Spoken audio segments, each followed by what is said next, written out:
sexwa. God keep our land glorious and free.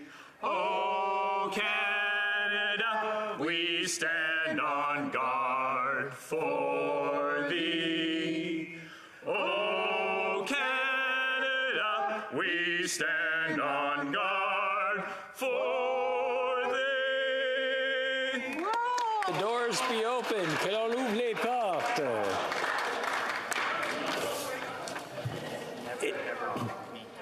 It being 101 or 102, pursuant to order made on Friday, March 10th, 2023, the House will now proceed to the consideration of private members' business as listed on today's order paper.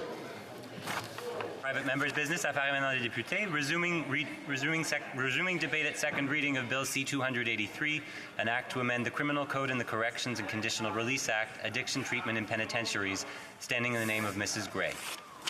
Resuming debate, the Parliamentary Secretary to the Government House Leader has 2 minutes remaining. Mr. Speaker, you know, I had the opportunity to express some thoughts in regards to 283. The last time was up for debate, and I thought maybe with the last couple of minutes I would talk about just the impact in our communities through addictions. You know, I can recall sitting in opposition when we talked about safe sites, safe injection sites, and in particular what was taking place in Vancouver, Mr. Speaker, and what I believe the positive impact that it was having, and how it is that this government has been working with other governments to deal with drug related issues that are found in communities across the country. And I wanted to just emphasize that there's so much more that can be done through cooperation with the different stakeholders that are out there. And what we have seen over the last number of years, Mr. Speaker, from this government is a high sense of cooperation in working with the stakeholders and the different levels of government in being able to deal with a very difficult issue, that of the addiction of drugs and the impact that it is having on our communities. I would suggest to you, and this is where it becomes very relevant, one of the best ways we can deal with crime is in prevention.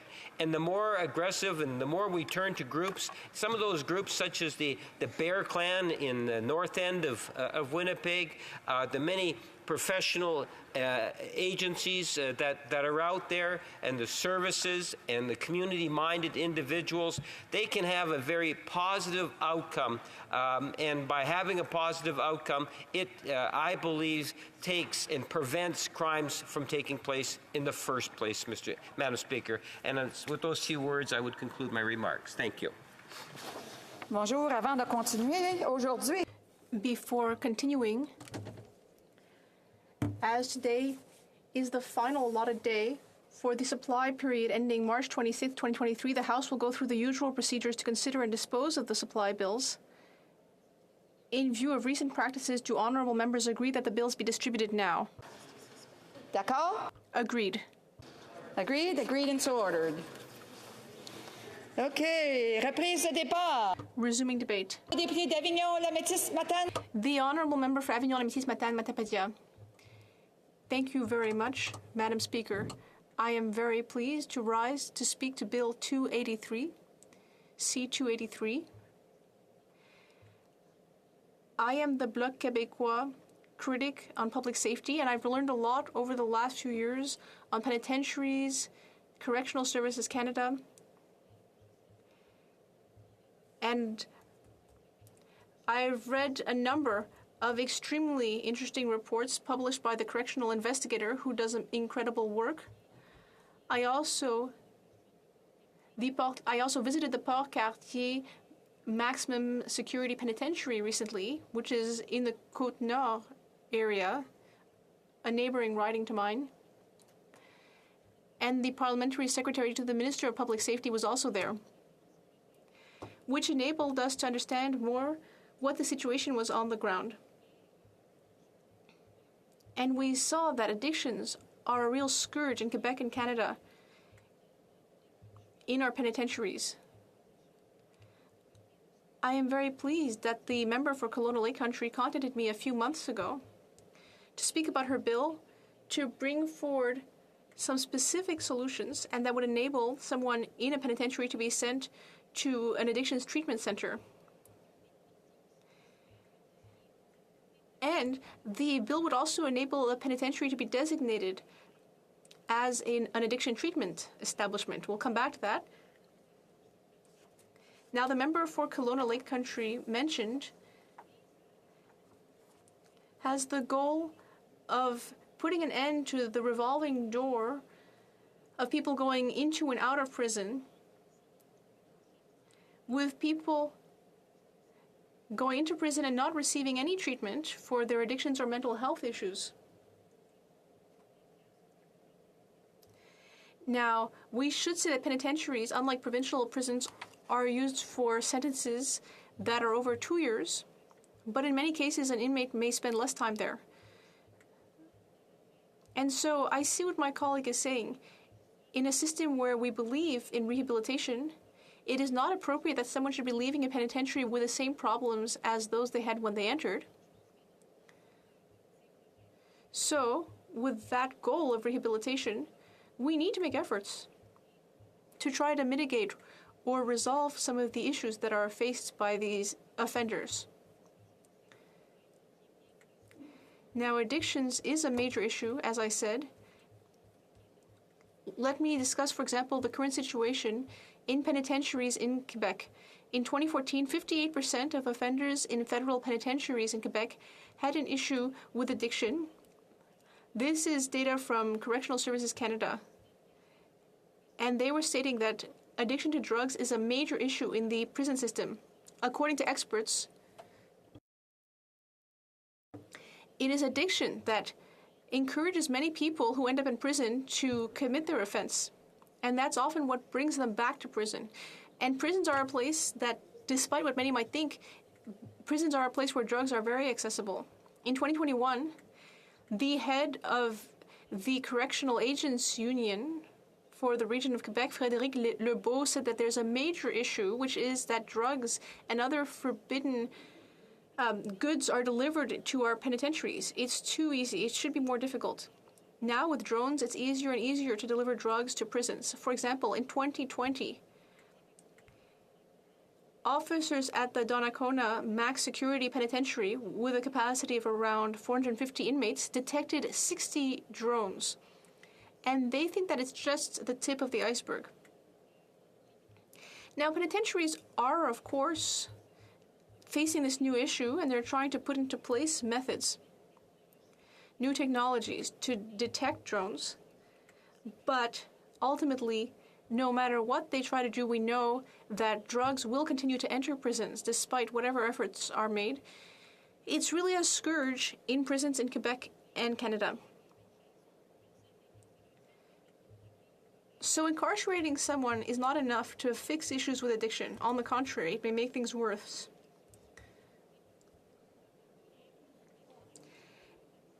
My colleague is suggesting solutions, but we must also ensure that access to drugs for all inmates, including those participating in the programs, we should make sure that access to drugs is more difficult, become more difficult or even impossible.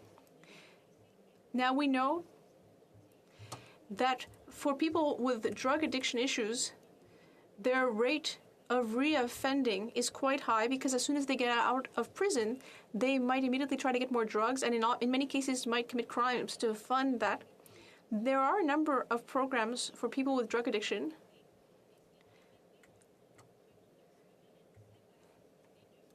For example, there is a program called, there's the program for funding drug courts, and that offers these offenders with drug addiction an option to receive treatment under monitoring from a court as an alternative to their prison sentence.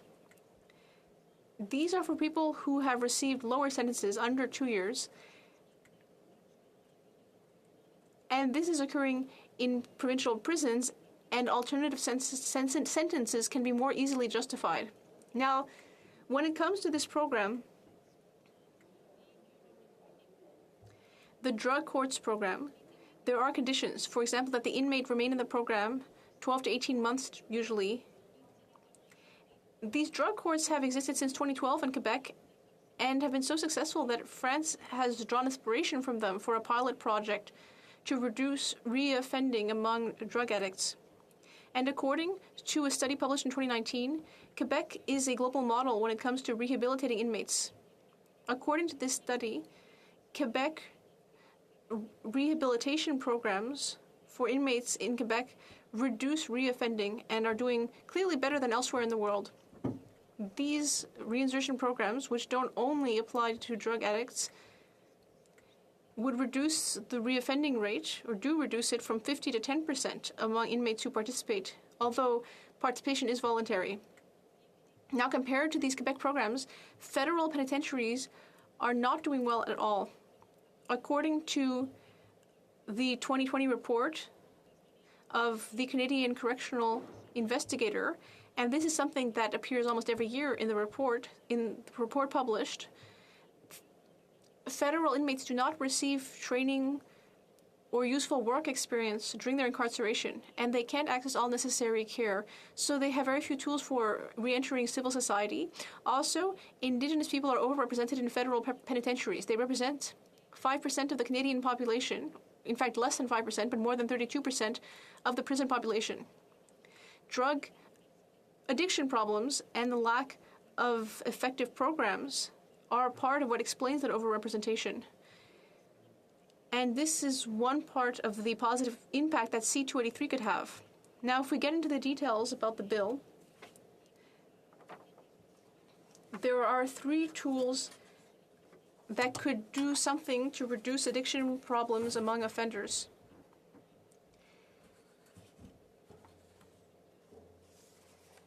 The bill would add an option for people receiving a sentence to ask courts to suspend their sentence in full or in part in an establishment to treat addiction if various conditions are met. For example, if the problems with the legal system have to do with excess consumption, if the offender consents, if the court believes that there are grounds for the request, if the sentence is not more than 14 years long, or 10 years for an offense that has to do with causing bodily injury, drug trafficking, or using a weapon. And then the court would recommend to the Correctional Service of Canada to place the inmate in an addictions treatment center if these criteria are met. Then there's also a section that would modify legislation in order to ensure that I'm sorry, I was going to describe the bill more, but I will just stop there because I see that I don't have much time, Madam Speaker. So I will just say that the Bloc Québécois will be voting for this bill at second reading because it's a bill that could enable offenders to re-enter society. And I would just say that the federal system is currently not working as well. And so I'd like to thank my colleague for having brought this bill forward. I hope it will be a step in the right direction, both in Quebec and Canada. Thank you very much. Reprise de débat, l'honorable député de Nanaimo, Ladysmith. Thank you, Madam Speaker. I want to first thank the member for Kelowna Lake Country for putting forward this bill. In my riding of Nanaimo Ladysmith and across Canada, we are losing loved ones at an alarming rate as a result of the toxic substance crisis. Since 2016, more than 30,000 people have died. 30,000 preventable losses, Madam Speaker. We know the toxic substance crisis does not discriminate or follow political lines. The toxic substance crisis impacts us all in a multitude of ways. Canadians need all members of this House to unite and move forward with evidence-based solutions to begin addressing this crisis so no more lives are lost. According to recent reports by Island Health, illicit drug toxicity deaths are in the top 2 leading causes of death in all age categories, from under 19 up to the age range of 40 to 59.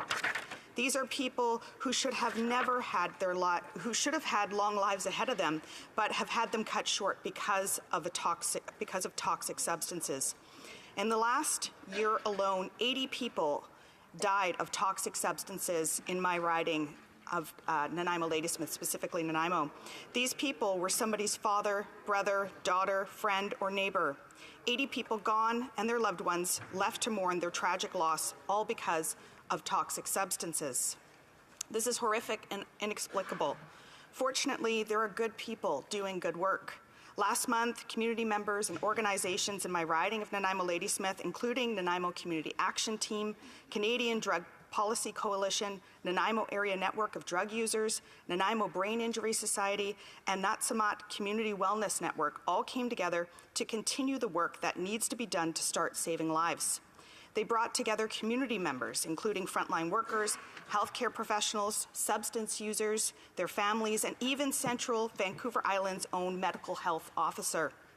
At one point in this meeting, a speaker stood at the front of the room and asked all those in attendance to say the names of those they've lost from the toxic substance crisis. It brought tears to my eyes as the names of loved ones echoed through the room. Loved ones taken too soon because help was out of reach. I too shared the names of my loved ones lost, family and friends whose lives were tragically ripped away. This was a stark reminder of what it is that we are talking about today: life-saving and long overdue supports. It is essential that we take a moment to acknowledge that prevention is key to addressing the crisis. People are struggling. We have seen significant increases in substance use over the last few years as people struggled with isolation as a result of the pandemic. I saw this firsthand as a former frontline worker in mental health and addictions when COVID-19 first hit our country, with increased barriers in accessing supports and our loved ones separated. As our communities work to put back the pieces, the cost of living continues to increase. People are struggling to make ends meet. The basic necessities are no longer affordable: a place to call home, food on the table, and heat to keep warm. Adding to this, healthcare has hit its breaking point. We see the impacts all around us. The severity and complexity of untreated mental illness being experienced by people in our communities is on the rise. Those using substances to get through their days is increasing. Crime in our neighborhoods, as too many struggle to survive, is happening more and more often, all right in front of our eyes in the communities we care about. People in my riding of Nanaimo Ladysmith are seeing this all unfold in front of us, and it's heartbreaking. People are reaching out to me unsure of how they're going to afford their next meal, others reaching out fearing for their safety. When I was knocking on doors in downtown Nanaimo last week, resident after resident expressed that they were worried about the increasing number of people struggling around us, living on the streets or on the verge of being without a home. I made a promise that I would share these concerns and fight for better. Unfortunately, we are dealing with the aftermath of consecutive Liberal and Conservative government inaction that's left people behind. I'm sorry, Madam Speaker, I'm just seeing a head right in the front of my video there. Apologies, okay. That when they're looking at crossing the floors, they have to be careful not to be in the shot of whoever is speaking. The Honourable Member for Nanaimo Ladysmith. Thank you, Madam Speaker. I want to make sure that these important words are said. So I will just start again with, I made a promise that I would share these concerns and fight for better. Unfortunately, we are dealing with the aftermath of consecutive Liberal and Conservative governments in action that's left people behind. Housing is a basic human right. Why have the Liberals allowed loopholes that let housing be used as a stock market for the ultra-rich? Access to head-to-toe care, including mental health supports, is a basic human right. Why have the Liberals followed in the Conservative footsteps by underfunding health care transfers to provinces and territories? Why hasn't a single dollar of the promised mental health transfers been received to date? This funding would make a huge difference in the lives of many, yet the promised funds still sit unused. We also know that access to an income that provides at minimum the basics that people need to get by is a human right. Why is this government not lifting those with disabilities, seniors left with limited fixed incomes, and families out of poverty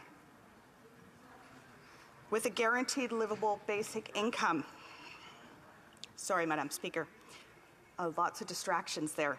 It is important that we look at the root of the problem before we can effectively address the symptoms.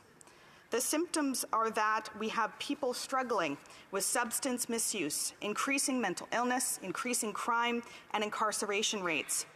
When considering this bill, and at a time when so many are struggling, we need to focus on people's access to their basic human rights if we truly want to put an end to the cycle of crime around us. The barriers in accessing treatment for substance misuse needs to be removed, including for those in our penitentiaries. I fully agree that the lack of supports is part of the recidivism that we see in our criminal justice system. This is why everyone should have access to the supports they need that are right for them. When considering the bill in front of us today, we need to look at what is currently in place and working.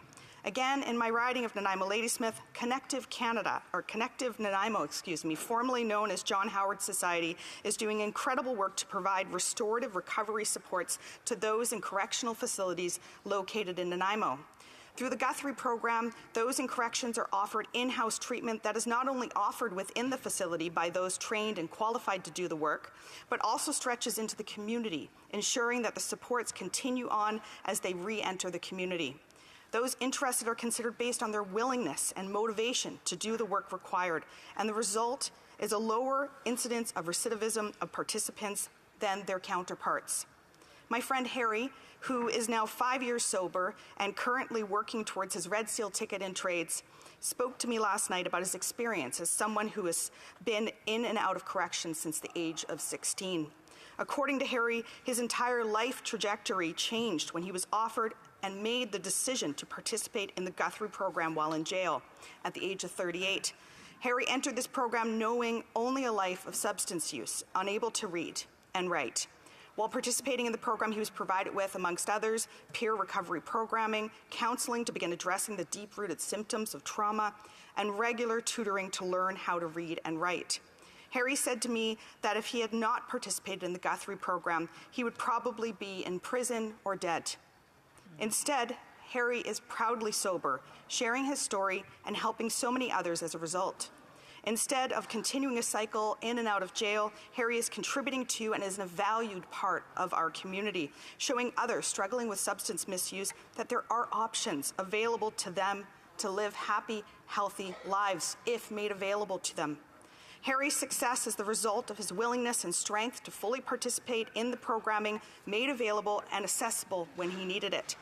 This programming is evidence-based, delivered by qualified professionals in the field and those with lived experience, and is made available based on need and fit.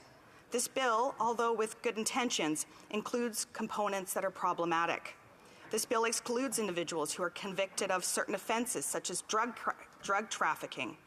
With limited time, I will only say I have yet to see evidence that would suggest that those who have been charged with trafficking substances would not be successful if willing and able to participate in a good fit treatment program for substance misuse. This bill, unfortunately, assumes a one-size-fits-all program. Again, while this program that Harry attended was successful for him and so many others, we cannot disregard the importance of culturally appropriate, accessible programming that meets people where they are at. Harm reduction and trauma-informed supports save lives. Moving forward with evidence-based solutions to this toxic substance crisis is vital and life-saving. Unfortunately, this bill, although I'm sure well-intentioned, misses the mark. My hope, however, is that this important debate helps to apply the pressure needed to finally light the fire under the Liberals to do what is needed with the investment required to save lives. Thank you, Madam Speaker. Resuming debate, the honourable member for Kildonan and St. Paul. Thank you, Madam Speaker. Since January 2016 to June 2022, there were over 32,000 Canadians who died of opioid overdoses. We have thousands of people federally incarcerated in Canada, and about 70% of them deal with substance use issues. And so we have a very serious threat to public safety and the health of Canadians on our hands. And I do know that all parties in this House want to see recidivism rates reduced and addiction rates reduced, and to save lives and to keep our communities safe. However, we have very different approaches for how we get that accomplished, but I think the debate today has been very illuminating, and I appreciate the perspectives of all parties. But I do think this conservative approach is a solid one, Madam Speaker, and I applaud the members who brought it forward. And so, again, as I mentioned, there are over 30,000 people who've died just of opioid overdoses in the last number of years, and we have many, many people in federal penitentiaries that are addicted to drugs. And in fact, since the pandemic, we have about 20 people a day who die of opioid overdoses. It's getting far worse. If you look back in 2016, there were about 8. So already terrible, but now just a few years later, it's 20 people a day. And I hear from my constituents all the time, and I have visited communities across the country, and tent cities, and open dangerous drug use on the streets, and violent crime, petty crime, and deaths of loved ones from drug addiction is impacting every single neighborhood in this country. And it's a growing problem. We can see it with our own eyes. We see it when we look at the news every morning, headline after headline of theft and petty crime, and also violent repeat offenders hurting innocent Canadians. And I do believe that these are all very linked. If you look at where our crime rings and our gangs, the purpose of these, more often than not in the gang culture, is to sell drugs and to protect their drug territory against other gangs. So we have this criminal network in Canada that's highly incentivized to push very dangerous drugs on people, get them very highly addicted so that these gangs can make money. And then they violently protect their drug turf using illegally smuggled firearms, 3D printed firearms. And so here we see the cycle of violence and addiction impacting those vulnerable people in this country. And the direction of this has only gotten worse under the current government. Unfortunately, again, over 32,000 people have died just of opioid overdoses alone in the last number of years. And of course, violent repeat offenders, again, intimately tied to gangs and drug trafficking and taking advantage of vulnerable people with addictions. We've seen an increase in violent crime from those repeat violent offenders that are getting out on bail more easily than ever because of the regime brought forward by the Liberal government. And so what we have today, we have an opportunity to do something real about this and end the revolving door of inmates in and out of prison. This is a huge issue. Part of what's happening is we have highly addicted individuals who commit crimes and then go to prison and don't receive the treatment that they need to recover. And so this bill is called the Ending Revolving Door Act. And I think that's something we can all get on board with, if not for the benefit of compassion to those who are in our penitentiaries and addicted to substances, then also to the taxpayer, because it costs a lot of money when an inmate is in and out of prison over and over again. And also, it will make our penitentiaries and the corrections staff that work in them safer if we have individuals who are dealing with substance abuse that often can manifest in very violent ways. If we can get them rehabilitation, even better for everyone. So this bill has very lofty and high goals that I very much support, and I think it goes about it in a very smart way. So in particular, the legislation would allow for a part of a federal penitentiary to be turned into a rehabilitation facility. So again, our existing penitentiary infrastructure, let's turn part of it into a rehab given the high number of inmates addicted to substances. So I think that's a great idea. They're there anyway. Let's have an intensive option where if they choose, they can go get some rehab and perhaps recover from their addictions. And when they're released from their the penitentiary, they have a much better opportunity, a much better chance of living a fulsome, law-abiding life if they receive the care and the support and the compassion that they need. And ultimately, the bill is designed very well in the sense that it has the discretion up to the judge, which I think is important in this regard in particular, and it's only for low, non-violent crimes. So we're not talking about folks with life sentences, we're talking about low-level crimes that are committed to federal penitentiaries. So I think that is important, especially just as a start for this. Let's see how it goes. And if it works really well, great. Then we can talk about different expansions if that is what's needed. But I think this is a great place to start, and it's the safest place to start this very innovative idea. And so it's up to the judge, and then ultimately it's up to the individual. That person is given a choice, and then they can choose if they want to go to the rehab part of the facility. And they still have to serve the same amount of time, but it is in a facility, or in a part of the facility that is built for that rehab. And I think that that's really great if you're of the opinion and of the philosophy that people who have substance use issues, that you really want them to access recovery and fully recover and live fulsome lives, which is certainly the Conservative perspective. Addictions is a mental health issue, and we can help a lot more people if we have a lot more access to mental health and rehabilitation supports. And this getting just right to the source. Again, I have visited federal penitentiaries, and they are very tough places. It is, I recommend every legislator in this place go and visit a federal penitentiary. They are tough places to be, and not necessarily, especially if they're an older penitentiary, it's not necessarily a place that was built or conducive to rehabilitation.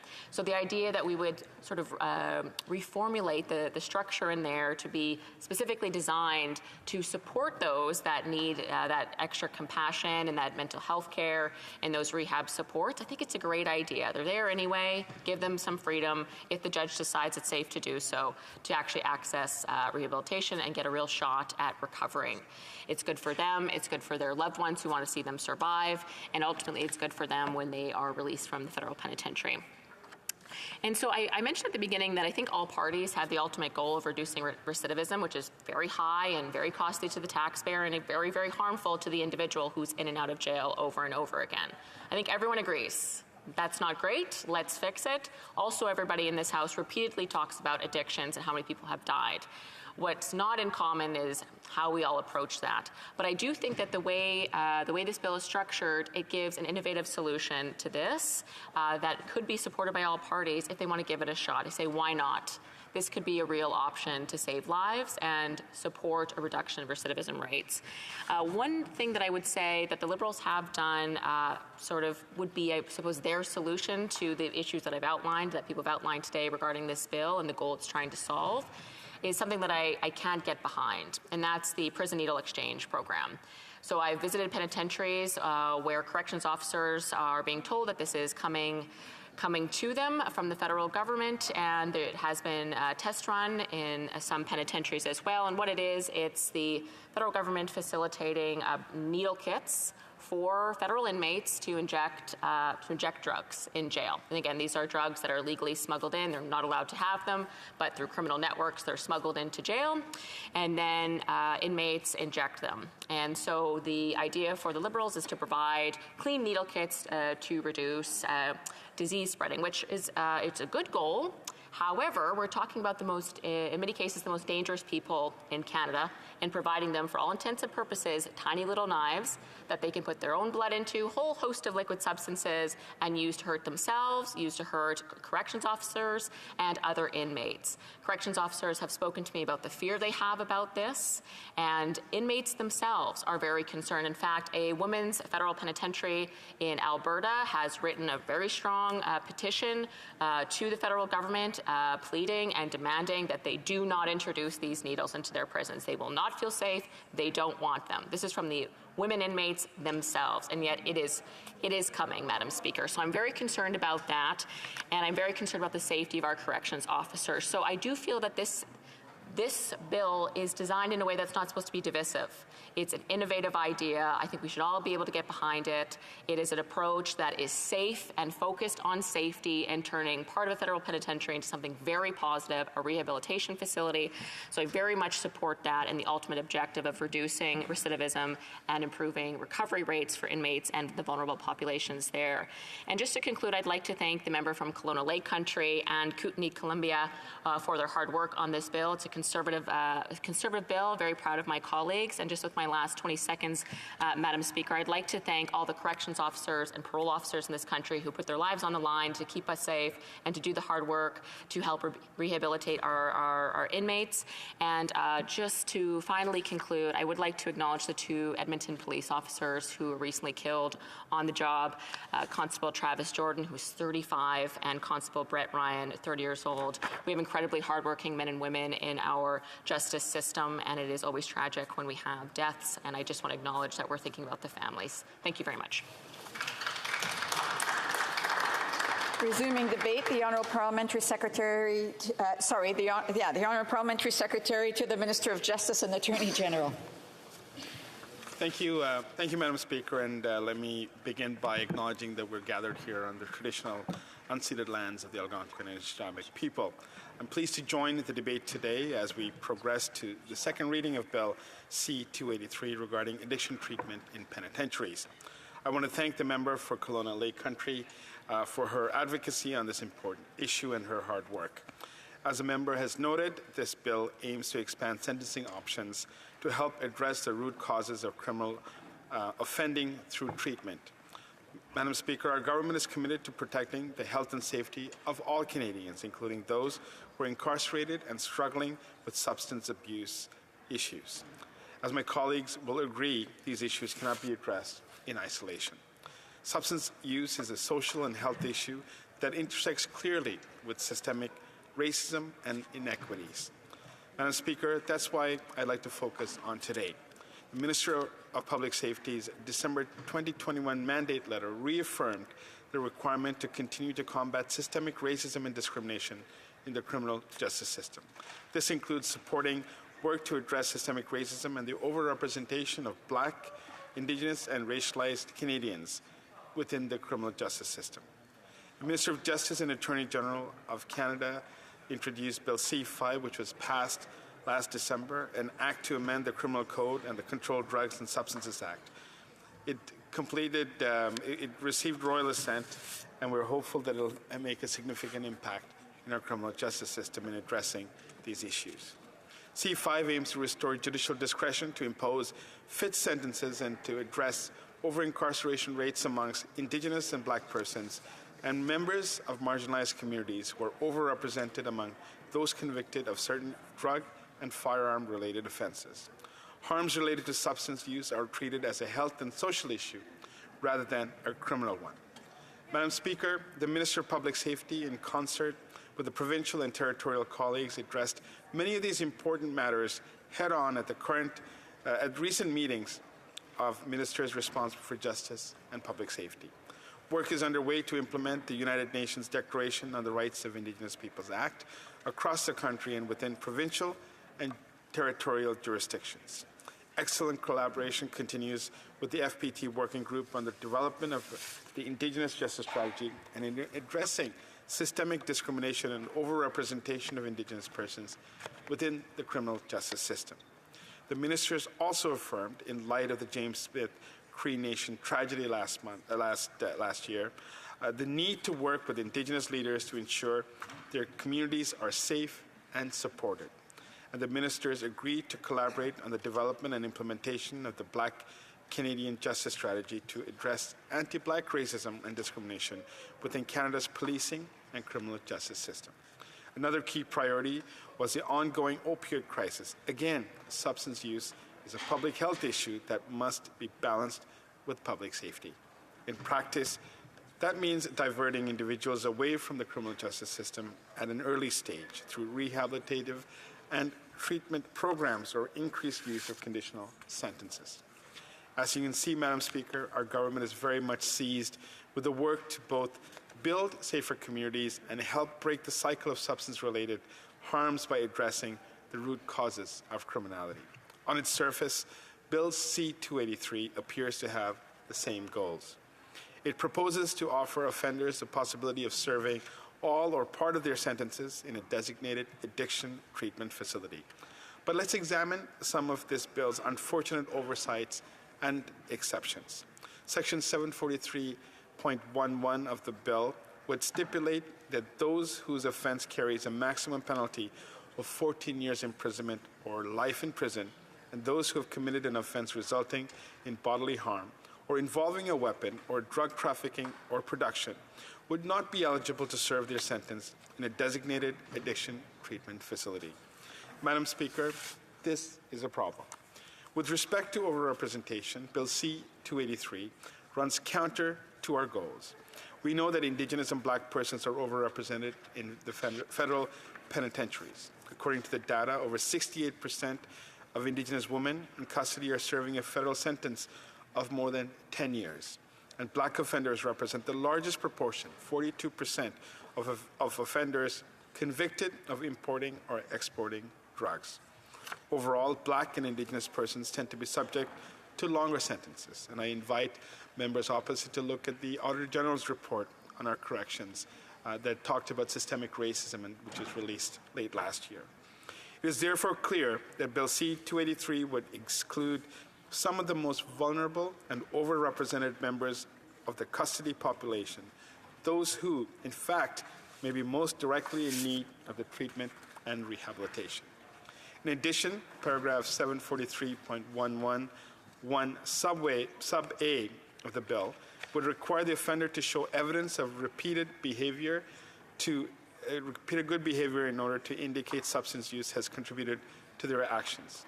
Here's yet another barrier to accessing treatment for incarcerated people.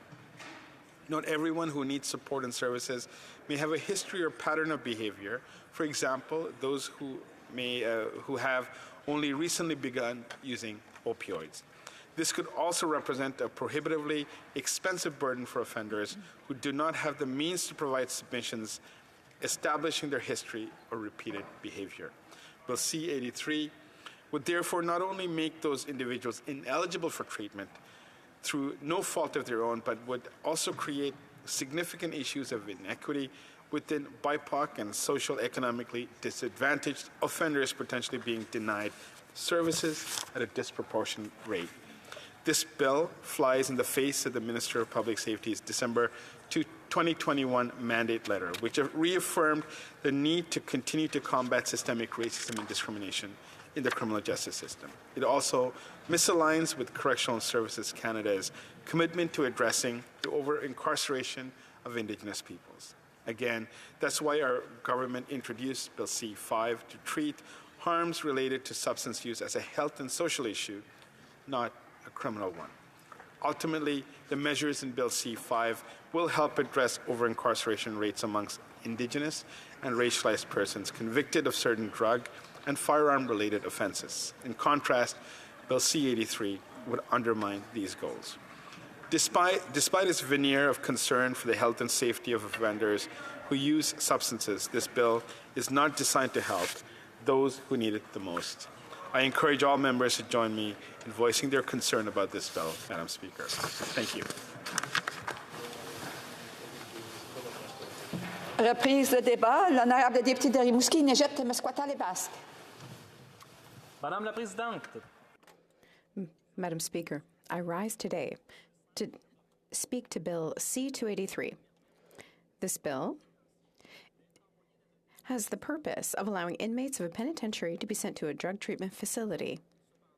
To do so, however, the court must assess the case and determine that the following eligibility criteria are met. First, the offender has had trouble with the law due to excessive drug use. Secondly, the offender agrees to participate in the program. Third, the court is satisfied that the application is appropriate. Fourth, the offender is not sentenced to 14 years or more.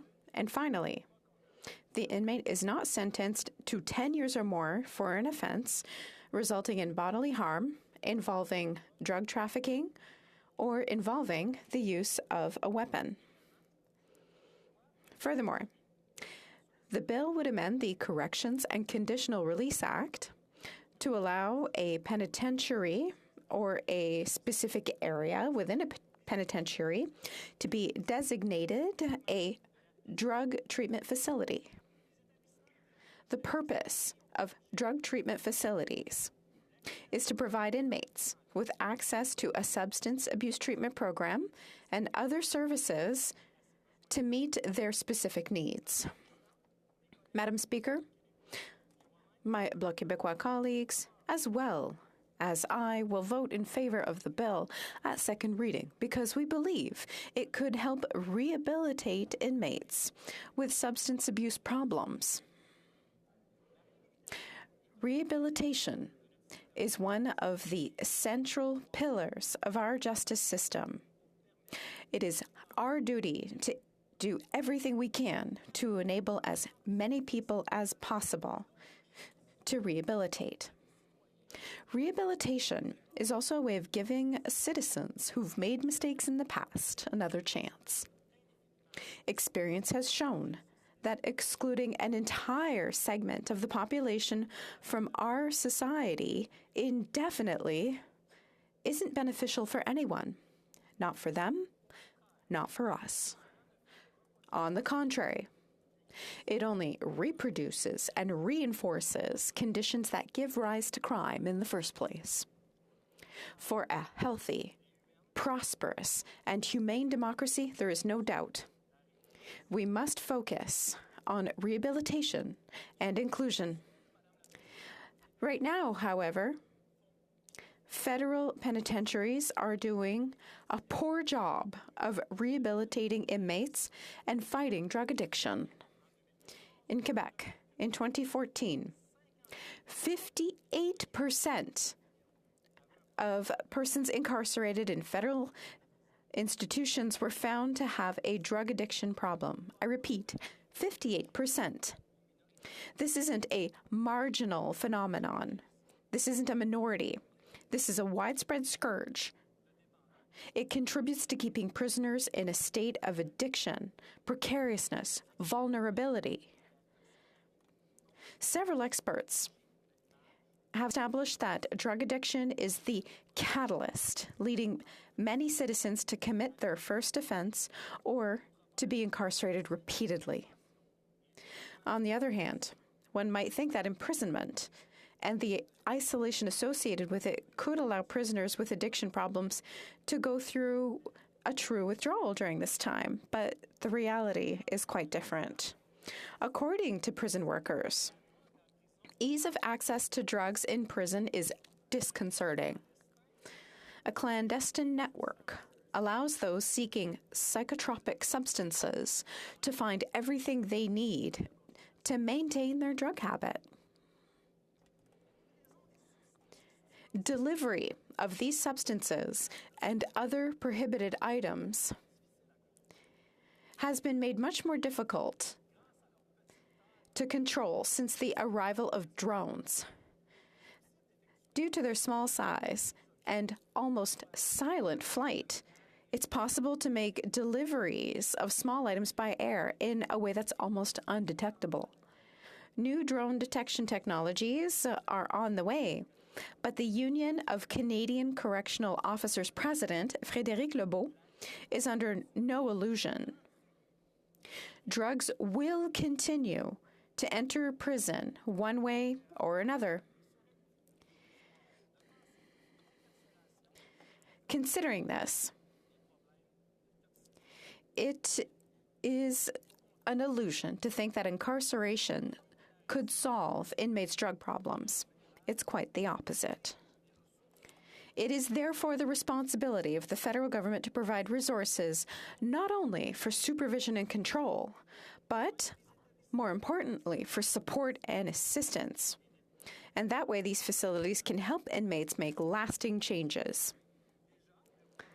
The federal government is already funding some initiatives in this area. One initiative is the Drug Treatment Court, often called the DTC, which offers drug-addicted offenders the opportunity to undergo drug treatment, or addictions treatment, rather, as an alternative to a prison sentence.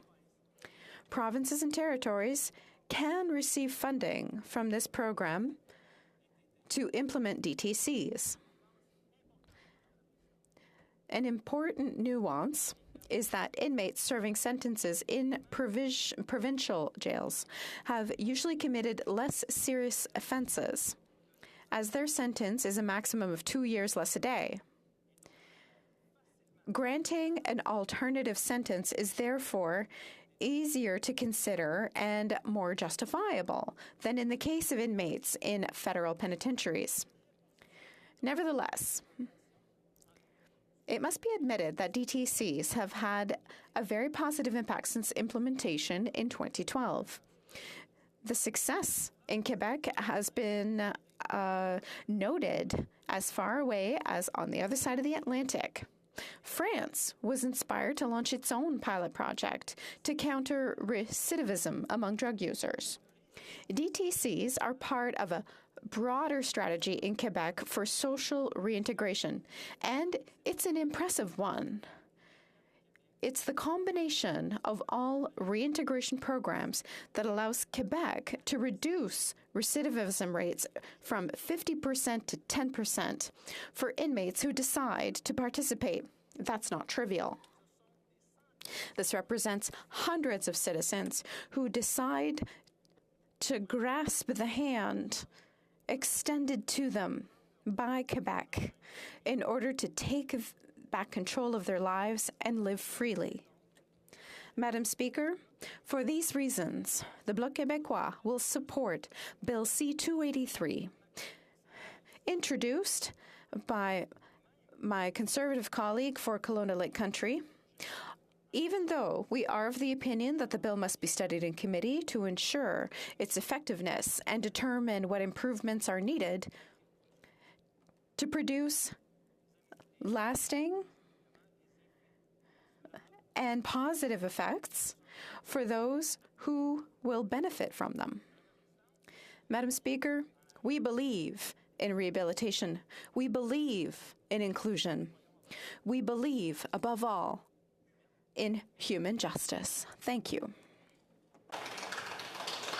Resuming debate, the Honourable for Fort McMurray-Cold Lake, and unfortunately she has a shortened time to allow the Honourable member who sponsors the bill to do her final speech on it. The Honourable member for Fort McMurray-Cold Lake. Thank you, Ms. Speaker. Madam Speaker, I am proud to rise in the House to speak to this bill. My colleague, the member from Kelowna Lake Country's private member's bill to end the Revolving Door Act. The legislation proposes critical amendments to the Corrections and Conditional Release Act and the Criminal Code of Canada that will expand the access for substance use treatment in federal facilities across the country. I was really disappointed as I've been hearing some of the speeches from particularly members of the governing Liberal Party stating that this is simply a veneer. And I really think that it highlights the fact that they do not truly understand the crippling impacts and effects of addiction that they have on our communities, in our neighborhoods, and across the country. And addiction is such a serious issue that affects individuals from all walks of life, and the harms and costs have only increased as years go by. And one of the flashpoints of our addiction crisis across this country is in Canada's correctional facilities. The Canadian Centre on Substance Use and Addiction found that over 75% of individuals arriving at Canadian federal institutions have a serious substance use problem. And within that alarming statistic, there's an overrepresentation of Indigenous offenders. And they found, the Correctional Services of Canada found that 94% of incarcerated Indigenous women present a substance use disorder compared to 71% of non-Indigenous female offenders and 86% of Indigenous males compared to 68% of non-Indigenous offenders. And given this interplay between the addiction, criminal behavior, intergenerational trauma, and recidivism, it's so urgent that we look at actually allowing these people to heal, to find a space of healing. And so having recovery, rehabilitation, and reintegration in a correctional facility is actually a very good step towards actually dealing with the root cause of this. Conservatives, we firmly believe that addiction is a health condition and recovery is possible.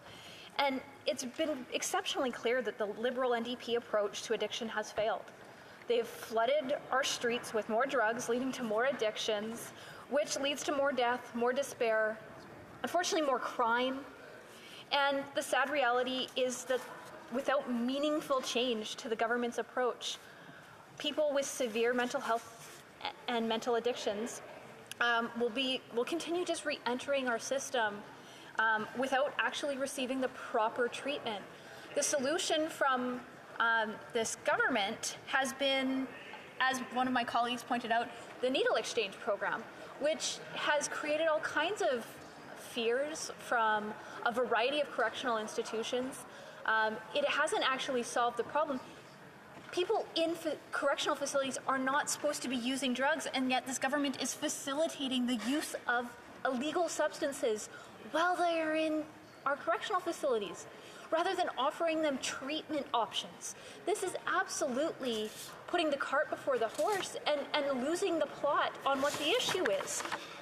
I think that it's absolutely so encouraging that we're finally seeing some evidence-based opioid antagonist therapy being offered to some offenders in correctional facilities, but it's worth pointing out that there are significant barriers within the system that create lengthy wait times, inconsistent procedures, and difficulties obtaining entry that vary from facility to facility.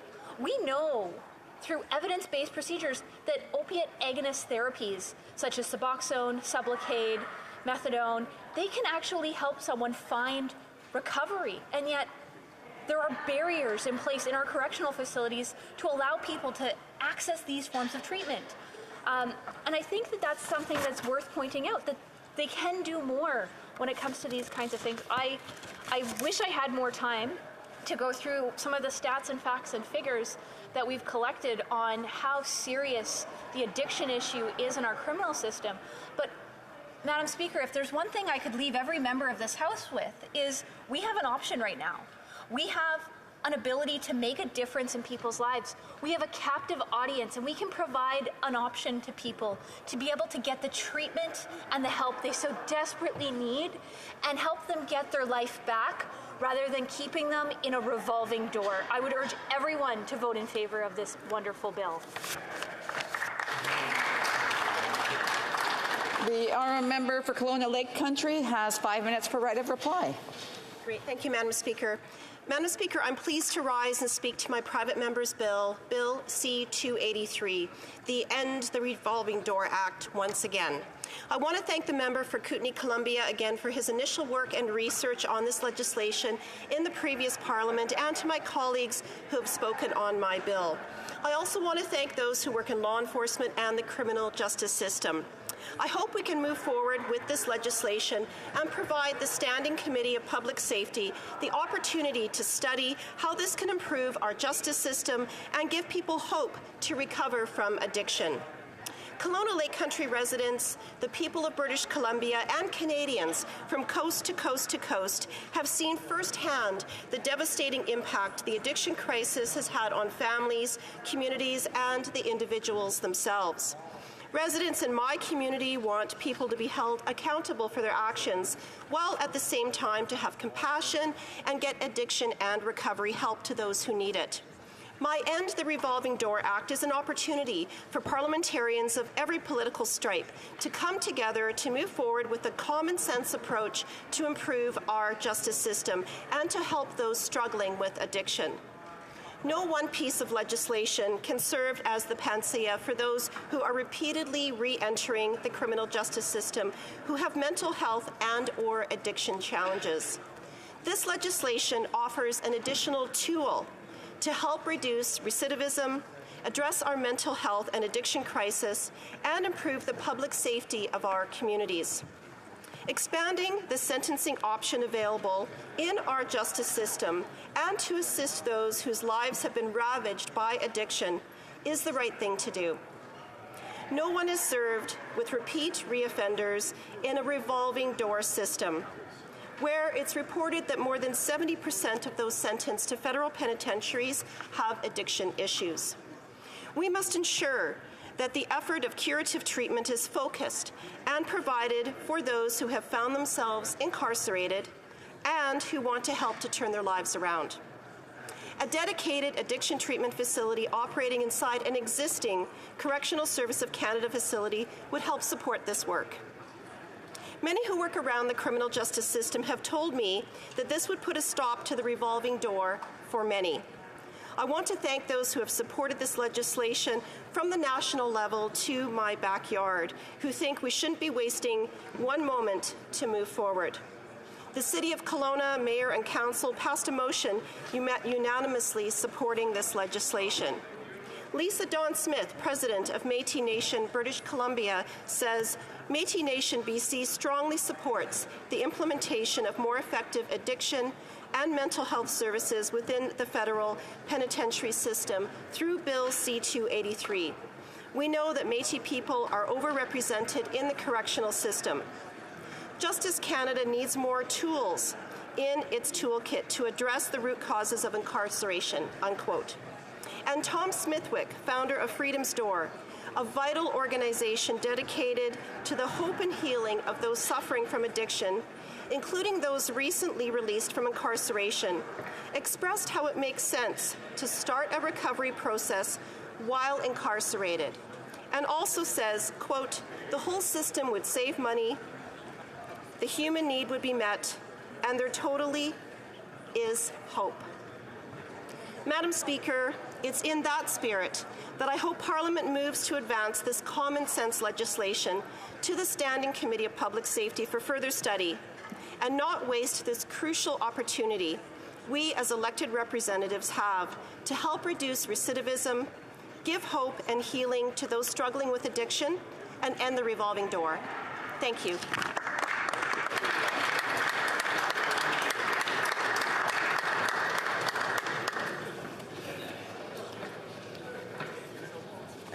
Elle n'a pas levé.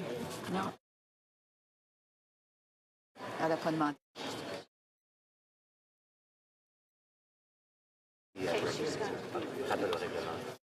The honourable member for Kelowna Lake Country has a point of order. Madam Speaker, thank you. That notwithstanding any standing order, special order, or usual practice of the House, if a recorded division is requested on Wednesday, March 22nd, 2023, today, in regard to the second reading of Bill C-283, an act to amend the Criminal Code and the Corrections and Conditional Release Act, addiction treatment in penitentiaries, it shall be deferred to the expiry of the time provided for oral questions later today. All those opposed to the honourable member moving this motion will please say nay. Agreed? The House has heard the terms of the motion. All those opposed to the motion will please say nay. Carried. The question is as follows. Mrs. Gray, seconded by Mr. Morrison, move that Bill C-283 enact to amend the Criminal Code and the Corrections and Conditional Release Act, addiction treatment in penitentiaries, be now read a second time and referred to the Standing Committee on Public Safety and National Security.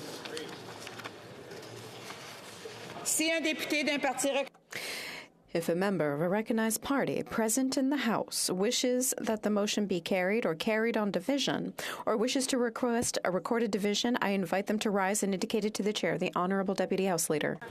Request a recorded division. Conformément à l'ordre adopté plus tôt. Pursuant to order made earlier, the division stands deferred to the expiry of the time provided for oral questions. By members, déclaration de député. The honourable member for Windsor-Tecumseh.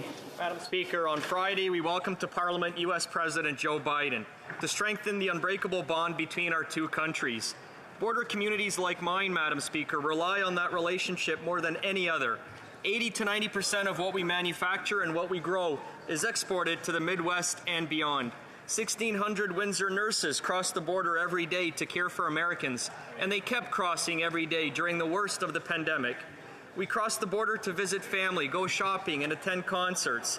And so we welcome President Biden and the First Lady to Canada.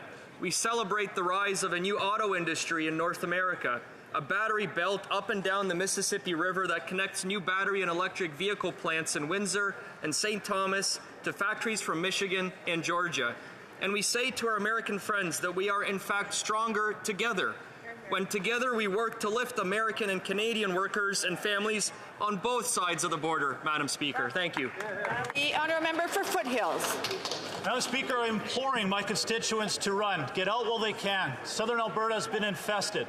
Foothills has been overrun by clickers, bloaters, raiders, and runners, and they're spreading like a fungus, decimating communities like Fort Macleod, High River, Nanton, Waterton, Fort Macleod, and Kananaskis. The Last of Us is a global phenomenon that has toppled the Super Bowl, the Oscars, the Grammys, and more than 40 million people have watched the first episode. This has been an economic boon for Foothills because people from around the world are tuning in to see what is going to happen with Joe and Ellie and their harrowing adventures across Canada. But this world phenomenon is also successful because of an incredible group of talented people, many of whom call Foothills home. Not only has this HBO series highlighted and showcased our iconic landscapes, but it has highlighted our incredible talent. I want to take this opportunity to thank these wonderfully creative people and all of our communities for making Alberta's film and television industry such a massive success. And I'm inviting all of us to tune in to what's going on in the Foothills, if you dare. The Honourable Member for Oakville North Burlington. Thank you, Mr. Speaker. This Friday, March 24th, marks World Tuberculosis Day. TB continues to infect people around the world and right here at home.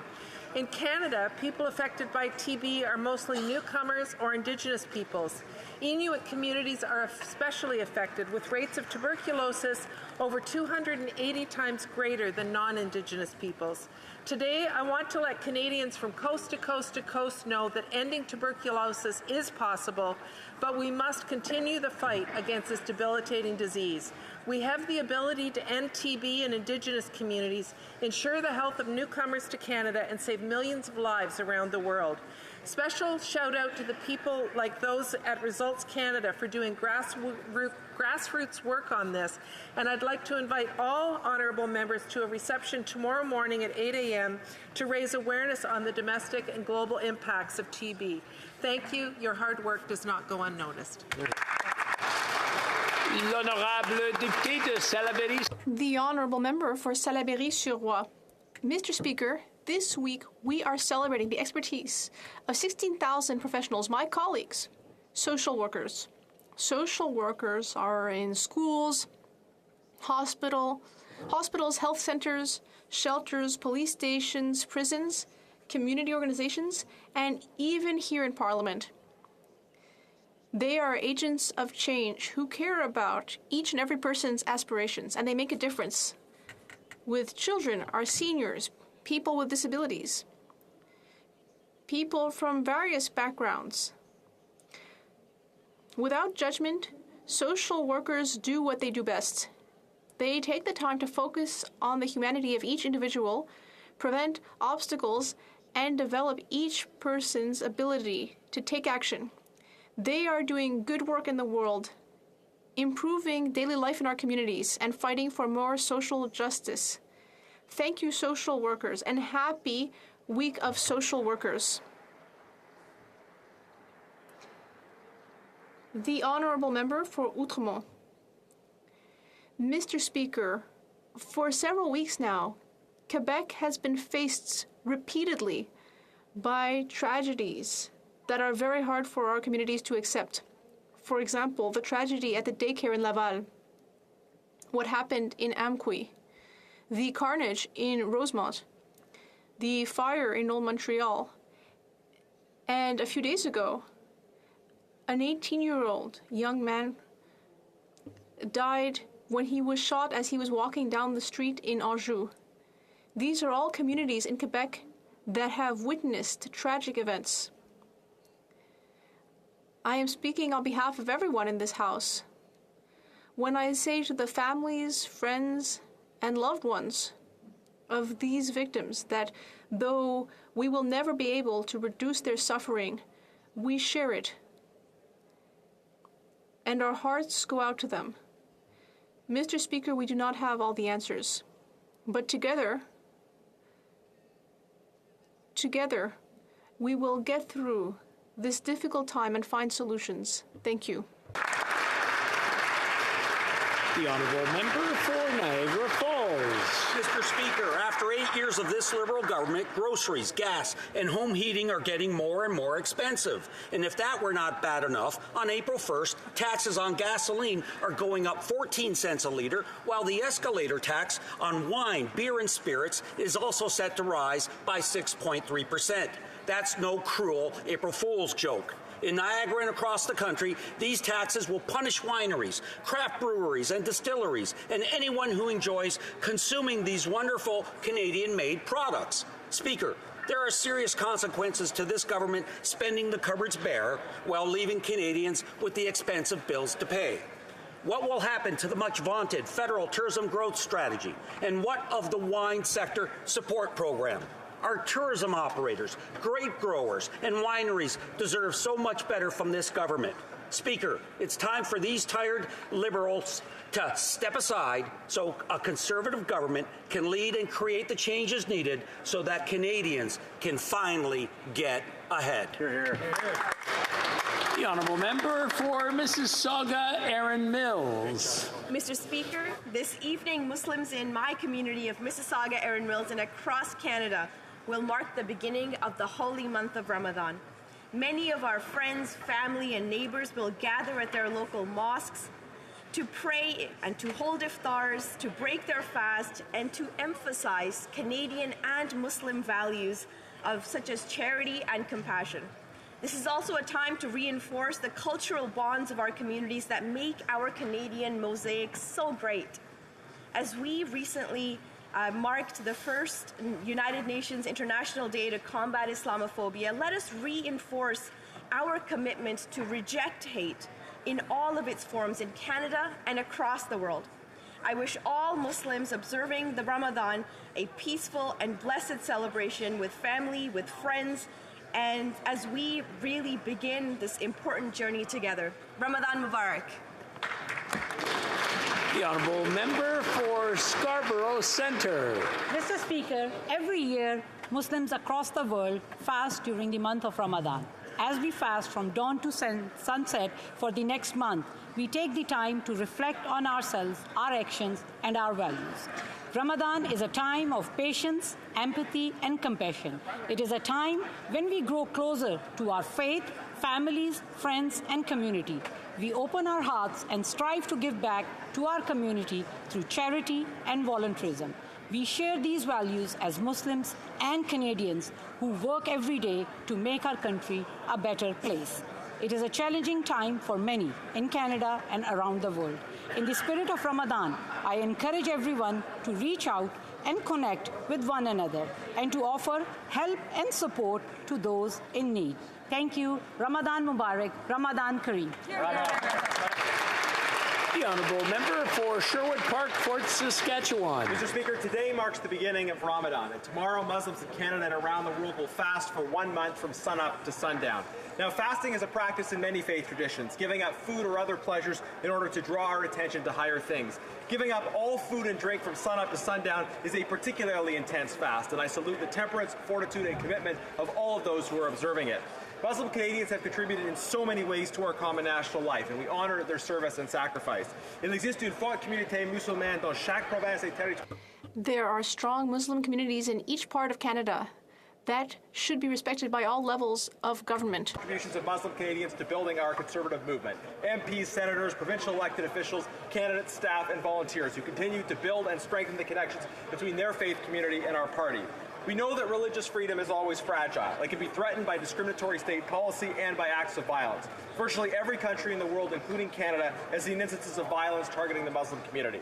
But the Muslim community is resilient and is a strong, accepted, and critical part of our Canadian family. We stand with you today and always. Ramadan Kareem, Ramadan Mubarak. The honourable member for Surrey Centre. Mr. Speaker, I want to remember somebody special to me. Dalji Baines was a husband, a father, a strong pillar in the Surrey community. He helped anyone that came to his door, whether you're marginalized or in need of a job. He would help you with a meal, some work, and even get you a job. If you're a new immigrant, he would help you settle in. If you were a visitor, he'd lend you his home. He was a neighbor that chipped in on you, kept the neighborhood neat and tidy, and helped others when they needed help in the garden. Mr. Speaker, Dalji was an ideal citizen, a great Surreyite, my uncle, and someone who will always remain in our hearts. The honourable member for Charleswood St. James, Assiniboia Headingley. Sorry. After 8 years of this Prime Minister, the dream of home ownership has died. That's right. The average rent for a two-bedroom apartment has doubled since 2015. The average monthly mortgage payment have more than doubled from $1,400 to over $3,200. Wow. Canadians are finding it impossible to save for a down payment or afford a mortgage, with all their hard-earned money going to skyrocketing rent and groceries thanks to this Prime Minister's inflationary spending and taxes. That's right. Young people are doing everything we ask them to do, going to school, getting a job, working hard, but they still can't afford to own a home. They deserve better. Conservatives will bring homes Canadians can afford, cut taxes so youth can bring home more pay, sell unused federal buildings to convert to housing, remove the gatekeepers to build more homes. We know the Liberals don't believe in the dream of home ownership, but Conservatives do. When it comes to home ownership, it's time for this Prime Minister to move out of his taxpayer-funded home so that Canadians can move into theirs. The Honourable Member for Barrie Springwater, Oro Medonte. Mr. Speaker, after 8 years of this Prime Minister, Canadians are struggling to pay rent, feed their families, and heat their homes. That's right. Everything is more expensive. Instead of showing compassion for struggling Canadians, this Liberal government has decided to increase the carbon tax on April 1st. Unbelievable. Canadians who are already struggling due to the Liberal government's inflationary spending cannot afford to be punished every time they drive to work or heat their homes. That's right.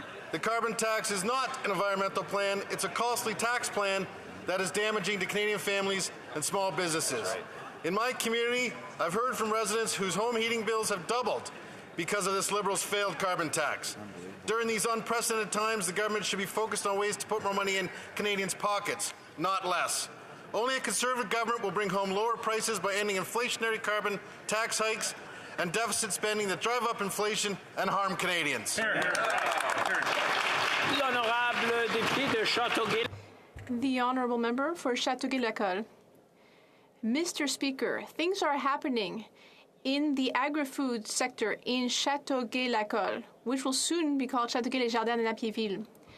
So today I would like to talk about the success of two businesses that have shown a great deal of innovation. First of all, the Coyer family from GSPM Distribution in Napierville. They recently presented their vertical hydroponic system, which will enable produce to be grown all year. This green technology is unique and very promising for our food security. And then secondly, Signé Caméline from Saint-Édouard. This company is led by Chantal Van Winden, and it recently won the first prize at the Bocuse d'Or in the Syrah Innovation category. This is one of the most prestigious gastronomic awards in France. This is the first time for a Canadian product which stood out for its quality and uniqueness. Thank you. Congratulations to both. The Honourable Member for Winnipeg Centre. Mr. Speaker, Indigenous women, girls, and Two-Spirit people continue to go missing and be murdered at alarming rates. That is why I joined family survivors and advocates in calling for the creation of a nationwide Red Dress Alert program. A Red Dress Alert would notify the public when an Indigenous woman, girl, or Two-Spirit person goes missing. This would significantly increase the likelihood that someone who goes missing will be found. We know this because of how successful early alert programs like Amber Alerts have been. In Ontario, more than 90% of Amber Alerts lead to the safe recovery of children.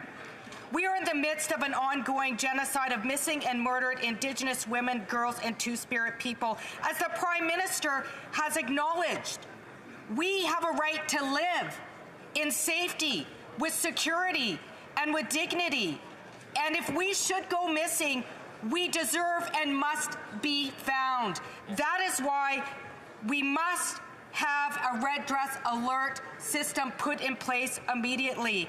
A Red Dress Alert will save lives, and it's time for this government to treat this crisis with the urgency it deserves and put in place a Red Dress Alert system now. Yes. L'honorable.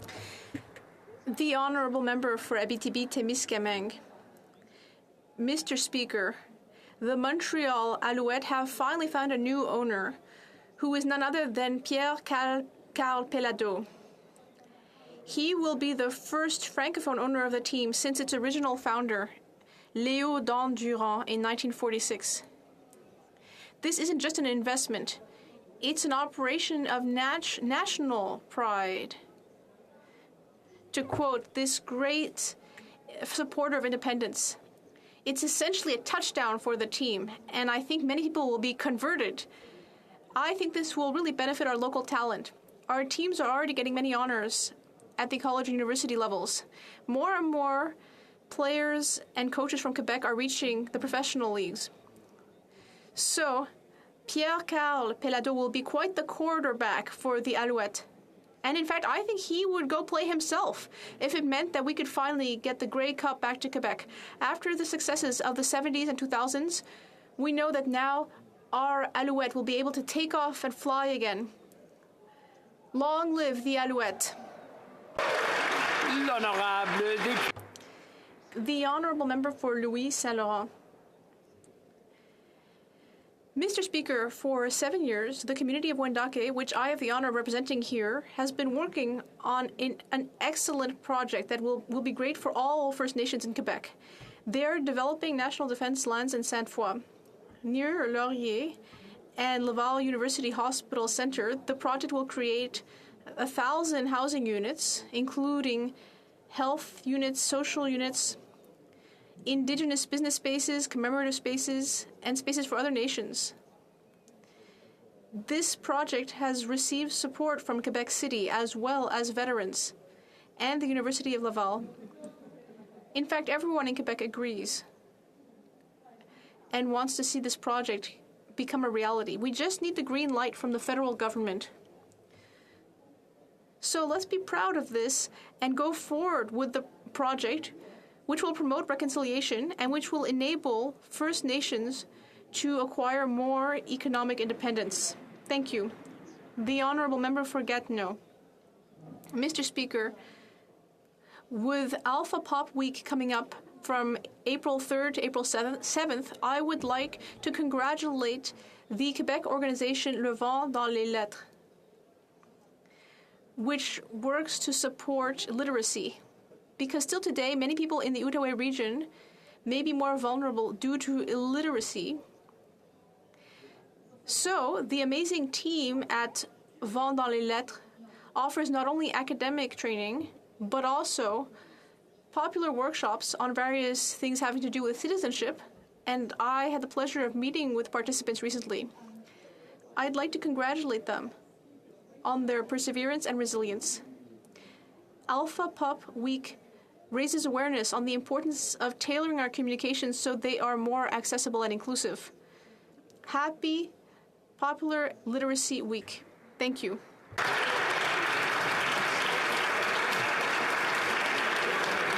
Oral questions, question orale, the Honourable Leader of the Opposition.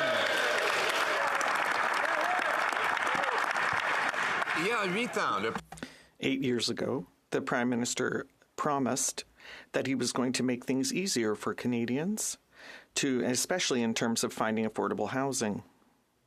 The very day that he made that promise, it cost $1,400 to pay an average mortgage. How much does it cost today? The Right Honourable Prime Minister. Mr. Speaker, we know full well that across the country, people are still grappling with challenges in terms of cost of living and housing, and that is why we set up a national housing strategy in 2017. And last week, I was in Guelph, Ontario, to announce $4 billion of investment in municipalities from coast to coast to coast to be able to build more affordable housing more quickly. And we know that it takes investment to deliver the goods for Canadians, and that's what we're doing. The Honourable Leader of the Opposition. The question was that he promised in 2015, and I quote, "We will make it easier for Canadians to find an affordable place to call home." When he made that promise, the average monthly payment for a mortgage in Canada was a modest $1,400. What is it today? Right Honourable Prime Minister. Of course, situations vary across the country, but we have stepped up with housing programs in big cities like Vancouver, Toronto, Montreal, but we've also stepped up in smaller municipalities and rural areas across the country that need supports in housing. Unlike the previous Conservative government that didn't feel the federal government had any role to play in housing, we stepped up in tangible, concrete ways to deliver more housing, to deliver rapid housing, to deliver programs that fought homelessness, that programs that increase the rental stocks. We will continue to be investing to support people alongside our partners in the provinces and municipalities. Leader of the Opposition. He wants to compare with the Conservative record. I gave him a chance. I told him when the Conservatives left office, the average monthly payment on a new house was $1,400. I asked him to tell us what it is today. Either he doesn't know or he's too afraid to admit, but it's gone up to over $3,100. That's over a 100% increase. When the Prime Minister took office, a two-bedroom apartment in Canada's 10 biggest cities, on average, was $1,100. How much is it today? The Right Honourable Prime Minister. Mr. Speaker, over the past 8 years, we've seen significant growth in the economy. We've seen more Canadians getting jobs than ever before. We've seen more Canadians lifted out of poverty than ever before because of the things we did. From the very first initiative, which was lowering taxes for the middle class and raising them on the wealthiest 1%, initiatives that Conservatives voted against, to delivering a Canada Child benefit that puts more money in the pockets of families that need it and stopped sending child benefit checks to millionaires. We've continued to move forward in supporting communities, supporting home builders, supporting homeowners and home buyers. We will continue to be there for Canadians. The Leader of the Opposition. Well, Mr. Speaker, he would have you believe that Canadians have never had it so good. Well, ask the 9 in 10 young people who believe they will never own a home, the 35-year-olds living in their parents' basements because they can't afford the new doubling of the average down payment, mortgage payment, or rental costs. And speaking of paychecks, when he took office, the average paycheck, you only needed 39% of the average paycheck to make monthly payments on the average house. That number has risen to 62%. By every objective measurement, things are more expensive and Canadians are taking home less. How did he spend so much to achieve so little? The Right Honourable Prime Minister. Across the country, we've seen record job growth. We've seen record number of Canadians lifted out of poverty. We've seen investments to fight climate change that have put more money in people's pockets. We've continued to move forward in growing the economy. But it is only, Mr. Speaker, the Conservative leader trying to say Canadians have never had it so good, because we know Canadians are struggling. And that's why we continue to step up with investments in dental care, investments in low-income rental supports, two initiatives that the Conservatives voted against. We will continue to be there to deliver for Canadians while we deliver a better future for everyone. Hear, hear. Leader of the Opposition. He's trying to talk about everything but the housing questions I asked. And it's easy to understand why. When he took office, housing was affordable. Now it's impossibly expensive. In fact, it's much more expensive than around the rest of the world. Vancouver is now the third most overpriced housing market, and Toronto the 10th worst in the world, worse than Manhattan, than Singapore, than London, than countless other places with more people, more money, and less land. In fact, the average house price last year in the United States was almost half less than it is here in Canada. Why is housing so much more expensive here than elsewhere in the world? Why? The Right Honourable Prime Minister. Mr. Speaker, we have continually invested in programs and supports for Canadians that have seen millions of families entering new homes, getting the supports they needed, millions of refurbishments, millions of supports right across the country. But it's interesting to contrast the Conservative record on that. In the last election campaign, the Conservative platform promise on housing was to give tax breaks to wealthy landlords. That was their approach on housing. What we contrasted with significant investments in delivering for first-time home buyers, delivering for people facing homelessness, delivering for Canadian families to access better housing. Hear, hear. The Honourable Member for Beloeil-Chambly. Mr. Speaker, many Chinese foreign nationals, under the solemn responsibility of the Prime Minister, have been forced, under threat, to return to China. Can you imagine what awaits them when they return there? Our main ally is coming to Ottawa tomorrow. Isn't this one more reason to tell him that he cannot choose who will cross into Canada? And isn't it a good idea to hold a public inquiry? The Right Honourable Prime Minister. Mr. Speaker, from the very outset, I have said that it is not up to me to launch a public inquiry because it was perhaps not the right thing to do. And that is why we turn to an expert, to someone who is unimpeachable, to establish the best way of moving forward. And that is why we chose the former Governor General to decide whether there will be a public inquiry.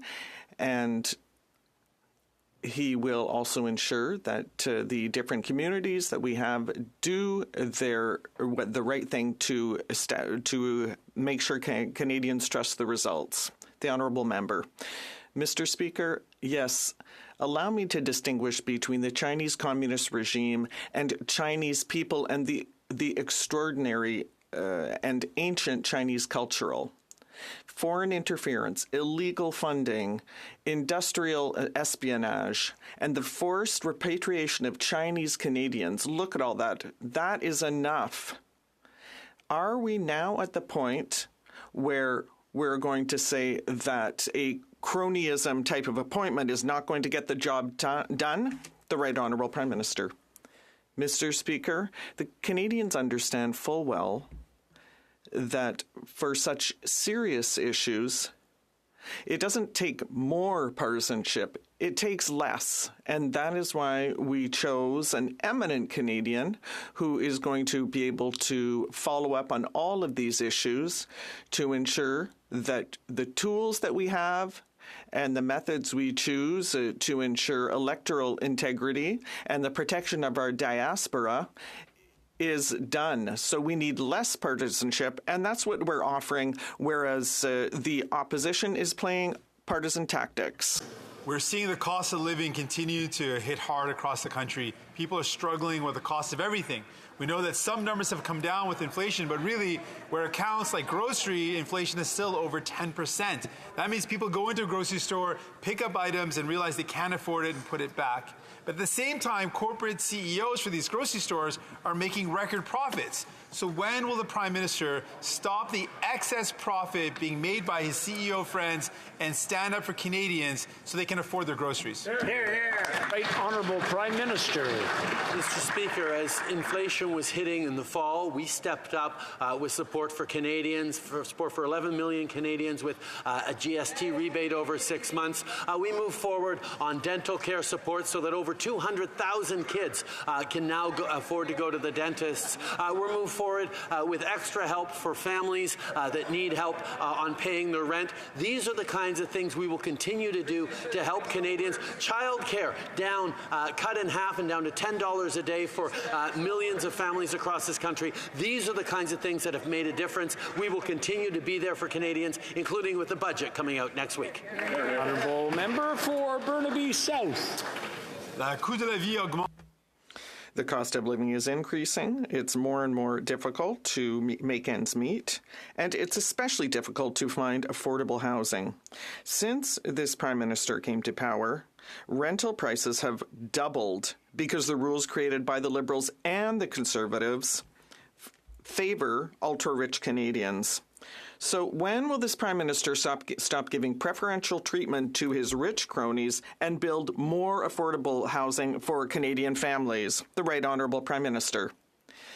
Mr. Speaker, for the past 8 years, we have made historic investments in rapid housing, in affordable housing, and that is why I was so happy to be in Guelph last week to announce an investment of $4 billion in municipalities across the country to expedite the creation of housing, especially affordable housing.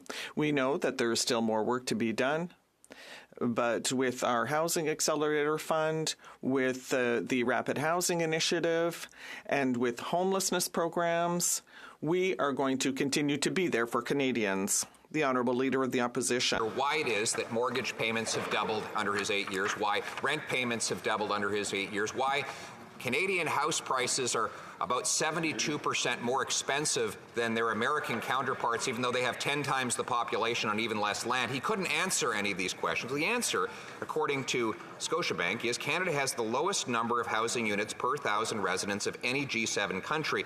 The number of housing units per 1,000 Canadians has been falling since 2016, right when the Prime Minister took office. Why is the Prime Minister continually given billions of dollars to municipal government gatekeepers to block construction for Canadian homes. The Right Honourable Prime Minister. Mr. Speaker, this goes to the heart of the disagreement on housing between the Leader of the Opposition and I.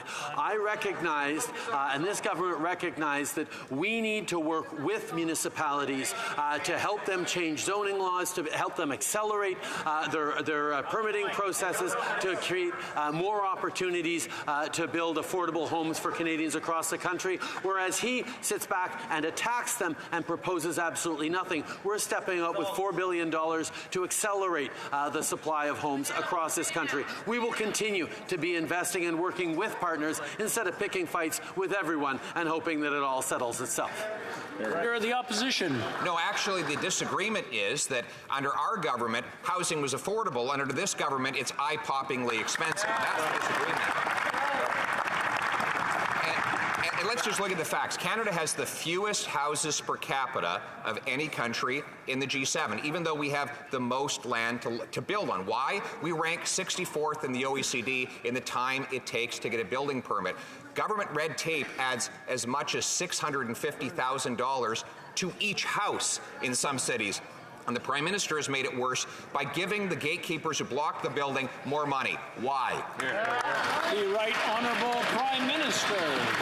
Speaker, this goes to the heart of the announcement we made last week on the Housing Accelerator Fund, which does work directly with municipalities to accelerate the delivery and the construction of affordable housing. Now, Mr. Speaker, what the member opposite would have you believe is that doing nothing to address the housing crisis would have somehow made it better. He criticizes us for the investments of billions of dollars in housing over the past years. Just think, if things are expensive now, how much worse it would have been had we had a Conservative government that continued to cross its arms and cut services to Canadians for the past 8 years.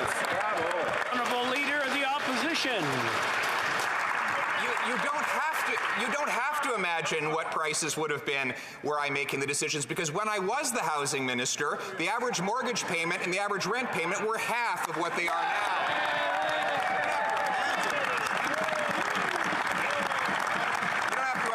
It's called history. Now, his solution is to continue to send billions of dollars. He spent $89 billion on housing affordability to double mortgage payments, double rental costs, double the needed down payment. How did he spend so much to achieve so little?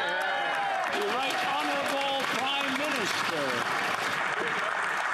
Next thing, the member opposite's going to complain that housing prices are higher today than they were in my father's time as Prime Minister. Mr. Speaker, we are going to continue to invest in Canadians and recognize that while we grow the economy, I'm going to have to interrupt the Right Honourable Prime Minister. I'm having a hard time hearing the answer, and I'm sure other people are.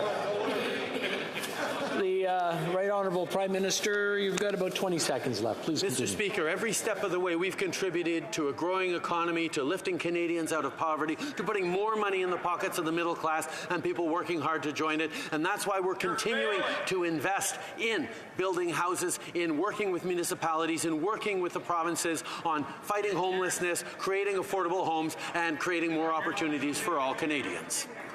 Honourable Leader of the Opposition. You know, when you look at his promise to make it easier for Canadians to get a home, and since that time, the payments have actually doubled. You listen to him rattle off the billions he's spent to achieve that failure. He kind of reminds you of that shady contractor who promises you that he'll build you a brand new home, but the cost just keeps going up and up and up, and the house never actually gets built, Mr. Speaker. And that is exactly where young people are today, stuck in their parents' basements, their dreams crushed because they can't get themselves a home and start a family. Yes. Instead of siding with the gatekeeper and sending billions of dollars more money to those bureaucracies, why won't he get them out of the way to bring homes Canadians can afford?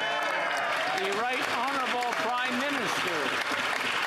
Mr. Speaker, The Conservative leader is actually arguing that less investments in Canadians, less investments alongside municipalities and provinces, fewer programs to support Canadians would somehow have solved this problem. That's the problem with Conservatives. They think that cuts can create growth. They think that fewer investments in Canadians will get people to pull themselves up by their bootstraps and succeed. Mr. Speaker, we believe in investing in the middle class and people working hard to join it, and that's why Canadians are doing better than they were before. The Honourable Leader of the Opposition. In other words, we should forgive him for failing because he fails expensively. You know, Mr. Speaker, what we propose is actually to incentivize home building. Why doesn't the government link the number of federal infrastructure dollars a big city gets to the number of houses that actually get completed? That would incentivize them to get the gatekeepers out of the way. We could bring in penalties for big city bureaucrats that block construction and boost infrastructure dollars for those that get out of the way. Why won't he pay for results instead of paying for failure? Honourable Prime Minister. Mr. Speaker, Canadians well remember that when the honourable member was in government, the characterization of the relationships between provinces, municipalities and the federal government were fights all the time. Conflicts and fights with cities, conflicts and fights with rural mayors, conflicts and fights with provinces, and cuts to services that Canadians relied on. And he is demonstrating that 8 years of investments in Canadians, in growth, in lifting Canadians out of poverty, in creating jobs, in fighting climate change, just makes him want to go back to the good old days of Stephen Harper with cuts and fights with everyone. Honourable Leader of the Opposition. Mr. Speaker, he says that Canadians shouldn't worry about the fact that our young people are living in homeless shelters while they go to school, or that they're condemned to tent cities or their parents' basements, because all the politicians are getting along. And that's what's important. As long as we go along to get along and have wonderful meetings and conversations, he believes we shouldn't worry about the poverty that the gatekeeping policies are causing. Why won't the Prime Minister link federal infrastructure dollars for cities to the number of houses they allow to be built? Right. Find those gatekeepers who block and bonus those that build so that we can have more affordable homes for our young people. The Right Honourable Prime Minister. The member opposite wants to talk about poverty. Let's talk about poverty. The very first thing he did after we became government was vote against a tax hike on the wealthiest so we could lower them for the middle class. He then voted against a Canada Child Benefit that has lifted hundreds of thousands of kids out of poverty. We created millions of jobs while lifting millions of Canadians out of poverty, Mr. Speaker. Our focus on growing the middle class and supporting people working hard to join it has delivered and is continuing to deliver even as we stand with people going through difficult times right now. You cannot grow this economy through cuts, no matter much he shouts that he... I'm sorry?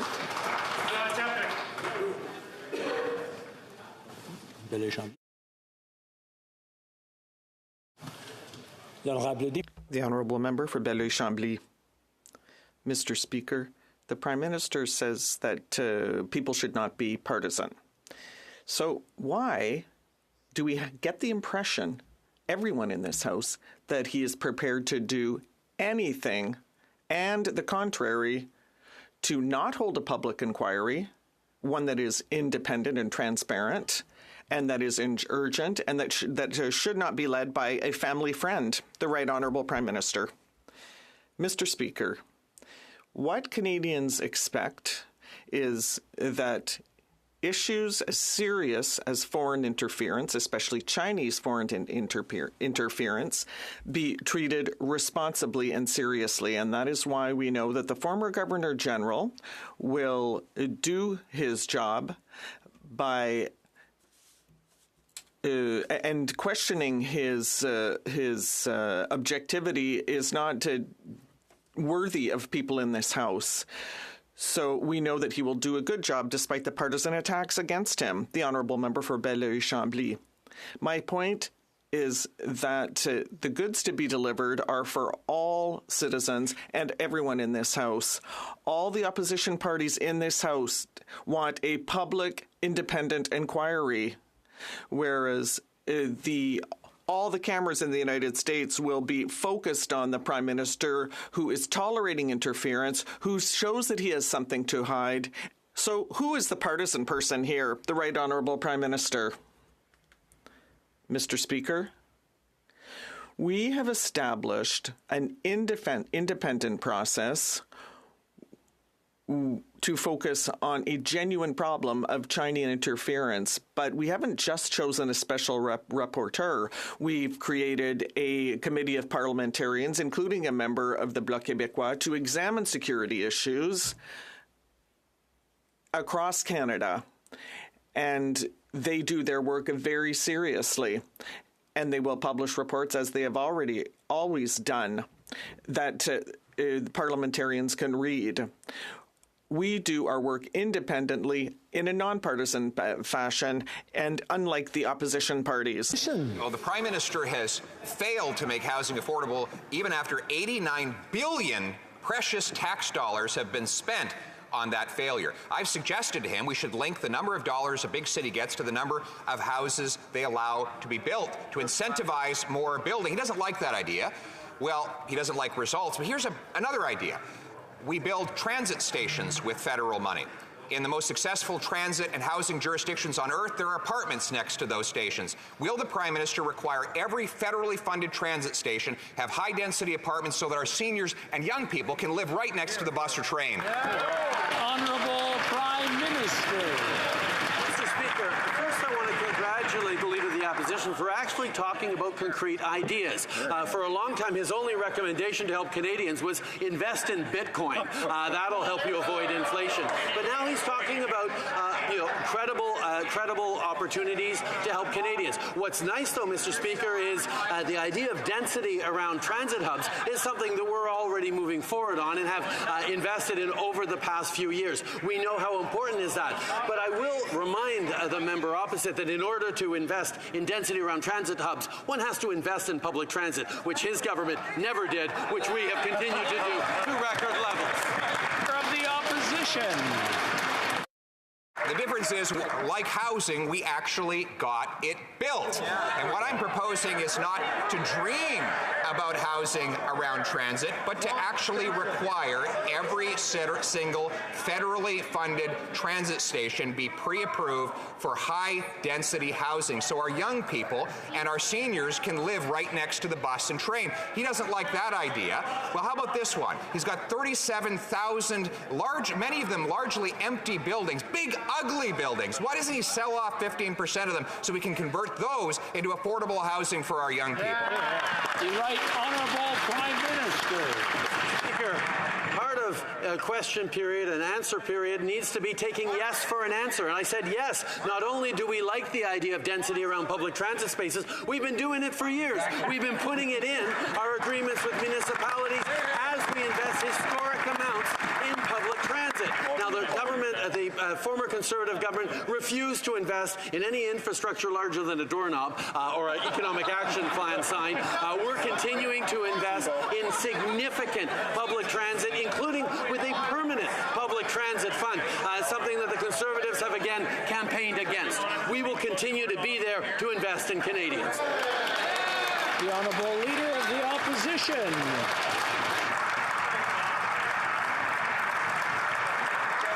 Their very first infrastructure project was to install a doorknob in the Prime Minister's office when they took office, Mr. Speaker. Mr. Speaker, speaking of housing.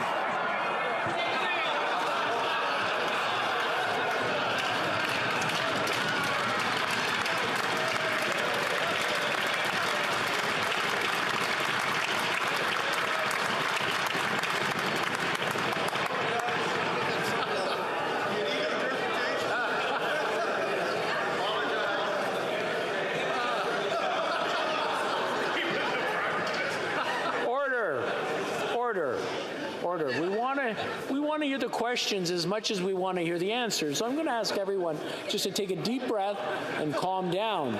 The Honourable Leader of the Opposition, you got 21 seconds left. I'm sorry, Mr. Speaker. Sometimes I even crack myself up here.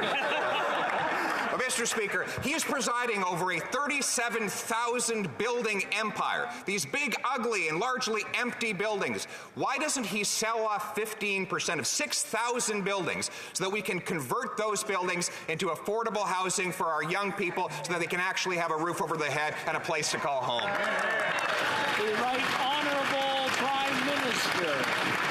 Speaker, once again, this is an idea that we're already moving forward with, looking at federal properties and how we can convert them either through the rapid housing process or by working with municipalities to deliver more affordable housing. But I'm very pleased to see the member opposite moving off his recommendations on buying Bitcoin as a way of avoiding inflation and actually putting forward concrete ideas. It's great to have a real debate over ideas. I wish he'd paid attention to the ideas we have so he can maybe propose different ones or perhaps better ones.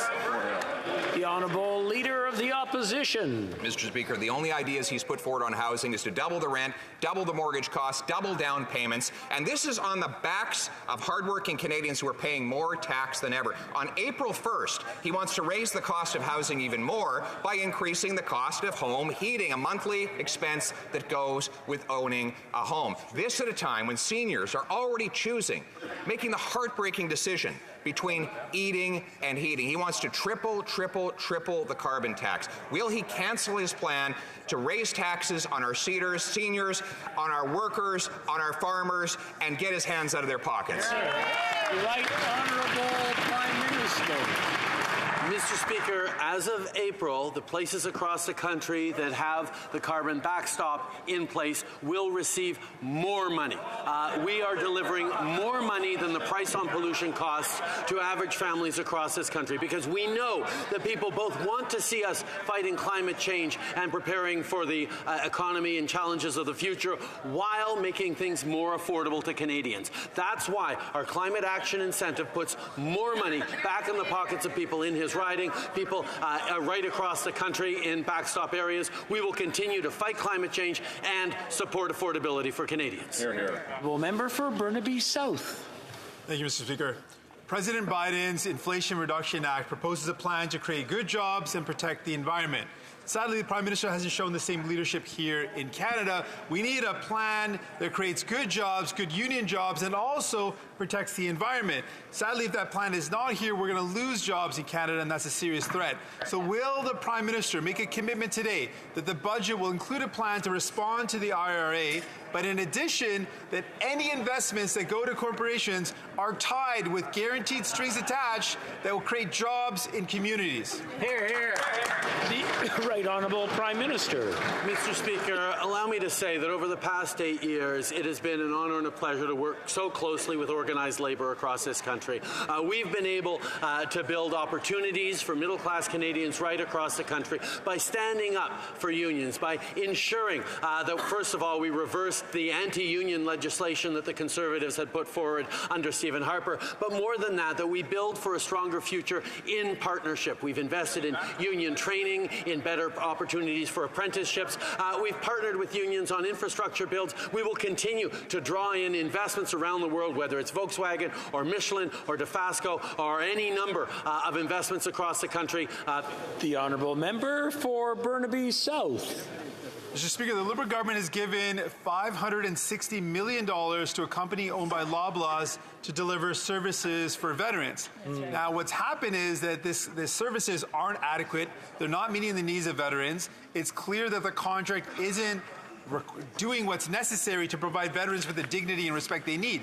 So will the government admit that this contract is botched, it's failing people, it's failing veterans, and just cancel it?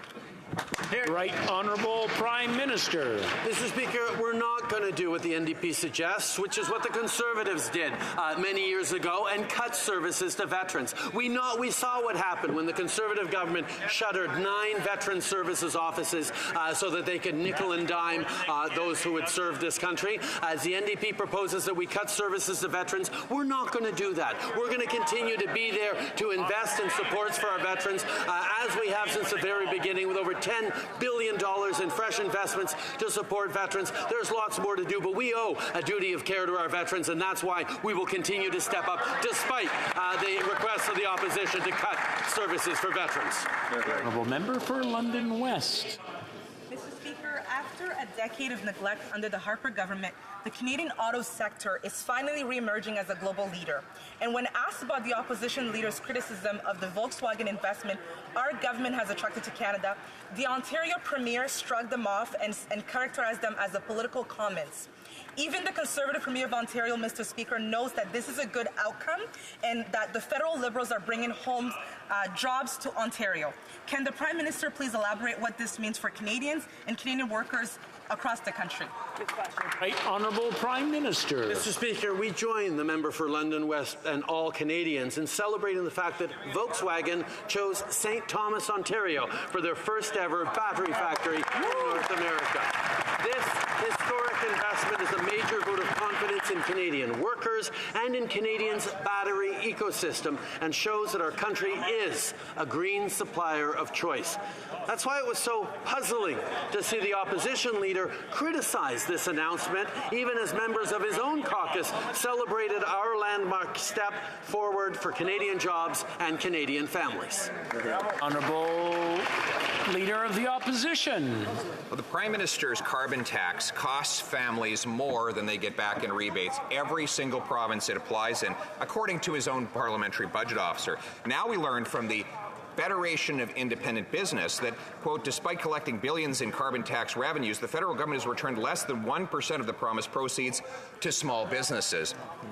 This job-killing tax is driving up the costs on small local businesses that support communities right across the country. Will the Prime Minister tell us how much would an average corner store owned by a ma and pa get back in rebates for all the carbon tax they're going to pay on their heat? The Right Honourable Prime Minister.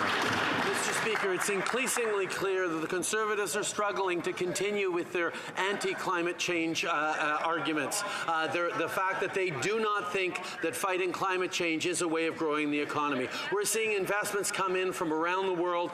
We're seeing Canadians understand that innovation and clean solutions are part and parcel of not just a stronger future for our economy in general, but for their jobs, their careers, and their kids' careers. We're going to continue to show leadership around the world in drawing in green investments while we support small businesses with some of the lowest small business taxes in the world. These are things that we will continue to... Leader of the Opposition. From corner stores to car mechanics, they have to pay this carbon tax. I asked the Prime Minister how much they get back. He wouldn't answer because, of course, the answer is zero. It's a gigantic tax grab. It's also a tax on food. When you tax the farmers that make the food and the truckers that transport it, you tax the people who eat it at the end of the supply chain. The Carleton Mushroom Farms, just a half an hour south of here, employs 100 people. Their carbon tax bill for the month of July was $9,000. What do you expect them to do? Put that on customers' food bills? The Right Honourable Prime Minister. I guess the Leader of the Opposition truly thinks that the third time's the charm. Twice already, they have tried to campaign against putting a price on pollution. They've campaigned against having a plan to fight climate change and grow the economy, and they failed the first two times. Maybe this time they'll get it right, and Canadians will realize that climate change is a scam, according to to the Conservative members. The fact is, Canadians know that fighting climate change and growing the economy while supporting families and investing in small businesses is the only path forward. And the fact that they're continuing to stand against that is really a shame, Mr. Speaker. The Honourable Leader of the Opposition. It's not a climate plan, it is a tax plan. He has not met a single emissions target since he became Prime Minister. All he's managed to do is suck more money out of the pockets of Canadians. It's enough to make a man drink, but he's taxing that too. I have in my hands a letter from the Canadian breweries workers. These are union workers who say Canada is experiencing the highest cost of living increases in a generation. This is squeezing family budgets and making workers in the brewery sector nervous about their jobs. They're calling on the Prime Minister to cancel his planned tax increase on beer and spirits. Will he listen to these union workers and cancel the tax hike? The Right Honourable Prime Minister. lives recognize the important contributions that Canadian wine, beer, and spirits producers make to the Canadian economy. It's why we cut taxes for small businesses and eliminated the excise duty on low-alcohol beer. We will continue to be there for small businesses right across the country, even as we promote extraordinary Canadian products like Canadian wine, beer, and spirits. The Leader of the Opposition. Monsieur le Président, il augmente les taxes sur... He's raising taxes on gas, on heating, on electricity, on food, on family income, and everything else, and now is increasing taxes on beer and spirits.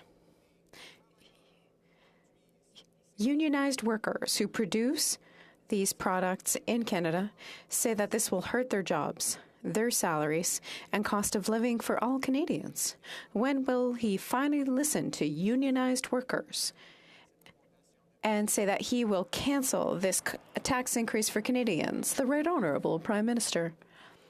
We all know that Canadian wine, beer, and spirits producers make a significant contribution to the Canadian economy. That's why we reduced taxes for small businesses. We removed excise tax on low-alcohol beer. We're always defending our small businesses, and we will always promote the great quality of our wine, spirits, and beer production in Canada. The Honourable Member for Drummond. Mr. Speaker, we have to talk about Amira El-Gabari again.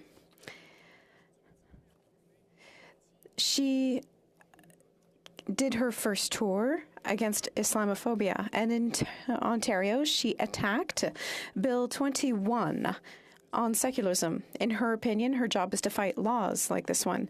That's how she used her first official outing. So I'm asking the Prime Minister to clarify, is her mandate about building bridges between communities or touring Canada to fight Quebec's laws? The Right Honourable Prime Minister. Mr. Speaker, on this side of the House, we will always defend the rights of minorities. We know, I know as a Quebecer, how important it is to defend our French language, to defend our culture in a minority situation, to defend official languages, and yes, to defend freedom of religion in this country. That's why we will always be there to defend individual rights. And that's why we criticize preventive use of the notwithstanding clause, which suspends fundamental rights before even being able to go before the courts to defend those rights. The Honourable Member for Drummond. That's exactly what the National Assembly was concerned about when it unanimously denounced Ms. El-Gawabi's appointment. She's clearly not using her position to build bridges and improve understanding between different realities, Muslim and non-Muslim, or to combat racism. She's using her position to rally Canada against Quebec's Bill 21 and feed the prejudice that secularism in the state is discriminatory. Is that a blunder on her part, or is that exactly what the Prime Minister intended when he created this position? The Right Honourable Prime Minister. Mr. Speaker, I'm always surprised to the extent that the Bloc Québécois seems ready to choose minorities they want to defend. The truth is that defending minority voices, defending official languages, defending culture, defending freedom of thought is important to a free society. I hope that they won't continue to attack the idea of defending minority rights throughout the country. The Honourable Leader of the Opposition. It took the Harper government only 3 months to get the Americans to back down and pay back and stop collecting illegal tariffs on softwood. When this Prime Minister took office, the Americans smelled weakness, and they slapped those tariffs right back on, and you know what? He backed down. The Harper government got an exemption to Buy America laws, and within months of this Prime Minister taking office, the Americans slapped it right back on again, and he backed down again. He's now even saying he can't protect our borders against illegal border crossing without the permission of the United States President. Will he announce resolutions to these problems tomorrow, or will he just back down again? The Right Honourable Prime Minister. Canadians faced one of the most significant threats to our jobs, to our growth, to our prosperity in the threat of cancellation of NAFTA. The recommendation from Mr. Harper, the recommendation from the Conservatives, oh, you need to capitulate. But that's not what Canadians did. That's not what this government did. We stood strongly. We got them to lift tariffs on steel and aluminum. We renegotiated NAFTA in our favor. We continue to stand up for Canadians, Canadian workers right across the country. We will take no lessons in capitulation to Americans from the Conservatives, Mr. Speaker. Right. Honourable Leader of the Opposition. On a prévu que le Premier ministre allait capituler. We expected the Prime Minister to capitulate, and that's what he did. He signed an agreement allowing Americans to continue with illegal tariffs on our softwood lumber, which hurts our forestry workers. He capitulated again with Buy America. And Mexico has an exemption, whereas Canada doesn't. And he said we need permission from the Americans to protect our border, something we never needed before. Will he finally get up and stand up for Canada? The Right Honourable Prime Minister. We all remember that when Canadians were facing the biggest threat to our economy, which was the idea that President Trump was going to cancel NAFTA. We held on, we pushed back against the Americans in spite of the fact that Mr. Harper and the Conservatives were encouraging us to give in, to not bother Mr. Trump and accept what he was offering. We stood up for Canadian workers, and we saw tariffs on steel and aluminum removed, and we were able to negotiate in our favor. Monsieur le Président, c'est lui qui accepte. But, Mr. Speaker, he's the one who accepted all Mr. Trump's demands.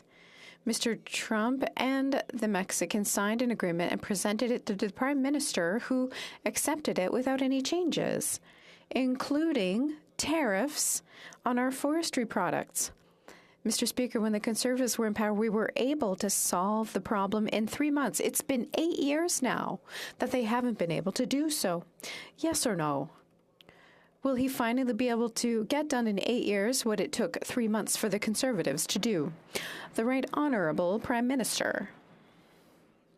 Mr. Speaker, I understand to what point the Conservatives need to make partisan attacks. But they're not going to rewrite history. We were able to renegotiate NAFTA to defend Canada's cultural industry, to defend Canadian workers, to defend our dairy industry and supply management. We've defended workers' interests in Canada. We will continue to do so. While the Conservatives were encouraging us to give in, we stood up for Canadians, and that's what we're going to continue to do in partnership with the Americans. For Yukon.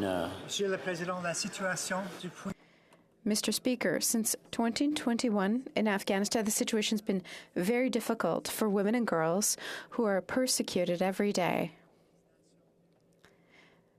The United Nations confirmed that the number of Afghans who need help is unprecedented. Can the Prime Minister tell us about Canada's efforts to support the Afghan people? The Right Honourable Prime Minister. I'd like to thank the member for Yukon for his excellent question and his hard work. We've tabled Bill C-41 to allow humanitarian organizations to offer vital aid to the Afghan people while maintaining our strong anti-terrorist legislation. This effort is added to the $156 million that we've invested in international organizations since August 2021. I hope that my colleagues on the other side will support the quick passage of Bill C-41, which means in supporting quick aid to the people of Afghanistan, the Honourable Leader of the Opposition. The former Conservative government obtained an exemption from Buy American policies during the Obama years. The Americans reapplied them once this Prime Minister came to power. In the agreement he signed, he allowed Buy America to become bigger and to affect the federal government's projects, not just smaller state projects. The Mexicans obtained an exemption. Prime Minister Harper was able to obtain it. The Mexicans were able to obtain it. Will this Prime Minister get an exemption from Buy America tomorrow? The Right Honourable Prime Minister. Mr. Speaker, we saw to what point the Americans wanted to create an electric car industry by excluding Canada. However, the work that we did with our partners in the United States allowed us to highlight how integrated we are on both sides of the border. For instance, when it comes to building cars, we were able to get an exemption in that industry. So we're going to continue to work hand in hand with our American partners, which will lead to good jobs for Canadians, economic growth, and productive competition with the rest of the world. The Honourable Leader of the Opposition. How badly he's capitulated on Buy America. Get this straight. Harper got an exemption to Buy America in the Obama era to protect our construction workers and their paychecks. This Prime Minister allowed Trump to slap Buy America on, and then he signed a deal that would allow the expansion of Buy America from just being at the state level to the federal level. And now the Mexicans have an exemption from Buy America, and we don't. This is a catastrophic failure for our construction workers as a result of this Prime Minister's weakness. Will he get a deal to end Buy America for Canadians tomorrow? The Right Honourable Prime Minister. The issue of protecting Canadian jobs and ensuring growth for the future is a deeply serious issue that must be taken seriously, which is why you really shouldn't be just making stuff up, as the Leader of the Opposition is. The fact of the matter is we will continue to stand up for Canadian jobs, work closely with the Americans on making sure we're competitive with the world. This is the approach that we've always taken with our partners to the South. We will continue to take this seriously instead of looking for, venal partisan advantage. The Honourable Leader of the Opposition. Mr. Speaker, it is a fact that Buy America remains in place today on Canada and that it has been expanded under this Prime Minister to include the federal government, something that was specifically exempted from the earlier NAFTA. But Trump demanded it, and this Prime Minister was in the habit of backing down to everything Trump demanded. Now, we thought that when Trump was gone, that he was going to have an easier time, but now Biden is pushing him around. Mr. Speaker, putting partisanship aside, I think we as Conservatives can all agree we don't like any Prime Minister, including a Liberal Prime Minister, to be pushed around like this by an American president. Will he end it tomorrow? The Right Honourable Prime Minister. Mr. Speaker, we have consistently stood up for Canadians, whether it was Canadian auto workers, Canadian steel workers, whether it was making sure we renegotiated NAFTA in strong ways, or whether we stood up for inclusion of Canadian electric vehicles production in the new IRA. We will continue to work constructively with our partners to the South. We will continue to defend Canadian interests. We will continue to grow our economies together at a time where the world needs a North America to be working together as allies to project our success and our values to the world. That's what we will do while he plays partisan games. Member for Northwest Territories. Mr. Speaker, my constituents in the Northwest Territories are very troubled by the recent news that millions of litres of oil sands tailings in northern Alberta were leaked without notifying communities at risk for 9 months. It's unacceptable that neither Imperial Oil nor the Alberta regulator bothered to let Northerners know about this potential threat to our water quality. Can the Prime Minister share what the Government of Canada is doing to address the concerns of my constituents on this matter? Honourable Prime Minister. Mr. Speaker, as always, I thank the member for the Northwest Territories for his question, his advocacy on behalf of his constituents in a very, very serious situation. We are deeply concerned about the health and well-being of the affected communities. Ministers have been in regular contact with the impacted communities, quickly providing supplies and conducting water testing. We need to understand why the company and the regulator were so slow to notify. We expect to see a clear remediation plan from the company so communities can get the answers they deserve and that this never happens again. The Honourable Member for Burnaby South. The Indian government has suspended cell phone service, internet service, and social media accounts on top of blocking journalists from covering what's happening while heavy military presence rolls into Punjab. Why has the Prime Minister remained silent on this? And will he accept and commit to the NDP demands to boycott the G20 events in Chandigarh and Kashmir, to ban BJP officials from entering Canada who've uttered death threats against Canadians, and do everything possible to ensure the safety of Canadians abroad? Hear, hear. The Right Honourable Prime Minister. Mr. Speaker, obviously Canada is monitoring the situation in Punjab closely. We're looking forward to a swift return to a more stable situation. The Honourable Member for Saanich Gulf Islands. Thank you, Mr. Speaker. The IPCC report of this week is sobering reading. It requires of all of us that we're prepared to do more, be braver, be bolder, because nothing less than our children's future is at stake.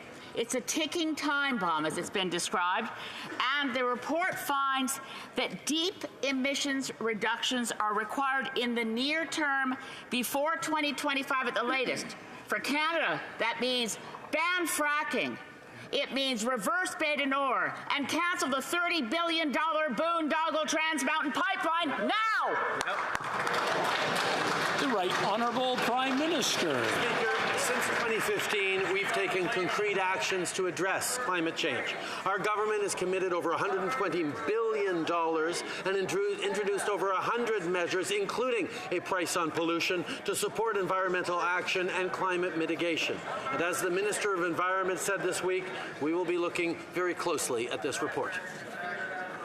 I'm afraid that's all the time we have for questions today. C'est tout le temps que nous avons. Comme il est 15h07.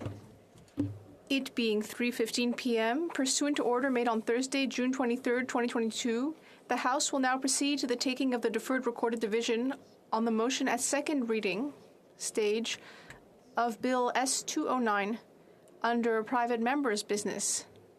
Call in the members.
La question est la suivante. The question is as follows. I, seconded by Ms. Duncan, Etobicoke North, move that Bill S-209, an act respecting Pandemic Observance Day, be now read a second time and referred to the Standing Committee on Health. La période de 10 minutes pour les... The 10-minute period for members voting electronically has started, and the House will now proceed to the vote. We'll start with the sponsor of the item.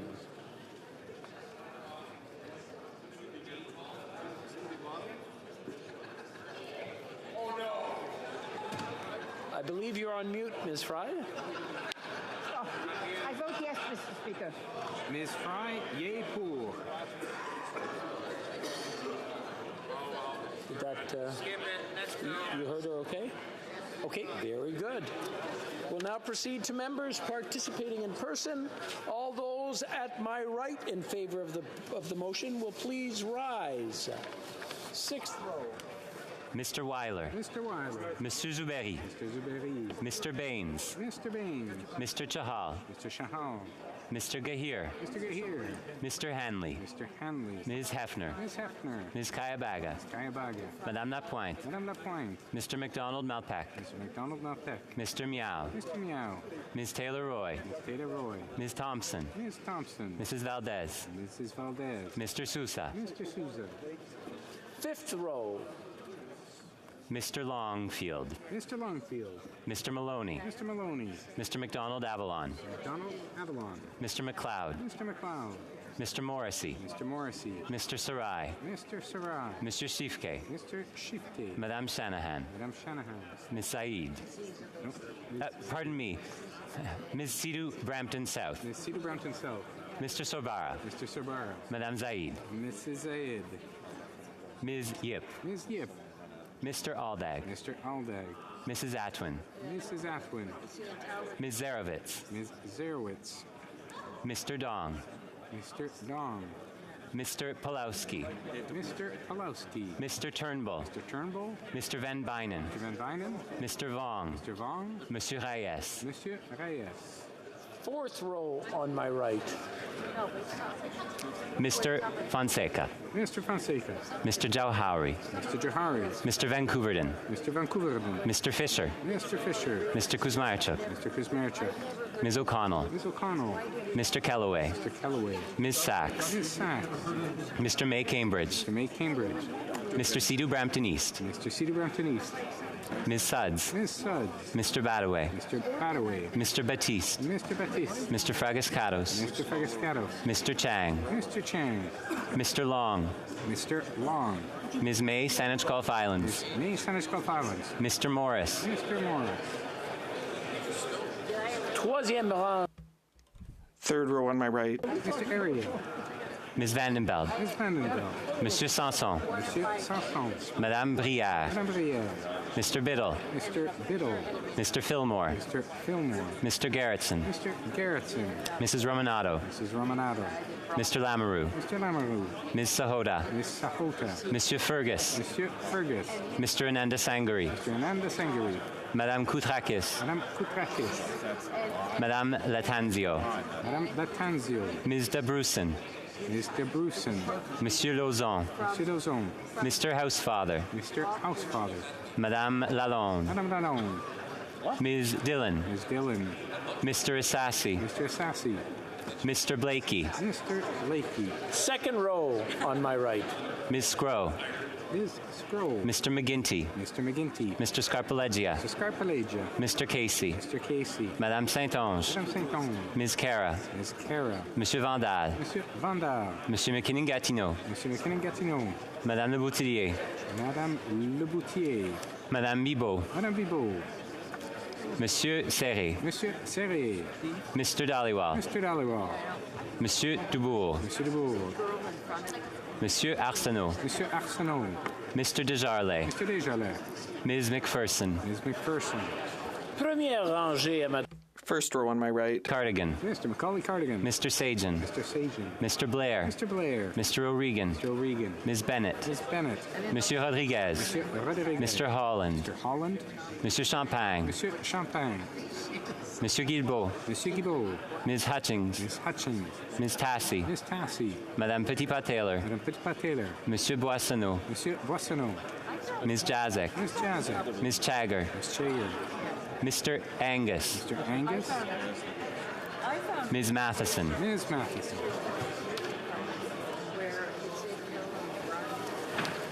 All those at my left in favor of the motion will please rise. Sixth row. Madame Bérubé. Madame Bérubé. Madame Hughes. Madame Hughes.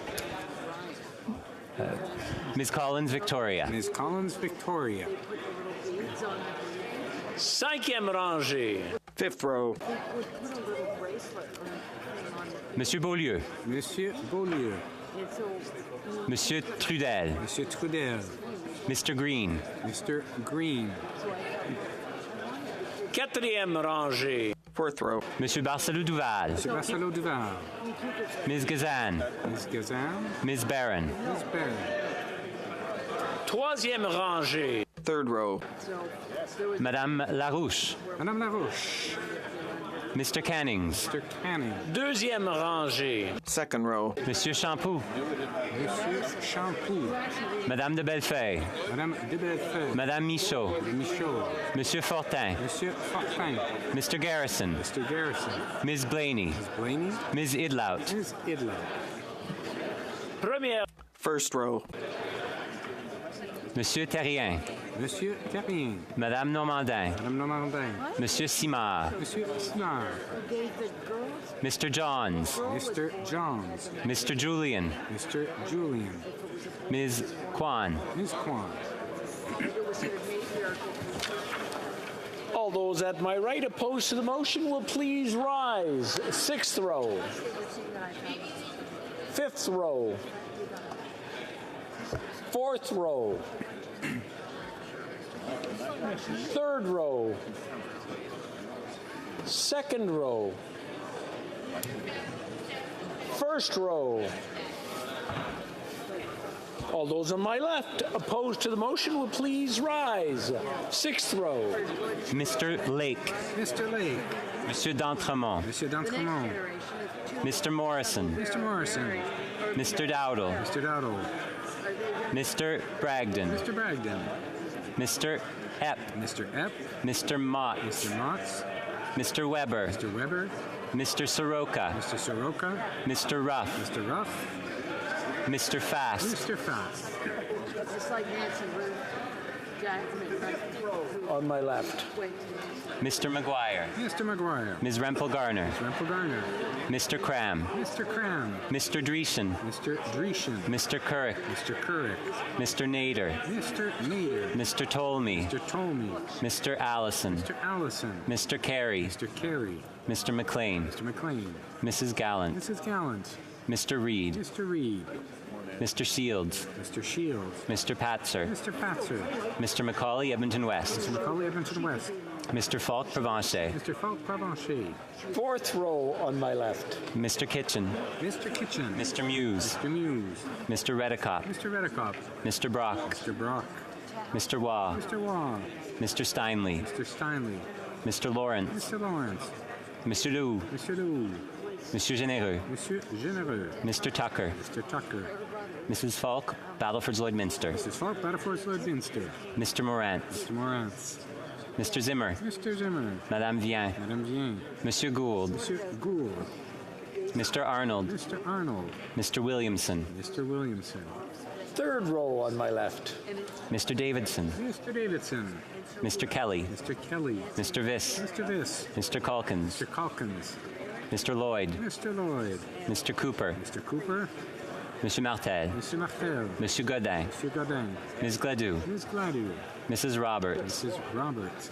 Mr. Williams. Mr. Williams. Mrs. Goodridge. Mrs. Goodridge. Mr. Melillo. Mr. Melillo. Mrs. Cramp-Nyman. Mrs. Cramp-Nyman. Mrs. Vecchio. Mrs. Vecchio. Mr. Chambers. Mr. Chambers. Mrs. Block. Mrs. Block. Mr. Aitchison. Mr. Aitchison. Mr. Van Popta. Mr. Van Popta. Mr. Lobb. Mr. Lobb.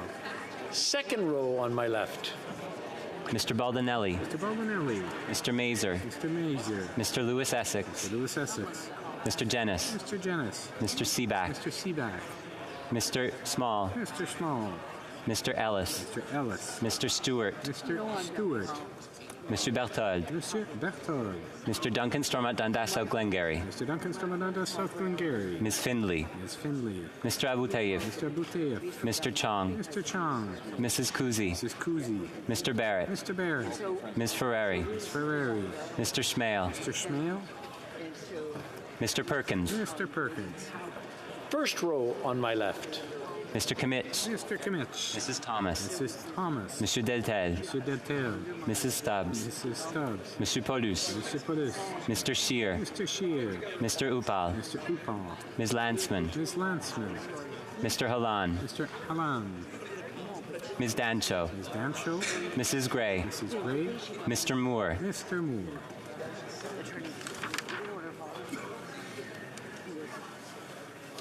La Chambre attendant maintenant la fin de la période. The House will now await the end of the remote voting period.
Je désire informer la Chambre que la période de vote électronique. I wish to inform the House that the electronic voting period has ended. Due to technical difficulties, they may now use the raise hand function and the chair will recognize them. Mr. Massé. Thank you, Mr. Speaker. I vote yes.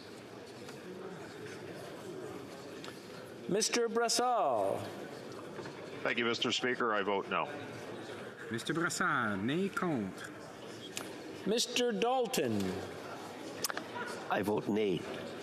Mr. Dalton, nay, contre. The table will now compile the results of the vote. Yeas pour, 208, 208. Nays contre, 114, 114. Motion carried. En conséquence, ce projet. Accordingly, the bill stands referred to the Standing Committee on Health. Pursuant to order made on Thursday, June 23rd, 2022, the House will now proceed to the taking of deferred record division on the motion at second reading stage of Bill C-289 under private members' business.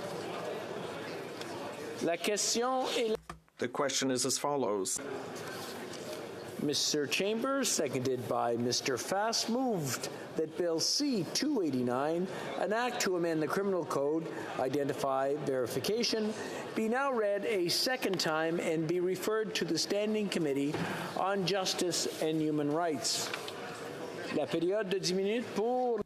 The 10-minute period for members voting electronically has started, and the House will now proceed to the vote. We'll start with the sponsor of the item.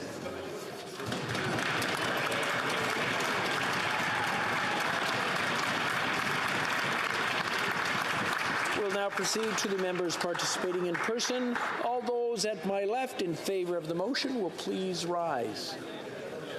Mr. Lake. Sixth row. Mr. Lake. Monsieur d'Entremont. Monsieur d'Entremont.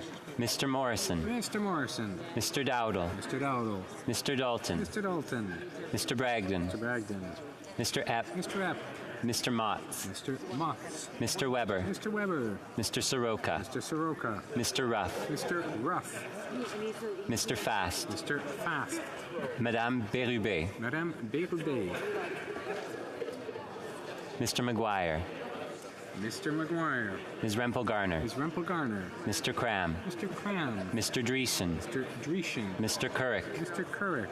Mr. Nader. Mr. Nader. Mr. Tolmie. Mr. Tolmie. Mr. Allison. Mr. Allison. Mr. Carey. Mr. Carey. Mr. McLean. Mr. McLean. Mrs. Gallant. Mrs. Gallant. Mr. Reed. Mr. Reed. Mr. Shields. Mr. Shields. Mr. Patzer. Mr. Patzer. Mr. Macaulay, Edmonton West. Mr. Macaulay, Edmonton West. Mr. Falk, Provencher. Mr. Falk, Provencher. Monsieur Beaulieu. Monsieur Beaulieu.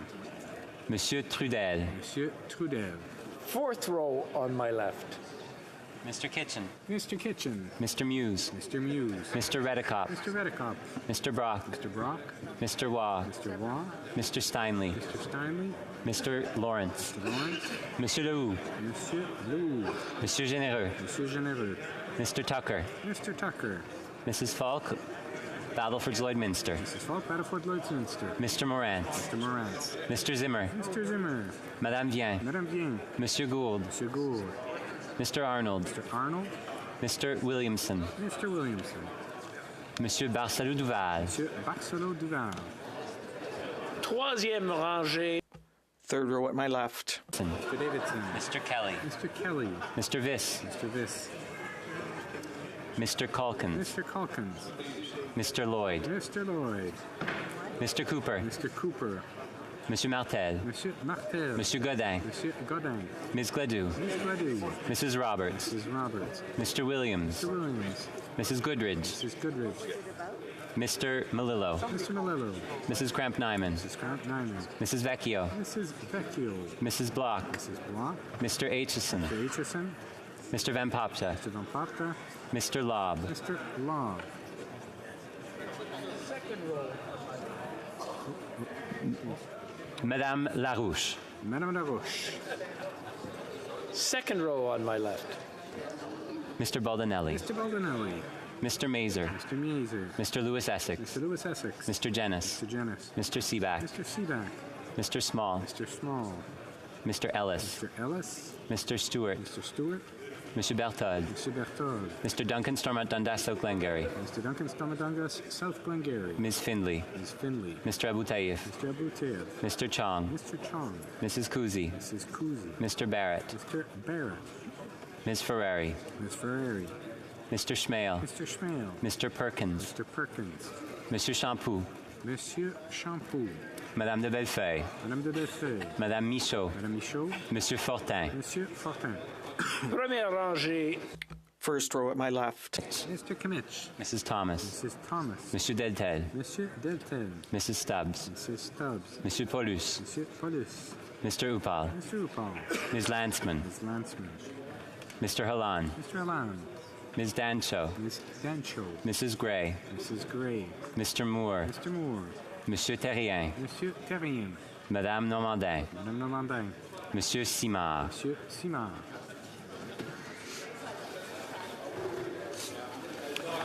Que tous ceux à ma droite. All those at my right in favor of the motion will please rise. Cinquième rangée. Fifth row. Mr. Bond. Quatrième. Fourth row. Ms. May, Saanich Gulf Islands. Ms. May, Saanich Gulf Islands. Troisième. Third row. Mr. Assassi.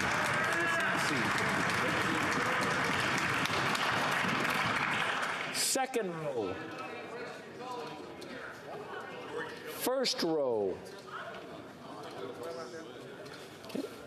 All those at my left opposed to the motion will please rise. Sixth row. Madame Hughes. Madame Hughes. Ms. Collins Victoria. Ms. Collins Victoria. Mr. Green. Mr. Green. Fourth row. Ms. Gazan. Ms. Gazan. Ms. Barron. Ms. Barron. Third row. Mr. Cannings. Mr. Cannings. Second row. Mr. Garrison. Mr. Garrison. Ms. Blaney. Ms. Blaney. Ms. Idlout. Ms. Idlout. And first row. Mr. Johns. Mr. Johns. Mr. Julian. Mr. Julian. Ms. Kwan. Ms. Kwan.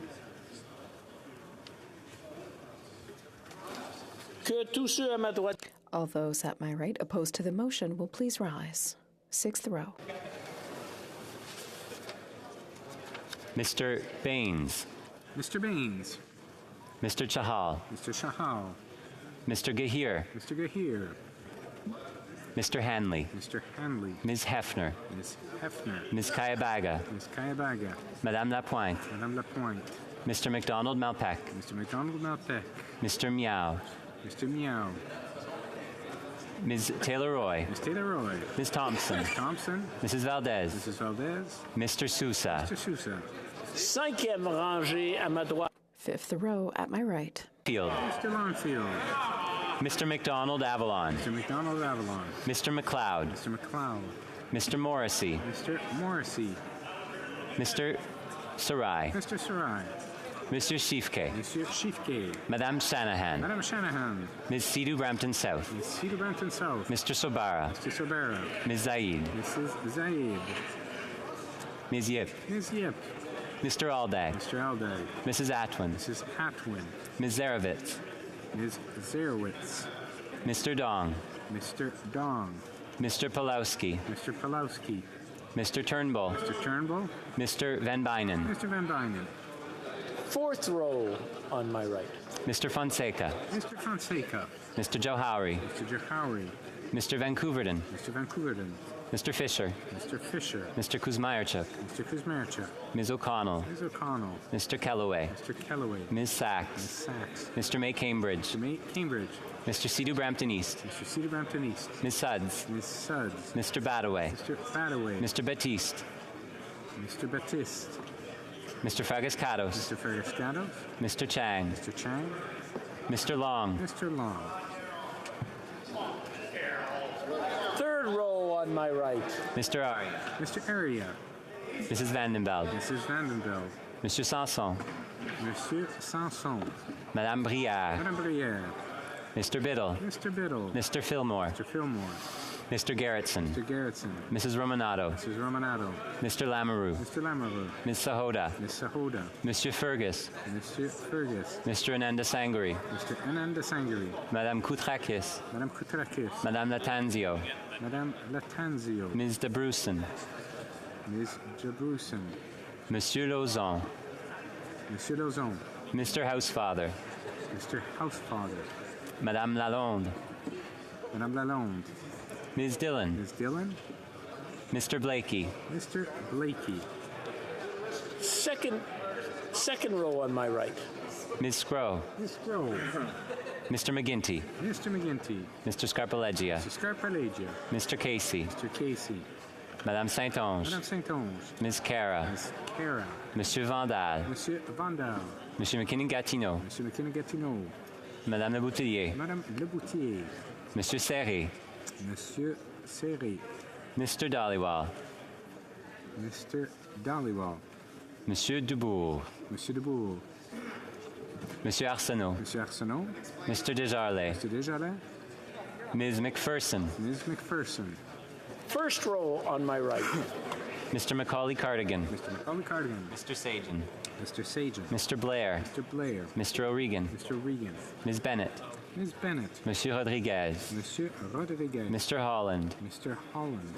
Monsieur Champagne. Monsieur Champagne. Monsieur Guilbeault. Monsieur Guilbeault. Ms. Hutchings. Ms. Hutchins. Ms. Tassie. Ms. Tassie. Madame Petitpas-Taylor. Madame Petitpas-Taylor. Monsieur Boissonneau. Monsieur Boissonneau. Ms. Jazek. Ms. Jazek. Mr. Angus. Mr. Angus. Ms. Matheson. Ms. Matheson.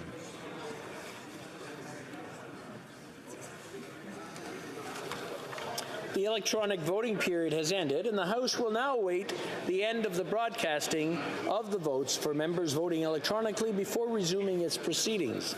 Once the proceedings resume, I will invite members who encountered technical difficulties to identify themselves.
If members were not able to vote due to technical difficulties, they may now use the raise hand functions and the chair will recognize them. Mr. Massey. Thank you, Mr. Speaker. I vote no. Mr. Massey, nay contre. Mr. Hussein. Thank you, Mr. Speaker. I vote nay. You have his that vote had gone through, but that just confirms it. Very good. The table will now compile the results of the vote.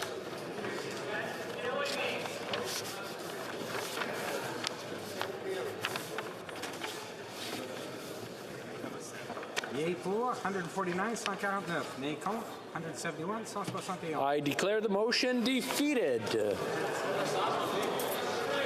Sir, that was quick.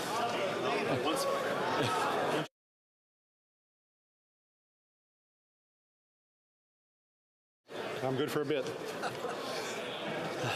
Pursuant to order made on Thursday, June 23, 2022, the House will now proceed to the taking of the deferred recorded division on the motion at second reading stage of Bill S-224 under private members' business. The question is as follows. Mr. Carey, seconded by Mr. Cooper, move that Bill S-224, an act to amend the Criminal Code, Trafficking in Persons, be now read a second time and referred to the Standing Committee on Justice and Human Rights. La période de 10 minutes pour les députés. The 10-minute period for members voting electronically has started, and the House will now proceed to the vote. We will start with the sponsor of the item. Mr. Carey. Mr. Carey. We will now proceed to members participating in person. All those at my left in favor of the motion will please rise in the sixth row. Mr. Lake. Mr. Lake. Mr. Morrison. Mr. Morrison. Mr. Dowdle. Mr. Dowdle. Mr. Bragdon. Mr. Bragdon. Mr. Epp. Mr. Epp. Mr. Mott. Mr. Motts. Mr. Weber. Mr. Weber. Mr. Soroka. Mr. Soroka. Mr. Ruff. Mr. Ruff. Mr. Fast. Mr. Fast. Madame Berube. Madame Berube. Madame Hughes. Madame Hughes. Ms. Collins Victoria. Ms. Collins Victoria. In the fifth row. Mr. McGuire. Mr. McGuire. Ms. Rempel Garner. Ms. Rempel Garner. Mr. Cram. Mr. Cram. Mr. Dreesen. Mr. Dreesen. Mr. Currick. Mr. Currick.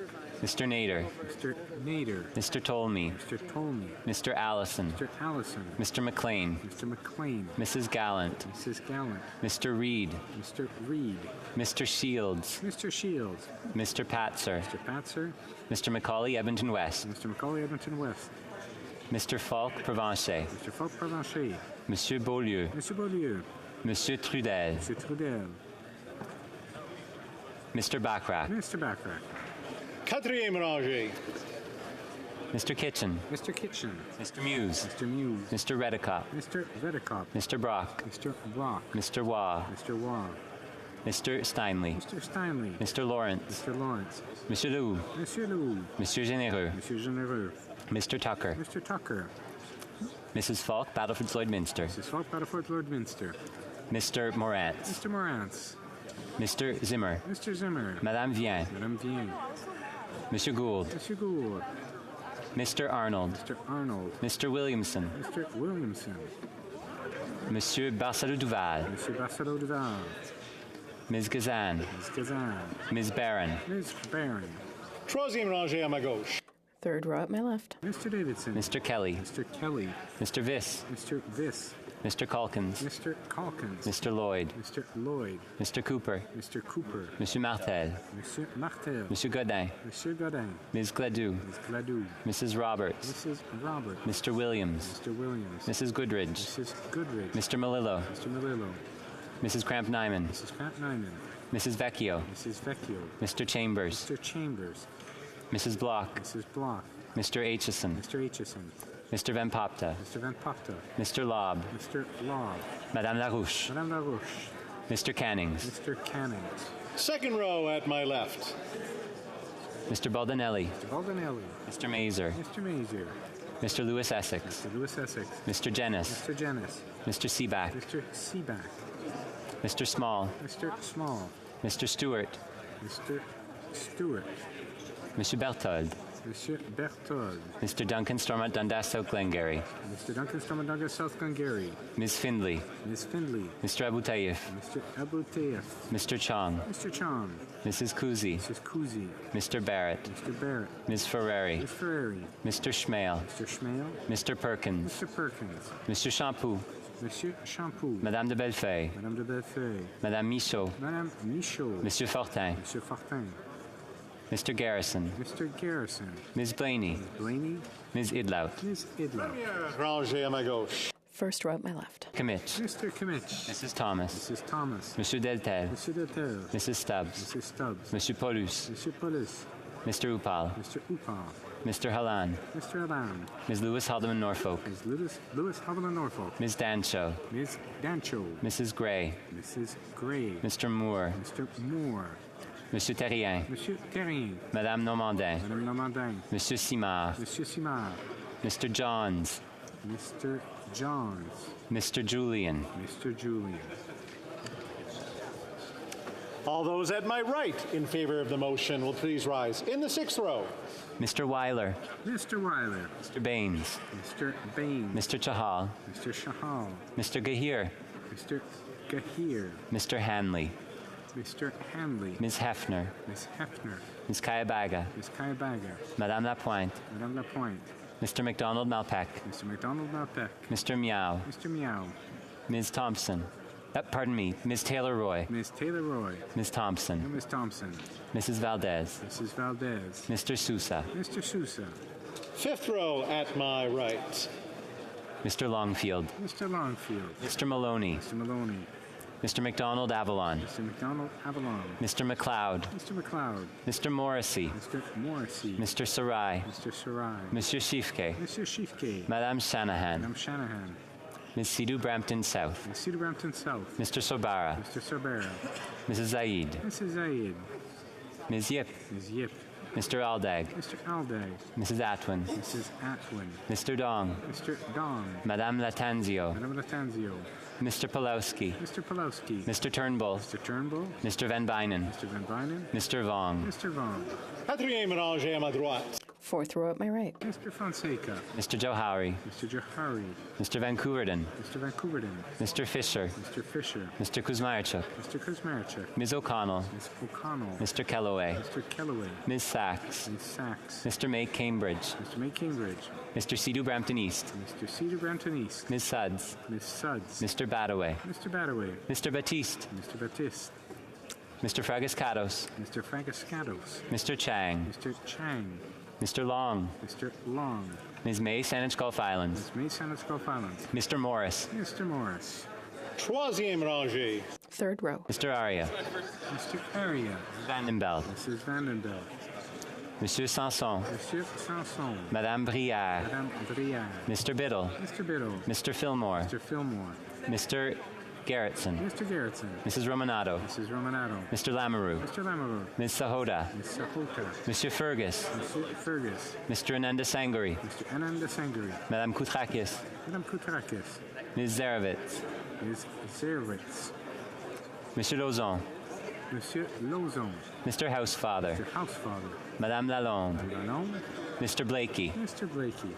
2e rangée à ma droite. Second row at my right. Mr. McGinty. Mr. McGinty. Mr. Scarpaleggia. Mr. Scarpaleggia. Mr. Casey. Mr. Casey. Madame Saint-Onge. Madame Saint-Onge. Ms. Cara. Ms. Cara. Ms. Gould. Ms. Gould. Monsieur McKinnon-Gatineau. Monsieur McKinnon-Gatineau. Madame Le Boutillier. Madame Le Boutillier.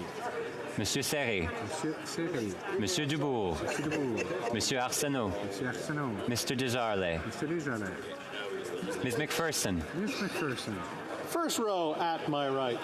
Mr. Macaulay Cardigan. Mr. Macaulay Cardigan. Mr. Sajan. Mr. Sajan. Mr. Blair. Mr. Blair. Mr. O'Regan. Mr. O'Regan.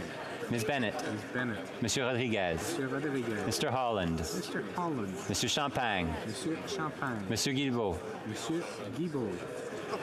Ms. Hutchings. Ms. Hutchings. Ms. Tassie. Ms. Tassie. Madame Petitpas-Taylor. Madame Petitpas-Taylor. Monsieur Boissonneau. Mr. Boissonneau. Ms. Jazek. Ms. Jazek. Mr. Angus. Mr. Angus. Ms. Matheson. Ms. Matheson. All those at my left opposed to the motion will please rise. In the 6th row. Fifth row. Fourth row. Third row. Second row. First row.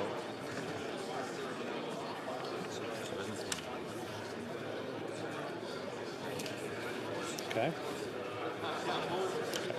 All those at my right opposed to the motion will please rise. In the sixth row. In the fourth row. Troisième rangée. Quatrième rangée. Fourth row, second row. Première rangée. First row. Voila. I'm thinking what we're doing for time here. The House will now wait for the electronic voting process to end before resuming its proceedings.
Period has ended. If members were not able to vote due to technical difficulties, they may use the raise hand function and the chair will recognize them. Mr. Massey? Thank you, Mr. Speaker. I vote yes. Mr. Massey, yea, pour. Anybody else? Voila. The table will now compile the results of the vote.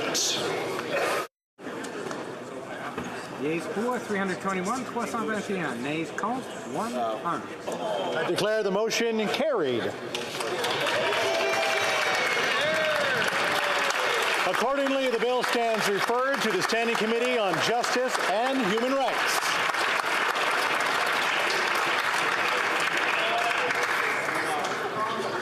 Pursuant to order made on Thursday, June 23, 2022, the House will now proceed to the taking of the deferred recorded division on motion M59 under private members' business in the name of Ms. Kayabaga.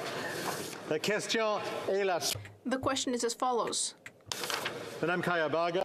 Ms. Kayabaga, seconded by Ms. Sudds, moved that in the opinion of the House, the government should continue to work in consultation with representatives of the provincial and territorial governments, the federal housing advocate, Indigenous governing bodies, service providers to people with disabilities, housing providers, and other relevant stakeholders in upholding a federal framework to improve access to adaptable, affordable housing for individuals with non-visible disabilities, which should consider the presence of an expert on persons with visible and non-visible disabilities to the National Housing Council, and that the expert provides advice to the ministers on the application of the National Housing Strategy to persons with disabilities. May I dispense? Thank you very much. The 10-minute period for members voting electronically has started in the House. We'll now proceed with the vote. We will start with the sponsor of the item. Ms. Kayabaga. We will now proceed to to members participating in person. All those at my right in favor of the motion, please rise in the 6th row. Mr. Weiler. Mr. Weiler. Mr. Baines. Mr. Baines. Mr. Chahal. Mr. Chahal. Mr. Gahir. Mr. Gahir. Mr. Hanley. Mr. Hanley. Ms. Hefner. Ms. Hefner. Madame Lapointe. Madame Lapointe. Mr. McDonald Malpac. Mr. McDonald Malpac. Mr. Meow. Mr. Meow. Ms. Taylor-Roy. Ms. Taylor-Roy. Ms. Thompson. Ms. Thompson. Mrs. Valdez. Mrs. Valdez. Mr. Sousa. Mr. Sousa. In the 5th row at my right. Mr. Longfield. Mr. Longfield. Mr. Maloney. Mr. Maloney. Mr. McDonald Avalon. Mr. McDonald Avalon. Mr. McLeod. Mr. McLeod. Mr. Morrissey. Mr. Morrissey. Mr. Sarai. Mr. Sarai. Monsieur Shifke. Mr. Shifke. Madame Shanahan. Madame Shanahan. Ms. Sidhu Brampton South. Ms. Sidhu Brampton South. Mrs. Zaid. Mrs. Zaid. Ms. Yip. Ms. Yip. Mr. Aldag. Mr. Aldag. Mrs. Atwin. Mrs. Atwin. Mr. Dong. Mr. Dong. Madame Latanzio. Madame Latanzio. Mr. Palowski. Mr. Palowski. Mr. Turnbull. Mr. Turnbull. Mr. Van Bynen. Mr. Van Bynen. Mr. Vong. Mr. Vong.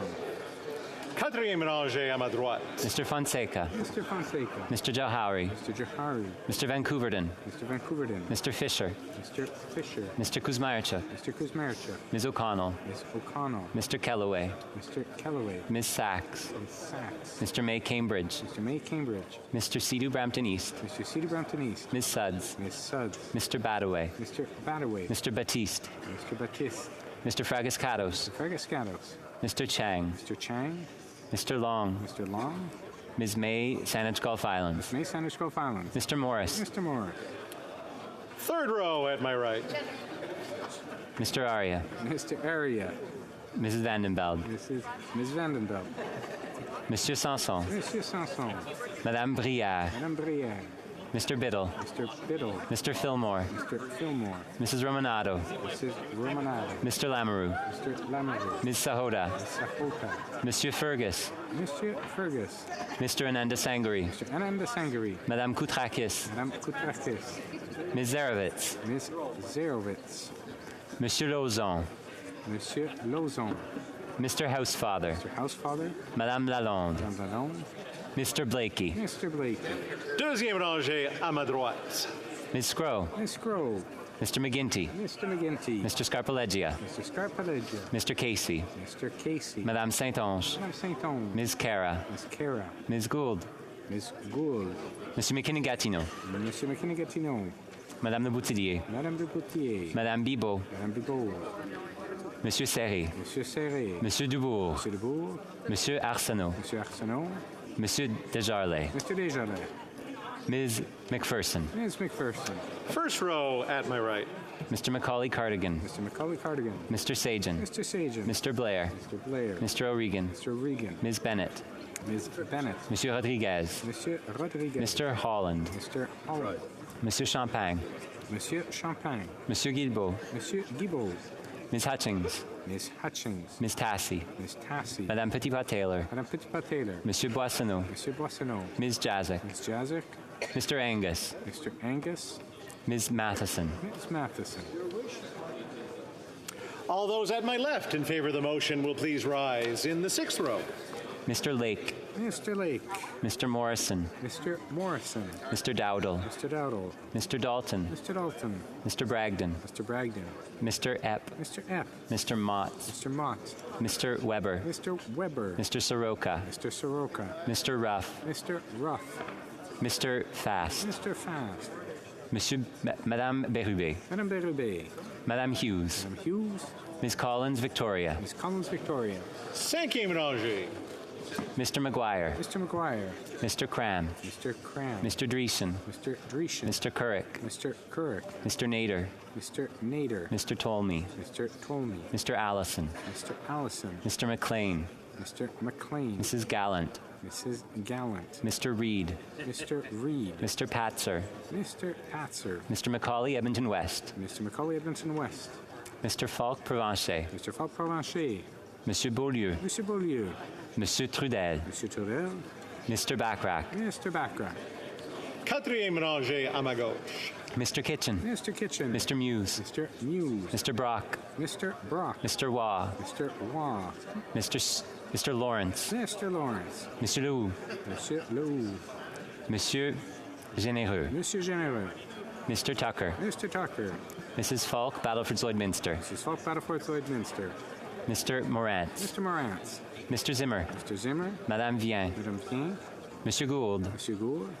Mr. Williamson. Mr. Williamson. Monsieur Barcelou Duval. Monsieur Barcelou Duval. Ms. Gazan. Ms. Gazan. Ms. Barron. Ms. Barron. Third row at my left. Mr. Davidson. Mr. Davidson. Mr. Kelly. Mr. Kelly. Mr. Viss. Mr. Viss. Mr. Calkins. Mr. Calkins. Mr. Lloyd. Mr. Lloyd. Mr. Cooper. Mr. Cooper. Monsieur Martel. Mr. Martel. Monsieur Godin. Mr. Godin. Ms. Gladue. Ms. Gladue. Mrs. Roberts. Mrs. Roberts. Mr. Williams. Mr. Williams. Mrs. Goodridge. Mrs. Goodridge. Mr. Malillo. Mr. Malillo. Mrs. Cramp Nyman. Mrs. Cramp Nyman. Mr. Chambers. Mr. Chambers. Mrs. Block. Mrs. Block. Mr. Van Popta. Mr. Van Popta. Mr. Lobb. Mr. Lobb. Madame Larouche. Madame Larouche. Mr. Cannings. Mr. Cannings. Second row at my left. Mr. Baldinelli. Mr. Baldinelli. Mr. Mazer. Mr. Mazer. Mr. Lewis Essex. Mr. Lewis Essex. Mr. Jennis. Mr. Jennis. Mr. Seaback. Mr. Seaback. Mr. Small. Mr. Small. Mr. Stewart. Mr. Stewart. Monsieur Berthold. Mr. Berthold. Mr. Duncan Stormont Dundas South Glengarry. Mr. Duncan Stormont Dundas South Glengarry. Ms. Findley. Ms. Findley. Mr. Abu Taif. Mr. Abu Taif. Mr. Chong. Mr. Chong. Mrs. Kuzi. Mrs. Kuzi. Ms. Ferrari. Ms. Ferrari. Mr. Schmale. Mr. Schmale. Mr. Perkins. Mr. Perkins. Monsieur Shampoo. Monsieur Shampoo.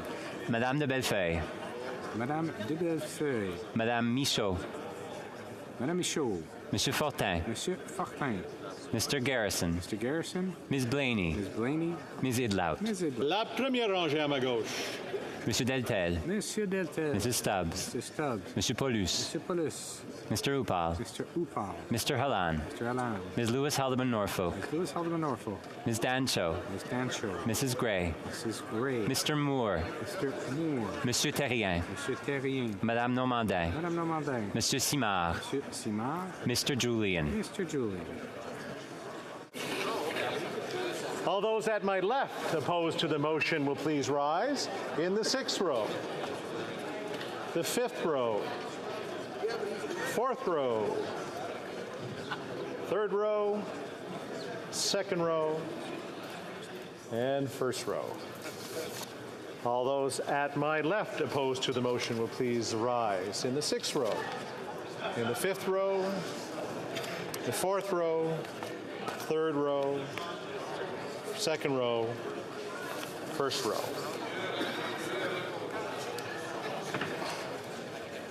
The House will now wait for the electronic voting period to end before resuming its proceedings.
Wish to inform the House that the electronic voting period has ended. If members were not able to vote due to technical difficulties, they may now use the raise hand function, and the chair will recognize them. Mr. Massey. Thank you, Mr. Speaker. I vote yes. Mr. Massey, yay pour. Ms. Haiju. Speaker, I vote yes. Ms. Haidu, yay pour. Le bureau va maintenant computer. The table will now compile the results of the vote. Yeas pour 320, 320. Nays contre, 0, aucun. Je déclare la motion adoptée. I declare the motion carried. And pursuant to order made on Thursday, June 23, 2022, the House will now proceed to the taking of the deferred recorded division on the motion at third reading stage of Bill C-241 under private members' business. The question is as follows. Mr. Lewis, Essex, seconded by Ms. Rood, moves that Bill C-241, an act to amend the Income Tax Act, deduction of travel expenses for trade persons, be now read a third time and do pass. The 10-minute period for members voting electronically has started, and the House will now proceed to the vote. We will start with the sponsor of the item.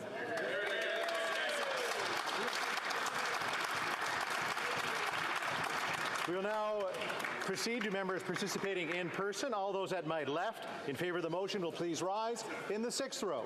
Mr. Morrison. Mr. Morrison. Mr. Dowdall. Mr. Dowdall. Mr. Dalton. Mr. Dalton. Mr. Bragdon. Mr. Bragdon. Mr. Epp. Mr. Epp. Mr. Motts. Mr. Motts. Mr. Weber. Mr. Weber. Mr. Soroka. Mr. Soroka. Mr. Ruff. Mr. Ruff. Mr. Fast. Mr. Fast. Madame Bérubé. Madame Bérubé. Madame Hughes. Madame Hughes. Ms. Collins Victoria. Ms. Collins Victoria. In the fifth row. Mr. McGuire. Mr. McGuire. Mr. Cram. Mr. Cram. Mr. Dreeshen. Mr. Dreeshen. Mr. Couric. Mr. Couric. Mr. Nader. Mr. Nader. Mr. Tolmie. Mr. Tolmie. Mr. McLean. Mr. McLean. Mrs. Gallant. Mrs. Gallant. Mr. Shields. Mr. Shields. Back to Mr. Reed. Mr. Reed. Mr. Patzer. Mr. Patzer. Mr. Macaulay Edmonton West. Mr. Macaulay Edmonton West. Mr. Falk Provencher. Mr. Falk Provencher. Monsieur Beaulieu. Monsieur Beaulieu. Monsieur Trudel. Monsieur Trudel. Mr. Backrack. Mr. Backrack. Quatrième rangée. Mr. Kitchen. Mr. Kitchen. Mr. Muse. Mr. Muse. Mr. Brock. Mr. Brock. Mr. Waugh. Mr. Waugh. Mr. Lawrence. Mr. Lawrence. Monsieur Leroux. Monsieur Leroux. Monsieur Généreux. Monsieur Généreux. Mr. Tucker. Mr. Tucker. Mrs. Falk Battleford's Lloydminster. Mrs. Falk Battleford's Lloydminster. Mr. Morant. Mr. Morant. Mr. Zimmer. Mr. Zimmer. Madame Vien. Madame Vien. Monsieur Gould. Monsieur Gould. Mr. Arnold. Mr. Arnold. Mr. Williamson. Mr. Williamson. Miss Kazan. Back to Miss. De retour à Monsieur Barcelou-Duval. Monsieur Barcelou-Duval. Miss Barron. Troisième rangée. Mr. Davidson. Mr. Davidson. Mr. Kelly. Mr. Kelly. Mr. Viss. Mr. Viss. Mr. Calkins. Mr. Calkins. Mr. Lloyd. Mr. Lloyd. Mr. Cooper. Mr. Cooper. Monsieur Martel. Mr. Martel. Monsieur Godin. Mr. Godin. Miss Gladue. Ms. Gladue. Mrs. Roberts. Mrs. Roberts. Mr. Williams. Mr. Williams. Mrs. Goodridge. Mrs. Goodridge. Mr. Malillo. Mr. Malillo. Mrs. Cramp-Nyman. Mr. Cramp-Nyman. Mr. Chambers. Mr. Chambers. Mrs. Block. Mrs. Block. Mr. Van Popta. Mr. Van Popta. Mr. Lobb. Mr. Lobb. Madame Larouche. Madame Larouche. Mr. Cannings. Mr. Cannings. Deuxième rangée. Mr. Baldinelli. Baldinelli. Mr. Mazer. Mr. Mazer.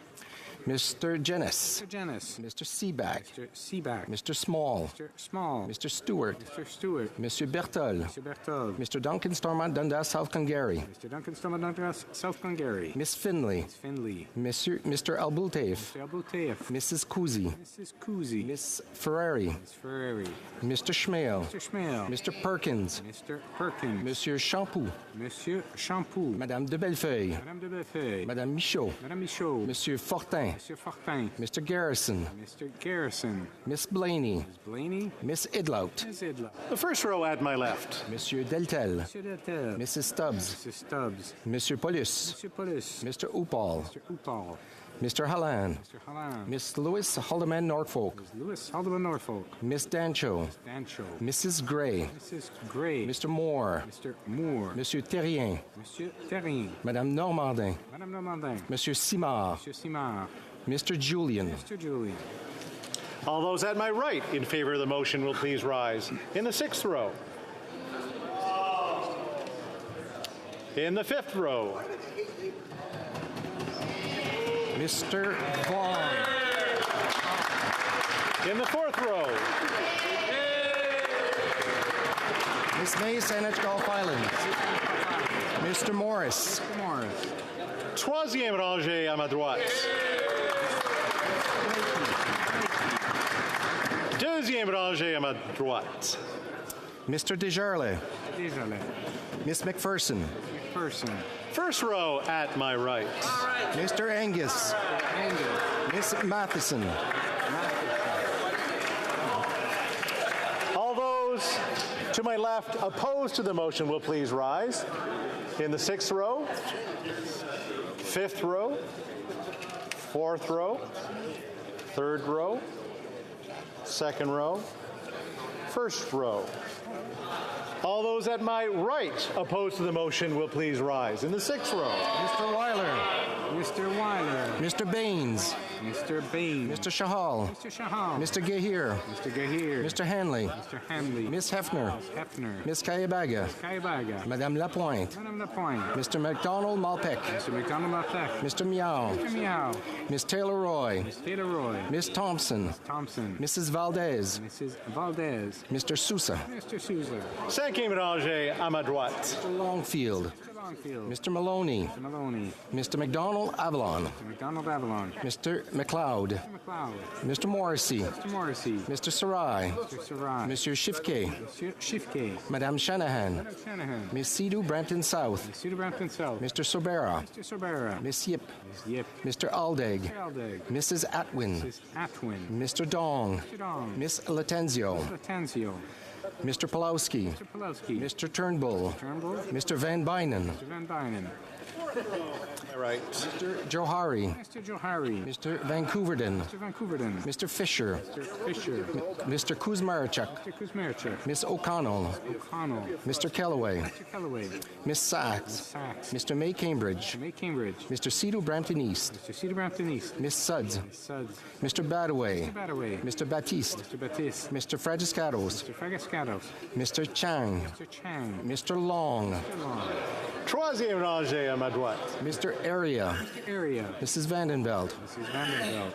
Monsieur Sanson. Monsieur Sanson. Madame Brière. Madame Brière. Mr. Biddle. Mr. Biddle. Mr. Fillmore. Mr. Fillmore. Mr. Lamoureux. Mr. Lamoureux. Miss Sahota. Miss Sahota. Monsieur Fergus. Monsieur Fergus. Mr. Ananda Sangari. Mr. Ananda Sangari.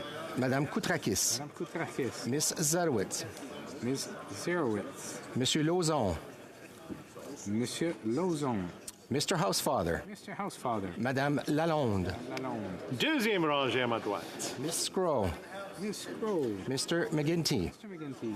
Mr. Scarpalagia. Scarpalagia. Mr. Casey. Mr. Casey. Madame Saint-Onge. Madame Saint-Onge. Miss Cara. Miss Cara. Miss Gould.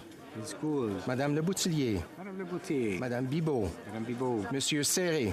Monsieur Serré. First row at my right. Monsieur Dubourg. Monsieur Dubourg. I'll come in for the last one. Okay. Okay. Monsieur Arsenault. Monsieur Arsenault. First row at my right. Mr. Macaulay Cardigan. Mr. Macaulay Cardigan. Mr. Sajan. Mr. Sajan. Mr. Blair. Mr. Blair. Mr. O'Regan. Mr. O'Regan. Miss Bennett. Miss Bennett. Monsieur Rodriguez. Monsieur Rodriguez. Mr. Holland. Mr. Holland. Monsieur Champagne. Monsieur Champagne. Miss Hutchins. Miss Hutchins. Miss Tassie. Miss Cassie. Madame Petitpas-Taylor. Madame Petitpas-Taylor. Monsieur Boissonneau. Monsieur Boissonneau. Miss Jazik. Miss Jazik. The House will now wait for the electronic voting period to end before resuming its proceedings.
The electronic voting period has ended.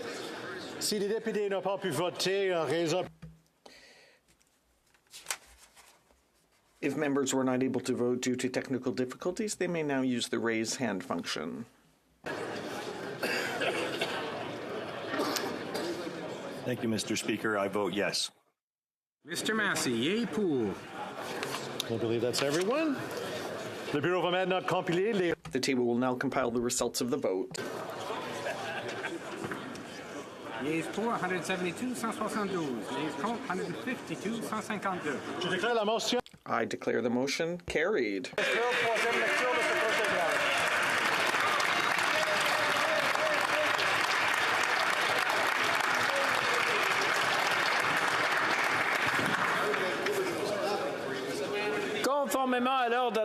Pursuant to order made earlier today, the House will now proceed to the taking of the deferred recorded division on the motion at second reading stage of Bill C-283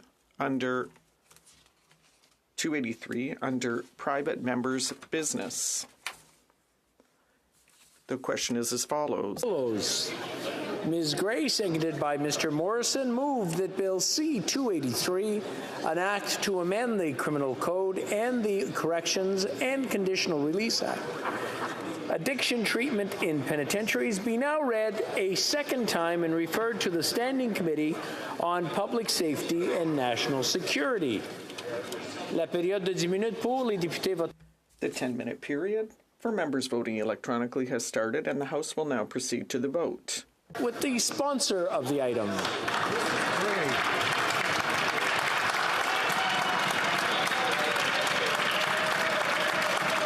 We'll now proceed to members participating in person. All those at my left in favor of the motion will please rise. Sixth row on my left. Mr. Lake. Mr. Lake. Monsieur d'Entremont. Monsieur d'Entremont. Mr. Morrison. Mr. Morrison. Mr. Dowdle. Mr. Dowdle. Mr. Dalton. Mr. Dalton. Mr. Bragdon. Bragdon. Mr. Epp. Mr. Epp. Mr. Motts. Mr. Motts. Mr. Weber. Mr. Weber. Mr. Soroka. Mr. Soroka. Mr. Ruff. Mr. Ruff. Mr. Fast. Mr. Fast. Madame Bérubé. Madame Bérubé. Fifth row on my left. Mr. Cram. Mr. Dreeshen. Mr. Dreeshen. Mr. Couric. Mr. Couric. Mr. Nader. Mr. Nader. Mr. Tolmie. Mr. Tolmie. Mr. Carey. Mr. Carey. Mr. McLean. Mr. McLean. Mrs. Gallant. Mrs. Gallant. Mr. Reed. Mr. Reed. Mr. Shields. Mr. Shields. Mr. Patzer. Mr. Patzer. Mr. Macaulay Edmonton West. Mr. Macaulay Edmonton West. Mr. Falk Provencher. Mr. Falk Provencher. Monsieur Beaulieu. Monsieur Beaulieu. Monsieur Trudel. Monsieur Trudel. Fourth row. Mr. Kitchen. Mr. Muse. Mr. Brock. Mr. Brock. Mr. Waugh. Mr. Waugh. Mr. Lawrence. Mr. Lawrence. Monsieur Lou. Monsieur Lou. Monsieur Généreux. Monsieur Généreux. Mr. Tucker. Mr. Tucker. Mrs. Falk, Battlefords, Lloydsminster. Mrs. Falk, Battlefords, Lloydsminster. Mr. Morant. Mr. Morant. Mr. Zimmer. Mr. Zimmer. Madame Vien. Madame Vien. Monsieur Gould. Monsieur Gould. Mr. Arnold. Mr. Arnold. Mr. Williams. Mr. Williamson. Monsieur Barcelou-Duval. Troisième rangée. Third row at my left. Mr. Kelly. Mr. Viss. Mr. Viss. Mr. Calkins. Calkins. Mr. Lloyd. Mr. Lloyd. Mr. Cooper. Mr. Cooper. Monsieur Martel. Monsieur Martel. Monsieur Godin. Mr. Godin. Ms. Gledoux. Ms. Gledoux. Mrs. Roberts. Mrs. Robert. Mr. Williams. Mr. Williams. Mrs. Goodridge. Mrs. Goodridge. Mrs. Cramp-Nyman. Mrs. Cramp-Nyman. Mr. Chambers. Mr. Chambers. Mrs. Block. Mrs. Block. Mr. Van Pupta. Mr. Van Pupta. Mr. Lobb. Mr. Lobb. Madame Larouche. Madame Larouche. Second row on my left. Mr. Baldinelli. Mr. Baldinelli. Mr. Mazer. Mr. Mazer. Mr. Lewis Essex. Mr. Lewis Essex. Mr. Jennis. Mr. Jennis. Mr. Seaback. Mr. Seaback. Mr. Small. Mr. Small. Mr. Stewart. Mr. Stewart. Mr. Berthold. Mr. Berthold. Mr. Duncan Stormadunda, South Glengarry. Mr. Duncan Stormadunda, South Glengarry. Miss Finley. Miss Finley. Mrs. Cousy. Mrs. Cousy. Miss Ferrari. Miss Ferrari. Mr. Schmale. Mr. Schmale. Mr. Perkins. Mr. Perkins. Madame de Bellefeuille. Madame de Bellefeuille. Madame Michaud. Madame Michaud. Back to Mr. Albultaif. Back to Mr. Albultaif. Première rangée. First row at my left. Tel. Tel. Mrs. Stubbs. Mrs. Stubbs. Monsieur Paulus. Mr. Paulus. Mr. Upal. Mr. Halland. Miss Lewis Haldeman Norfolk. Miss Lewis Haldeman Norfolk. Miss Dancho. Miss Dancho. Mr. Moore. Mr. Moore. Monsieur Terrien. Monsieur Terrien. Madame Normandin. Madame Normandin. Monsieur Simard. Monsieur Simard. All those at my right in favor of the motion will please rise. Sixième rangée. Sixth row. Fifth row. Mr. Vong. Fourth row. Saanich Golf Islands. Third row. Second row. First row. All those at my left opposed to the motion will please rise. Sixth row. Sixième rangée. Madame Hughes. Fifth row. Mr. Backrack. Mr. Backrack. Fourth row. Miss Gazan. Gazan. Troisième rangée. Third row. Mr. Cannings. Cannings. Deuxième rangée. Second row. Garrison. Miss Blaney. Blaney. Miss Idlout. Idlout. First row. Mr. Johns. Mr. Julian. Julian. All those at my right opposed to the motion will please rise. Mr. Weiler. Sixth row. Mr. Baines. Mr. Baines. Mr. Shahal. Mr. Gahir. Here. Mr. Hanley. Mr. Hanley. Miss Hefner. Hefner. Miss Kayabaga. Kayabaga. Madame Lapointe. Madame Lapointe. Mr. McDonald Malpeck. Mr. McDonald Malpeck. Miss Taylor Roy. Taylor Roy. Miss Thompson. Thompson. Mrs. Valdez. Valdez. Mr. Sousa. Mr. Sousa.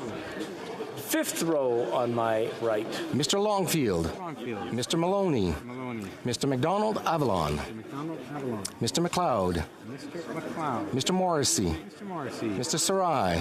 Sarai. Mr. Shifke. Mr. Shifke. Madame Shanahan. Shanahan. Miss Cedar Brampton South. Cedar Brampton South. Mr. Sobera. Mr. Sorbera. Miss Yip. Miss Yip. Mr. Aldeg. Mr. Alday. Mrs. Atwin. Mrs. Atwin. Mr. Dong. Mr. Dong. Miss Latenzio. Mr. Tanzio. Mr. Pulowski. Mr. Pulowski. Mr. Turnbull. Turnbull. Mr. Van Bynen. Van Dyne. Fourth row on my right. Mr. Johari. Johari. Mr. Vancouverden. Vancouverden. Mr. Fisher. Mr. Fisher. Mr. Kuzmarchuk. Mr. Kuzmarchuk. Miss O'Connell. O'Connell. Mr. Kellaway. Mr. Kellaway. Miss Sachs. Sachs. Mr. May Cambridge. Mr. May Cambridge. Mr. Cedar Brampton East. Mr. Cedar Brampton East. Miss Suds. Miss Suds. Mr. Badaway. Mr. Badaway. Mr. Batiste. Mr. Batiste. Mr. Fragiscatos. Agascato. Mr. Chang. Mr. Chang. Mr. Long. Mr. Long. Mr. Morris. Mr. Morris. Row. Mr. Area. Area. Miss Vandenveld. Miss Vandenberg. Monsieur Sanson. Monsieur Sanson. Madame Brière. Madame Brière. Mr. Biddle. Mr. Biddle. Mr. Fillmore. Mr. Fillmore. Mr. Garrettson. Garrettson. Mrs. Romanado. Mrs. Romanado. Mr. Lamoureux. Mr. Lamoureux. Miss Sahota. Sahota. Monsieur Fergus. Mr. Fergus. Madame Koutrakis. Koutrakis. Miss Zerowitz. Miss Zerowitz. Monsieur Lauzon. Monsieur Lauzon. Mr. Housefather. Mr. Housefather. Madame Lalonde. Madame Lalonde. Mr. Blakey. Mr. Blakey. Row. Miss Scrow. Miss Grove. Mr. McGinty. Mr. McGinty. Mr. Scarpelegia. Mr. Scarpelegia. Mr. Casey. Mr. Casey. Madame Saint-Onge. Saint-Onge. Miss Cara. Miss Cara. Miss Gould. Miss Gould. Madame Le Boutillier. Madame Le Boutier. Monsieur Serré. Monsieur Serré. Monsieur Dubourg. Monsieur Dubourg. Monsieur Arsenault. Arsenault. Mr. Desjarlais. Mr. Desjardins. Miss McPherson. McPherson. First row. Mr. Macaulay Cardigan. Mr. Macaulay Cardigan. Mr. Sajan. Mr. Sajan. Mr. Blair. Blair. Mr. O'Regan. Mr. O'Regan. Miss Bennett. Miss Bennett. Monsieur Rodriguez. Monsieur Rodriguez. Mr. Holland. Holland. Monsieur Champagne. Mr. Champagne. Miss Hutchins. Hutchins. Miss Tassie. Tassie. Madame Pitspot-Taylor. Taylor. Monsieur Boissonneau. Monsieur Boissonneau. Miss Jazik. Miss Jazik. Mr. Angus. Mr. Angus. Miss Matheson. Miss Matheson. The House will now wait for the electronic voting period to end before resuming its proceedings.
I wish to inform the House that the electronic voting period has ended. If members were not able to vote due to technical difficulties, they may now use the raise hand function and the chair will recognize them. Monsieur Massé. Thank you, Mr. Speaker. I vote no. Mr. Massey, nay, contre. Ms. Ashton. I vote no. Ms. Ashton, nay, contre. Monsieur El Khoury. Monsieur le Président, durant le vote pour les C224, troisième vote, j'ai eu un problème technique qui a duré quelques minutes, qui a amené à une erreur de vote. Nous vous entendons pas, vous n'avez pas votre casque. Est-ce que vous avez votre... Oui, parfait. Monsieur le Président, durant le troisième vote, C224, j'ai eu un problème technique qui a duré quelques minutes et qui a amené à une erreur de vote. À travers vous, je demande le consentement unanime pour me permettre de changer le vote. Est-ce que c'est pour ce vote ici ou pour le vote? Is it for this vote or the previous vote? 24. 224. What we will do is we are going to continue with this vote, and then we will come back to the previous vote and we'll ask for unanimous consent once this one is done. Thank you. Is it a technical issue? Oh, very good. Okay, very good. Thank you. I'm glad we got that result. The table will now compile the results of the vote. Yeas for 146, 146. Nays contre 177, 177. I declare motion defeated. Okay. Monsieur El Khoury. Mr. El Khoury. Point of order. Pourrais répéter. Order. For unanimous consent, if we can take care of that right away. And Monsieur El Khoury. Merci, Monsieur le Président. The interpreter regrets, but his headset is not selected. 224.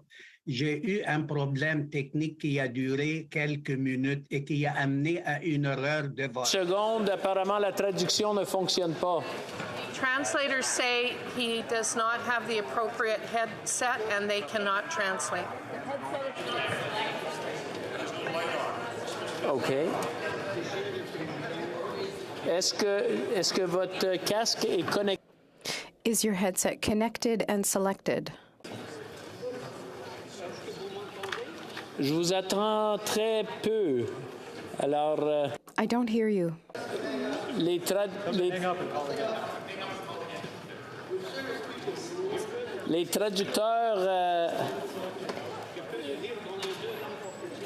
The translators. On a besoin des traducteurs qui peuvent l'entendre. We need the translators to hear you. Say a few words and see you. OK. Have them say a few words. Est-ce que vous pouvez dire quelques... Could you say a few words to make sure the headset is working? Est-ce que vous m'entendez maintenant? Are you hearing me now? OK, s'il vous plaît, continuez. Please continue. S'il vous plaît. Or restart, rather, with your request. Mr. Speaker, during the vote for C224, I had a technical problem, which lasted a few minutes and led to a mistake with my vote. Through you, I request unanimous consent to change my vote. All those opposed to the honourable member moving the motion will please say nay. Very well. The House has heard the terms of the motion. All those opposed to the motion will please say nay. Carried. The honourable member, how did you want to vote? I wanted to vote yes, Mr. Speaker, and thank you. Thank you. I wish to inform the House that because of the deferred recorded divisions, government orders will be extended by 80 minutes. Point of order, the Honourable Parliamentary Secretary to the Government House Leader. Yes, just for clarification purposes, Mr. Speaker, I think the what we had agreed to was S224, not C224. We got it. We're good with that? Okay, thank you for that clarification.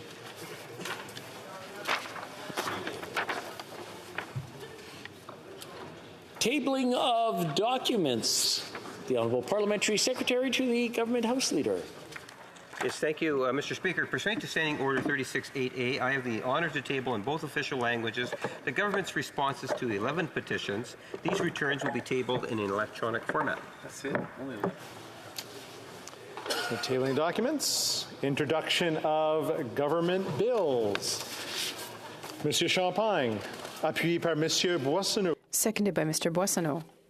Ask permission to table a bill entitled An Act to Amend the Canada Business Corporations Act and to make consequential and related amendments to other acts.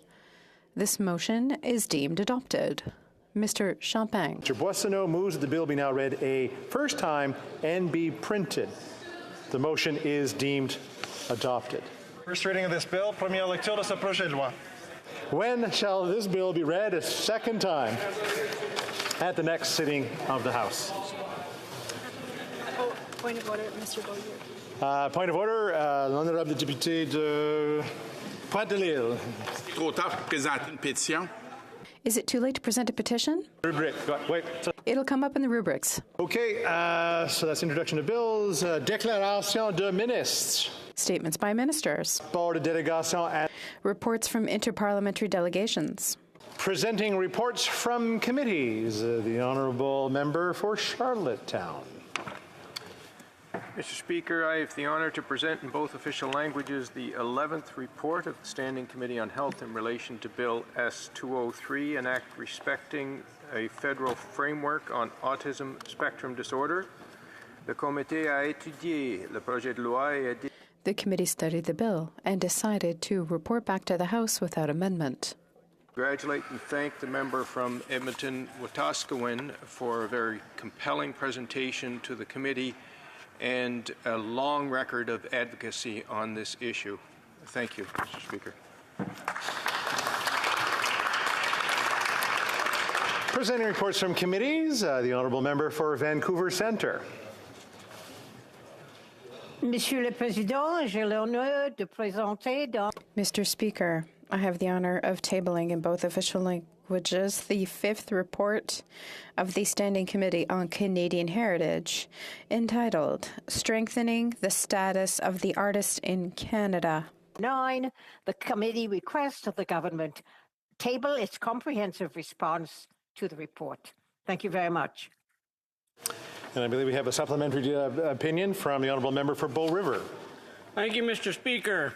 I have the honour of presenting in both official languages the Conservative supplementary report on the impact of the Status of Artists Act on the working conditions of artists. Conservatives recognize the volatility of year-over-year income in the arts and the culture industry, but we believe in a free and fair market and would stress that guaranteed basic income should not be considered as a means of earning or supplementing an income in Canada. Canadian artists are world class. Assuming the government granted guaranteed income would assist artists in achieving success is a disservice to the talent, hard work, and dedication of so many artists who are striving for and achieving success on their own merit. Canadian artists for decades have risen above to achieve worldwide success. We also recognize the rapidly evolving nature of the arts culture industry in the online sphere and would encourage the government to allow digital creators to flourish absent of government intrusion into their work. Should a review of the status of artists occur, a focus on reducing regulatory and taxation burdens should be a priority. Conservatives wish to thank all the witnesses, analysts, clerks, and interpreters for their work during this study. Thank you, Mr. Speaker. Presenting committee reports, the Honourable Member for Lac-Saint-Louis. Thank you, Mr. Speaker. I have the honour of tabling in both official languages the 7th report of the Standing Committee on Environment and Sustainable Development, Bill S-5, an act to amend the Canadian Environmental Protection Act 1999 to make related amendments to the Food and Drugs Act and repeal the perfluorooctane sulfonate virtual elimination act. Perfluorooctane, Monsieur le Président. The committee has studied the bill and has decided to report the bill back to the House with amendments. Thank you. Présentation de rapport. Presenting committee reports. The Honourable Member for Bourassa. I have the honor to present in both official languages the 10th report of the Standing Committee on Veterans Affairs entitled Main Estimates 23-24. Votes 1 and 5 on the Department of Veteran Affairs and vote 1 on the Veterans Review and Appeals Board. Thank you, Mr. Speaker.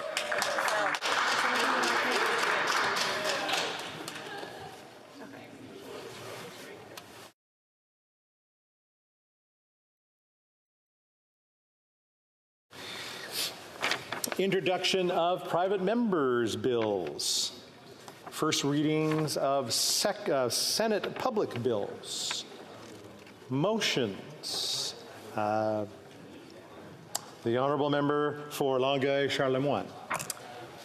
Monsieur le Président, il y a eu des consultations. Mr. Speaker, there have been consultations among the parties, and I think if you seek it, there's unanimous consent for the following motion. That, notwithstanding any standing order or usual practice of the House, the remainder of the debate pursuing to Standing Order 66 on Motion 21 to concur in the first report of the Standing Committee on Justice and Human Rights be deemed to have taken place and the motion deemed agreed to. All those opposed to the Honourable Member moving this motion will please say nay. The House has heard the terms of the motion.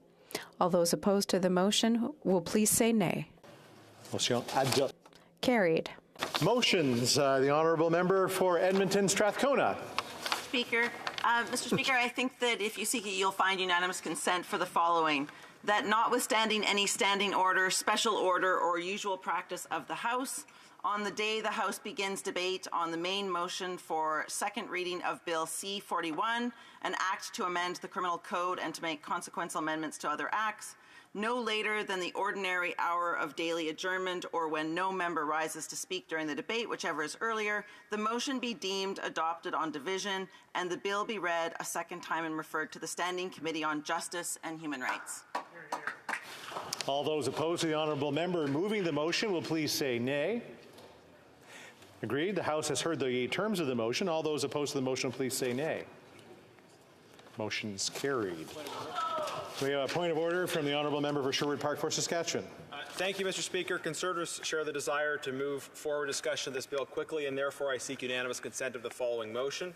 That notwithstanding any standing order, special order, or usual practice of the House, in relation to the motion adopted earlier today regarding the second reading motion of Bill C-41, an act to amend the Criminal Code and to make consequential amendments to other acts, Monday, March 27th, 2023, be the day designated for the debate. All those opposed to the Honourable Member moving the motion, please say nay. No, have a no over there. Motions. The Honourable Member for New Westminster. Oh, sorry. This first? Okay.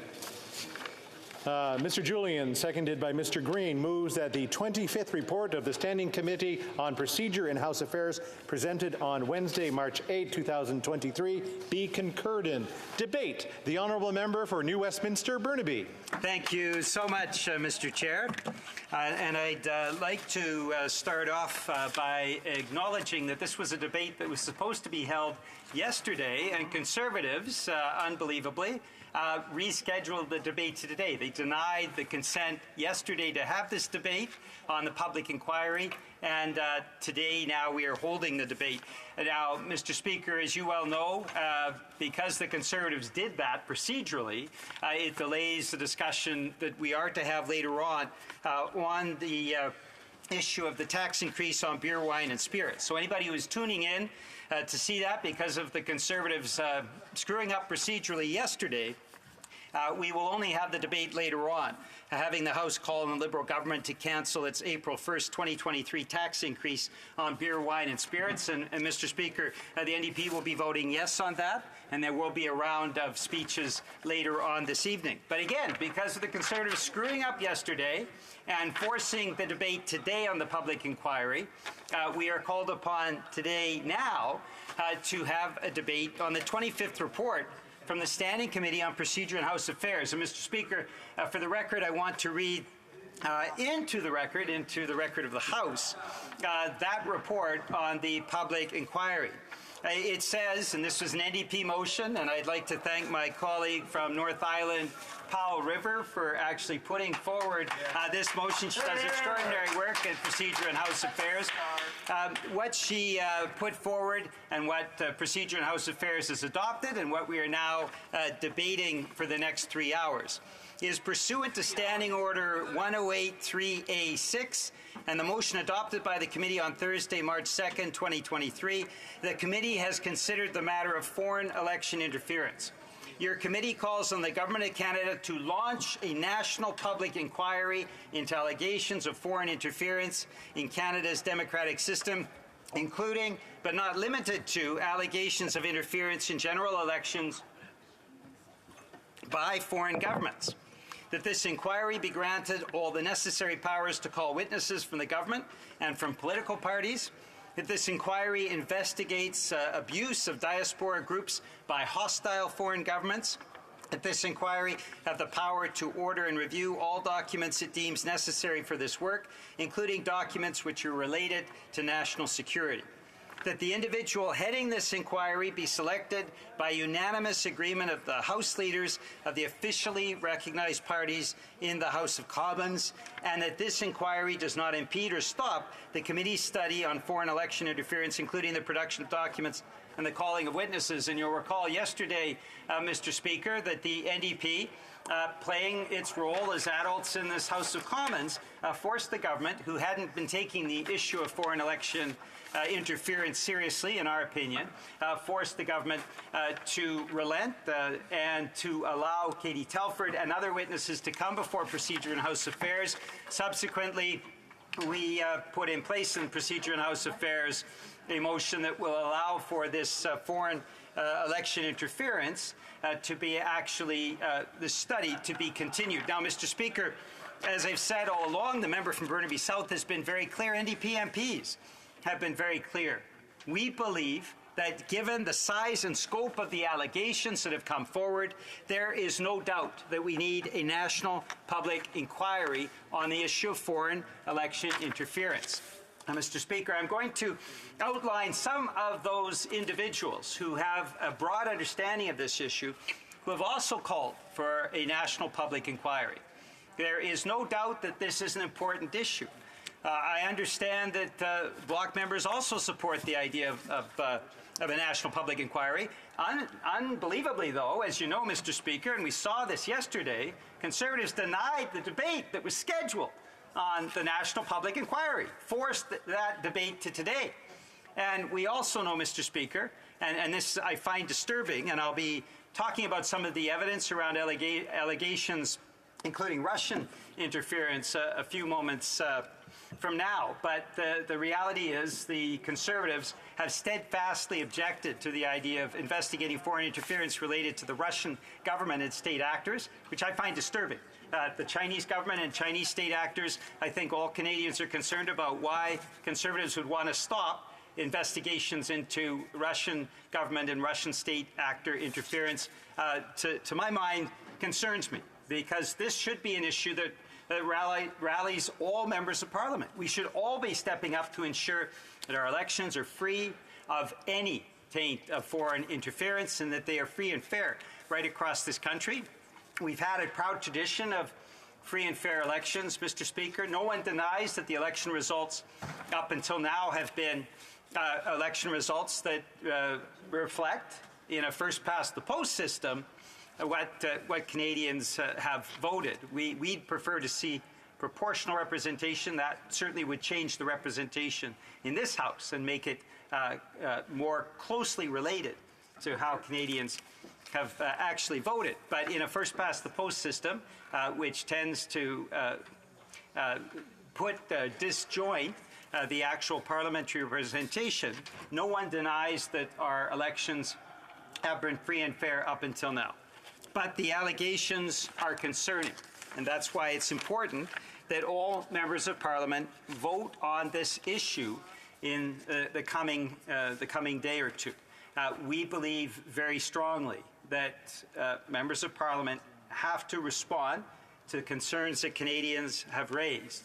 And as a result of that, we are putting forward this motion today. Would have preferred yesterday, Mr. Speaker. Conservatives stopped that from happening. They may say it was inadvertent, that they just screwed up procedurally. I don't know. But whether it was inadvertent or purposeful, the reality is they denied Canadians the right to hear the debate that is so important on a national public inquiry yesterday. Fortunately, we are having that today. So, Mr. Speaker, I wanted to talk a bit about some of the evidence that has come forward, the allegations that are concerning, that are so important to actually triggering a national public inquiry. And a member from Burnaby South has been exceedingly strong on that issue, talking about the importance of putting that into place. The government didn't want to act, and you saw as well, Mr. Speaker, the government being reluctant even to offering key witnesses up. The NDP has forced that issue, so those witnesses are now going to be available to the Procedure and House Affairs Committee. But we also believe, undeniably, that a national public inquiry is warranted. And the rapporteur has now, again, because of NDP pressure, now been given a date, a deadline, in the month of May, the third week of May, to submit that that possible consideration of a national public inquiry. I think members of Parliament, by endorsing the NDP committee report, the motion for a national public inquiry, will get us considerably that distance closer to that point when the rapporteur will be obliged, I believe, to respond to the concerns that have been raised by so many Canadians and actually put that national public inquiry into place. So who has said that a national public inquiry is warranted? Well, the former director of CSIS, Richard Fadden, has said that a public inquiry is absolutely warranted. Jean-Pierre Kingsley, a former director of Elections Canada, has said that as well. This is very relevant, Mr. Speaker, and I'll come back to that in just a moment. Gerald Butts, the former Chief of Staff to the Prime Minister, has also stated that it is important to have a national public inquiry. Arthur Wilczynski, who comes from the Center for Security and Telecommunications, former head, said as well that a national public inquiry is warranted. So there is no doubt, Mr. Speaker, we have a situation where we have to put this into place. Now, these are elements that the NDP is going to continue to push. But I wanted to, for the record, Mr. Speaker, talk about some of the allegations that have come forward that are concerning, and it should be covered by a national public inquiry. And again, members of Parliament will be asked to vote in this in the coming hours. It is important that they reflect what has been a broad concern from Canadians, over 70%, who have said that a national public inquiry is warranted.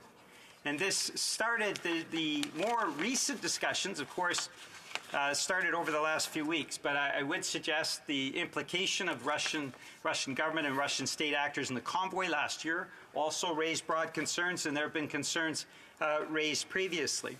And a series of articles in the Globe and Mail, written by Robert Fife and Stephen Chase, and Sam Cooper from Global News, who has also done work as a journalist to bring forward some of these facts and some of these allegations. These journalists have provided this information, and I wanted to just quote from one of the stories that came out, published on February 17th by Robert Fife and Stephen Chase, where they say the following in terms of documents that had come out that raised serious allegations about foreign election interference. CSIS, I'm now quoting, Mr. Speaker, CSIS also explained how Chinese diplomats conduct foreign interference operations in support of political candidates and elected officials.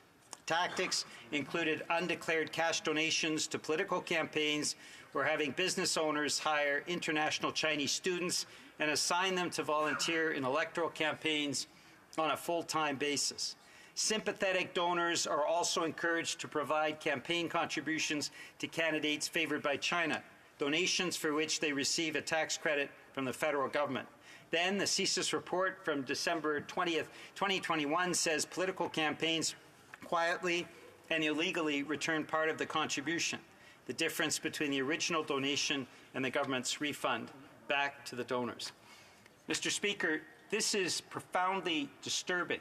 These allegations are profoundly disturbing because what they represent is criminal activity, contraventions of the Elections Act. And the Elections Act that we have put into place is far different than what exists in other countries. For example, in the U.S., where money, washes of money, dark money, can come in and influence the electorate. In Canada, we have strict financing provisions that must be followed. And if they don't, as former Conservative MP Dean Del Mastro found out, you go to jail if you try to skirt election laws. As the Conservative government found out, the Conservative Party under the Harper regime found out as well with the In-N-Out scandal. There are significant penalties for trying to get around our election laws.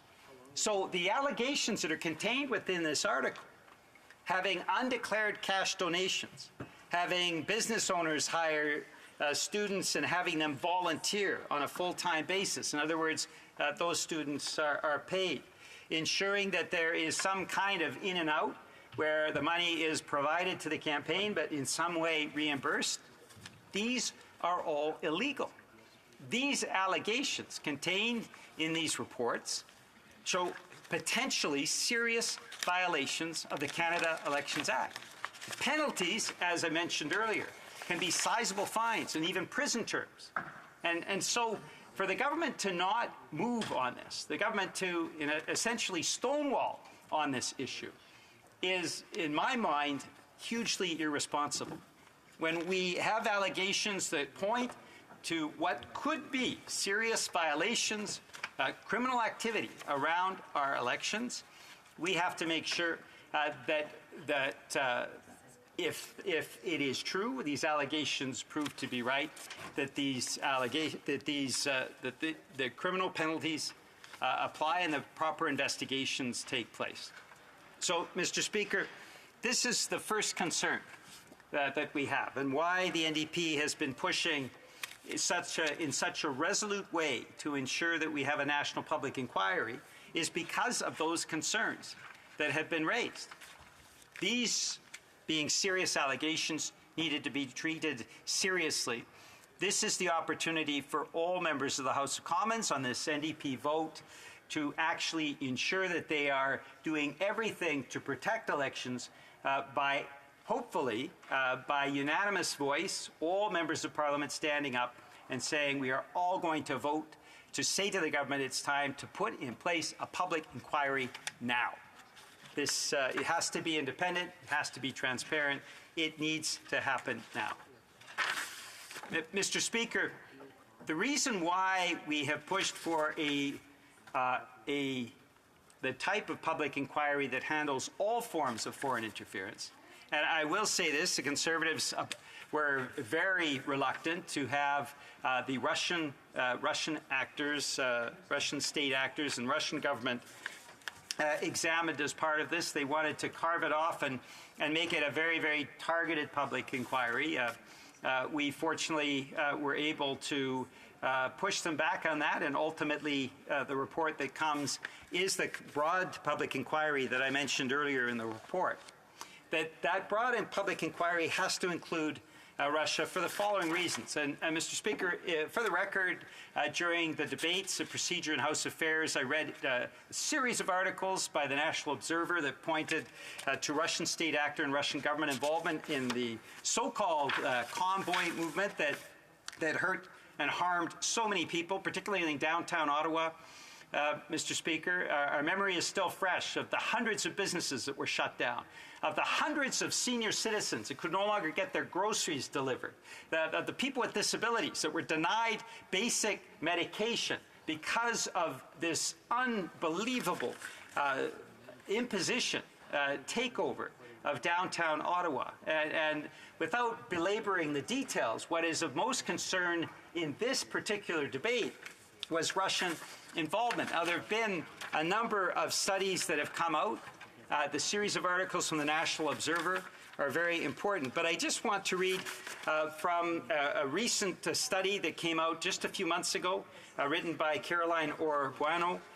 This was published in the Journal of Intelligence, Conflict, and Warfare, Volume 5, Issue 3, where it does the analysis of many of the sources to talk about the issue of the convoy and Russian involvement. And I want to read a few excerpts for the record, Mr. Speaker. Russia views homegrown protest movements like this, referring to the convoy, as an opportunity to exacerbate social divides and sow discord as part of its asymmetric assault on Western democracies. There is ample evidence of Russia's involvement in far-right movements around the world. From the National Front in France to the Northern League in Italy to the Alternative for Germany, the AfD, Russia's ruling political party in this regime, which is a dictatorship, has established formal and informal ties with ultranationalist movements across Europe. Now, you'll recall, Mr. Speaker, 3 members of the Conservative caucus met with the Alternative for Germany. This is very germane to the issue of foreign interference.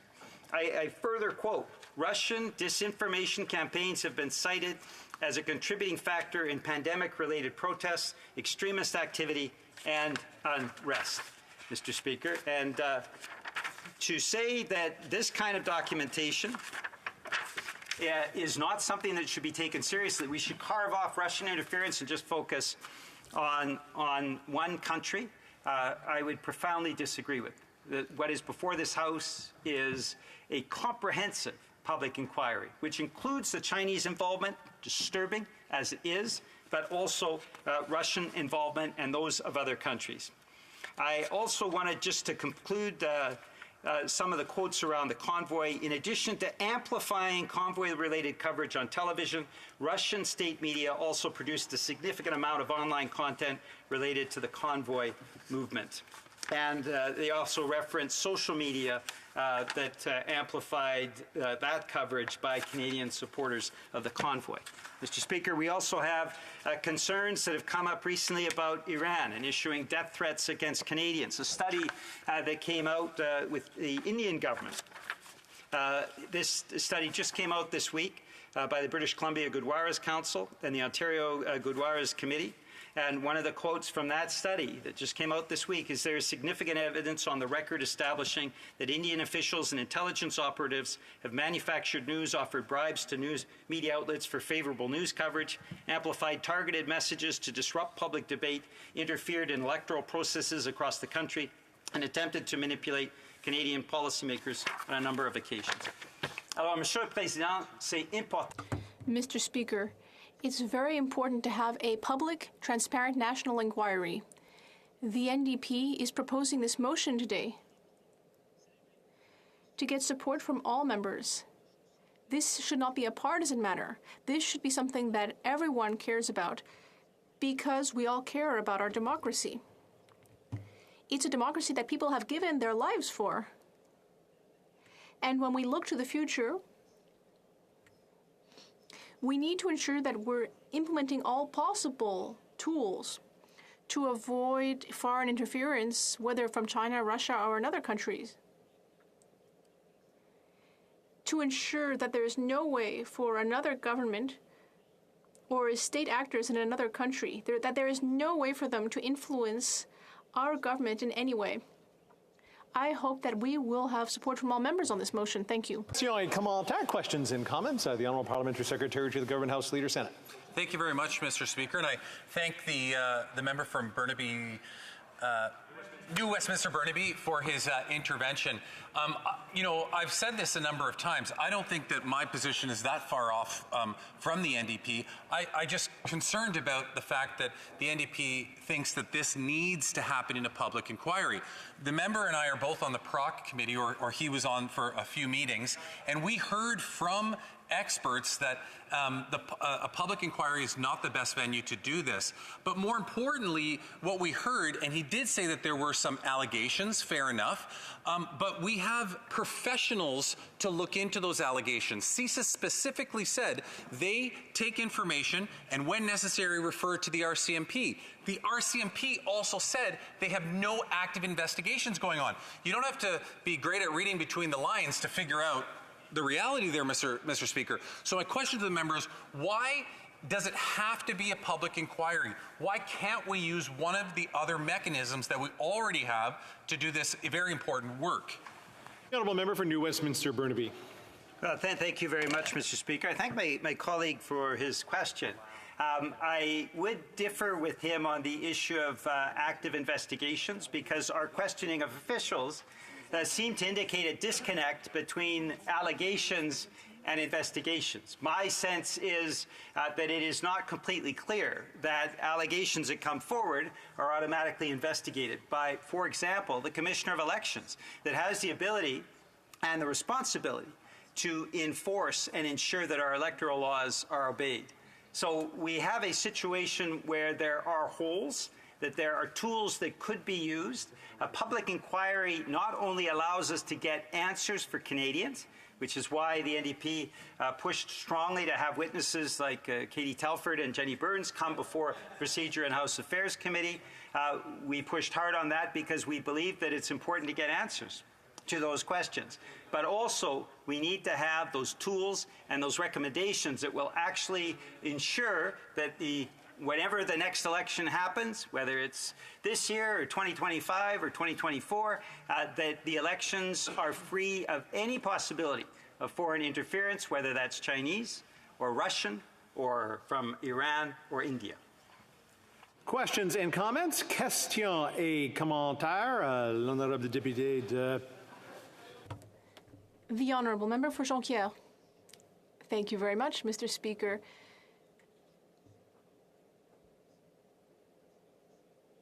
Now, there's something a bit out of the ordinary here. Very often, whenever we're told that something is not a partisan issue, of course, none of the parties here are partisan. Regardless, I think it's a bit strange that our NDP colleagues are bringing this forward now. The Bloc Québécois quickly spoke out on the necessity for a public inquiry, so why bring forward this motion tonight? I don't think the main goal here is to bother the government. I think it's rather to create problems for the Conservatives on their opposition day. And the NDP has the gall to say that it's non-partisan. Now, I'm not the Conservatives' #1 fan, but we should show some respect in this House that we should hold to as parliamentarians. And generally, when an opposition party has its opposition day motion, we respect that. So I don't know why the NDP is bringing this forward today. Perhaps they want a new start, because yesterday they voted against the Conservatives' motion to have a public inquiry. I don't mean to try to interpret their behavior, but that's kind of the feeling I'm getting. I'd like to hear from my colleague on that. The member for New Westminster Burnaby. Well, my colleague is asking the wrong person the question. As he and all members know, including the Conservatives, yesterday we were supposed to debate this motion. Yes, well, my God, as the parliamentary leader of the Conservative Party knows, it was supposed to be yesterday, but then the Conservatives mixed everything up. So instead of being yesterday, now we are obliged to have this motion today. So the Bloc Québécois should be asking those questions more to the Conservatives. They are the ones who have mixed everything up and messed up procedure for the entire week, as they know very well. Now, on the matter of the motion yesterday, it wasn't particularly useful once the NDP managed to ensure that all of these witnesses would appear before the Procedure and House Affairs Committee. The NDP has ensured that the committee will hear from these witnesses, and now we want to make sure that there's a public inquiry. We feel that these are nonpartisan matters that everyone should care about. So procedurally, he should be asking the question rather to the Conservative Party. A commentaire, questions and comments. Honourable member for North Island, Powell River. Well, thank you so much, Mr. Speaker, and I thank the member for his very impassioned speech. As all of us should be aware, foreign interference in our elections is a growing concern. And we all have heard repeatedly that it didn't have a meaningful impact on the past two elections. But we know moving forward that the lack of clarity for candidates, for MPs, for mayors, as we've heard from the previous mayor of Vancouver, is just a growing concern. And it's something that the public is seized with. They are concerned about our systems, and they want to have faith in their systems. So I'm just wondering if I could ask the member to talk a little bit about why we're seeing this partisan game between the Liberals and the Conservatives. I think there needs to be a public inquiry. I think that national security needs to be recognized and honored. Those two things can happen at the same time. I wonder why these two parties don't seem to think that it can. Hear, hear. Member for New Westminster, Burnaby. That's an excellent question. I'd really like to thank the member from North Island, Powell River, for her great work in protecting Canadian democracy. She's shown that every day in her work at Procedure and House Affairs, and has a national reputation as a result. The reason why we're having this debate now is because we've had Liberals say, hey, we don't want a public inquiry. This isn't an issue that is something that is of enough importance to warrant a public inquiry. We disagree profoundly. And Conservatives have said, well, I want a public inquiry, but don't touch Russia. We don't want to go there. And that, again, is profoundly disturbing. The NDP wants to have a public inquiry that touches on and examines all forms of foreign interference, and we believe that's where Canadians are as well. We believe Canadians want this to be tackled in an effective way, that all the measures that some other countries have taken as well would be put into place, but a public inquiry is warranted and needed, and we believe it's needed now. Questions and comments. Question et commentaire. The honourable member for Saanich Gulf Islands. Speaker, I'm very pleased to be able to take the floor to agree with the important points being made here today by the honourable member for New Westminster Burnaby. The Greens have also called that we expand, that we have a public inquiry, and that inquiry not be limited to foreign interference from the People's Republic of China. It's abundantly clear, as the member was just pointing out, that there was very clear evidence of Russian interference, but I would also say of U.S. right-wing Republican interference in our domestic affairs in recent times, and we need to know for over historical periods what other countries interfere in our elections, including other countries' large companies like fossil fuel industries headquartered in the United States that interfere with our elections in a very specific way through misleading and inaccurate political advertising. I wonder if the honourable member has any further thoughts on whether we expand it to look at the United States. The honourable member for New Westminster Burnaby. Thank you very much, Mr. Speaker. I thank the colleague from Saanich and the Islands for her great question. And that's why the NDP have proposed a comprehensive public inquiry into foreign interference. And yes, that could include U.S. sources as well. Certainly there seem to have been allegations of right-wing groups in the U.S. Funding the convoy. Is that something that could have an impact on election campaigns? Well, not if we put measures into place to ensure that that doesn't influence in any way our next election. That's why we wanted to make sure that all tools are being used, that a public inquiry put into place examines all facets of foreign interference. This is something that I think Canadians want to see as well. They believe in our democratic system. They believe in the rights and responsibilities of members of Parliament. We need to make sure that we take that democracy seriously and put into place the measures that ensure that that democracy continues. Reprise du débat, continuing debate. The Honourable Parliamentary Secretary to the Government House Leader, Senate. Thank you very much, Mr. Speaker. Well, wow, I didn't realize that this is where the day would go. But I guess we have to be prepared for anything.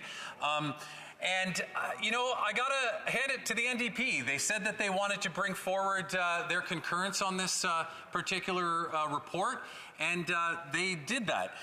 The reality is, for those that don't really understand what's going on, is that the Conservatives have an opposition day, supply day today. But what has happened is, because of the fact that they were kind of sidelined the NDP yesterday, I guess this is just a payback for that. But nonetheless, it's a very important topic. I'm glad that we have the opportunity to continue talking about this. You know, I don't think that my position, anyhow, personally, is that far off from the member from New Westminster, Burnaby. But I will say I did take exception with his last comment, where he said that Liberals said they didn't want a public inquiry. I actually was very clear about this, Mr. Speaker. And by the way, I will be sharing my time with the member from Winnipeg North. I was very clear about this in committee, Mr. Speaker. I said, you know, in a speech that I gave in committee, that at the beginning of this, and when a public inquiry was first floated, I actually thought, well, why not a public inquiry? It kind of makes the most sense. Why not broaden it and allow the public to have that insight? But what we heard from the experts that came forward, Mr. Speaker, was we heard that a public inquiry, you know, would not see any more information that could be provided there than what could be provided in committee. A public inquiry of this nature, which is going to dive into some highly sensitive information and highly sensitive reports, needs to be treated with the classification specifications that surround it. It's not just in our own domestic interest to ensure that that occurs, Mr. Speaker. It's also in the interest of the relationship that we have with our allies. We share secrets. We share information. They share information with us. If it becomes very apparent to our allies that we're unable to hold information safe, Mr. Speaker, then they're not going to be interested in continuing to work with us. And this is what we heard from the experts that came to committee and talked about why a public inquiry wasn't the right route. So I will say, at the beginning, I started off thinking that, yeah, a public inquiry kind of makes the most sense, but was very easily persuaded by those experts coming forward to actually see this occur in a different way, in a way that allows for the classification of that information to remain intact. And unfortunately, you know, I find it unfortunate that the member from New Westminster Burnaby would make the comment and say that Liberals are against it. No, Liberals listened to the advice of the experts, and we formed our opinion based on that. But notwithstanding, you know, that being that being the only difference, Mr. Speaker, in my opinion, between at least my position and the NDP, I agree with them. Why not look at all foreign interference? You know, the Conservatives have been very you know, hell-bent on ensuring that the only issue that we look at is Chinese interference, but we know that interference comes from other foreign state actors. And interference isn't new. Foreign interference in elections is not a new concept. You know, this has become more and more obvious and more real within the last 10 or 15 years as people have been able to infiltrate through social media networks and get information out there in different ways and be sinister in ways that perhaps may have been a little bit more difficult to do in the past. But what we have is you know, real threats, and I think that Canadians should be concerned, and they are rightfully concerned. So for me, this does not come down to a matter of it doesn't come down to a matter of you know, whether or not we study foreign interference. I'm actually relieved to see so many people interested in this. You know, the Minister of Public Safety at the time, the previous minister, in 2020, sent an actual copy of election preparedness and foreign interference to every single member in this House, sent a physical copy of a report that he put together specifically talking about China in that. And not a single member of this House, no Conservatives stood up and said, I want to talk about this report that the Public Safety Minister gives. So in one sense, I'm glad that we're now really having this conversation out in the open and in the public forum. I think it's important to do that, and it's important to get to the bottom of these issues. But I also think it's really important to study all interference, not just China. And I think it's important that it's done in the context that respects the classification of the information. And what we heard from expert after expert, I don't think there was a single individual that came before PROC that had an expertise in understanding how to utilize this information that actually said a public forum would be the best place to have this discussion. Now, having said all of that, Mr. Speaker, having said all of that, we did appoint, the government appointed a special expert to specifically look into this, former Governor General David Johnson. He was tasked with looking into a number of things, of which one included the best way for Canadians to go forward with this issue to fully understand it. And the government said, the Prime Minister said himself when he announced this, that he will take whatever recommendations come forward from that independent expert. Now, of course, Conservatives, like they're heckling me right now, will say, well, he's biased, he's a family friend, so on and so forth. We're talking about David Johnson, 81 years old, and now they're laughing at it. He's Johnston. Johnston. Yeah, Johnston. Thank you. We're talking about David Johnson, one of the most, highly respected Canadians in this country, who is actually going to look at this issue. Now, if you want to continue to heckle and run all over his incredible reputation, then go right ahead. Like the former Speaker of the House. Order. Point of order, the Honourable Member for Regina Capel. Just a quick question, Mr. Speaker. It's been a while since I've occupied the Speaker's chair and overseen the House administration. I know the Honourable Member had a check for context label attached to his last tweet. Does Hansard do that when an Honourable Member misleads the House, Mr. Speaker? Well, I'll have to go back and take that under advisement for you. But in the meantime, we're going to allow the Honourable Parliamentary Secretary to continue his 2 minutes and 41 seconds worth of speech. I haven't been caught with any hashtags or tags associated with my YouTube accounts yet, Mr. Speaker, but I would remind the former Speaker that perhaps he should take some lessons from his predecessor, the Honourable Peter Milliken, who was able to sit in that chair much longer than he was. But in any event, Mr. Speaker, the point here is, and the important thing to consider here is that we need to take the politics out of this issue. We need to take the politics out of it. And what we're seeing is Conservatives, like the member from, we're seeing Conservatives that have come forward and actually on videos said, Blake Hawkins I forget his riding name right now, but he sits on PROC with me. He actually said on a video, Mr. Speaker, he said that a member of Parliament is an agent of Beijing. A sitting Conservative member of Parliament said that, Mr. Speaker, on a video. Red Deer Lacombe, thank you. The member from Red Deer Lacombe said that a member of this House is an agent of... Order. I do believe we're getting a little off topic here. The Honourable Member for Timmins James Bay with the point of order, I believe. This has all been very erudite, but the member of the bench was threatening... The Honourable Member, I can't hear. The Honourable Member for Timmins James Bay has the floor. Very erudite, but the member on the back bench was, I believe, threatening the member for Kingston with his phone, and I don't think you can threaten people with your phone, but he was waving it around at least as a prop or a possible weapon. I really think people trying to read, it's really hard to read that kind of distance. I think we have a point of order from the whip for the Conservative Party. Nobody was threatening anybody with a phone. He happened to have it in his hand. That is ridiculous. That's beneath the House for someone to suggest that. There you go. Let everybody take a breath.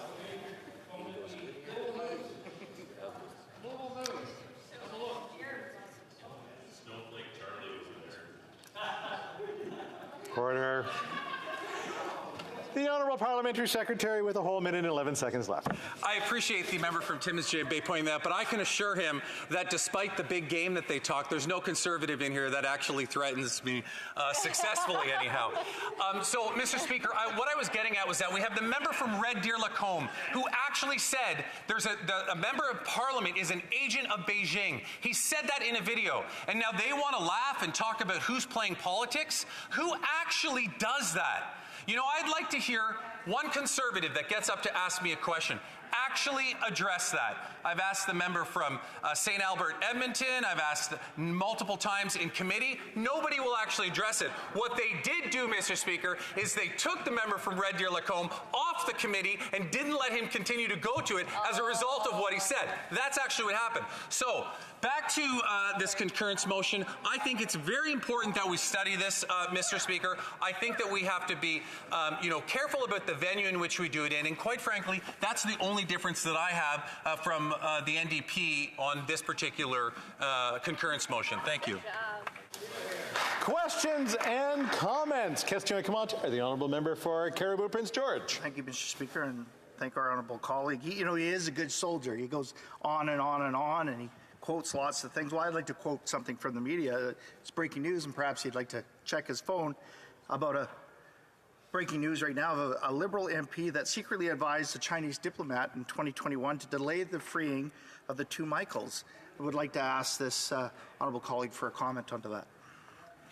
The Honourable Parliamentary Secretary. Well, I'm sitting here, Mr. Speaker. I've been speaking for the last 15 minutes, not including interruptions. I'm unaware of the breaking news that this member is referencing. I'm looking forward to look into it. But we see, once again here, Mr. Speaker, the exact same rhetoric that comes from Conservatives, the exact same thing that the member from Red Deer Lacombe was trying to do when he, walking through an airport, looking like the hero on his way back to Ottawa, was saying, I'm on my way to Ottawa to fight for you and deal with the agents of Beijing. Come on. That's not what this place is supposed to be about, Mr. Speaker. The rhetoric that comes from Conservatives, including that last question, is intentionally trying to mislead Canadians, and I find it extremely unfortunate. Question et commentaire. Questions and comments. L'honorable député de... The Honourable Member for Longueuil-Saint-Hubert. Thank you, Mr. Speaker. I didn't understand the beginning of my colleague's speech, but I did understand the end.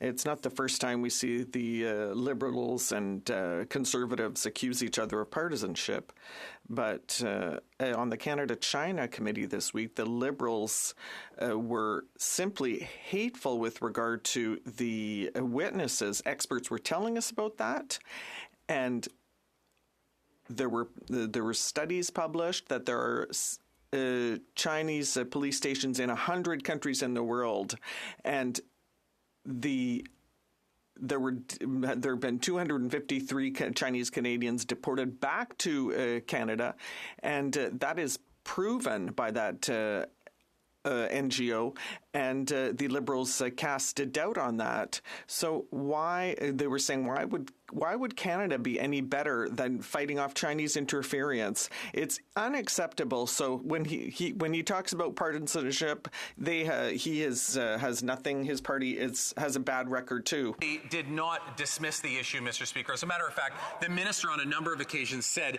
that he was dealing with it. But I find it very interesting that the Bloc today is suddenly coming to the defense of the Conservatives. It's like blue and blue light. Why don't they just get together? I realize that Conservatives don't believe in climate change. They're nowhere near as progressive as the Bloc are on climate change. But maybe that if the Bloc got together with the Conservative, they could impart some of that wisdom as it relates to climate change into the Conservatives. You guys, I think they would actually make a great party if they got together, Mr. Speaker. Questions and comments. The Honourable Member for Hamilton Centre. Mr. Speaker, there's going to be a lot of questions regarding the mandate of this special rapporteur that nobody asked for. And when it comes to a public inquiry, we only have to look at what happened after the Emergency Act, when this Liberal government refused to cooperate with the parliamentary committee. It took the Rouleau Commission to get the answers that Canadians deserved. We note that this is a very serious issue. So, does this honourable member agree that should the special rapporteur come back and finally call for a public inquiry, would he at that point at least finally allow that to happen rather than continue the delays and the filibusters and all the theater and all the shenanigans that the honourable member is used to. The Honourable Parliamentary Secretary. I really wish he had listened to my speech, Mr. Speaker, because I actually said not only did I say I would accept it, but the Prime Minister said that he would accept it when he announced this. We have already made it very clear, Mr. Speaker, that we will accept any recommendation that comes back from the expert that's looking into this on behalf of Canadians, a former Governor General, and we will implement what those recommendations are, including if it's a public inquiry. But we do have 43 seconds left to ask a question, and it's hard to get around. The honourable member for Pickering-Uxbridge. Thank you, Mr. Speaker. I enjoyed the honourable member's speech, and I've sat in Proc with him during this, where we saw time and time again the Conservatives ignore the fact that it was actually our government, and it was in 2019 that NSICOP first tabled the report on foreign interference. Does the member agree that the Conservatives were asleep at the wheel and they're only waking up to this issue now? And we are out of time, but I will allow the member to answer quickly, the Parliamentary Secretary. When they were in government, they did absolutely nothing, and we've done a number of things since then, Mr. Speaker. We brought in NSICOP. We brought in a special panel that oversees elections. We brought in Bill C-76 that tightens up foreign interference that they voted against. Resuming debate, and for the doubleheader, the Honourable Parliamentary Secretary to the Government House Leader. Thank you very much, Mr. Speaker. And if I could maybe just continue on where my colleague and friend just left off. I think it is important for us to recognize that from the government's perspective, and I would like to think from parliamentarians in general, that there should be zero tolerance for international foreign interference in our elections. And ultimately, Madam Speaker, I would suggest to you it should be done in an apolitical fashion. The Conservative Party, for a wide variety of reasons, I would ultimately argue fundraising being one of them, have chosen to politicize this issue. That's right. And it is indeed very unfortunate because they do a disservice to the issue that is very serious, and Canadians are looking for responsible leadership.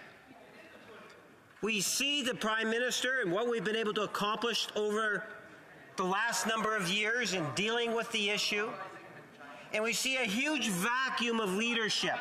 They don't have the floor, that it's not their option to speak at this point.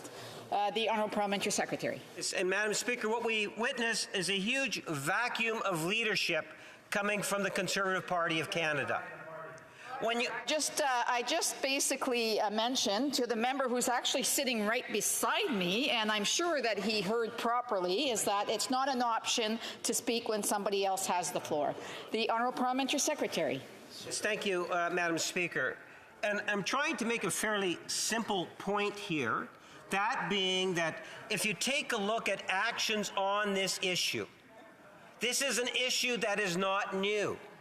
Not only is it not new, Madam Speaker, but it affects many countries, not just Canada. You can talk about the U.S., you can talk about some countries over in Europe, other democracies, where we have witnessed and seen international foreign interference in elections. That is something that has been happening for years now, Madam Speaker. In fact, when Stephen Harper was the Prime Minister, we all know that there was a report that went to the Prime Minister of the day at that time, Madam Speaker. Ironically, the minister that was responsible for democratic reform is the current leader of the Conservative Party today. Wow. And Madam Speaker, it's safe to say that while he was the Minister of Democratic Reform, and under Stephen Harper, when they were made aware of the issue, that they did absolutely nothing, Madam Speaker. Now fast forward that to the 2015 election, where there was a change in government. And we saw a number of changes by this Prime Minister, by the parliamentarians back in 2015, that made substantive changes in a wide variety of ways. Legislative changes that, for example, saw the establishment of Canada complying with what our other 5 countries were doing by implementing a parliamentary committee of the House that also has participation from the Senate, that has the security clearance to investigate this issue in every possible and imaginable way, Madam Speaker. We have seen our independent agencies, whether it's Elections Canada and others. We have seen CSIS. We have seen the top security advisor to the Prime Minister also give an opinion in regards to the issue of 2019 and 2021 election.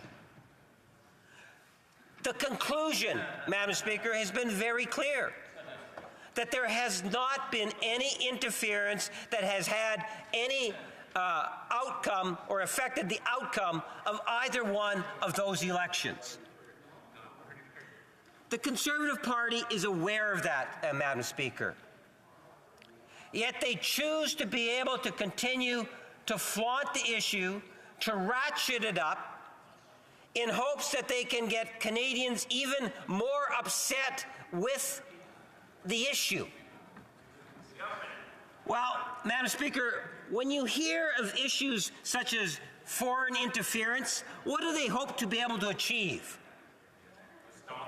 They hope to be able to achieve interference and problems and cause confusion and cause the public to lose confidence. That's what these agents from abroad are hoping. Order. Again, I want to remind members that unless I've asked for questions and comments, it's not an option for them to be speaking at the moment, and as well as to be mentioning people by their names. So I just want to again remind members to wait for questions and comments, because there will be 5 minutes of questions and comments to the honourable member, the honourable parliamentary secretary. Thank you, Madam Speaker. The point is that the Conservative Party of Canada, in cooperation with a few others, is ultimately doing what it is that a lot of these perpetrators of foreign interference are trying to do. And that is to take away public confidence in our elections, Madam Speaker. And the Conservatives have no problem in terms of feeding that, Madam Speaker, when in fact we all know, every member of this House knows full well, that we have had independent, well-respected agencies and individuals come forward and be very clear that there has been no impact in the last 2 federal elections on this issue, Madam Speaker. They know that for a fact. Madam Speaker, when we take a look in terms of what it is that's being brought forward by the government just recently, by the establishment of a special rapporteur in the name of David Johnston.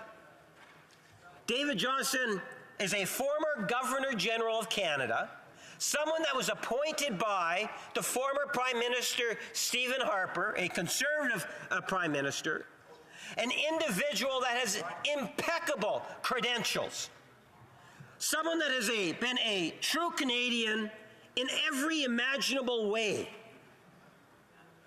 someone that has the expertise and the background to be able to look at the situation as other independent agencies and individuals have done, Madam Speaker, and then come forward with recommendations. The Prime Minister himself has been very clear. If Mr. Johnston comes back and says a public inquiry is necessary, then that's what will happen. Now, you would think that the Conservative opposition in particular would respect that. But instead, Madam Speaker, what they're doing is it's a character assassination of an incredible Canadian.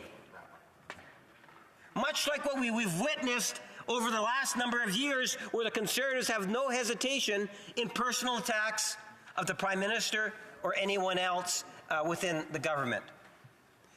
Madam Speaker, I would just suggest and ask that the Conservative Party be more open-minded to doing what's in the best interest of Canadians and step aside on some of the partisanship stuff that they have put on the table and recognize that David Johnston is, in fact, a positive way for us to move forward in dealing with a very important issue. Thank you, Madam Speaker. Questions and comments. Questions et commentaires. The honourable member for Chilliwack Hope. Thank you very much, Madam Speaker. And during this debate in the House, we've received some breaking news from Global News, and I think that this member would want to get to the bottom of some of the allegations that continue to come out. We've heard that a Liberal MP advised Chinese officials that they should keep the two Michaels held hostage in China for longer because if they were released, it would benefit the Conservative Party. Those types of allegations continue to drip out day after day after day. So isn't the best way to get to the bottom of this to hold a full, independent public inquiry as soon as possible so that we can get to the bottom of this foreign interference once and for all? Parliamentary Secretary. Well, Madam Speaker, I think it's important that we recognize, first and foremost, that Canada is not the only country where this election interference and allegations have been leveled, Madam Speaker. I think it's important to recognize that China is not the only player. The Conservative Party always seems, whether it's the pandemic or whatever it might be, wants to raise the issue of China. And I find that is most unfortunate, Madam Speaker. At the end of the day, I think that we need to remain focused, and what it is that has been assigned to our special rapporteur is something in which Conservatives should be a little bit more patient and respectful and see in terms of what comes out of Mr. Johnston. Thank you, Madam Speaker. Thank you, Madam Speaker, and I'd like to thank the member for his speech. We're talking a lot about the rapporteur this week, and they insist he's independent, he's independent, he's independent. I have some doubts, but I would like to ask the member for Winnipeg North. If the rapporteur is independent, is he objective? I ask, what is the difference between independence and objectivity? The Honourable Parliamentary Secretary. Well, Madam Speaker, I believe that if we take a look at what Mr. Johnston has done over the years as an individual, as a great Canadian, as someone that has contributed, is virtually second to no other in the capacities and the roles that he has played in our society. And at the end of the day, I believe in his integrity, and I look forward to ultimately seeing his report. And I suspect you'll see a government that will be very proactive in acting on the recommendations that are being brought forward, and that whether you're a member of the Bloc or a member of the Conservative Party, trashing and throwing this individual under the bus or sandbagging this individual is very much disrespectful and completely uncalled for. For Timmins James Bay. Madam Speaker, yesterday the Conservatives blocked our efforts to get an inquiry into foreign interference in the election system. Today, we are calling on the government to do the right thing because we have to restore public confidence in our institutions. We've just heard very, very, very disturbing allegations that a sitting MP gave advice about the treatment of the two Michaels. These were two innocent Canadians held illegally by the Chinese government. To think that in any way they could be treated as political pawns for either the advantage of the Conservative or the Liberal Party is shocking. We need to get this to an inquiry that has the tools to draw witness testimony, that can do this in a transparent manner so that Canadians get answers, and it also would stop the Conservative leader from his character assassination against people like David Johnston, who have served our country with integrity. I have no problem with Mr. Johnston. I have a problem with the lack of a full inquiry, and I'm asking the Liberals to do the right thing and restore confidence to the Canadian people at this time, given the shocking allegations we've just heard. The Honourable Parliamentary Secretary. Yes, Madam Speaker, if I was to take a hybrid approach in terms of what it is that the NDP are proposing, I would suggest to you that one of the things I like about their suggestion is that that it be broadened to include and go beyond just any sort of foreign interference in elections by China, because there are a number of players. And I would also suggest that we take into consideration that Canada is not alone in terms of its democracy. So there is a much bigger picture to look at, but I have full trust and confidence in Mr. Johnston being able to do what's necessary in order to provide Canadians a great level of comfort in the recommendations that he will be coming forth with, and I believe that'll be happening before the end of May. Resuming debate, the Honourable Official Opposition House Leader. Thank you very much, Madam Speaker, and it is always an honour to rise in this place on behalf of the good people of Regina Capel and represent their interests, and to represent my caucus as the opposition House Leader. We need to frame what's going on here, because what we saw over the last few weeks was just a despicable display at committee, just a mockery of the parliamentary process. We found out that the Prime Minister has known for years about allegations of foreign interference from the communist regime in Beijing, helping specifically the Liberal Party. In the words of Chinese officials, representatives of that communist regime here in Canada, saying that they preferred a Liberal government. And reports coming from the Globe and Mail citing CSIS reports, citing National Security Committee reports, indicating that there is a large, quote, clandestine network of funding of candidates coming from the communist regime in Beijing. Now, conservatives have been trying to shine a light on this at committee, and we've all seen the lengths that the Liberals have gone to. Now, today is what's called an opposition day. Today is the supply day where opposition parties are allowed to introduce a topic and have a debate on something. Normally, the government gets to set the calendar. That is their right. They bring forward legislation. But a certain number of days throughout the year are allocated to each opposition party. So today, the Conservatives put forward a motion to call on this government to abandon their plan to increase taxes on beer, wine, and spirits. That's what we were supposed to be debating right now. Now, yesterday and on Monday, we had a fulsome debate on this whole issue of foreign interference. And I should point out that Conservatives at the Procedure and House Affairs Committee indicated to the NDP that we were totally fine with expanding the scope of the investigation. We believe that if there's allegations of foreign interference coming from any country, that should be investigated. We were willing to work with them on that. We were hoping that they were going to vote in favor of our motion on Monday, calling on the Prime Minister's Chief of Staff to come and testify at committee. Problem was, they didn't let us know. They kept ragging the puck. It was a very simple question. It was the exact same motion that we had proposed at committee that even the NDP House Leader had supported, indicated his support at committee. And it kind of reminds me of something happened a little while ago, Madam Speaker. I was in the chamber, and I saw the NDP House Leader get up and try to indicate that the NDP opposed certain amendments at committee when it was dealing with C-21. Of course, C-21 is the piece of legislation that I'm getting there. Okay, there's a reason. The Bill C-21 is the piece of legislation that would massively expand the power of the government to take away lawful firearms from Canadians. Now, the reason why I'm talking about this, I'm not trying to mix topics too much, Madam Speaker, but the reason why I'm talking about this is because Conservatives recognized instantly what was going on. And we saw at that committee, we said, okay, this is going to make so many firearms that hunters, Indigenous communities use every year, every season, for their long-held Canadian heritage and history of using firearms legally. Now, what happened was that Conservatives at the committee saw that not only were these bad policy amendments, but they are also out of order. They were beyond the scope of the bill itself. So we moved at the committee almost immediately, asking the chair to rule those amendments out of order. The chair said no. It was the Liberal chair who said that the amendments were in order. So why do I bring this up?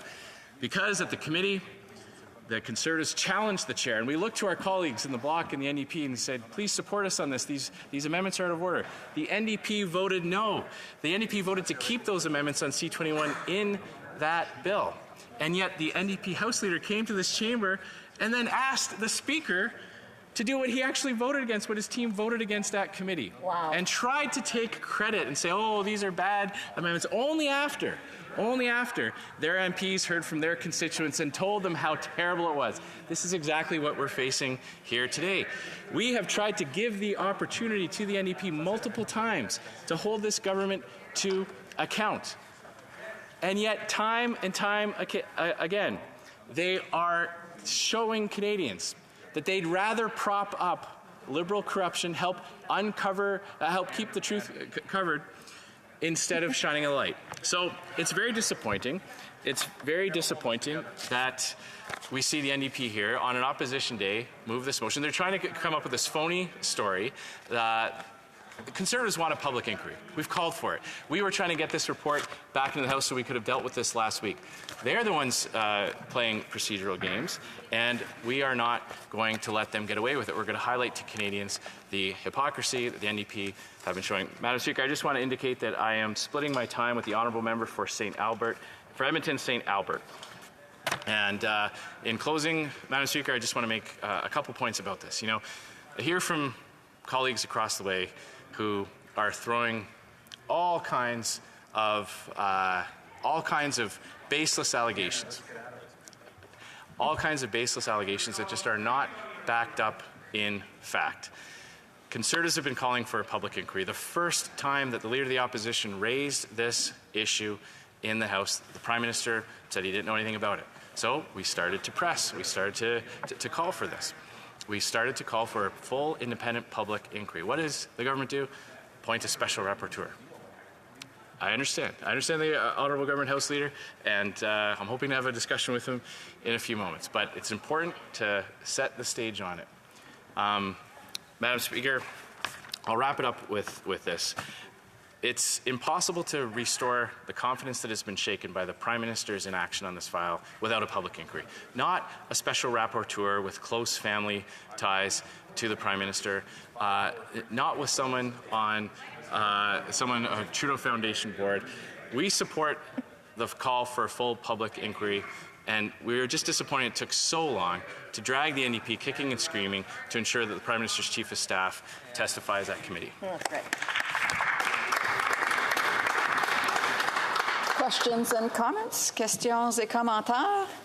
The honourable member for Hamilton Centre. Thank you very much, Madam Speaker. And we heard the honourable member speak at length, in fact, trying to make his party a going concern in this conversation, when even in their own opposition day motion, which, by the way, turned out to be useless, their own leader didn't even vote for it. So can the honourable member please stand and rise and tell all the Canadians, and of all the bluster they've just had over the last week, why, if their opposition day was so important, why did their own leader not even decide to show up and vote for it? Here, here. Good. The Honourable Official Opposition House Leader. You know, if we just replay what happened on Monday, if the NDP had just indicated that they were going to support our motion right from the beginning, and the Prime Minister would have realized that it was inevitable, we could have addressed all.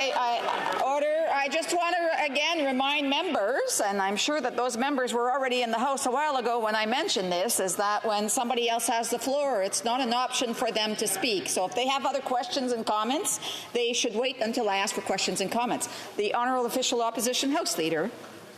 As I was saying, if the NDP hadn't turned their phones on silent and stopped reading their emails as we were trying to work with them to get their support, if they said, yes, we're going to support your motion and we're going to tell our coalition partners that we're going to support your motion, we could have had all this taken care of on the weekend, and we would have been happy to move a different motion on Monday.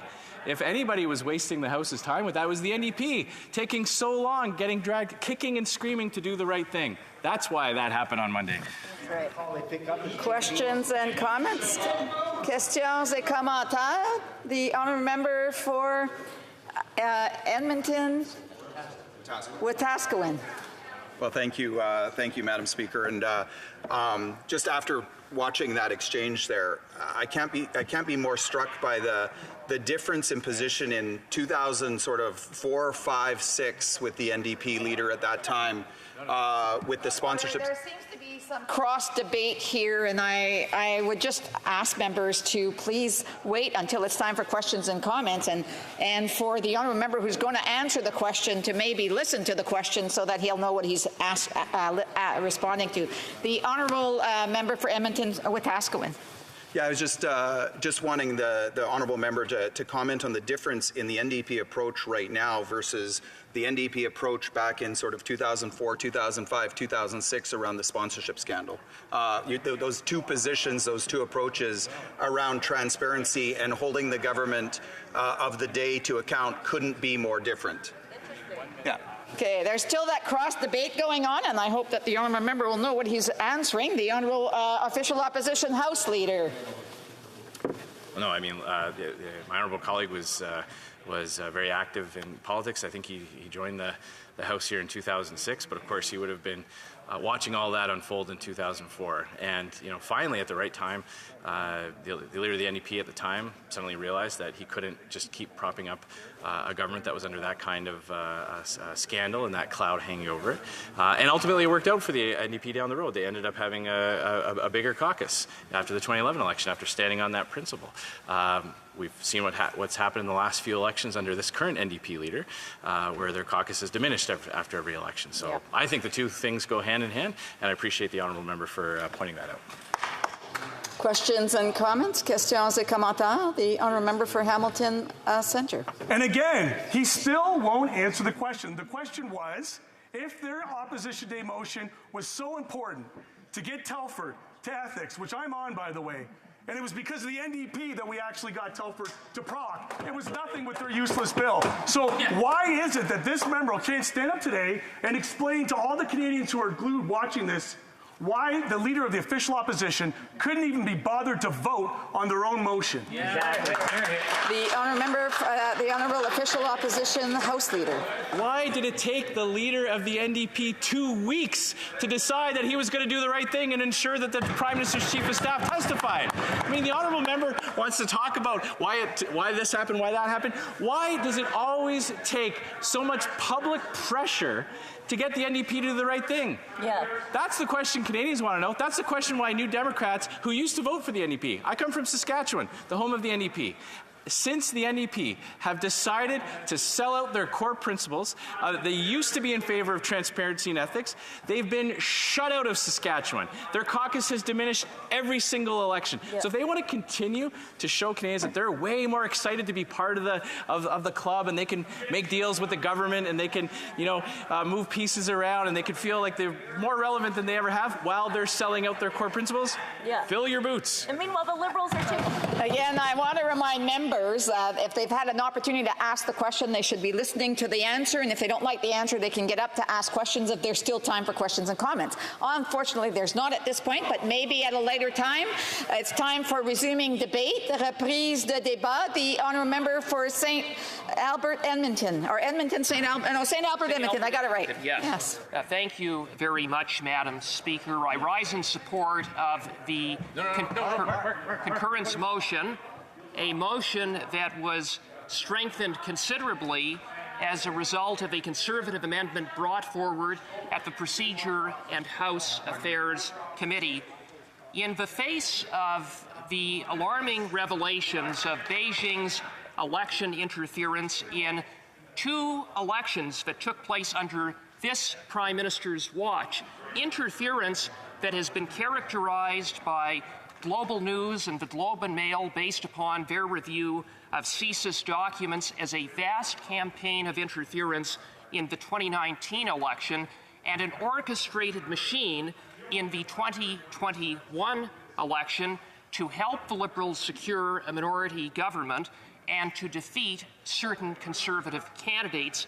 Canadians deserve answers. They deserve to know about the scale of Beijing's election interference, and they deserve to know what is really the heart of the scandal. Namely, what did the Prime Minister know, when did he know about it, and what did he do or fail to do about Beijing's attack on our democracy? In order to get to the truth, two things need to happen.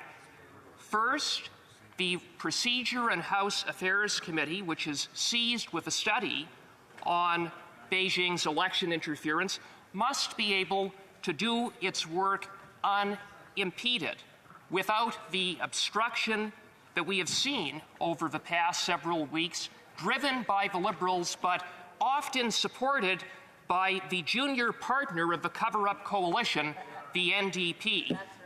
And, Madam Speaker, it's important that a public inquiry be called, an independent public inquiry.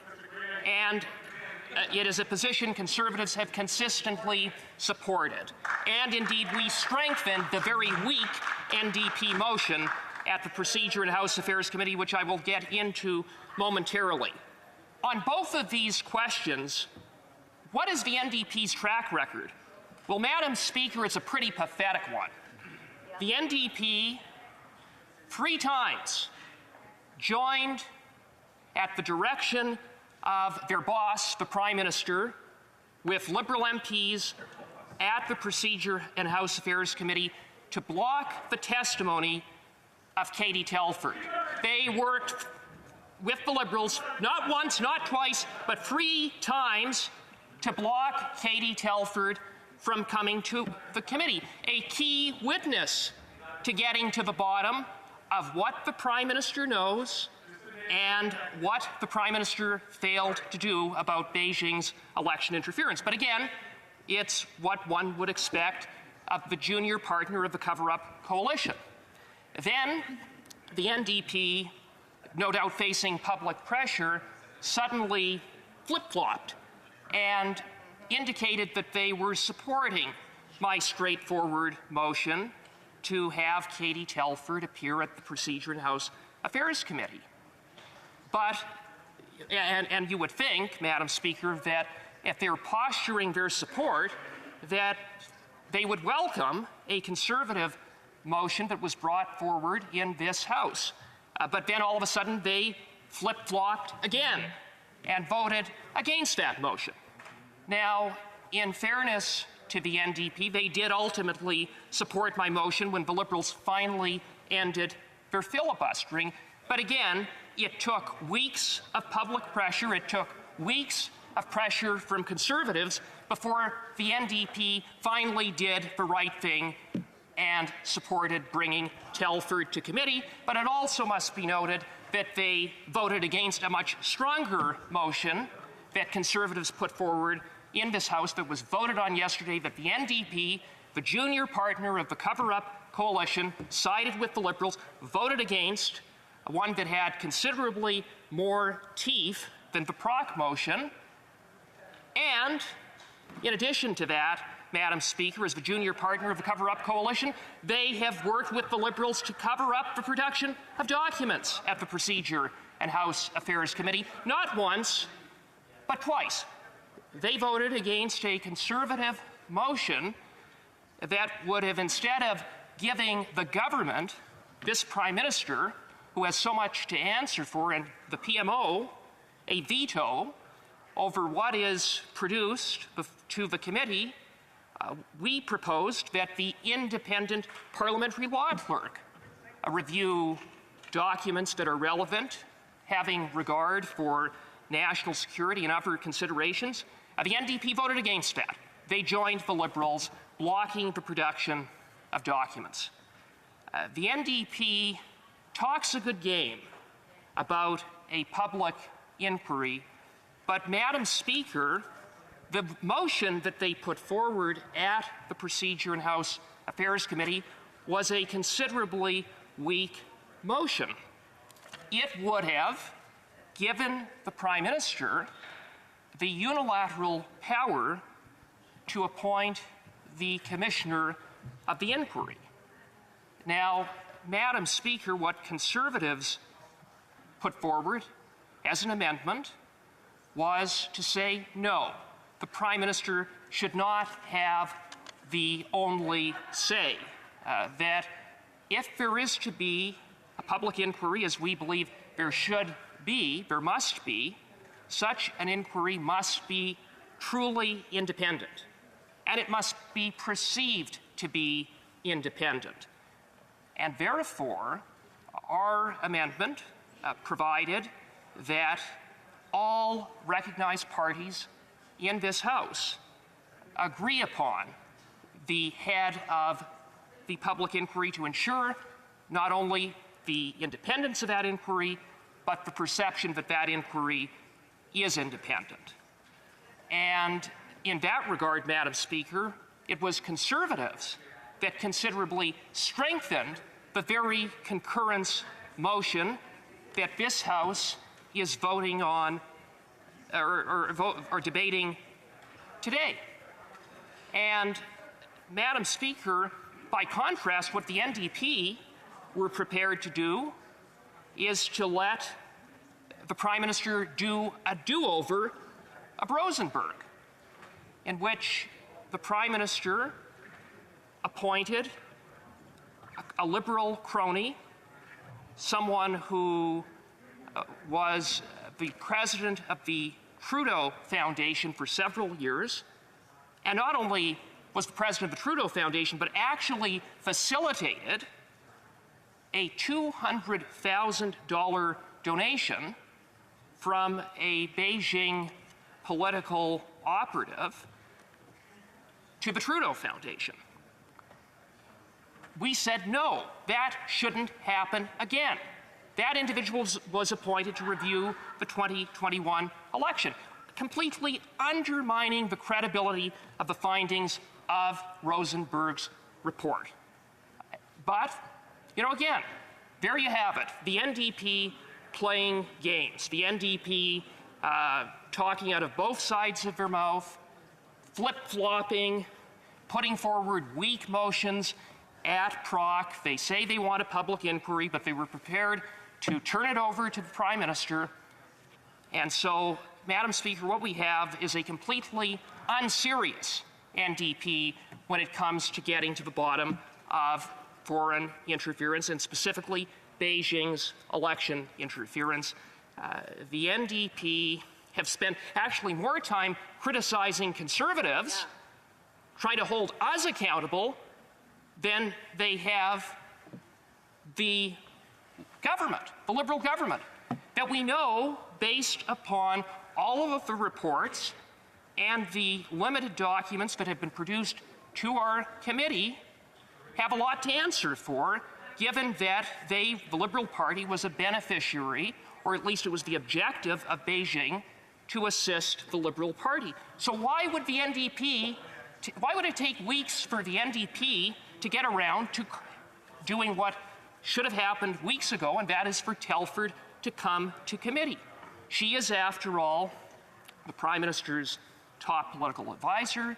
She is arguably the second most powerful person in this government outside of that of the Prime Minister, and she was intimately involved in both the Liberal Party's 2019 and 21 election campaigns.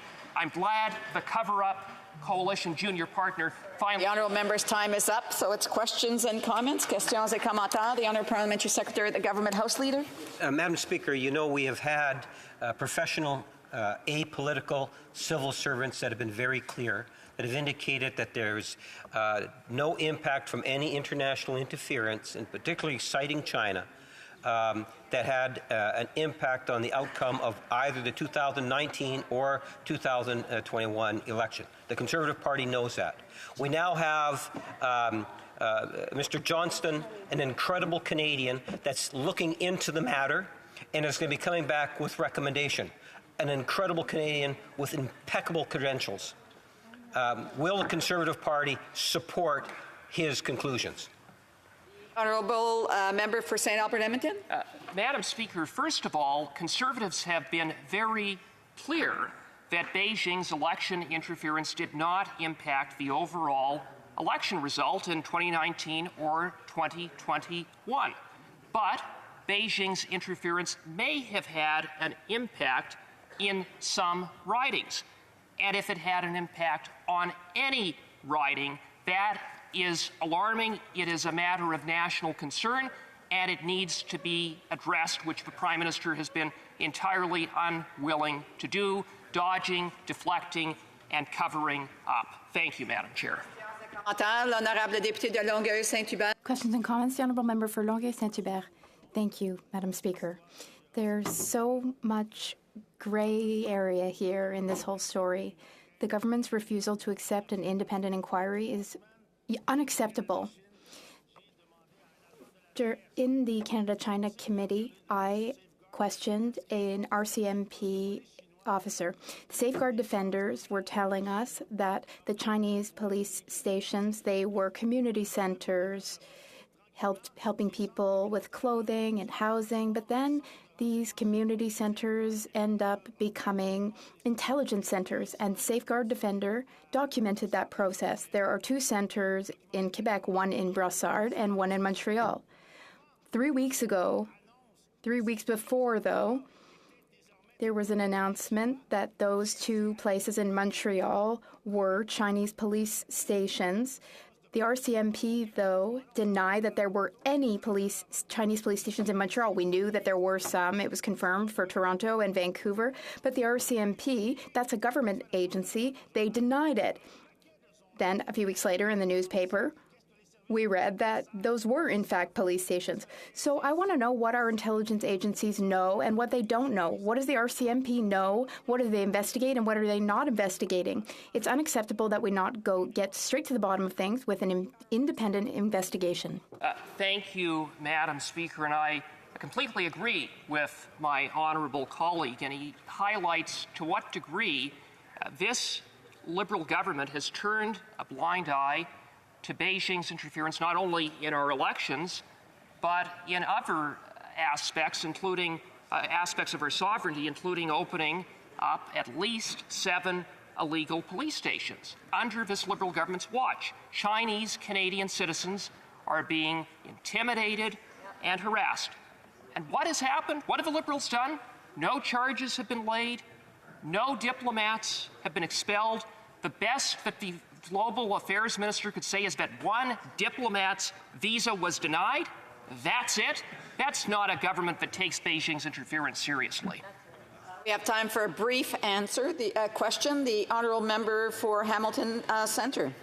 Madam Speaker, I'm confused. We heard the Honourable Member go at length about the NDP, railing about the NDP. He's very frustrated, and I can appreciate that, because we were able to get done at his committee what he couldn't get done over weeks of work, which is get Telford there. He should be thanking us. Instead, he stands up to deride us. So I'm going to ask him the same question I asked our House Leader.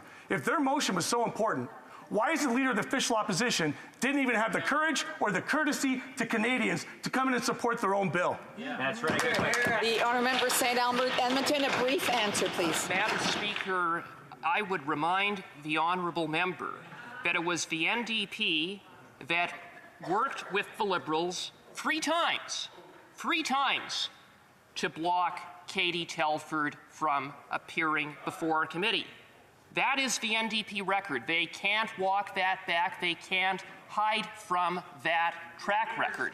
It was only as a result of public pressure and conservative pressure and the fact that finally we put a motion before this House to have a vote of this House. It was only then that the Liberals capitulated, and finally the NDP capitulated to the cover-up coalition. I guess finally recognized they couldn't. Time is up. The Honourable Member, reprise de débat. L'honorable député de Trois-Rivières. Merci, Madame la Présidente. Je suis très heureux de... Thank you, Madam Speaker. I'm pleased to rise today in this House. I'd like to say hello to the people of Trois-Rivières in passing. We've been talking about the topic of Chinese interference for weeks. Just about everyone, aside from a few people, agree on the need to have a public inquiry that's independent.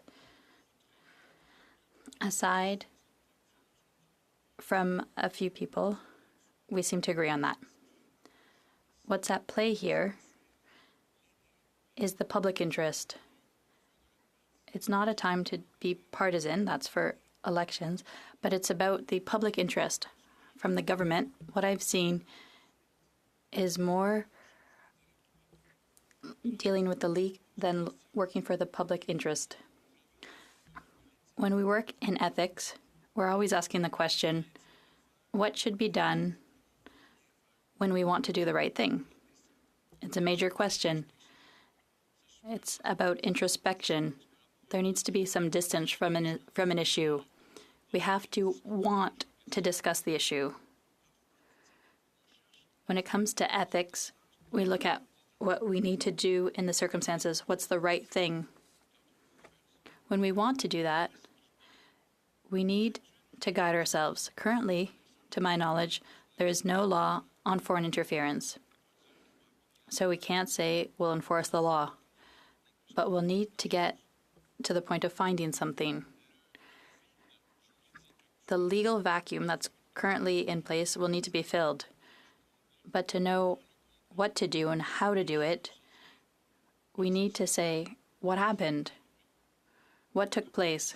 At the Ethics Committee I sit on, we've been asking a lot of questions recently about foreign interference. Chinese foreign interference, but we could talk of Russia as well, or Iraq, or a number of other countries. But there's a question I asked someone the other day to a few witnesses, and I asked, the current government, does it know China? And it was a resounding no. The current government, does it understand China or Russia or Iraq? And the answer was no. You know, it's difficult to deal with a loophole when you don't know it's there. But we need to start by recognizing. The Prime Minister sort of recognized that something should be done. So somebody will be named, appointed, a rapporteur. What does a rapporteur do? In European legislation, we often see that role. But what does that person do? They look at things, they prepare a little summary, and they present it. But the rapporteur won't be deciding whether there should be a public inquiry or not, even though that's what's currently alleged. The rapporteur will report. That's what a rapporteur does. The person who receives the report will decide what to do. And now that we've said that the rapporteur is independent, and, you know, I won't call into question the CV of Mr. Johnston, of course, but I will question his proximity to the Trudeau family, the Trudeau Foundation. There's a lot of discussion in the House. I would ask people if they can take their discussions outside so that the honourable member can have the respect that he deserves during his speech, so that everyone can understand and can hear what the honourable member is saying. The honourable member for Trois-Rivières. Thank you, Madam Speaker. You were reading my mind. Exactly. So, I was saying that to fill a loophole, you have to recognize there's a problem. We've talked about the rapporteur. It's been said he's independent. When we looked at conflicts of interest, when you look at it, could there be a confusion of interest? It might not be a conflict, but there could be a confusion. And currently, there needs to be justice and the appearance of justice. Well, it's the same thing for an interest that may be in conflict. There needs to be the appearance that it's beyond reproach. And in this case, the very presence of Mr. Johnston raises doubt. And what does doubt do? It leads to mistrust. So what are we doing? Having more mistrust? And the contrary is supposed to be the goal. If you're not interested in this, you can just let me know. Apparently, no.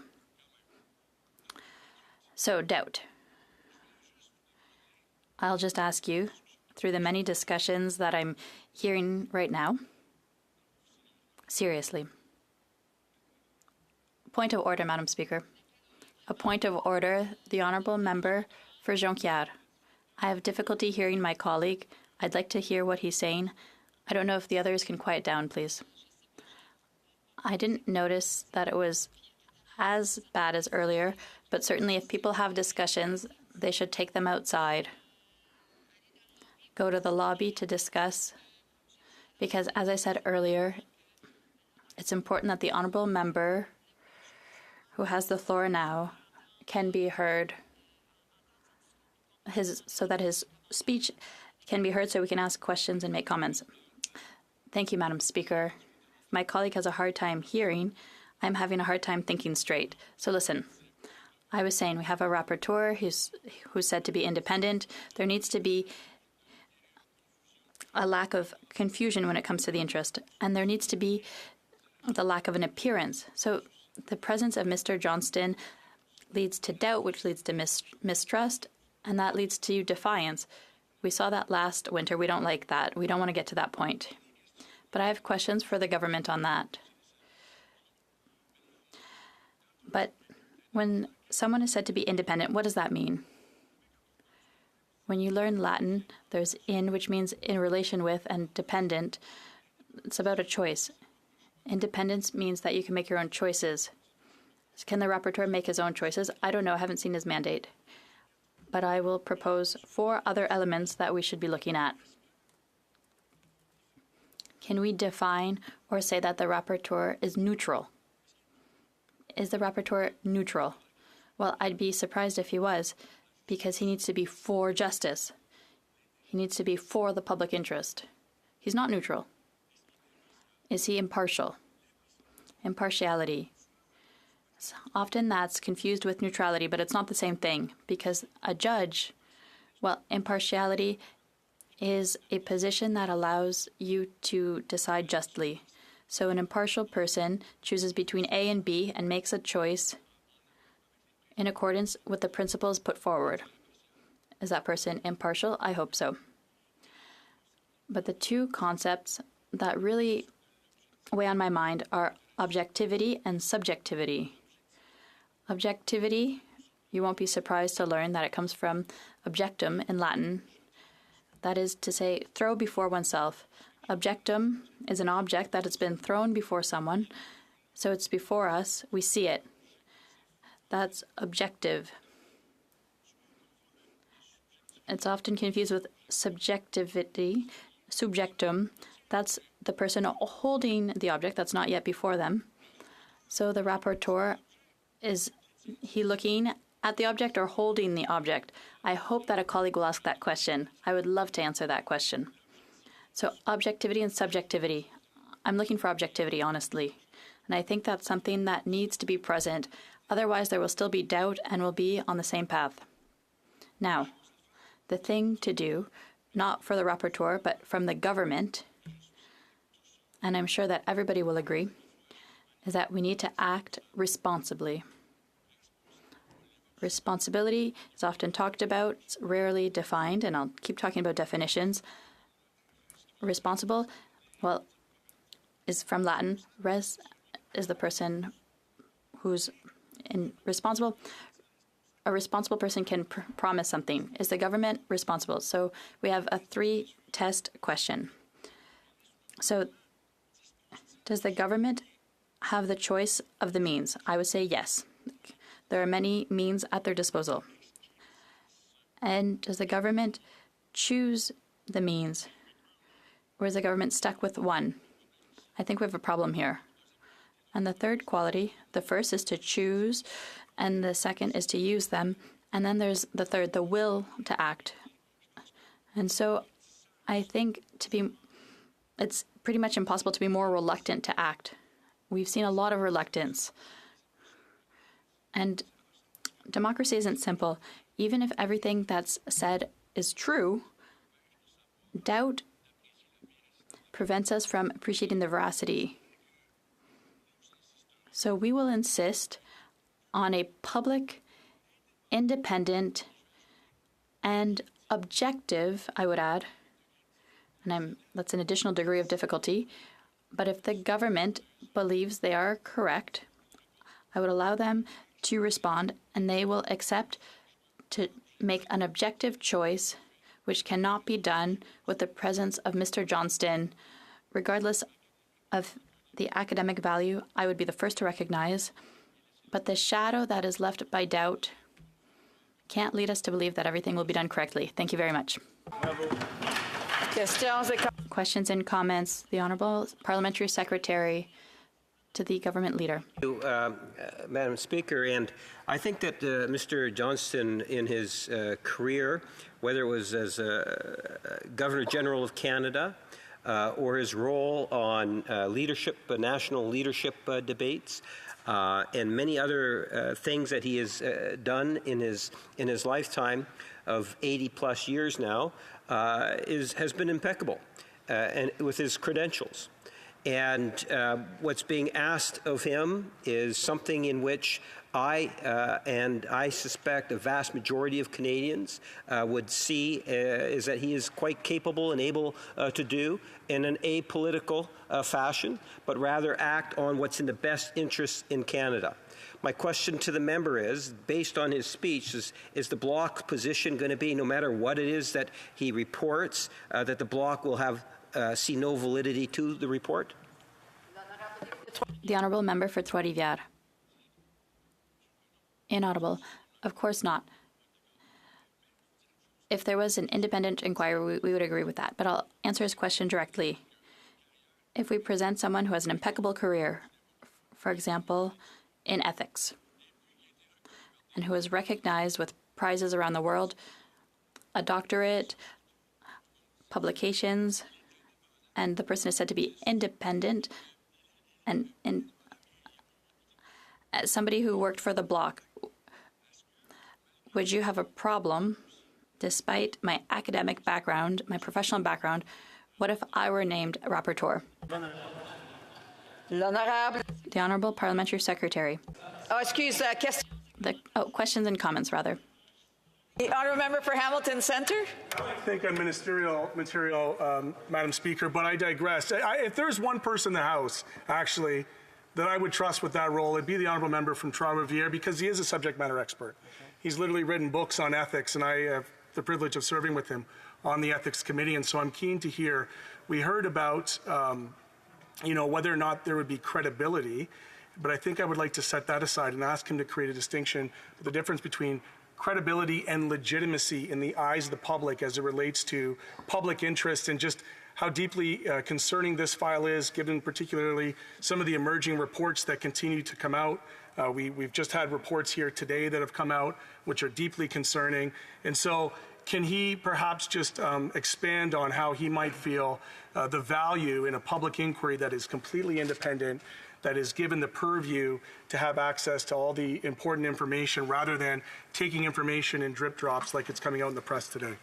The Honourable Member for Trois-Rivières. Thank you, Madam Speaker. I thank my colleague who sits with me on the Ethics Committee, as he mentioned, and I would say he always contributes a concern for the public interest that's remarkable, so I will take great interest in his question.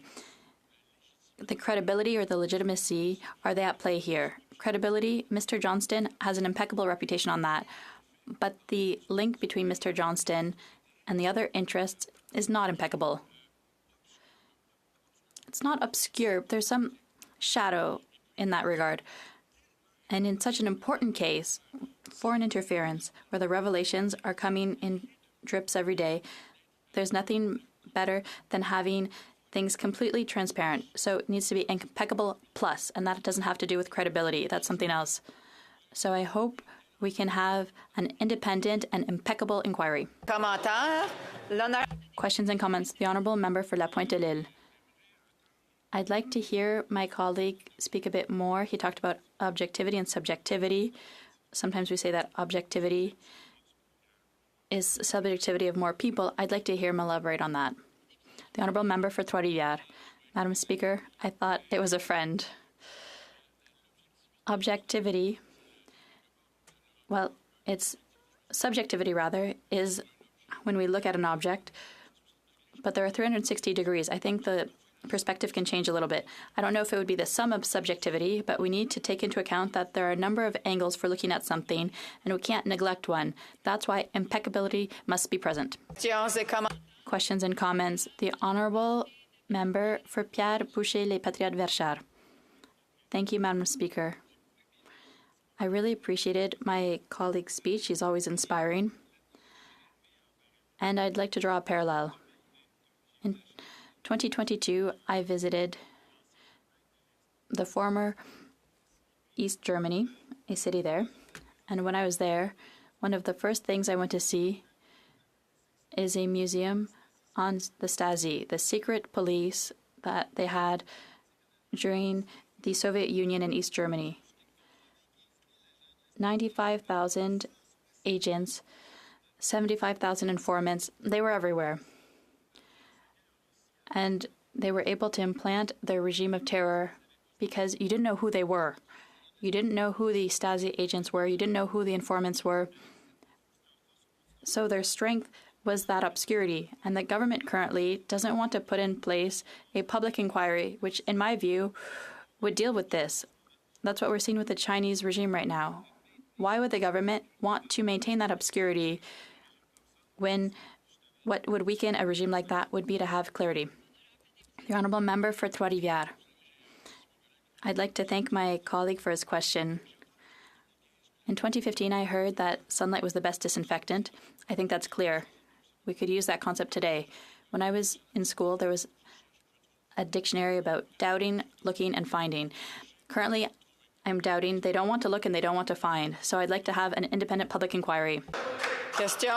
Questions and comments. The Honourable Member for Hamilton Centre. Thank you very much. You know, early on in this, there was some discussion about how this information was being leaked and the sensitive nature of it, of course, it being of national security. However, given the recent revelations, or at least what is being reported on and alleged, I have to make it clear it's an allegation at this point, could the Honourable Member perhaps share from his subject matter expertise around ethics the importance for institutions like the federal government to have built within it whistleblowing protections for civil servants, even sometimes in the highest, most sensitive reaches, that should they come across thresholds that may breach criminality, that whistleblower protections would be an essential foundational component of protecting our democracy? The Honourable Member for Trois-Rivières. Thank you, Madam Speaker. I thank my colleague for his interesting question, because this is a very difficult topic now. The protection of whistleblowers, many people are interested in it, but they don't do much more than be concerned about it. We need to go to the heart of this. A whistleblower at CSIS, for example, that's somebody who's gone through the line that goes between the intolerable and the tolerable. When someone's at that point, because the people of CSIS serve the state, and I know a few of them, they really care about their country. So this is when the line has been crossed into intolerable. So a person who's a whistleblower is a hero in this case, doing their duty. And we need to find a system. It's very difficult to design, but we need to reflect and have a system that would protect whistleblowers here. Otherwise, what will happen? Stories like we currently see, and these are allegations in global news, but I only had one word to describe these allegations: devastating. So, adding insult to injury, we can't skip the public inquiry. We need to reflect on what comes with this, a system to protect whistleblowers. We have time for a brief question. Brief question. The Honourable Parliamentary Secretary of the Government House Leader. So thank you, Madam Speaker. I'm wondering if the member can just provide his thoughts in regards to how other international players, it's just not China that's involved in doing this, and if he can just provide his thoughts on that matter. The Honourable Member for Trois-Rivières, in 1 minute. I believe that foreign interference has increased over the past few years with technology, but the old tactics have always worked. There's Iran, China, Russia, and other countries. The UAE are the country that surveils the other nations the most. They have the technology, and it's totally open. But they're some of the biggest spies in the world in terms of countries under surveillance. So I don't know if they're spying on Canada. I have no idea. But to be sure, surveillance is more and more present, more and more harmful, more and more intrusive. So I would look at much more than China. Resuming debate, the Honourable Parliamentary Secretary to the Minister of Intergovernmental Affairs, Infrastructure and Communities. Thank you, Madam Chair. And I'm sharing my time with the member from North Island, Powell River. Madam Speaker, I'm glad to be able to raise on this important issue. Time and time again, I have stood in this House and talked about the importance of standing up to strengthening our democracy, our democratic institutions, and that foreign interference is a persistent and very real threat. The problem that we're seeing, Madam Speaker, throughout this debate, and I am a member who has been a regular at PROC these days, is the fact that the Conservatives have actually tried to make the issue of foreign interference into a partisan issue instead of the fact that it's actually a Canadian issue, that every single Canadian in this country, regardless of who you vote for, should be able to know that their democratic institutions are strong and that protect against foreign interference. But what we continue to see, Madam Speaker, is that the Conservatives have stood by for years, closed their eyes, covered their ears to any sort of issues around foreign interference until they felt that it could be in their political interest. It was not a surprise to me, but it should be shocking to Canadians, that when the Minister of Democratic Institutions actually asked the Leader of the Opposition that when he was the Minister of Democratic Institutions, why did he do nothing to protect and safeguard our institutions, our elections? And you know what the Leader of the Opposition said? He said it wasn't in Conservative partisan interest to do so at the time. That should tell Canadians everything they need to know about how reckless Conservatives are when it comes to national security, when it comes to foreign interference. And Madam Speaker, they keep speaking about how it's some cover-up or there's something Liberals are trying to hide. Well, Madam Speaker, talk about an incompetent opposition when they're claiming a cover-up when it was actually a 2019 NSICOP report tabled in this very House that raised the issues of foreign interference. So talk about hiding in plain sight, or I guess, Madam Speaker, Conservatives just prefer not to read the reports that are actually tabled in this House while we've been busy working on not only addressing foreign interference, but we have taken additional steps, including the fact that in the Minister of Intergovernmental Affairs, Infrastructure and Democratic Institutions, in his mandate letter, it once again talked about strengthening our democratic institutions from foreign interference, but the Conservatives once again pretend like this is something that we have never talked about, we've never discussed, and that we're not seized with, but there is documented evidence that we are actually the only government that has put forward the most concrete steps to strengthen our democratic institutions. It's not to say that more isn't needed to be done. In fact, we supported the study at PROC to look at additional ways and measures and things that we could continuously do. The fact remains, Madam Speaker, foreign interference is going to be pervasive. It's going to constantly change. So any member in this House or any Canadian that thinks that, you know, they have the answer and will never need to look at this again is wrong. This is going to be something that parliaments around and governments around the world have to ensure they are constantly staying on top of, to ensure that these pervasive threats are not taking hold. And what I also find interesting is the fact that the Conservatives proclaim that they support our national security community, yet it was our national security community that said time and time again that Canadians and Canadians alone determine the outcome of our elections, but Conservatives continue to undermine that fact, the nonpartisan national security community who have stated that time and time again at committee. Conservatives try to undermine that. They try to sow doubt in our nonpartisan public service. We don't believe in that, Madam Speaker. We trust that these officials are seized with keeping Canadians safe, and the fact that our national security community wants to ensure that national security documents are handled in a way that is done with the care and the care and the protections that national security documents require. The Conservatives would have you believe that they should just release all of this information because a few members on PROC feel like looking at it, instead of going to the appropriate location, which is NSICOP, where every member of that committee has national security clearance. There is extreme care given to the documents that are provided and handled. There's an enormous amount of information provided. The committee is extremely independent and tables reports, and they're extremely professional. And might I add, the Secretariat is above none. I actually served on this committee, so I can speak with extreme passion and knowledge on the fact that the NSICOP Secretariat are a professional resource that parliamentarians now have. In fact, NSICOP's reports have been regarded around the world for the work that they've done, and the Conservatives want to ignore that fact and actually undermine the work that's actually been done. And it's a multi-party committee with representation from all parties and the Senate.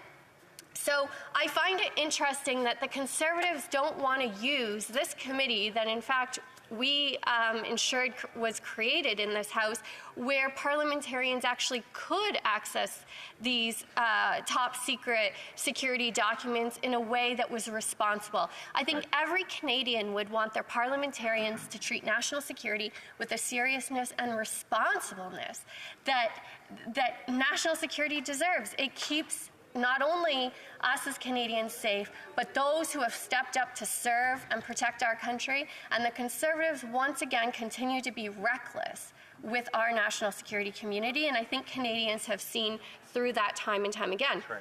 Madam Speaker, it's also no surprise to me that it's interesting that the members of PROC and my colleague here, the member from Kingston and the Islands, mentioned the behavior of one individual from that committee who was actually pulled off. But I also find it interesting that the behavior and conduct of several members of the Conservatives at that committee has been absolute chaos. It has been partisan and has resulted in nothing. So much turmoil and I guess Conservatives just going in circles that Conservatives are abandoning their PROC members and saying, maybe we should take this to ethics, where maybe their members can get it through the finish line. I don't know. But the Conservatives themselves are infighting and can't seem to even stay on track with what their objectives are, because their objectives are not to strengthen our democracy. Their objectives are to simply throw partisan grenades, and it's not working. And so, Madam Speaker, I think that if we want to have reasonable and serious debate about the discussions that are being had right now are actually interrupting the honourable member's speech. So I would just ask members to hold off on their questions and comments they may have or thoughts. There's only just a little over a minute left for the honourable member to finish up her speech, and then the honourable members will be able to ask questions and comments. The honourable parliamentary secretary. Thank you, Madam Speaker. So I think that if the Conservatives had come to this debate with the seriousness that it deserves, not only would their leader and their House Leader team not abandon the PROC committee members and now try to punt it to ethics where they might have a different result, I don't know. I think Canadians would also have more faith in the fact that this is nothing more than a Conservative partisan ploy, just like their leader confirmed of why he never did anything when he was the Minister of Democratic Institutions. Point of order, the honourable member for, Edmonton Centre. I'm sorry, the honourable member's mic wasn't on when he started speaking, so the honourable member for Edmonton Centre. Standard, Madam Speaker, but thank you. The honourable member has twice put this piece of information out there that seems to be, she says, a back-channel way that... It's a point of debate. That's a point of debate. The honourable parliamentary secretary has 1 minute to conclude.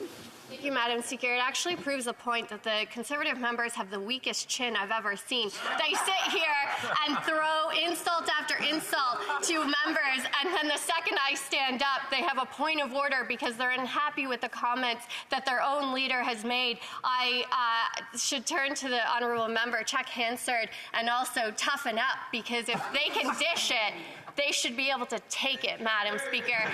And so, Madam Speaker, I'll just conclude with the fact that our government takes this issue incredibly seriously. That's precisely why we've implemented the committee like NSICOP, the site, the Critical Election Task Force. It continues to be in the minister's mandate letter. We want to study it and continue to have more recommendations, why we've appointed a special rapporteur, and we look forward and will accept all of those recommendations because we take it seriously. Questions and comments? The honourable member for Perth Wellington. Thank you, Madam Speaker. I asked the member, the parliamentary secretary, how she can stand in this place after filibustering with her Liberal colleagues for 24 hours. Why? To prevent the Prime Minister's Chief of Staff from testifying before the committee. So my question, very, very simple. What is the government hiding from Canadians? The honourable parliamentary secretary. Madam Speaker, the government's hiding absolutely nothing. In fact, what I think, certainly from my speaking, the members can laugh, it means nothing. But Madam Speaker, what I spoke about in many speeches at PROC was I actually highlighted the hypocrisy from the Conservative Party. The fact that foreign interference has been happening for years and the Conservatives did nothing. The fact that former Conservative political staffers have come out criticizing the Conservatives on this issue. And I continue to point out that the Conservatives do not actually call out the members of their own caucus who sat down with an alt-right member of a foreign government and did not call out the attempts of foreign interference amongst their own ranks. So, Madam Speaker, at PROC, I called out Conservative hypocrisy, and I continue to do so now. Hear, hear. The questions et commentaires, l'honorable. The honourable member for Pierre Boucher, Les Patriotes Verchères. Thank you, Madam Speaker. I have a couple of remarks on the speech from my colleague on the other side of the way. The first remark is, having heard what she had to say, we could have imagined that the debate that we're having right now is a Conservative-led debate, which I found bizarre because it seemed, well, listen, I'm not a fan of the Conservatives. I don't vote Conservative, but we... Make comments. It's not time to make comments. Order. L'honorable. The honourable member.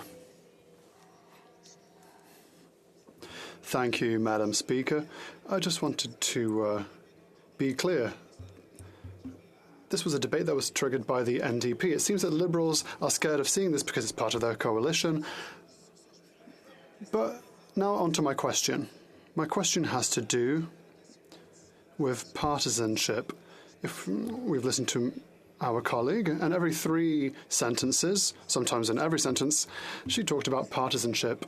Once again, she accused the Conservatives of partisanship, and I don't understand why it's only the Conservatives being targeted, because the Bloc is asking for a public inquiry on Chinese interference. The NDP is asking the same thing now, and there are many people in civil society who are asking the same thing. It's as if all those who disagree with the Liberals are partisan.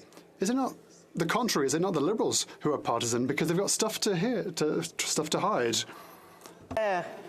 Madam Speaker, I feel bad that the Bloc feel left out. I can offer this then.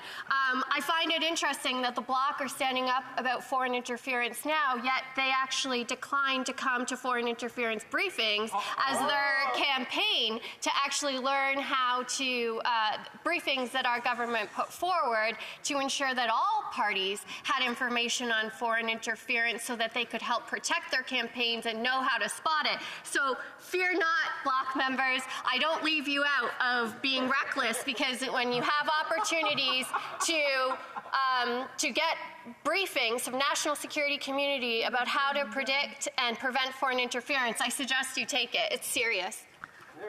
I do want to remind the honourable member to address all questions and comments through the chair. The questions and comments, a brief one. The honourable member for North Island Powell River. Well, Madam Chair, thank you so much. I want to thank the member for splitting her time with me. I really do appreciate having a voice on this important debate this evening. My question to her, through you, Madam Chair, is really about something that she mentioned in her speech, which is that she feels NSICOP is the right place for these conversations. However, we know that we're in a situation now, and we've just had another leak come out through the media that's extremely concerning for Canadians, that Canadians are concerned. They are the focus, I think, for all of us in this House. So we need to honor national security, but there's ways to do that that are public, transparent, and independent. I'm wondering if she could speak to why her government doesn't want to support that. Hear, hear. Answer from the Honourable Parliamentary Secretary. Madam Speaker, I respect my honourable colleague a lot and the work that she does on PROC. I think we actually want to achieve some of the same things. I think where we're having difficulties is the fact that we're not finding committee to be the place where we can have these honest conversations. I've said multiple times, I would love to see PROC bring in witnesses, for example, that from international sources, countries who have been facing this, the policies they've implemented, what can we learn from it? If we can get down to business and work on how to strengthen our democratic institutions, I'm all for it, and I'm happy to work with any member in this House to do so. That's right, we're ready. Resuming debate, the honourable member for North Island Powell River. Well, thank you so much, Madam Chair, and I'm really honoured to be here speaking on behalf of the good people of North Island Powell River who have expressed to me some of their serious concerns around foreign interference and what that means for Canadian elections. And, you know, I'm really disappointed in a way that we're here also because I know that on Monday, my dear friend, the member from New Westminster Burnaby, did a very important speech in this House and spoke very clearly in that speech about his desire to bring forward this motion on Tuesday. And I also know that after that very public statement, which was talked about also in the media, that the Conservatives the next day decided to do something different that blocked that opportunity for us to talk about why a public inquiry is so important around foreign interference in our democratic institutions. So, you know, I wish we had had this discussion yesterday. I think it would have been incredibly important.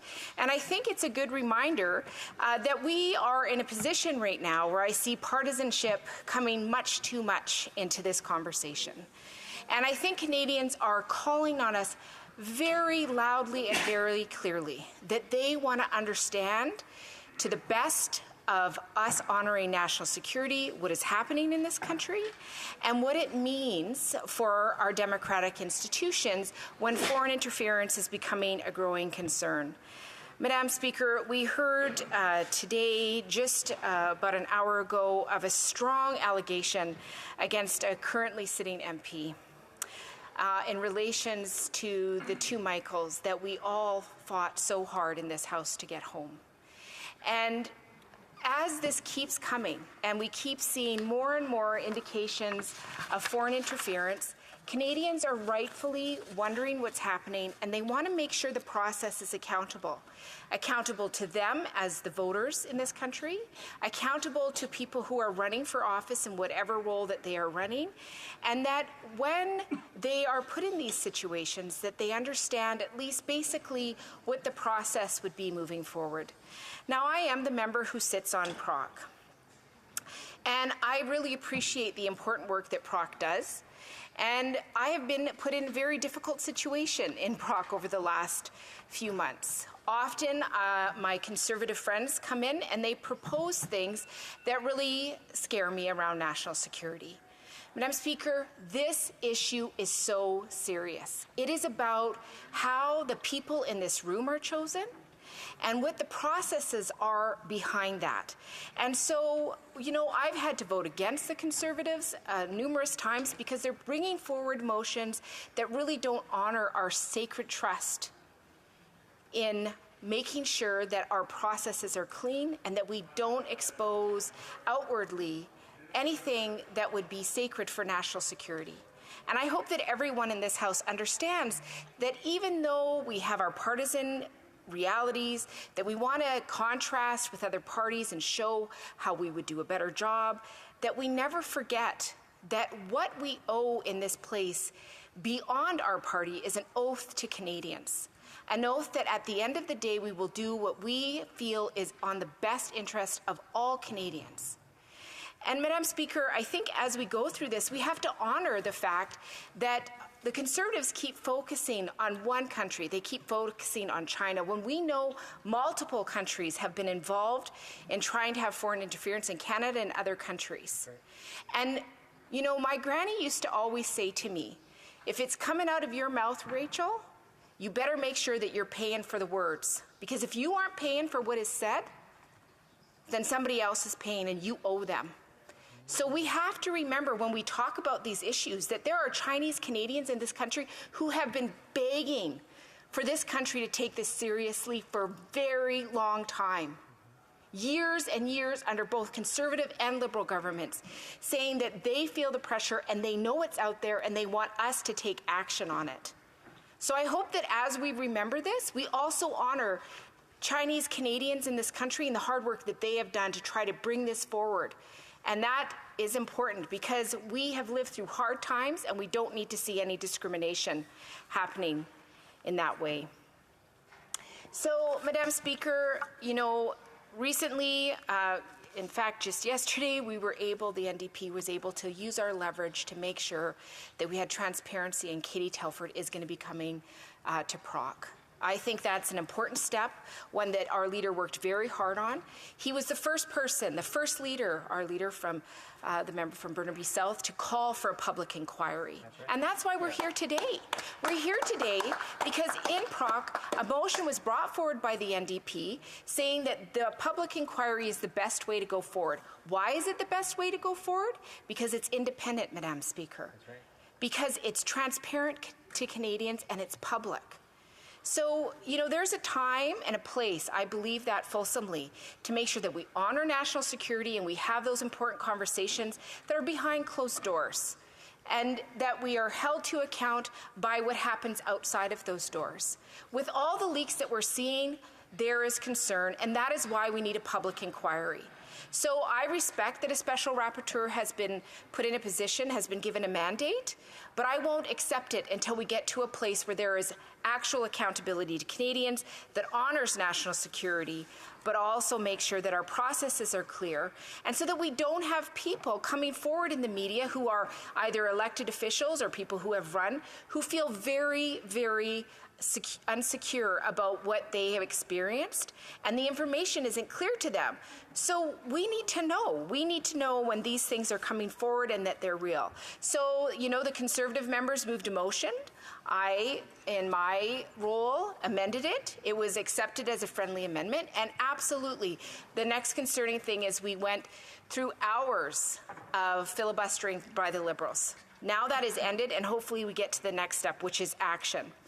And it was unfortunate to see that our motion came forward and everybody in there, except for the Liberals, voted against it, or for it, except for the Liberals who voted against it. I think when you look at the behavior that we've seen in committee, I think all Canadians would agree the best place to move forward is a public inquiry. When partisanship gets into this, it becomes more and more ugly. You know, not too long ago, the person who has been coming forward secretly to the media on some of these very serious issues said in an article that they came forward because they truly believed that they needed to, that they felt that not a single leader in this House was a traitor to this country, and that they wanted to see all actions be public but nonpartisan. So what is unfortunately happening in this House is we are seeing way too much partisanship. We're seeing it in committees. And I would say, Madam Speaker, that that doesn't honor the responsibility that we all have to Canadians. And when we don't have trust in our institutions, it begins something really terrible. And we've seen this historically in other countries. You know, I was reading a book the other day by Gabor and Daniel Maté. And one of the things that I found very profound was a line in it, and I'm paraphrasing, that said, When people can't trust, when they don't believe in the systems around them, they will believe absolutely anything. We must be clear. As we become more afraid, people will begin to believe things that are not true. And we saw what happened during the convoy. We saw what happened during the pandemic, where people became so fearful that they lost their sense of connection to their communities and to their families. And when people lose their connection to their communities and their families and to their country, we see a lot of things start to fall apart. So I'm asking everyone in this place, please remember our commitment to Canada. Please remember our commitment to creating strong institutions. Please make sure that we don't encourage Canadians to lose faith in those democratic institutions, but to question them and see how we can make them stronger. Because when we start to question these institutions without an intention to create stronger institutions that we can trust in, when we're just using partisan games that are trying to get us points, then we forget our commitment to Canada. And I hope everyone in this place knows that we have a lot of work to do in this country, but building a better and a stronger country should be the commitment that we all share. So I hope everybody will support this motion, because a public inquiry will help Canadians have faith in this country. Thank you, Madam Speaker. Questions and comments? Questions et commentaires. The honourable member for Mississauga East Cooksville. Thank you, Madam Speaker, and to the honourable member. In her speech, she brought up the convoy. And during the convoy, we saw that they were trying to sow division and amongst Canadians. The threat, the security, the safety to Canadians here. But it was a lot of the convoy was also being promoted through like Russian television. And we saw the Conservatives out there with convoy members that came with a manifesto to overthrow the government. And they were backslapping them. We had Conservatives with MAGA hats on. We had many of the Conservatives supporting the convoy out there that were doing illegal things. What can the member say about that? She brought up the convoy and talk about the interference that came from Russia with their television stations, their radio, and how they were trying to promote the convoy that the Conservatives were supporting. The honourable member for North Island Power River. Well, thank you, Madam Speaker, and I think that is a serious question. And I also just want to add that there was actually a public inquiry that really helped us translate what had happened, and that we saw a significant amount of money come from multiple countries, including the United States. Like, we need to make sure that this is a broad spectrum. We cannot focus on one country. We must focus on all the countries, because that have threats that have come to our attention. CSIS has been clear about what those countries are. We need to take this very, very seriously, because this is our democratic institutions. People want to have faith that when they vote, that the people around this table are the people that they voted for. And the convoy was very destructive, and it really created an environment of fear. And that's not what we need in this country. And it was very disheartening to see such a strong support from the Conservatives, to hear such a strong and clear message about white supremacy coming from the convoy, and not honoring the fact that in this place we should support all Canadians. Thank you, Madam Speaker. Questions et commentaires. The honourable member for St. Albert Edmonton. Thank you, Madam Speaker, and I want to ask my colleague respectfully, why is it that the NDP joined the Liberals in blocking Katie Telford from appearing before a committee not once, not twice, but on 3 occasions? And they did finally come around and support my motion, and that's a good thing. But my honourable colleague earlier had said that Telford was a mere staff member, and that she should therefore not be called the second most powerful person in this government, the Prime Minister's Chief of Staff. Why did the NDP block Telford? Honourable member for North Island Power River. Well, Madam Speaker, and I invite all Canadians to listen to me. I've been on the record in Proc many times. I thank the member. I sit with him on Proc. We certainly do not always agree, but I respect some of the work that he's done. At the end of the day, it's very simple. Madam Speaker, I don't believe in bringing staff for decisions that ministers and prime ministers make. I think the ministers and the prime ministers have to be accountable for their actions. However, and I've said this in proc, and I'm surprised the member is asking me this question since I've already answered it, it got to a point where the leaks kept coming. And at some point, you have to say, if this continues, it will build distrust in those systems, and we need to make sure that we have transparency. The other addition is that member knows that there was the first motion that did not have anything about documents that I felt very seriously could not be put before the committee without wrecking national security, and I will not stand for that. Questions and comments. The Honourable Member for Jonquière. A brief question. Madam Speaker, I'm surprised to hear my colleagues say that partisanship is taking too much space. What's happening tonight is partisanship, though. What's happening tonight is that the NDP feels that it's too close to the government, and now with the situation with China, the NDP is trying to fix up its image. So the NDP is deciding to take Conservative opposition day time away from the Conservatives, not in an attempt to actually get results or answers, but actually in an attempt to get some distance from the Liberals. So what is partisanship, if not this? North Island, Powell River. Well, thank you so much, Madam Speaker. And if the member will stop yelling, I'm certainly happy to answer the question through you. Madam Speaker, at the end of the day, our commitment, and I said this repeatedly in the speech, is to Canadians.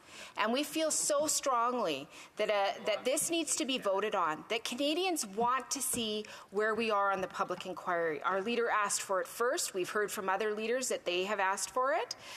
It took them a while. But this is how we can be transparent to Canadians, and that's our goal. Thank you. Resuming debate, the Honourable Member for Perth Wellington. Merci, Madame la Présidente, et je voudrais dire que je... Thank you, Madam Speaker. I'd like to inform you that I'll be sharing my time with the Honourable Member for Mégantic-l'Érable. Madam Speaker, let's be very clear. The confidence of Canadians is shaken. And the only way that we as parliamentarians can help to restore that confidence of Canadians in our democratic system is through an open, public, independent inquiry. We in the Conservative Party have called for this very clearly, and we are once again calling for this today. But let's look back at what has happened in the past few weeks, and in fact, the past few months.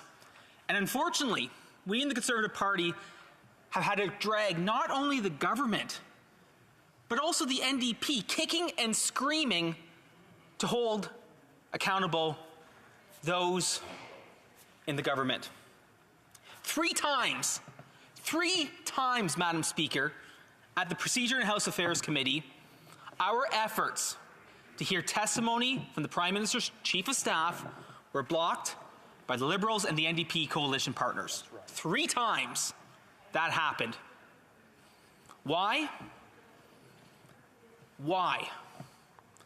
Because they're hiding something. If they're not, open up. Allow the Chief of Staff to testify. We need to know what the Prime Minister knew, when he knew it, and why he sat on it. Why is that so difficult for the government to understand? Why is it so difficult for them to see that Canadians' confidences have been shaken? Certainly, I have lost confidence in this government, and I think a lot of Canadians each and every day have more and more difficulty trusting this government. And why do they lose the trust in this government? Because they won't stand up and be clear with Canadians. And they're being aided and abetted by the Fourth Party, by the New Democrats. Because they're failing, the NDP are failing in their duty as opposition parliamentarians. The opposition has a sacred duty to the people of Canada to hold... Order. I just want to remind members it's not time for questions and comments yet, so I would hope that they are going to wait and take their turn then, that there's 7.5 minutes for the Honourable Member to do his speech before it's questions and comments. The Honourable Member for Perth Wellington. Thank you, Madam Speaker, and I thank my friends from the far, far corner of this chamber, and there's a reason why they're so far in the corner, And frankly, in the next election, they won't even be in this chamber because Canadians are losing faith in them to fulfill their role as opposition parliamentarians. It is our role as Canadians to... Order! Order! One more time. Order!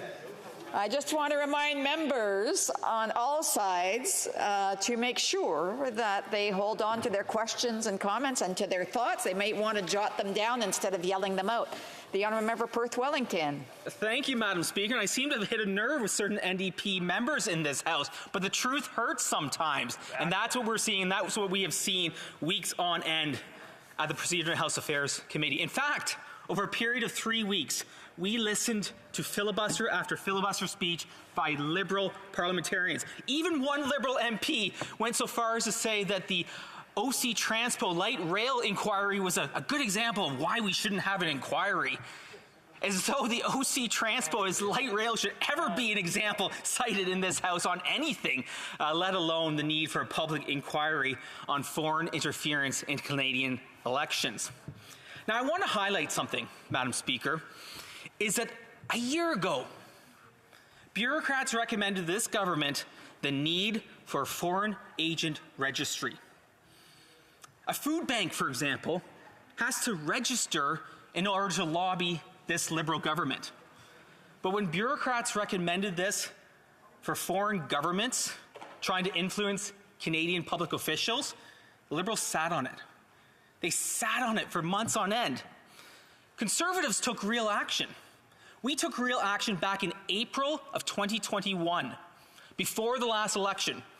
Our former colleague from Steveston, Richmond East, Mr. Kenny Chu, introduced what was then called Bill C-282 and would have required the creation of a foreign influence agent registry in Canada. Now we're finally seeing the Liberals come around to that, but they're not actually taking action, Madam Speaker. They're not taking the action needed to restore confidence of Canadians. And so that's why we need an open, public, independent inquiry. So, Madam Speaker, let's be clear. We have heard testimony from some of the experts, some of the folks who have been in service to our country. I want to quote one example from the former Canadian ambassador. He said, quote, "Australia has its registry of foreign agents, which requires transparency of Australians who act for foreign governments. The United States has the Foreign Agents Registration Act. It has also taken steps to prosecute people who have been found to be interfering in the business of Congress and indeed congressional elections. The UK has identified a person who was very active in British politics and funded several politicians as a foreign agent working for China. Those things send messages. Recently, we saw Britain leaning on Chinese consulate in Manchester, England, after protesters were dragged into the consulate and beaten. The result was that 5 diplomats left the consulate. They're taking action, but we aren't." End quote, Madam Speaker. And the former ambassador made a great point there. He cited other examples of governments taking action. But where is this government? How many diplomats have they expelled? None. 0. Not a single one, despite having the authority to do so under the Vienna Convention.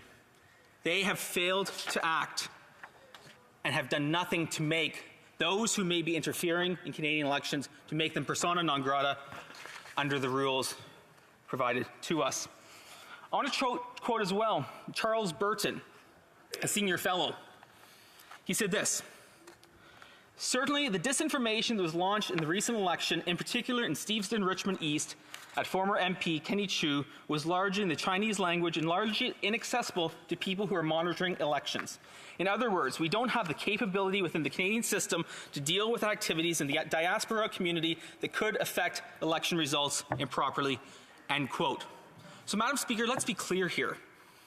We need to stand up and protect each and every Canadian's democratic rights, and that includes Canadians from diaspora communities from around the globe. The misinformation, the disinformation, the intimidation that is being used on these online apps, on these online discussion groups in which foreign forces are trying to dissuade, persuade, and improperly interfere in our elections need to be stopped, and it needs to be addressed. But what we've seen time and time again from these Liberals are efforts to deny, deflect, and then finally delay, and that's what we're seeing right now. We're seeing delay.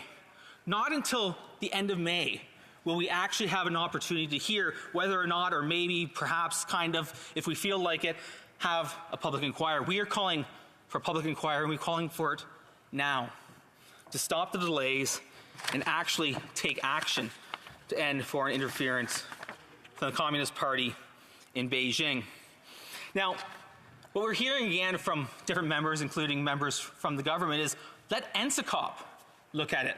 Let NSICOP do it. But let's remember, Madam Speaker, NSICOP is not a committee of Parliament and does not come with the rights and privileges that Parliament enjoys. And in fact, Madam Speaker, I would draw the House's attention to the 2019 report from NSICOP.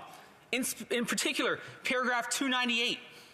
The Prime Minister was given this report in August of 2019, before the 2019 election, and yet did not implement the recommendation from paragraph 298, which included informing and training members of Parliament on foreign interference. Now, of course, because the Prime Minister gets the report first, before every other Canadian, he sat on that report, and it was not made public until 2020, after the 2019 election. So, Madam Speaker, forgive me if I don't have faith in the Liberals using a secret committee where they hear secret testimony and a report that goes first and foremost to the Prime Minister, believing that would be an alternative. The only alternative, Madam Speaker, is a full, public, independent inquiry where Canadians can have their faith restored that we are not being impacted by foreign interference into Canadian elections. Thank you, Madam Speaker. Hear, hear.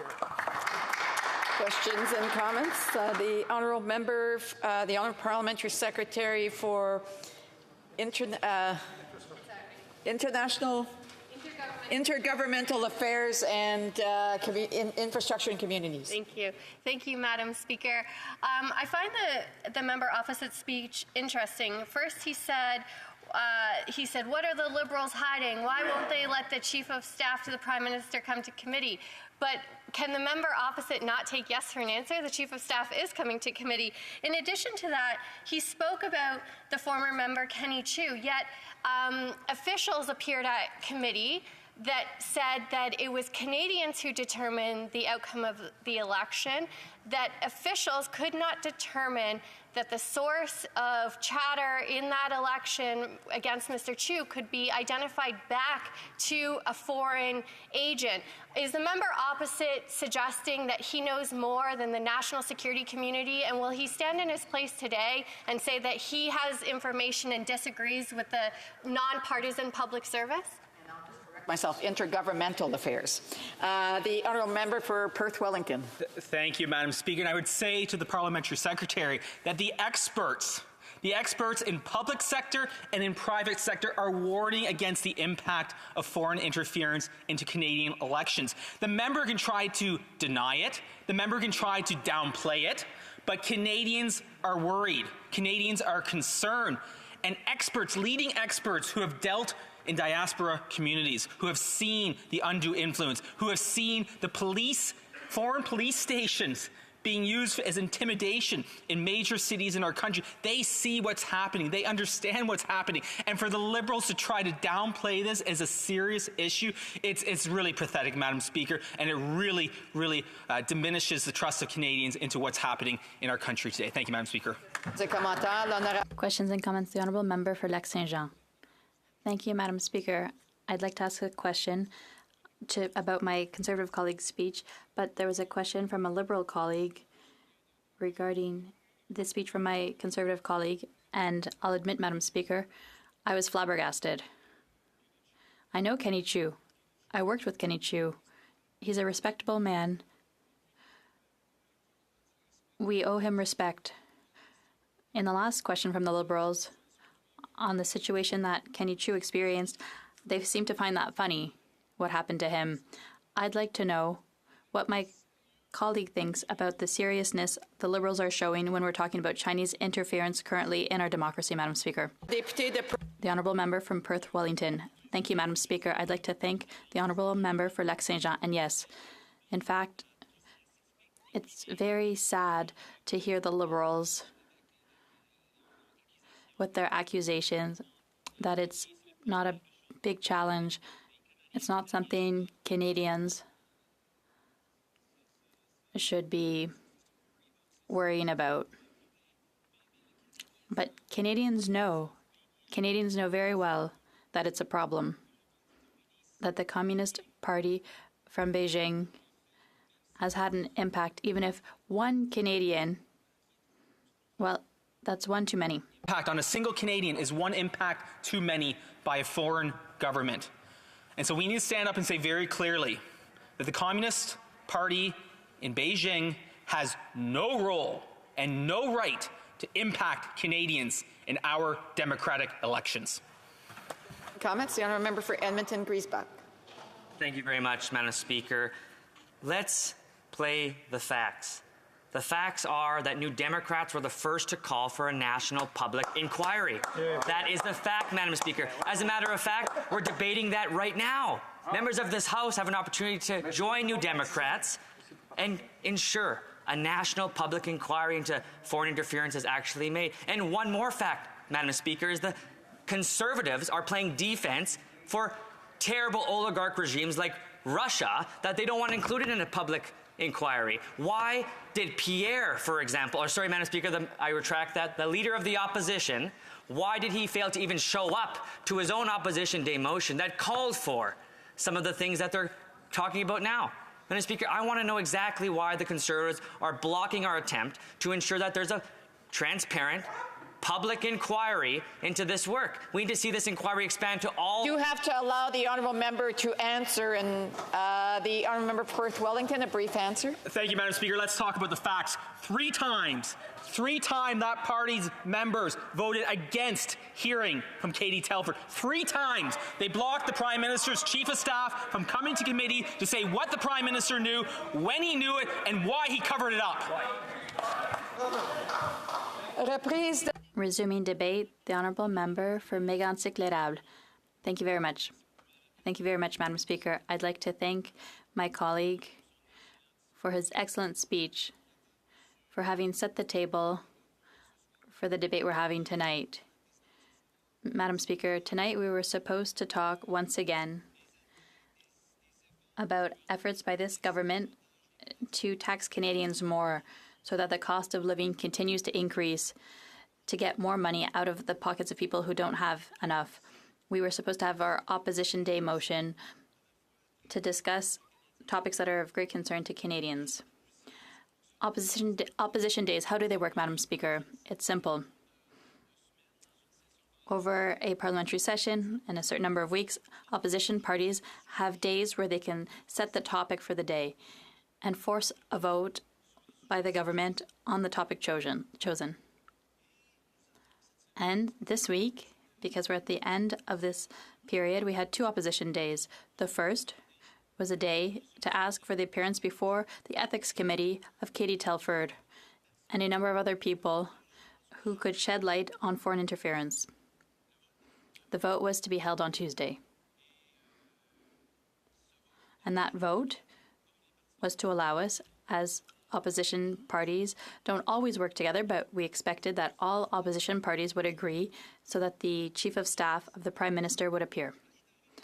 So many things have happened since then, Madam Speaker.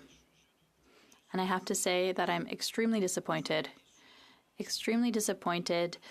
to see the attitude of the NDP.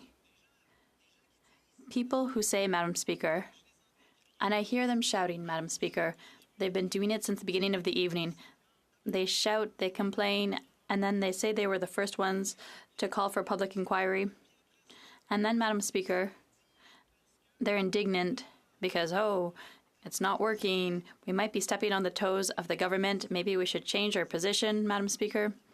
Madam Speaker, the NDP, without the other opposition parties, wouldn't be calling for a public inquiry because the motion wouldn't have passed in committee. they can't do anything alone.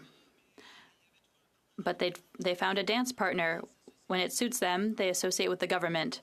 They form a coalition, they associate with the government, and then at a certain point they realized that perhaps they were too cozy with the Liberals on this. When they realized that, well, it took some time. This has been in dribs and drabs. And it began with articles published in Global News. Began in last November. We started to see articles on foreign interference. One, and then another, and then another. And more, Madam Speaker, we see that unfortunately there was really a problem with foreign interference by the regime in Beijing in our elections. And then questions were asked to the Prime Minister, and he's done like he always does when there's a scandal. He starts by denying, and then he tries to twist the question, and then he finds someone else to blame. And then here it was the mean media who were daring to reveal things about the elections and Beijing's interference. So to that point, it's not so bad, but there were other revelations. At the Procedure and House Affairs Committee, we had the opportunity, because we've often asked the Prime Minister to answer questions, and the Prime Minister has not once answered one of our questions. So we gave the opportunity to the Prime Minister to act responsibly, to be responsible for his decisions, for what he did or did not do. We asked him, was he aware? Was he briefed on foreign interference in the 2019 and 2021 elections? What did he do?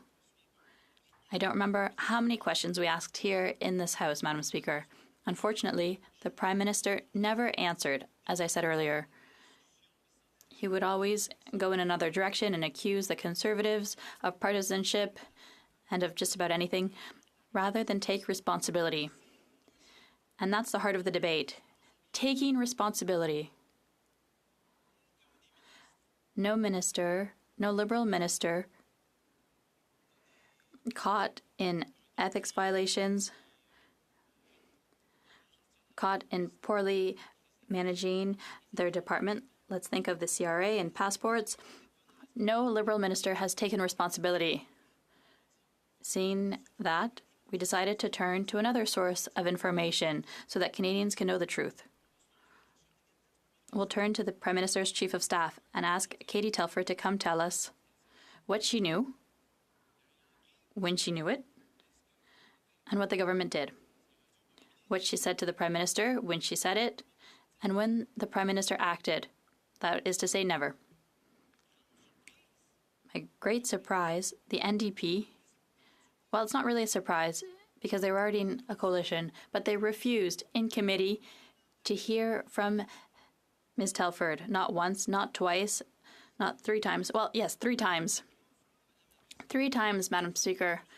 They refused the motion. But during that time, Madam Speaker, the articles kept coming, day after day. At a certain point, the pressure became so high that, what a surprise, the NDP announced, finally, we will support the motion at the Procedure and House Affairs Committee so that Ms. Telford can appear. What? It's because this is not a conversation. The honourable member for Mégantic-L'Érable has the floor and will let him conclude his speech.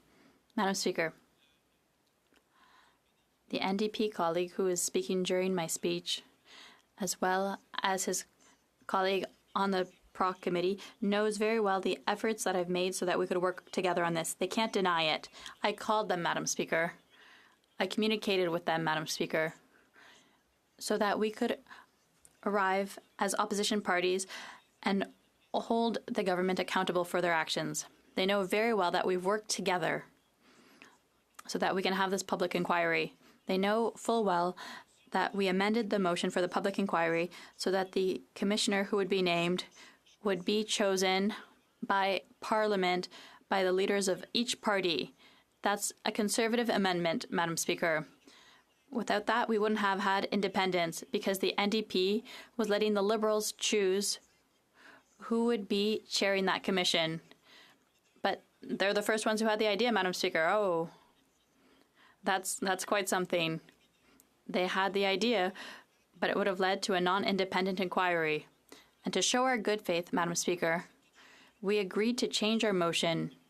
We agreed to amend it and say, yes, we'll allow, because our motion was to hear what CSIS was saying, that it's the biggest threat in our elections right now, Beijing's regime. The NDP wanted us to extend that to other countries, other foreign powers that could have interests and want to influence our elections. We said yes. We said yes, Madam Speaker. And then the NDP said, we're the first, so we're the only ones who want to shed light on foreign interference in elections. The big bad Conservatives are engaging in partisanship. Wow, that's unbelievable, Madam Speaker, to see what I've seen today. To think that we can collaborate, to think that we can get to something. I think the people who are the least partisan in all of this it's the Conservatives. I don't just think it, I know it. With all of the concessions we've made, we spent 24 hours listening to Liberal filibustering because we care about the interest of Canadians. We care about shedding light on interference by Beijing's regime on our elections. That's what happened, Madam Speaker. And today, we have the NDP taking half of our opposition day because they want to score political points. That's the only reason, Madam Speaker, because the NDP has changed their opinion so much on foreign interference. If it hadn't been for pressure from the Conservatives, from the public, revelations in the news, well, the NDP would still be supporting the Liberal coalition with the NDP to try to protect the Prime Minister, try to protect their seats as long as possible. That's the reality, Madam Speaker. And I'm very disappointed in the NDP. Thank you, Madam Speaker. Questions and comments. Comments, the Honourable Parliamentary Secretary to the Minister of Intergovernmental Affairs. Thank you, Madam Speaker. I'd like to ask the member opposite kind of a two-part question. One, he was in the House when the member before him was speaking, the member from Perth Wellington, where the member said foreign interference to even one Canadian is unacceptable. I'd like to know if the member opposite agrees with that. And if so, then does he agree that his caucus members meeting with the alt-right Christine Anderson MP from a foreign government coming to this country spouting anti-Islamic rhetoric, denying the Holocaust and criticizing and glorifying Nazis, does the member opposite, if they actually don't support even one Canadian being influenced by foreign interference, will they ask that those three caucus members be removed from their caucus? The Honourable Member for Mégantic-L'Érable. First, denial, then division, then accusations, and then not answering questions. That is the traditional response of the Liberals when they're caught. That's what we saw with the We Charity scandal. No, it's not us. Well, maybe it's us. Well, no, it's her. She did it. Madam Speaker, that's how it works. When there's a Liberal scandal, there's a little red book. A little red book, here's how to proceed. And it's always the same thing. With every scandal, they do the same thing. They deny, they divide, and then they find someone to blame. Member for New Westminster Burnaby. Merci beaucoup, Madame. Thank you, Madam Speaker. My colleague knows very well that I really appreciate him, but wow. This is really quite outrageous. What he's concocted here regarding the NDP and today's motion, and with Katie Telford to have her appear before committee, all of that is the NDP's work that's been done. I'm pleased that we've had support from the other parties, but in reality, as he knows well, it was the NDP's work. So I have three questions for my colleague. So why did the Conservatives try to take the Russians out of this whole idea of a public inquiry? Second, an important question, why did they take Katie Telford out of our original motion? the motion tabled today doesn't refer to Katie Telford because of the Conservatives? And then third, why did his leader, the member for Carleton, refuse to vote inaudible? The Honourable Member for Mégantic-L'Érable. Madam Speaker, once again, the NDP can shout and can say they were the first, we were the first, but when they're alone, they can't do anything, Madam Speaker. It took the Bloc, it took discussions with the Bloc Québécois, discussions with the Conservatives, because if it hadn't been for the Conservatives, there would be no motion currently, because we would still be studying something before committee, because the NDP wouldn't have been able to have support. I don't think the Liberals would have supported the NDP to hold a national public independent inquiry with a commissioner named by all of the parties. They wouldn't have had the Liberal support for that. No. There needed to be the three parties. And unfortunately, the NDP doesn't recognize that opposition parties can sometimes work together. But in the end, the results, the three opposition parties, just one last question. Thank you, Madam Speaker. I don't know if my colleague agrees, but I'm here this evening. I'm listening to the various interventions, and I feel like we're just going around in circles. It's completely ridiculous. The MPs are saying, we're the ones who said this first. We requested this first. No, it's us. You're more partisan than we are. No, they're the most partisan ones. Come on. It's ridiculous. I'm trying to tell young people in my riding, watch the House of Commons, get interested in politics. We're having an interesting debate, but I want to tell them, just turn off your radios this evening saying, no, I'm the strongest, I'm the best, I'm the tallest, I'm the fastest. No. People have been talking about this for weeks, and now the NDP seems to have woken up. But at the end of the day, we all agree that the government should be held accountable. So why shouldn't we work together to hear what the government has to say? The Honourable Member for Mégantic-L'Érable. Thank you very much, Madam Speaker. And yes, I agree with my colleague. I completely agree there's too much partisanship in this debate. There's too much toing and froing. Too many little squabbles between people when we should be a unified opposition to show a united front, to show the government that it is important to have a public inquiry. It is important. We represent Canadians, Madam Speaker, and so I agree. Unfortunately, Madam Speaker, the government refuses this public inquiry. Resuming debate. The Honourable Member for Timmins James Bay for 9 minutes, more or less.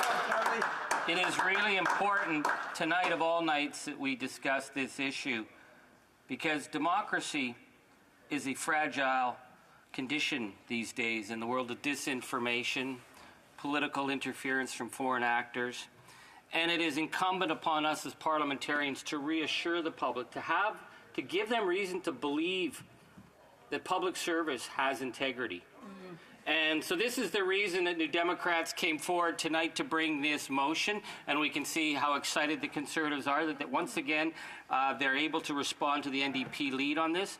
This is why on a number of issues we've used our position in Parliament not to burn the House to the ground, but to try and find solutions. So when the Liberals overreached on Bill C-21, on the gun bill, and the Conservatives, to them, they just loved this. They were just going to raise money off it. And we were like, no, we are going to find a solution so that farmers and hunters are not targeted. And we pushed relentlessly, negotiate. That's what you do in Parliament. The same on this issue with getting Ms. Katie Telford to come before committee. The Conservatives were just using their tactics of character assassination and smear. And we said, no, the Liberals, we have to find a way that we can start getting answers. It was the New Democrats that were the first party, our leader, to call for a public inquiry. And tonight, we are the ones leading this discussion. And we need this tonight, Madam Speaker, because we are in a situation where we've just got these allegations that I think are explosive, that a sitting member of Parliament may have advised a senior Chinese official over the illegal detention, the hostage-taking of Michael Kovrig and Michael Spavar, the ones we know as the two Michaels. And that hostage-taking of those two men was a real line that was crossed, I think, in this new century in terms of the breakdown of international order and international law. And it was incumbent upon all of us, regardless of party, to put the interests of those men and their family first. Now, I know the member in question who's been accused. I've sat with him on committee, and I am not here to say whether or not those allegations are true. But I'm saying these allegations are so explosive that the Prime Minister must respond. And one of the ways the Prime Minister must respond now is by following the New Democrat call for a public inquiry to restore confidence. Because I'm not confident that just addressing this in a parliamentary committee is enough, because we are also dealing with serious state secret issues, because a lot of this comes through what CSIS is going to tell us and that. And quite frankly, I don't trust a Conservative leader with this kind of information anymore, because I see the tactics that he's brought forward. So I blame the Prime Minister for delaying and obfuscating and not addressing the seriousness of this issue and undermining public confidence. But I think it's equally dangerous to use the tactic of character assassination and smear and trashing anyone who stands in the way of the Conservative agenda on this. And I certainly would never be comfortable knowing that state secrets could be brought to a committee, knowing what they're doing. Because, Madam Speaker, say what you want about David Johnson, or say what you want about the decision of the Prime Minister, whether it was right or wrong, to appoint a special rapporteur. But shame on Conservatives who trashed the reputation of a former Governor-General, a man appointed by Stephen Harper, a man who serves his country with dignity. He deserves better than this kind of smear. And, you know, I don't think I'll ever be invited to a Trudeau Foundation dinner. I'd be very surprised if I ever was. But when you have institutions that actually serve the public, it's not acceptable to decide to try and smear them as though they're some kind of Chinese communist-run foundation of friends and pals. That's ignorant. And I disagree with the Prime Minister on most things. But I would never stoop so low as to say that he's some kind of paid stooge of a foreign government. But that's the language that comes from the leader of the Conservative Party, and that's dangerous language because it's undermining confidence. You know, the first time I was called a traitor, I thought it was a joke because I served my country with dignity. But it fits, I realize, language like calling people traitors and enemies is now part of Conservative discourse. This is why we have death threats in this country. Disinformation, the World Economic Forum. We have to rise above this. You know, there would have been a time where the Parliament of Canada would have been shocked and appalled that any member would have partied with extreme right neo-Nazi German extremists like Christine Anderson. But she is a folk hero to many on that side. There would have been a time when any Conservative leader who knew that their members were cavorting with extreme right German extremist groups would have drawn a line, but that doesn't happen anymore. So we're in a situation where we're moving further and further away from where we need to be as an institution that reassures faith in the public, that they can trust not only that our elections are completely protected and the rights of citizens are protected, but that public institutions serve the public interest, and that the people that we elect to serve are doing it with a belief that public service is a public good. And we have to get back there. And when we look at this situation that we have before us with these allegations of foreign interference, and we know there was serious questions during the convoy of Russian disinformation, proxy sites, the use of RT, and it favored certain political interests in this country because it was undermining the present government. But there was serious questions about Russian disinformation in the convoy scandal. We need to make sure that we have the tools to examine, is this interfering with how our democracy operates? I think the situation of allegations of potential interference by Chinese state actors is also concerning for another profound reason, Madam Speaker. We see a rise of anti-Asian hate in this country, anti-Asian violence. We have to say very clearly as parliamentarians, we are not exploiting this situation for our own personal political gain. We are deeply concerned, just as people in the Chinese community are concerned, just as people in the Iranian community would be concerned, or any other community, about any potential foreign actors. This is why the Prime Minister needs to reassure the public that he understands this. Now, I respect David Johnson. I don't know that we needed him as a special rapporteur, but I believe that given the allegations that have come out tonight are very serious, I think the Prime Minister is going to he must respond to those allegations. But I think it is incumbent upon the Prime Minister to say we have to take this out of the realm of the partisan monkey house that sometimes this place has descended to in the last few days, put it into the hands of an independent inquiry that has the power to compel testimony, the power to gather documents, and it is my duty to interrupt the proceedings at this time and put forthwith the question on the motion now before the House. La question est la suivante. The question is as follows. Mr. Julian, seconded by Mr. Green, move that the 25th report of the Standing Committee on Proceeding in House Affairs, tabled on Wednesday, the 8th of March 2023, recognized party present in the House wishes that the motion be carried or carried on division, or wishes to request a recorded division, I would invite them to rise and indicate it to the chair. The Honourable Member for Northern Ireland Power River. Well, thank you so much, Madam Speaker, and I will request a recorded division. Yes. Pursuant to order made on Thursday, June 23rd, 2022, the division stands deferred until Thursday, March 23rd, 2023, at the expiry of the time provided for oral questions.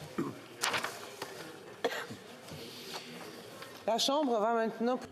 The House will now move on with current affairs. Presenting petitions. We are now on motions. Oh. We are under the rubric motions. Oh. We are under the rubric motions.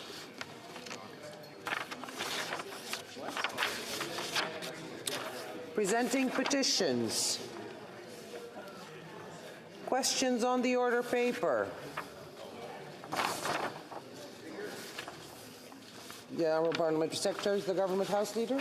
Yes, thank you, Madam Speaker. The following questions will be answered today: 1190, 1192, 1196, and 1200. Furthermore, Madam Speaker, if the government's response to questions number 1191, 1193 to 1195, 1197 to 1199, and 1201 to 1206 could be made orders for return, these returns would be tabled immediately. Is it the pleasure of the House that the aforementioned questions be made orders for return and that they be tabled immediately? Agreed. Agreed. And so ordered. Notice of motion. Sorry? He has to ask that the questions be allowed to stand. Oh, sorry. Will the questions be allowed to stand? Agreed. The Honourable Parliamentary Secretary? Yes, Madam Speaker, I would ask at this point that all questions be allowed to stand at this time. The agreement has been given. Notice of motions for the production of papers. The Honourable Parliamentary Secretary to the Government House Leader. Madam Speaker, I would ask that all this time notices of motions for the production of papers also be allowed to stand at this time. Agreed? Agreed. Oh, l'honorable député de la Pointe de l'Île. The Honourable Member for La Pointe de l'Île. I have a petition, Madam Speaker. Well, it's too late for that. Okay, well, I'll come back tomorrow. I did call petitions. This time I didn't forget to call petitions.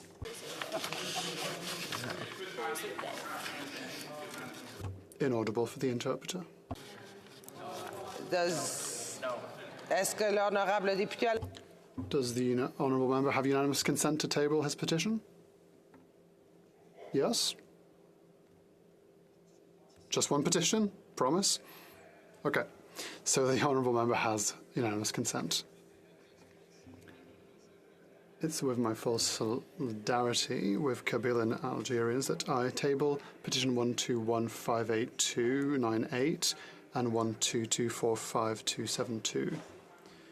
Since December 2019, Algerians and Kabyle Algerians are being repressed.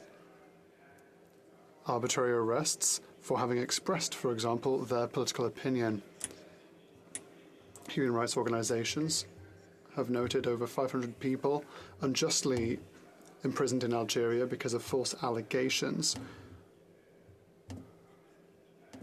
pursuant to their being part of an organization that seeks Kabyle independence. They are deemed to be terrorists by the current Algerian government. Signatories asked that the government of Canada condemn this situation in Algeria, as well as the sentences and arrests that are all arbitrary. Many, rather hundreds of victims have already been noted. To finish, I would like to commend Mr. Rachid Bandou, who has officially started this petition. Thank you. Orders of the day. Orders of the day, government orders, travaux des subsides, consideration of an opposition motion, tax increase on beer, wine, and spirits, standing in the name of Mr. Scheer. Mr. Scheer, seconded by Mr. Baldinelli, moves that given that, one, the Liberal government is increasing taxes on beer, wine, and spirits by 6.3% on April 1st, 2023. Two, this is the largest tax increase on alcohol in the last 40 years. Three, the heads of 8 different unions representing brewery workers across the country who are nervous about their jobs have written to the Minister of Finance calling for a freeze to the April 1st, 2023 tax increase on beer, citing a freeze on federal beer taxes is the single most important thing you can do for our workers and their families. 4. 4. This tax increase will unfairly punish Canadians already struggling with increased costs due to 40-year inflation highs and make it harder for Canadians to enjoy a drink after a long day's work, or whilst relaxing with friends, or celebrating with their families. The House call upon the Liberal government to cancel its April 1st, 2023 tax increase on beer, wine and spirits. Member for Regina Capel. Thank you very much, Madam Speaker, and it's great to finally get to this motion, which is very timely because in just a few days, this Liberal government, supported by their coalition partners in the NDP, are going to raise taxes on exactly what you just said, on enjoying a nice drink after a long, hard day's work, or celebrating something with family, or visiting with friends. All that is going to be even more expensive. And I'm very pleased to split my time with my honourable colleague from Niagara Falls. And I had a fairly lengthy speech prepared to talk about this, but because the NDP, in order to cover up their shameful foot-dragging on forcing the Prime Minister's Chief of Staff to testify at committee in a desperate attempt to distract Canadians as to what they were up to in backroom deals with their coalition partners. They've taken up a lot of time during the day. So I'm actually going to cede the floor right now. I'm just informing you, Madam Speaker, I know there's normally a question and comment period. I won't be able to stay for that, so we can move right on into the speech from my honourable member, my honourable colleague from Niagara Falls, who represents a lot of the hardworking grape growers and vintners, to finish the remarks. Sorry.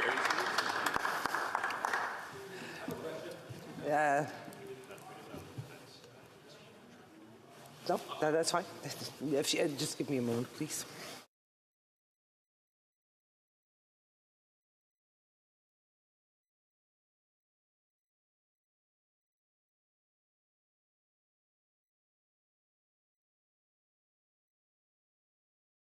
Member for Regina Capel. Yes, thank you, Madam Speaker. Thank you for that clarification. I would like to indicate that all Conservative members will be splitting their time throughout the rest of the debate today. The Honourable Parliamentary Secretary for the Government House Leader on a question. Yeah. Well, actually, I had a question. I'm not too sure if the member was speaking on the motion, or was that a point of order that he has? I'm a little unsure because I thought he said he was splitting his time. If he was splitting his time, I do have a question for him. The honourable member is going to leave the chamber, so there won't be time for questions and comments. Resuming debate, the honourable member for Niagara. Thank you, Madam Speaker. Canadians work hard for their paychecks, and Canadians earn every cent of their income.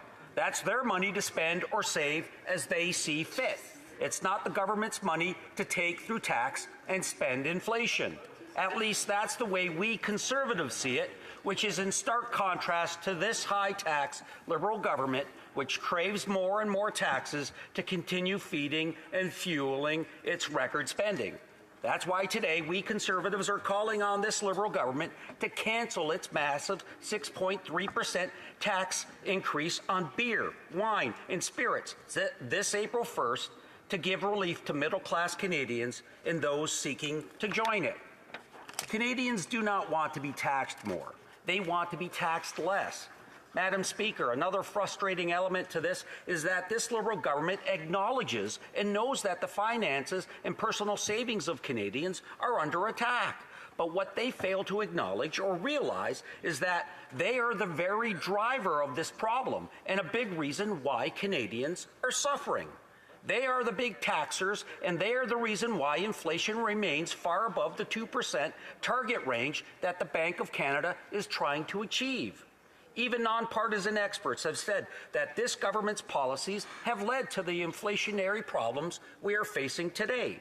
Both the current and former governors of the Bank of Canada have recently spoken up. Last month, Tiff Macklem said that inflation in Canada increasingly reflects what is happening in Canada. While Mark Carney has said, and I quote, "Really now, inflation is principally a domestic story." Also frustrating is the fact that this escalator tax is automatically set to increase every year without Parliament getting a vote on this. This is undemocratic and unfair, particularly on a matter of taxation.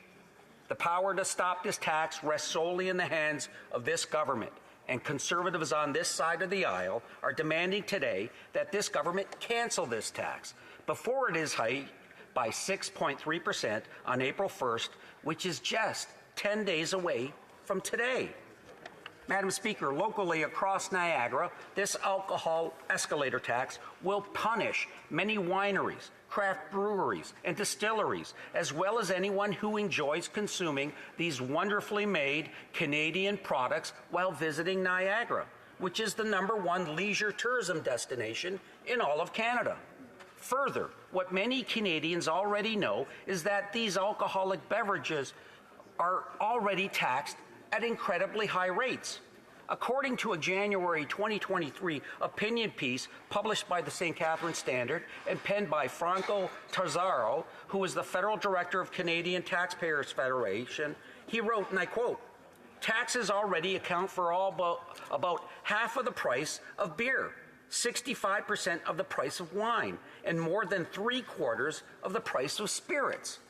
He goes on to write, "You could spend about $125 if you pick up 2 bottles of wine, a 24-pack of beer, and a 26-ounce bottle of whiskey, and more than $76 of that would go towards paying just the taxes on those products." In fact, Canadians pay so much tax that picking up a case of beer on the way to a party in Prince Edward Island would cost you more in taxes than the total retail price of a case of beer in 25 American states. Think about that for a moment. And now this Liberal government is going to slap a new tax, 6.3%, on top of all those taxes you are already paying for your expensive alcoholic products, without any parliamentary approval. It's no wonder that through these tax measures, the price on alcohol and meals in stores and at restaurants are going up. And as a result, the savings in our bank accounts are going down. And Speaker, this does not take into account the negative aspects these tax policies are having on those hard-working Canadians who are employed in the hospitality sector and those who work in the wineries, distilleries, and breweries throughout our country. A recent article published in the Toronto Star and authored by Manuela Vega said it best when she reported, Restaurants Canada, a national not-for-profit association representing the country's food service industry, is calling on the federal government to freeze the duty, saying in a tweet that the restaurant sector cannot absorb another federal tax increase at this vulnerable time. Her article went on to highlight the comments from the Canadian Chamber of Commerce, which indicated it's time to freeze alcohol taxes to protect 150,000 Canadian jobs connected to the making and selling of beer. Speaker, it's the government's job to create the conditions so businesses can flourish and generate the jobs, wealth, and prosperity needed by Canadians to go about their daily lives and to try and get ahead.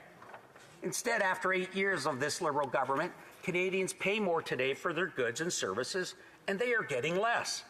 Groceries, gas, home heating, and more are getting more expensive by the day because of these reckless Liberal spending habits.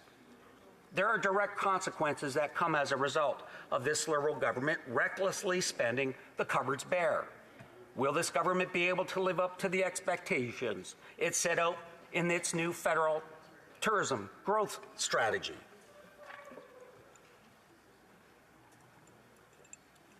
Speaker, the tourism minister has spent the last several months asking the industry to think big on ideas to expedite economic recovery from the devastating impacts of COVID-19. Yet fear is now beginning to grow in the tourism community that the Liberal government is once again failing to understand that the industry is still in recovery mode. It appears that, once again, this Liberal government is setting itself up to overpromise and underdeliver. This is a great shame for tourism communities across the country, such as mine in Niagara, which welcomes visitors from throughout the world.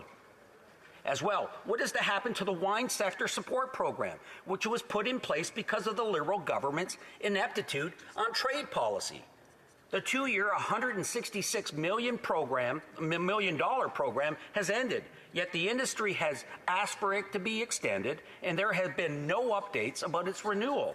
Last year's budget showed that this government would raise $390 million over 5 years in new revenue by now applying the excise tax to 100% Canadian-made wines. Where are those funds going? After 8 years of this Liberal government, Canadian paychecks and their life savings are under attack by this big, bloated, and tired Liberal government and their high taxes and reckless spending, which has only driven up inflation.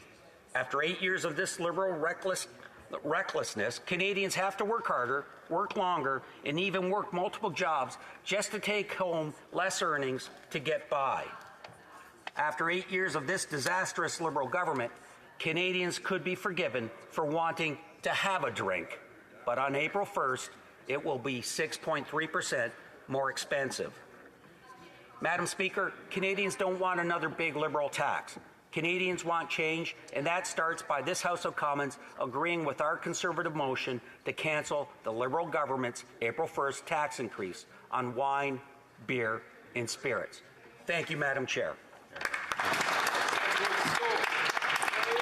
Questions and comments?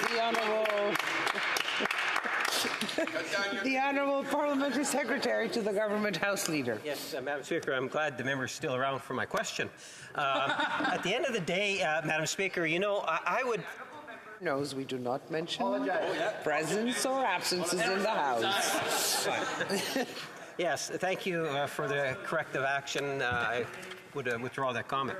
Madam Speaker, I guess I'm really curious, given the Conservative appetite to really try to ratchet up this particular issue, when was the first time the member opposite that just spoke raised this issue with either the Minister of Finance, the Prime Minister, or what the heck, any Minister of the government?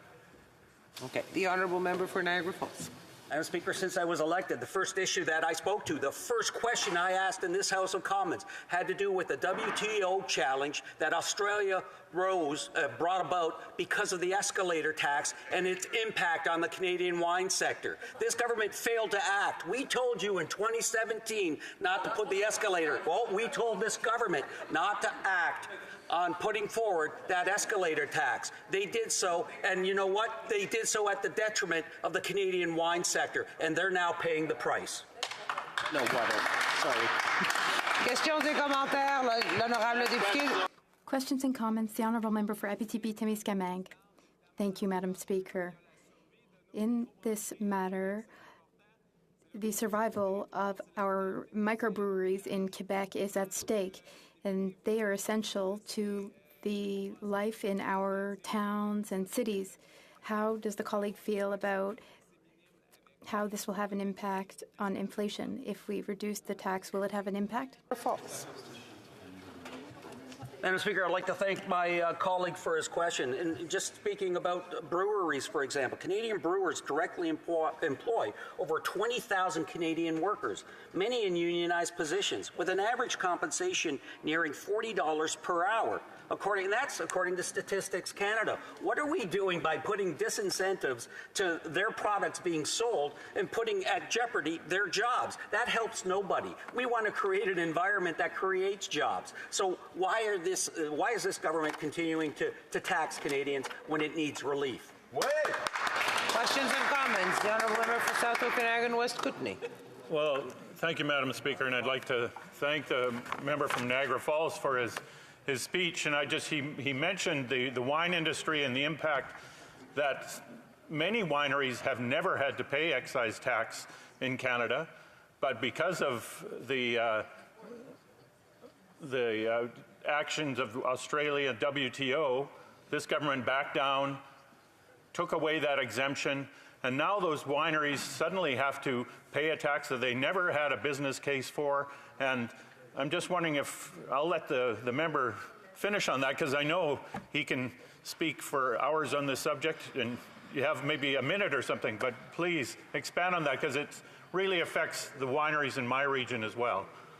Honourable Member for Niagara Falls. Thank you, Madam Speaker, and I'd like to thank my colleague. We may disagree on other politics, but the one thing that we can agree on is 100% Canadian-made wines is to the benefit of everyone throughout this country. Madam Speaker, when the Conservative government or the Conservatives were in power in 2006, they implemented an excise exemption for Canadian-made wines, 100% Canadian-made wines. The sector grew from 300 wineries to over 700 wineries, employing 9,000 people. This new escalator tax puts those jobs at risk. The margins, as the member will know, are very slim. The margins in the wine sector, for example, are very slim. And why is it that this government is putting those jobs at risk? And the compensation or the replacement program, this government is going to be generating $390 million because of this new excise tax being applied to Canadian wines. And they can't assure the industry that those funds are for them. What are they going to do? Where's that $390 million going? That's what we want to know. Pursuers Moose Mountain. Thank you, Madam Speaker, and I thank my colleague from Niagara Falls for his presentation and speaking on this very important issue. I suspect he, like the rest of us, have received hundreds to thousands of emails from their constituents about this coming into place as of April 1st. And these escalating taxes that are going to be showing are on top of the carbon tax and on top of the tax upon a tax. And in my riding at the regional college, they're looking at doing a brewmaster program to further enhance this great industry. And I'm wondering if my colleague would mention on how his constituents are feeling about the huge impact that this will have on them. Very brief answer from the Honourable Member for Niagara Falls. I'd like to thank my colleague for his question. It's going to have a tremendous impact. I probably have the largest number of wineries and grape growers in the country, as well as the largest manufacturing plant within the country from Arterra. This excise, yeah, exactly. Now I'm just bragging, but I have a lot to brag about. I'd like to thank my colleague. We'll do the bragging at some other point. Right now we have to resume debate. The Honourable Parliamentary Secretary to the Minister of International Trade. Thank you very much, Madam Speaker. I appreciate that, and I appreciate contributing to this evening's debate. I appreciate we had a little bit of a late start, Madam Speaker. But what's important about today's debate is that it's set in the context of basic issues about affordability, basic issues about rising costs in the cost of living, which is a challenge for families right around the country. That's indifferent for my riding of Park-Delhi Park and for the 337 other ridings around the country. People feel it every week when they are at the grocery store. It's difficult for many people. We understand that, Madam Speaker. And that's why we put in place a series of measures to make life more affordable for, indeed, millions of Canadians.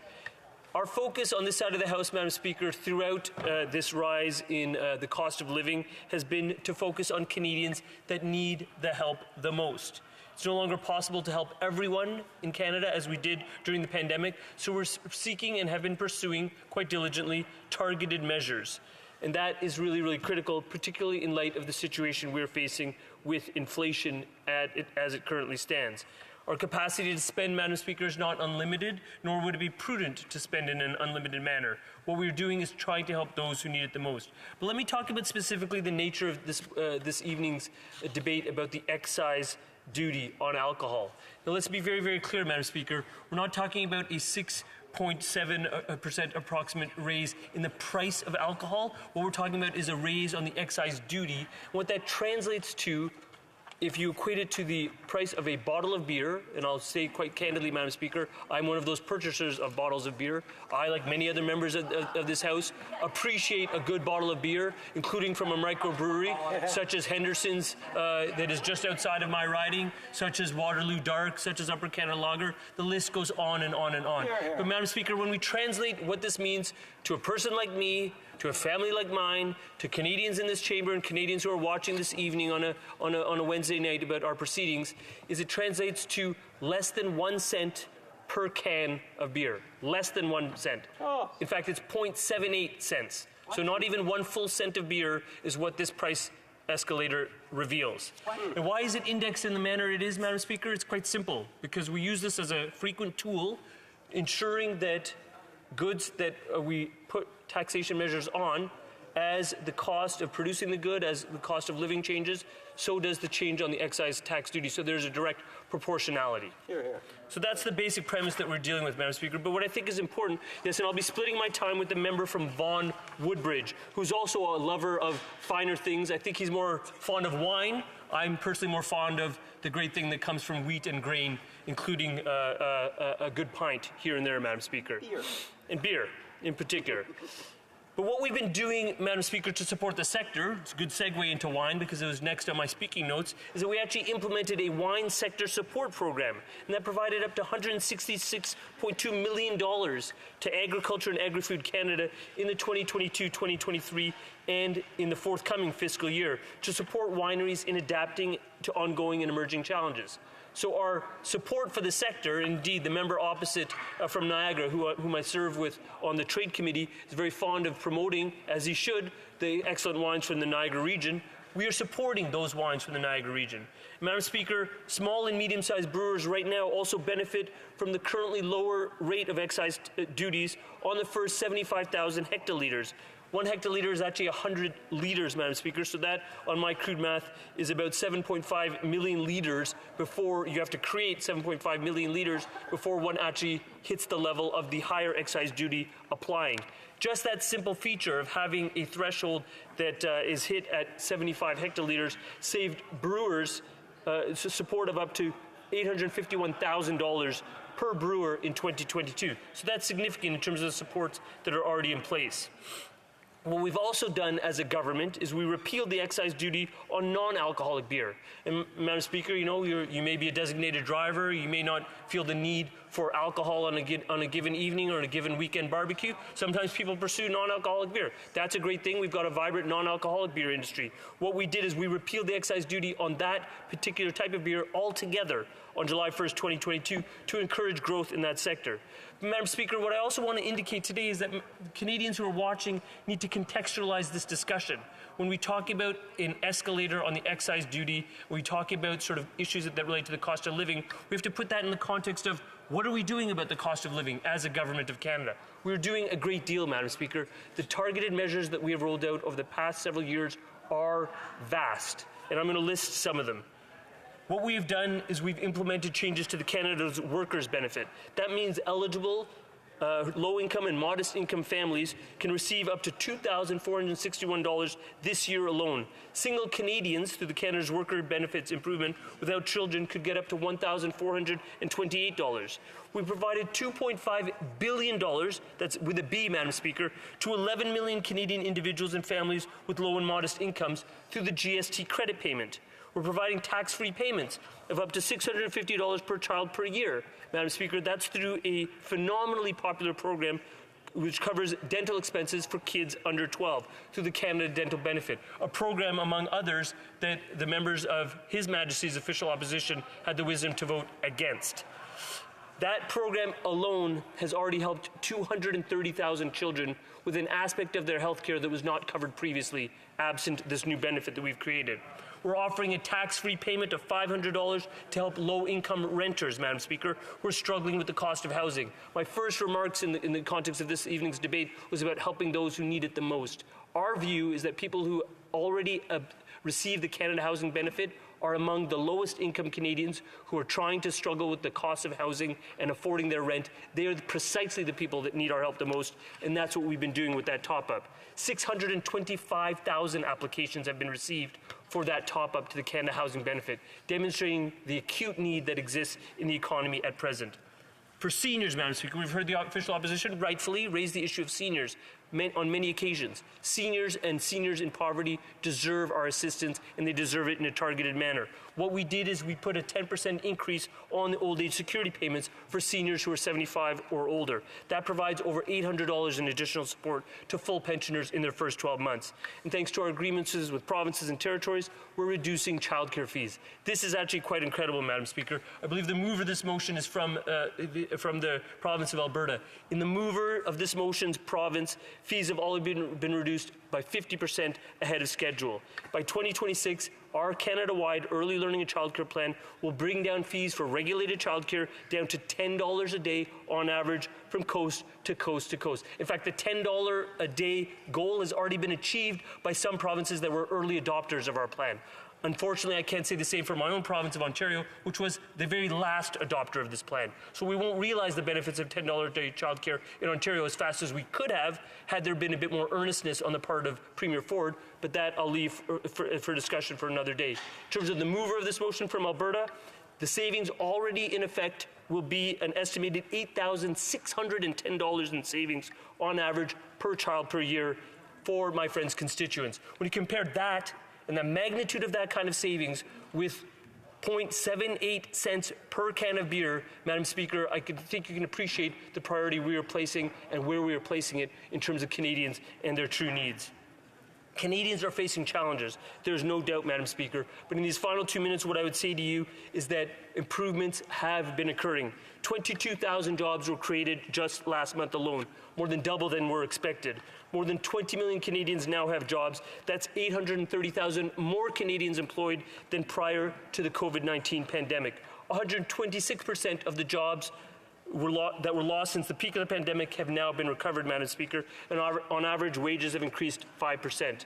Madam Speaker, for women aged 25 to 54, the participation rate is now at an all-time high of 85.7%, Madam Speaker, and I will draw a direct linkage between that statistic and the child care policy that I just outlined.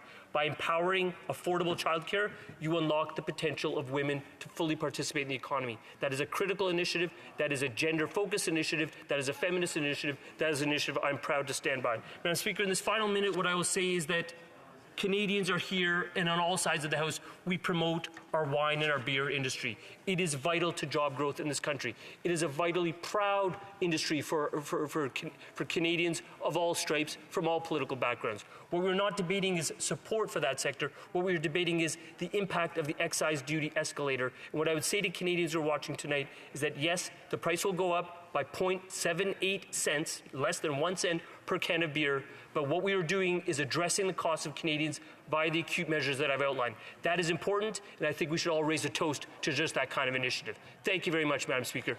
That was a great closing. Questions and comments. The Honourable Member for Niagara Falls.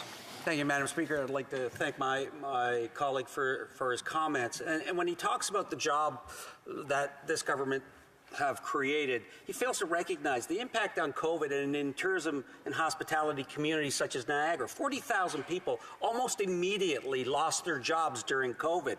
This sector is still struggling to recover, and regressive tax policies such as the escalator tax are preventing people from getting their full employment back. These impacts on restaurants are staggering, and it's preventing those restaurant owners from hiring those people back. So how would he comment on that? The Honourable Parliamentary Secretary. Well, I thank the member opposite for his questions, and again, I highlight his advocacy for his sector of Niagara and the tourism that takes place there. It is critical to the Canadian economy, to the Ontario economy, and to the region of Niagara. What I would put to him quite simply is that the issues that I hear about in Niagara and from the tourism sector do relate to acute shortages, but they're not tracing those acute shortages in places like labor, the labor sector and the labor shortage to the excise duty escalator.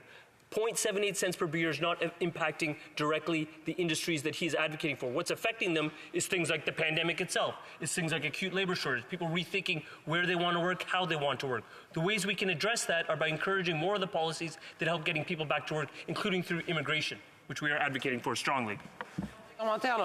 Questions and comments. The Honourable Member for Salaberry-Sirois. Thank you, Madam Speaker.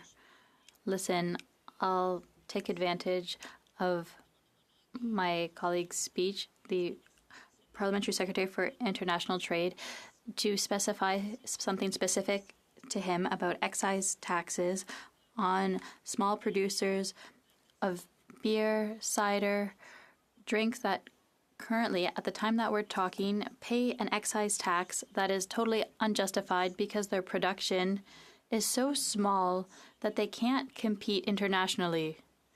And so they are taxed unfairly. And in Quebec, Madam Speaker, you are a Quebecer, you know, we have many, many artisanal producers. They use berries to produce alcoholic beers and ciders. And so I'd ask my colleague opposite, since he is at the decision-making table, will he use the next budget to let the minister know that cider producers and others should not be paying this excise tax? Thanks to the work of the member from Joliette in the last budget, we were able to withdraw from the excise tax producers who produce hydromel or apple cider. But unfortunately, we didn't have time to get to the other producers. I have to give the Parliamentary Secretary an opportunity to respond. Merci, Madame la Présidente. Thank you, Madam Speaker. I appreciate the question. So, regarding the drinks from Saguenay, it's important to highlight and support industries as such, like microbreweries in Quebec and elsewhere in Canada. What I said in my speech was that with the excise tax that currently exists, there's a cap, 65 hectoliters, 65,000 hectoliters. There's already a system that exists to benefit microbreweries. What we need to study is the fruits that are in our alcoholic drinks. Thank you. Questions and comments, the Honourable Member for South Okanagan, West Kootenay. Well, thank you, Madam Speaker. And I'll just point out quickly, I don't think, I'm maybe answering the previous question for him, but I don't think cideries and things, alcoholic beverages made from berries and that pay excise tax. That's my understanding. But I would like to ask the member across the way what this government will be doing to make the excise tax writ large more fair for Canadians that have to compete with American companies that have a very much lower excise tax, especially for small producers of the small distillers and breweries especially. It really puts them out of the market in terms of competition with those companies. Very short answer from the Honourable Parliamentary Secretary. Thank you, and I appreciate the question from my colleague who also sits on the Trade Committee with me. And what I'd say to him quite directly is that what we are doing is we're ensuring that our Canadian micro-producers, whether that's beer, wine from his region, etc., are competitive vis-a-vis their American counterparts. They're competitive, ensuring that their quality is competitive, the quality of the product they're producing, but secondly, that the taxation system does not disadvantage them. That is something that we've been advocating for, and that's something we will continue to advocate for. Merci. Resuming debate, the Honourable Member for Vaughan Woodbridge. Merci beaucoup. Thank you very much, and good evening, Madam Speaker. I'm pleased to take part in tonight's debate and talk about the economic situation in our country. Our government understands that many Canadians have a hard time making ends meet with high inflation. Fortunately, we have a good position in Canada. The OECD expects that inflation will return to its target by the end of 2024. Inflation in Canada was 8.1% in June 2022, and it has now fallen to 5.2% in February. This is still too high, but it is lower than what we see in many peer economies and going in the right direction and going lower, Madame la Présidente. For example, it is 8.5% in the Euro area, 10.1% in the United Kingdom. In fact, Madame la Présidente, as we continue navigating through these difficult times, our country is faring much better, much better than most other G7 countries. Canada is facing the same global economic headwinds from a position of fundamental economic strength, a sound fiscal balance sheet, a AAA credit rating, and an economy and unemployment rate at a very low level. And the facts speak for themselves. Our government made targeted investments to support Canadians in our economy through the pandemic, and these efforts are paying off. It was great to see last week the announcement by Volkswagen bringing literally tens of thousands of jobs here to the province of Ontario and benefiting Canadians from coast to coast to coast.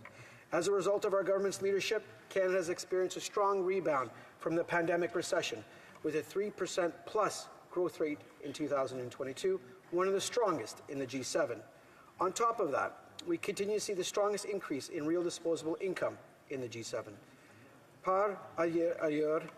Furthermore, with the creation of over 170,000 jobs in January and February and a historically low unemployment rate of 5%,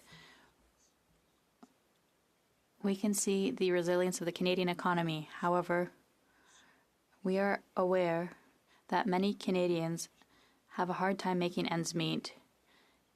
Canadians are experiencing the consequences of high inflation when they do their grocery shopping, when they fill up on gas, or pay their rent or mortgage. It is unfortunately it is not possible to help everyone like we did during the pandemic. But our government has put in place measures to continue to help those who need it most.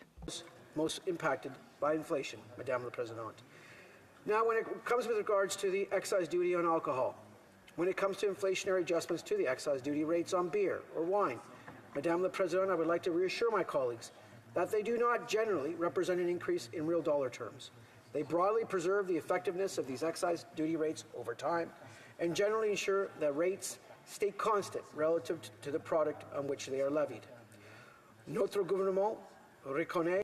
Our government recognizes the important contribution of breweries, wineries, cider producers, and distilleries in Canada to the national economy, thanks to the creation of jobs and the sale of high-quality products. That is why our government has put in place a program to assist the wine sector $2 million to Agriculture and Agri-Development Canada in 2022-2023 and 2023-2024 in order to help wineries adapt to the current challenges and emerging challenges.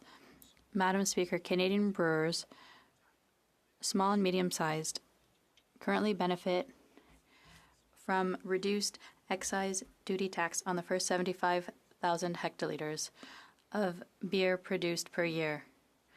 This has allowed additional support, $851,000 per brewer. Repeal the excise duty on non-alcoholic beer starting on July 1st, 2022 to encourage growth in this sector of the beer industry.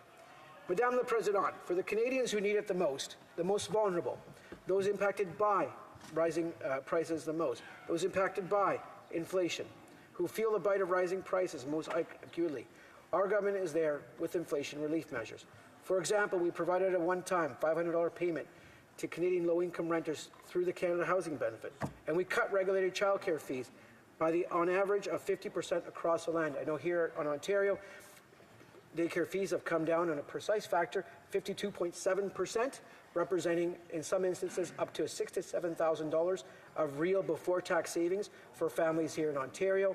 Those are hard-earned dollars that stay in the pockets of Ontario families and Our government led the charge on this. We collaborated, we worked with all the province, and we got it done, and it's helping Canadian families, not only here in Ontario, but across Canada. We have also doubled the GST credit for 6 months. This measure alone provided $2.5 billion in additional targeted support to the roughly 11 million individuals and families who already received the credit, Madame la Présidente, including more than half of those receiving benefits, Canadian seniors. And we enhanced the Canada's Workers Benefit to put an additional $2,400 into the pockets of low and modest income families. News alone was... We are also moving forward with the Canada Dental Benefit, which provides parents of children under age 12 who do not have access to dental insurance with direct payments of up to $650 per year for a total of $1,300 per child over the next 2 years for dental care services. It is expected that 500,000 Canadian children will benefit from this targeted investment of $938 million. These are just a few examples of the actions our government is taking to help Canadian families from coast to coast. However, we understand that our spending capacity is not infinite, and it is important that we continue to pursue a disciplined fiscal policy. The measures we are implementing to help Canadians are not adding fuel to the inflation fire. They are simply providing targeted and fiscally responsible assistance to those who need it most. Deputy Prime Minister reaffirmed the government's commitment to present a prudent fiscal management ahead of Budget 2023 at a recent meeting with chief economists for the major Canadian financial institutions.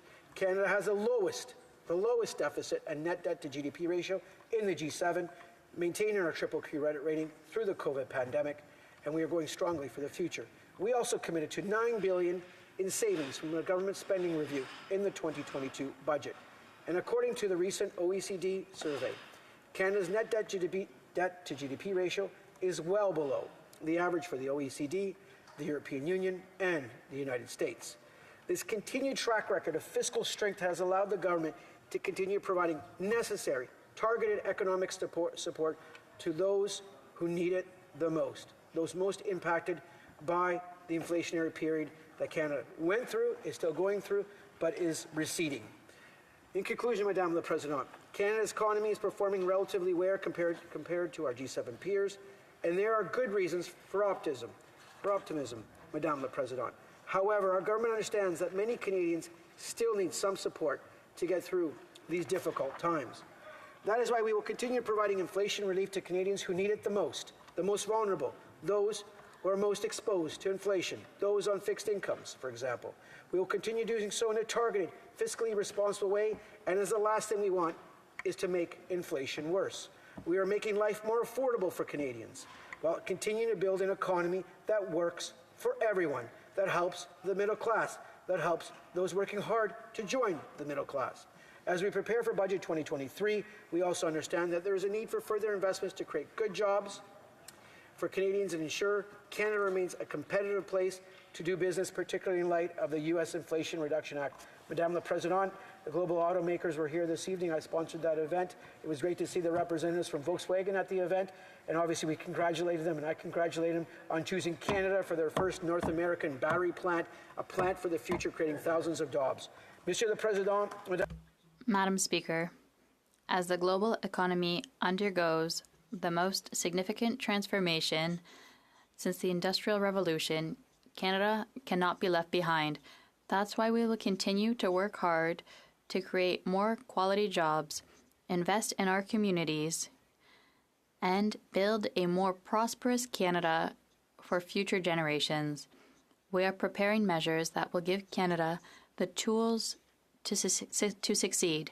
Thank you, Madam Speaker. Questions and comments. The Honourable Member for Prince George Carrick. Thank you, Madam Speaker. I appreciate our colleague across the way, but I don't think he understands that every time that you raise the costs of small businesses of doing business, there is a direct impact for that. Restaurants Canada has said that this tax increase will cost individual restaurants more than $30,000 per year on average. That's one staff member. That's a full-time equivalent.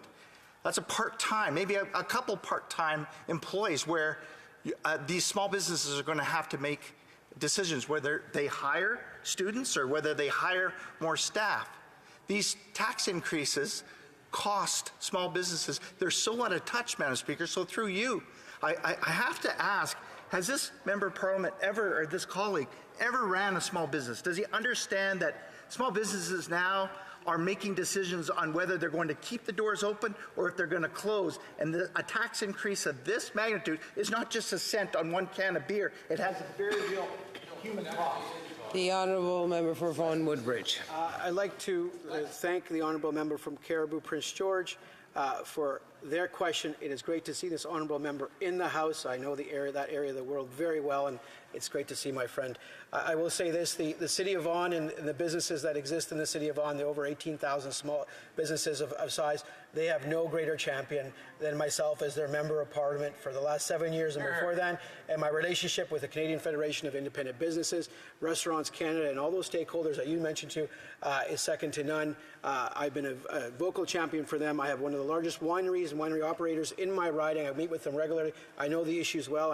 I chair the wine caucus here in Ottawa, and I continue to advocate for the issues that impact all sectors of the economy, especially the ones. We have to go to questions. The Honourable Member for Rimouski, Néja-Témiscouata-les-Basques. Thank you, Madam Speaker. I'm very proud of representing the people from Rimouski, Néja-Témiscouata-les-Basques, but I'm even more proud of their savoir-faire, especially with entrepreneurs who are prosperous and who help economic development in my region. Those who produce beer, microbreweries, micro-distilleries also. And that, Madam Speaker, in the motion that we are debating today, we have mentioned this. People who wake up every morning to develop our regional economy, to improve our expertise and our savoir-faire. We have a government on the other side who, despite this inflationary crisis, will increase taxes on the production of these products. And that goes completely contrary to what the government said when it said it wanted to help people who really needed it. Well, I can say, Madam Speaker, and I invite the member for Vaughan Woodbridge to call people who produce alcohol in his riding, microbreweries, micro-distilleries, to ask them if they agree with this increase in excise tax. And I can tell you, and I've talked to people in my riding, they are completely against. I do have to let the Honourable Member the opportunity to answer. I would like to thank my colleague for his question. It's very important because the people who wake up in the morning to go to work actually have made the success of our wine and craft brew sector here in Canada and our beer sector in Canada.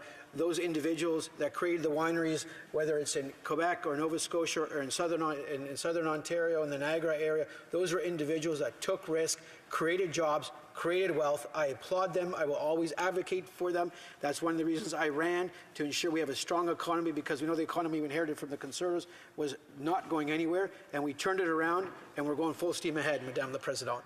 The Honourable Member for Nunavut. I'd like to thank the member for his intervention.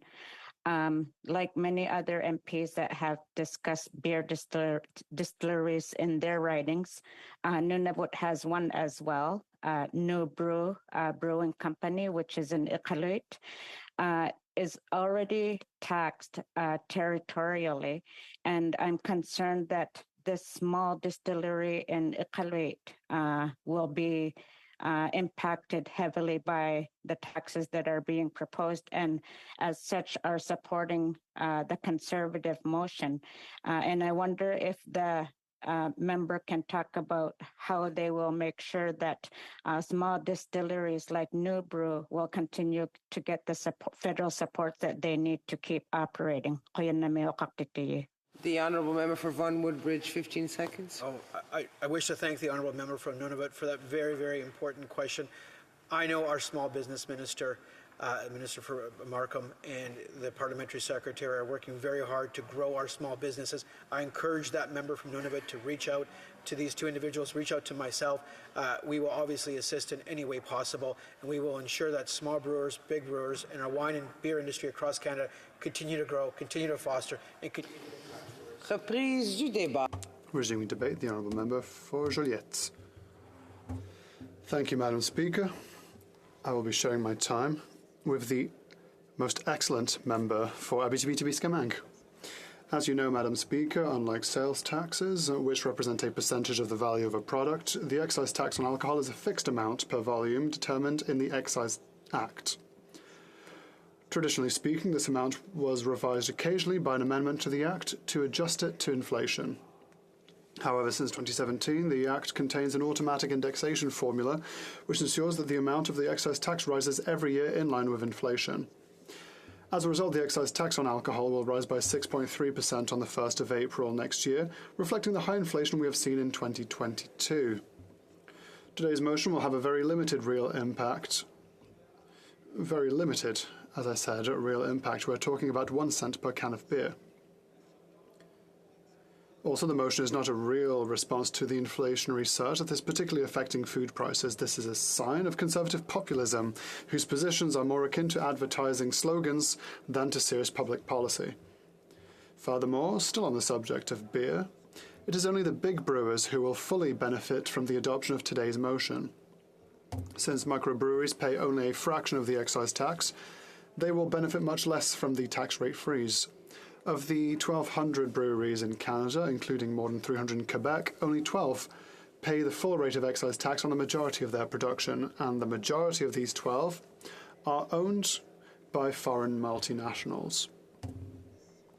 The decision to apply a differentiated tax rate to microbreweries, passionate agri-food artisans located in all regions, was included in the 2006 budget after years of demands by the Bloc Québécois. The Bloc Québécois has long stood by our microbreweries. The decision was intended to give them a chance to compete with the giants of the industry, whose production costs are much lower thanks to economies of scale. Since the introduction of the preferential rate for microbreweries, their number has literally exploded, having multiplied by 8, to our great pleasure.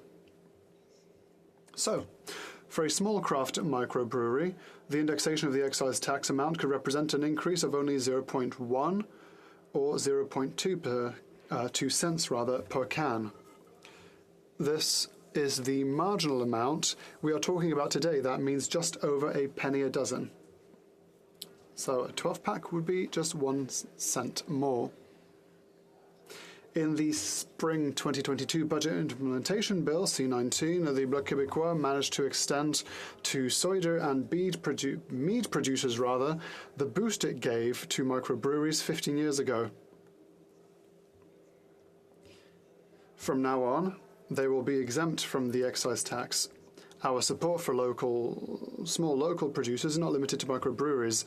Unfortunately, because the government has a very restrictive definition of what cider and mead are, producers who flavour their products with berries and herbs continue to pay the tax. This is something we hope to see resolved in the next budget, as well as the application of the tax to wine producers who produce other fruits such as pears, blueberries, or maple syrup, all of which highlights our territory. Madam Speaker, for hard liquor, we are talking about a price increase of about 25 cents per 750 millilitre bottle. Again, this is not a catastrophic increase, but is in addition to the general price increase. As for spirits, the Bloc Québécois would have preferred that the Conservatives proposed to reproduce for microdistilleries the model that is already in place for microbreweries. That is, to impose upon them only a fraction of the tax that is imposed upon the giants of the industry. And then we would see a much greater impact, on the order of $3 per bottle, rather than the meagre 25 cents being discussed today, but only for our small local producers. We hope that the government listens carefully to what the Bloc Québécois is saying and takes it into account in its budget next Tuesday. We asked it. Our small artisans are struggling to compete with the industry giants and would benefit greatly from such a more targeted measure, but that is unfortunately not what today's motion proposes. Its impact upon the consumer is marginal. Every opposition day, the Conservatives come back with their mantra. We must lower taxes, cut employment insurance by lowering the contribution rate, cut retirement income by lowering the pension plan contribution. There is an impact in Quebec as well. The Canada pension plan and the Quebec pension plan are harmonized, and above all, we must eliminate pollution pricing to please the oil companies. Today's motion, while not intrinsically bad, is along rather the same lines and does not represent a real plan to fight inflation. 1 cent for a can of beer or 25 cents for a $40, $50 bottle of hard liquor is not the end of the world, especially when we know that alcohol represents only 4% of the household consumption basket. It is the explosion in the price of housing and an explosion in the price of food that is suffocating the population, especially those living on modest or fixed incomes. Measures that address the causes and effects of inflation would be far more useful than today's motion, which will have an essentially marginal impact on consumers, although we recognize that it will be significant for restaurants and bar owners who have been badly affected by the COVID crisis. As you know well, Madam Speaker, the Excise Act does not only determine the amount of excise tax, it also determines the terms and conditions of trade in alcohol. Together with the Importation of Intoxicating Liquors Act, it stipulates that only the government of a province may import or distribute alcohol. Quebec or the province may delegate this responsibility to a private importer or distributor by granting a license. But the power to regulate the importation and trade of alcohol within its territory rests exclusively with the province. Given international trade is a federal responsibility, this is an incongruity, the history of which is briefly outlined below. So, Madam Speaker, in Canada, the first referendum was held in 1898. In the late 19th and early 20th centuries, several Protestant churches, especially Baptist churches, and amongst them were strongly in favor of alcohol prohibition. These prohibitionist movements were active in both the United States of America and English Canada, like in Lucky Luke, the comic strip. The Canadian plebiscite on alcohol prohibition, held on September 29, 1898, involved the adoption of a law prohibiting the importation, manufacture, and sale of alcoholic beverages throughout the Canadian Federation. This law would have taken the form of an amendment to the Criminal Code to introduce prohibition. The yes vote on prohibition won by 51.2 to 48.8%. It was close, but it won. But the referendum exposed a major cultural divide in Canada. All provinces except Quebec voted yes. But in Quebec, opposition to prohibition was overwhelming. 81.2% of the population voted against it. Just like with conscription, not only was the opposition massive, but it was very virulent. Quebec MPs in the House of Commons indicated that they could not vote for a prohibition law because their families and communities would never forgive them. The then Prime Minister Wilfrid Laurier, noting that there was a cultural divide between Quebec and English Canada on the issue, felt that the federal parliament did not have the legitimacy to legislate, which would be tantamount to imposing the majority model on the minority French Canadians at the time. Yes, hard to believe. French Canadians who did not want it, even though it had the constitutional authority to do so. And I hope that the government is taking notes from my history class. When there is a difference, then each devolved government should be able to manage its own affairs. That was in the very beginning of Confederation. Instead of tabling legislation to improve prohibition upon all of Canada, Wilfrid Laurier chose to amend the laws governing the importation and trade of alcohol and to entrust the provinces with the task of regulating it. And so, it is still today that the provinces are responsible. Of course, this creates certain incongruities, such as the prohibition on transporting alcohol from one province to another, which is tantamount to prohibiting a resident of Ottawa from taking home a bottle he or she bought at the SAQ, just over the river. But the principle is interesting. If there is a Quebec-Canada cleft on a given issue, the federal parliament should refrain from imposing a wall-to-wall, coast-to-coast solution that applies indiscriminately from coast to coast. So I hope that the government and English Canadian colleagues will hear this history class and will take inspiration from it. Stop imposing the will of Canada in Quebec when there's no concordance of opinions. Delegate powers to the provinces. I tell my colleagues, santé and hear ye. Questions et commentaires. Questions and comments, the Honourable Parliamentary Secretary to the Government House Leader. Thank you very much, Madam Speaker. I listened to the member's speech, and in particular the part that he talked about the various other issues that are really genuinely impacting the daily lives of individuals throughout our country when it comes to inflation and the rising cost of food and other items. But yet we're standing here talking about a excise tax increase that really doesn't even add 1 cent per can of beer, as we heard previously. I'm wondering if the member has any insight into why he thinks it is that Conservatives chose this as their Opposition Day motion when we could have been talking about some very important issues, some of those that the member mentioned himself. The Honourable Member for Juliette. Thank you, Madam Speaker. I'd like to thank my colleague for his question. Of course, I will allow the Conservatives answer to their own motivations behind this motion. With regards to inflation, yes, there are a number of elements. There's social housing that should be better funded.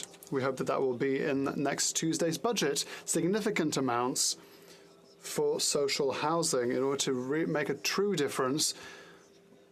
Now, to come back to the excise tax that we're discussing this evening, I hope that my colleague will be able to talk to his colleagues, ministers. We'd like to have the same model for micro-distilleries, as is already the case for microbreweries, an escalator excise tax, so that small players can enter and try and have their space in the market. The Honourable Member for Saint-Hyacinthe-Bagotte. Thank you, Madam Speaker. I'd like to thank my colleague for Juliette for his presentation. In his last answer, he also mentioned in his speech, first of all, the history class was very interesting, very percussive. I hope the government is taking notes. There's a time in the past where Canada believed that 50+1 was a majority. So it's interesting to see that there are other precedents. The idea of applying the microbrewery system to microdistilleries, could he give us a bit more information, tangibly, as to how this would help them, help the microdistilleries? Thank you, Madam Speaker. We know, historically speaking, that excise tax on alcohol is rather high.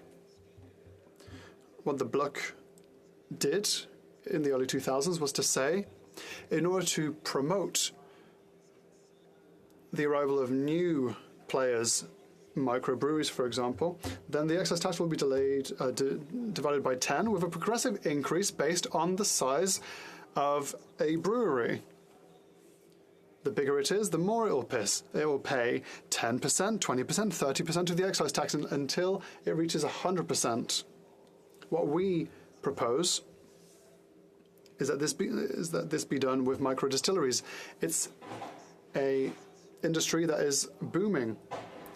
So start with a smaller excise tax. This will create more art in our lives. Thank you. The Honourable Member for New Westminster Burnaby. Thank you very much, Madam Speaker, and I would like to thank my colleague for his speech. I have a question, a comment that comes from the Roe Distillery in Northern Ontario. There is an escalator excise tax for microbreweries, but small distilleries have been forgotten, as mentioned. Irrespective of how much they produce, 1,000 or 1,000,000 litres a year, they all pay the same excise tax. So, does the MP agree that there should be the same system for distilleries than we have for breweries? The Honourable Member for Juliette. Thank you, Madam Speaker. I'd like to thank my honourable colleague for New Westminster Burnaby for that question and for his suggestion. As he has already suggested, as I said in my presentation, I believe that we were working together on the Finance Committee. It's a kind of measure that we asked the government to adopt and to at least investigate, to implement in order to allow small artisans who have just started in the spirits industry so that they can have an advantage to enter the market and so that the full savoir-faire can be known by all. Thank you, Madam Speaker. Reprise du débat, l'honorable. Resuming debate, the Honourable Member for Abitibi-Témiscamingue. Thank you, Madam Speaker. I am a proud resident of the Abitibi-Témiscamingue region. Microbreweries are at the heart of our identity. We have the Rouyn-Norandas, Foublon du Trèfle Noir. We have Pierre de Fay de la Sarre Stout. We have Barbe-Prou de Ville-Maryse, La Blonde du Frère Moffett, and Pioche de Prospecteur de Val-d'Or's Tête de Pioche. Or at home, we go to Gibbs Corner Store to choose one of the Quebec microbrewery craft beers that you can buy there. There's always a way to drink Abitibi-Témiscamingue, Madam Speaker. The Conservative motion essentially restates a recommendation from the pre-budget consultation report prepared by the Finance Committee. The report asked the government to freeze excise duties on beer, spirits, and wine at the 2022 rate for the 2023 and 2024 fiscals until inflation returns to the Bank of Canada's target range between 1% and 3%. Excise tax on alcohol is based on volume. Usually, the volume is revisited once in a while in the Budget Implementation Act. Since 2017, there is an automatic indexation formula based on the Consumer Price Index. That's why the excise tax will increase to 6.3% because it reflects higher inflation that we've experienced in 2022. The Bloc will support the Conservative motion because we are experiencing huge inflationary pressures, and so hiking a consumption tax, which will have the impact of driving up prices even more, well, that would be ill-advised. That said, we need to recognize that the impact of indexing this excise duty on alcohol will be pretty small on the final sale price. It'll be less than a cent per can of beer. So this motion isn't a real solution to inflation, which is driving up food prices. Moreover, only the biggest breweries will fully profit from this Conservative motion. For regional microbreweries, they only pay a fraction of the excise tax, so they will benefit a lot less from freezing the tax rate. The Bloc Québécois put a lot of pressure in 2006. So now, thanks to the Bloc Québécois, a microbrewery only pays the full tax rate as of 75,000 hectoliters. Before that, the cost was between 10 and 85% of the tax value based on the number of hectoliters produced. Canada has 1,200 breweries. 300 of those are in Quebec, but only 12 pay the full excise rate on their production. The majority of them of those are actually owned by foreign multinationals. There are other ways to help our microbreweries and their brewmasters who help us discover their delicious flavors. We could, for example, exempt microbreweries from having to pay tax on the first 10,000 hectoliters. That's what's recommended by the Canadian Association of Microbreweries, and in fact, 80% of microbreweries produce less than 2,000 hectoliters a year. Regulation on excise tax and increasing it based on capacity has allowed many craft microbreweries to grow, but the 75,000 hectoliters threshold is an obstacle to their growth, according, again, to the Canadian Association of Microbreweries. In order to help them, we need to increase the threshold while keeping some volume brackets or increments as another solution to help our local businesses compete with the beer giants of this world. The member for Joliette has been a staunch advocate for alcohol producers, and we thank him for that. The member for Joliette helped cider and mead producers, but the government still has a very restrictive definition of what is cider or mead, so producers who flavor their products with berries or aromatics are still paying the tax.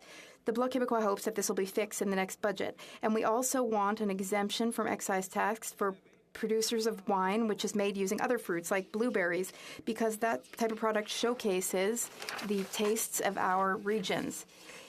In Val-d'Or, in my colleague Sylvie Bérubé's riding, there's a business which specializes in distillery. They make a lot of spirits like Charlie Bravo Gin and Echo Foxtrot Gin. They also make Mayday liqueur made from black spruce and cinnamon. I feel like Quebec's microdistilleries are currently on Mission Cosmos. That's the name of their vodka. and that there's a Mayday, which is the name of their liqueur, because the government isn't helping them.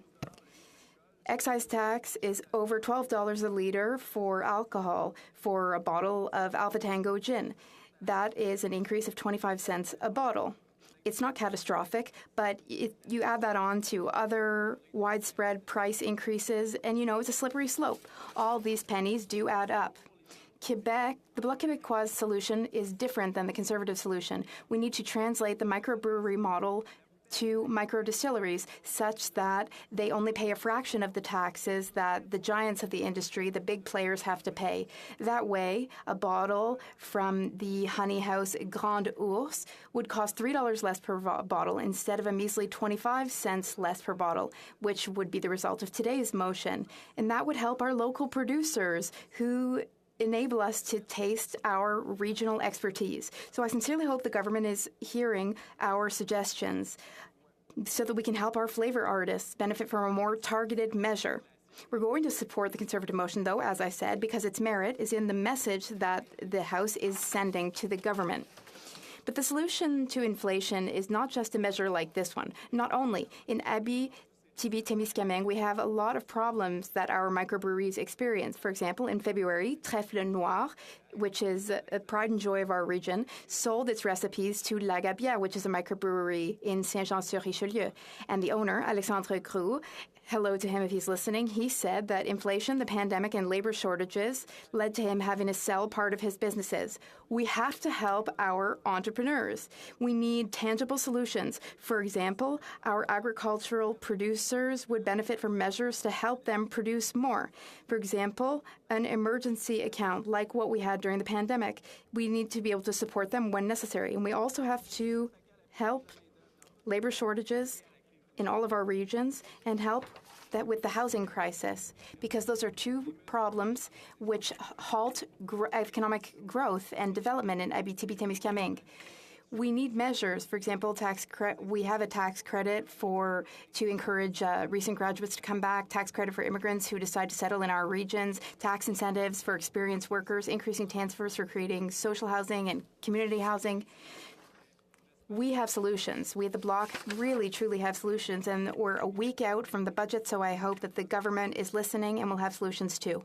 In conclusion, I invite all parliamentarians to support our local microbreweries and microdistilleries, especially those in Abitibi-Témiscamingue. You'll see that our products are full of taste, the taste of our area, and if you try them, they'll become your favorite.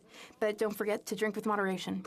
The honourable member for South Okanagan West Kootenay. Well, thank you, Madam Speaker, and I'd like to thank my colleague from Abitibi-Témiscamingue for his speech.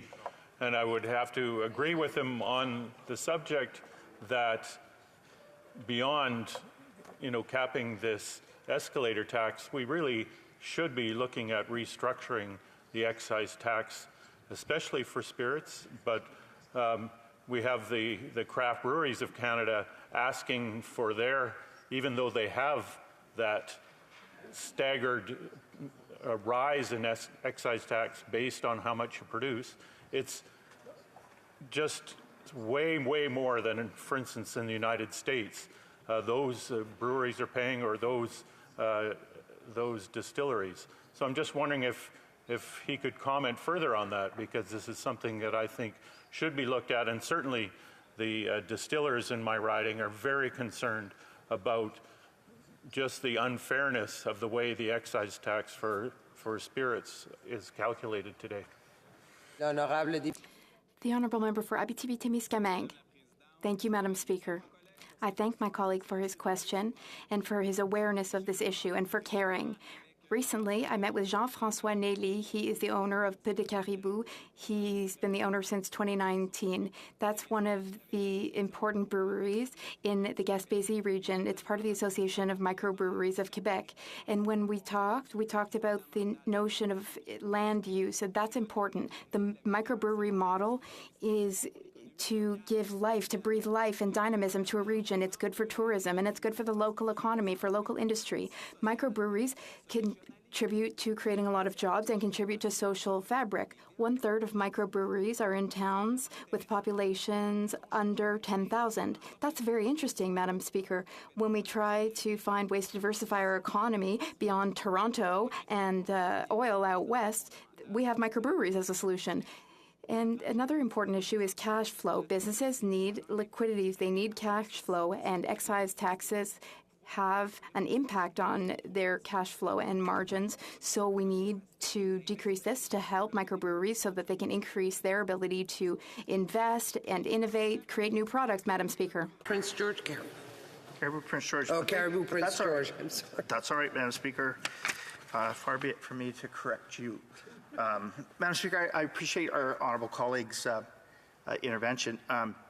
88% of the beer that Canadians enjoy is brewed and created here in Canada by over 20,000 Canadians, hardworking Canadians that are employed by these breweries, whether it's a microbrewery or a large brewery like Pacific Brewing in my town of Prince George.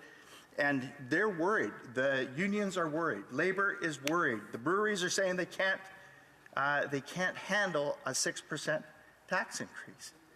And so through you, Madam Speaker, I want to ask our honourable colleague if he's hearing the same that we're hearing in his riding, if the breweries are saying the same, and maybe he's got some more stories that he can tell us about how these breweries are just worried about that next day or whether they're going to be able to keep the doors open. Thank you. The Honourable Member for Abitibi-Témiscamingue. I thank my colleague from Caribou Prince George. I say hello, good evening to him, and I'm happy to see him in person here in the House. These talks are underway.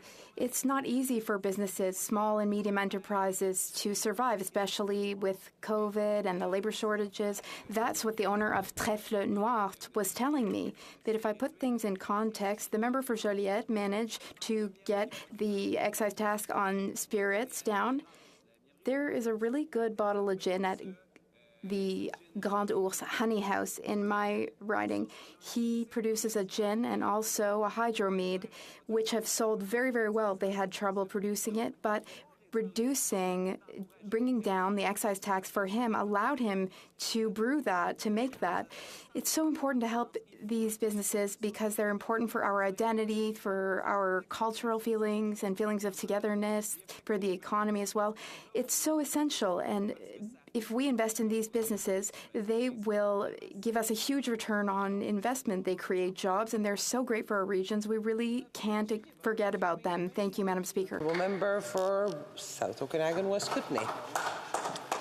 Well, thank you, Madam Speaker, and I'd like to start by mentioning that I will be sharing my time with the wonderful MP from Elmwood, Transcona.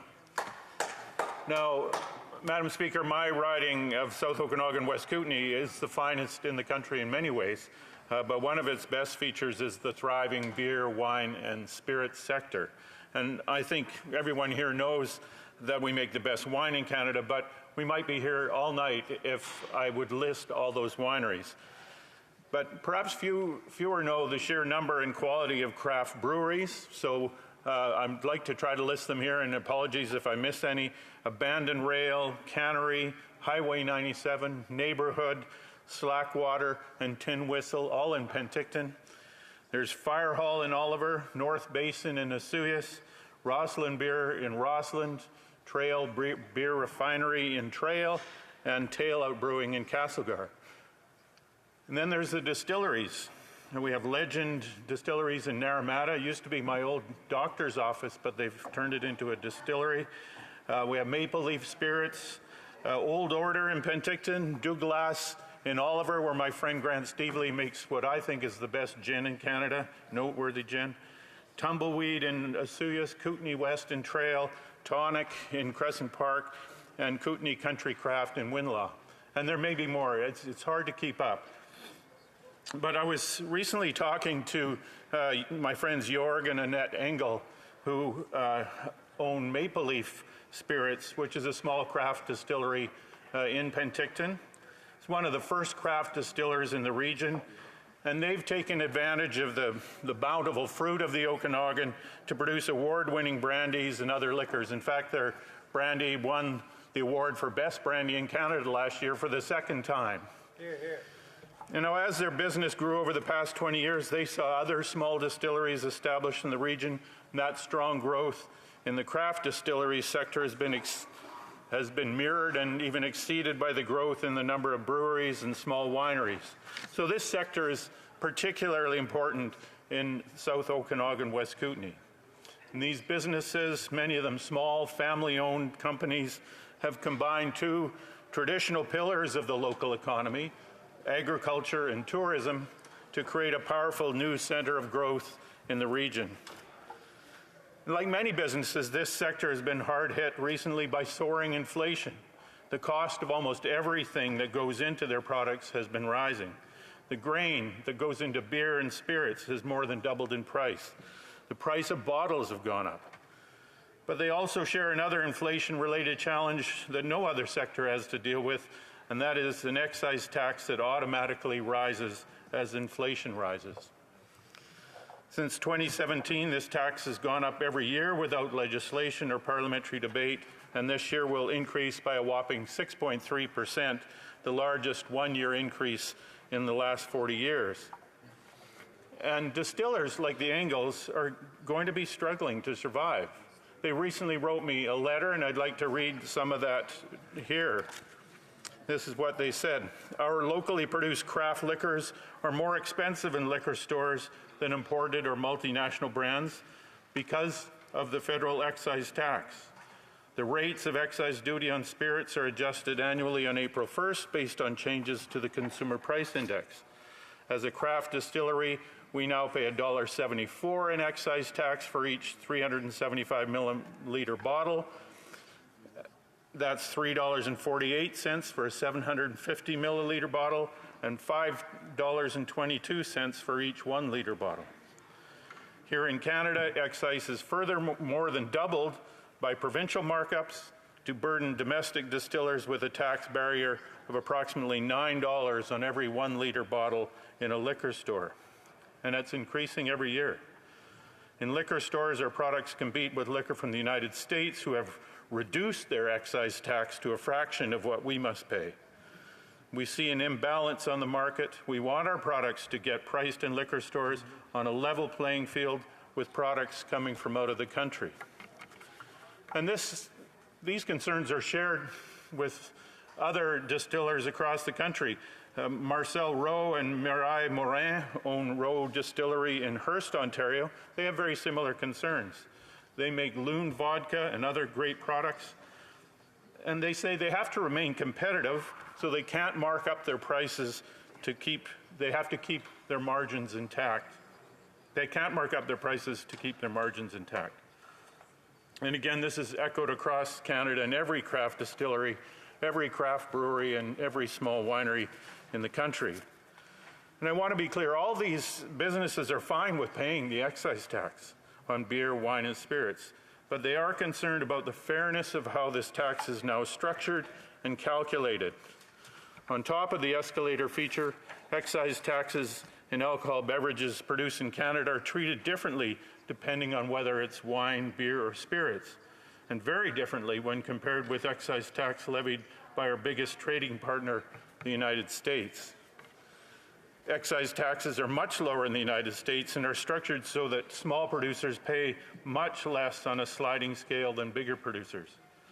And in Canada, only the beer excise tax is scaled that way by the size of the operation, but the average tax here is still much higher than it is in the United States. It's twice that. And the Independent Craft Brewers of Canada would like to fix that. One issue is the federal definition of a craft brewery is that it is a brewery that produces less than 75,000 hectoliters of beer per year. And above that, if you make more beer than that, you pay the full excise tax. But there's different definitions. In Alberta and Saskatchewan, the definition of a craft brewery is one that produces less than 400,000 hectoliters. And in the United States, the definition is 7 million hectoliters. That's what they consider a craft brewery south of the border.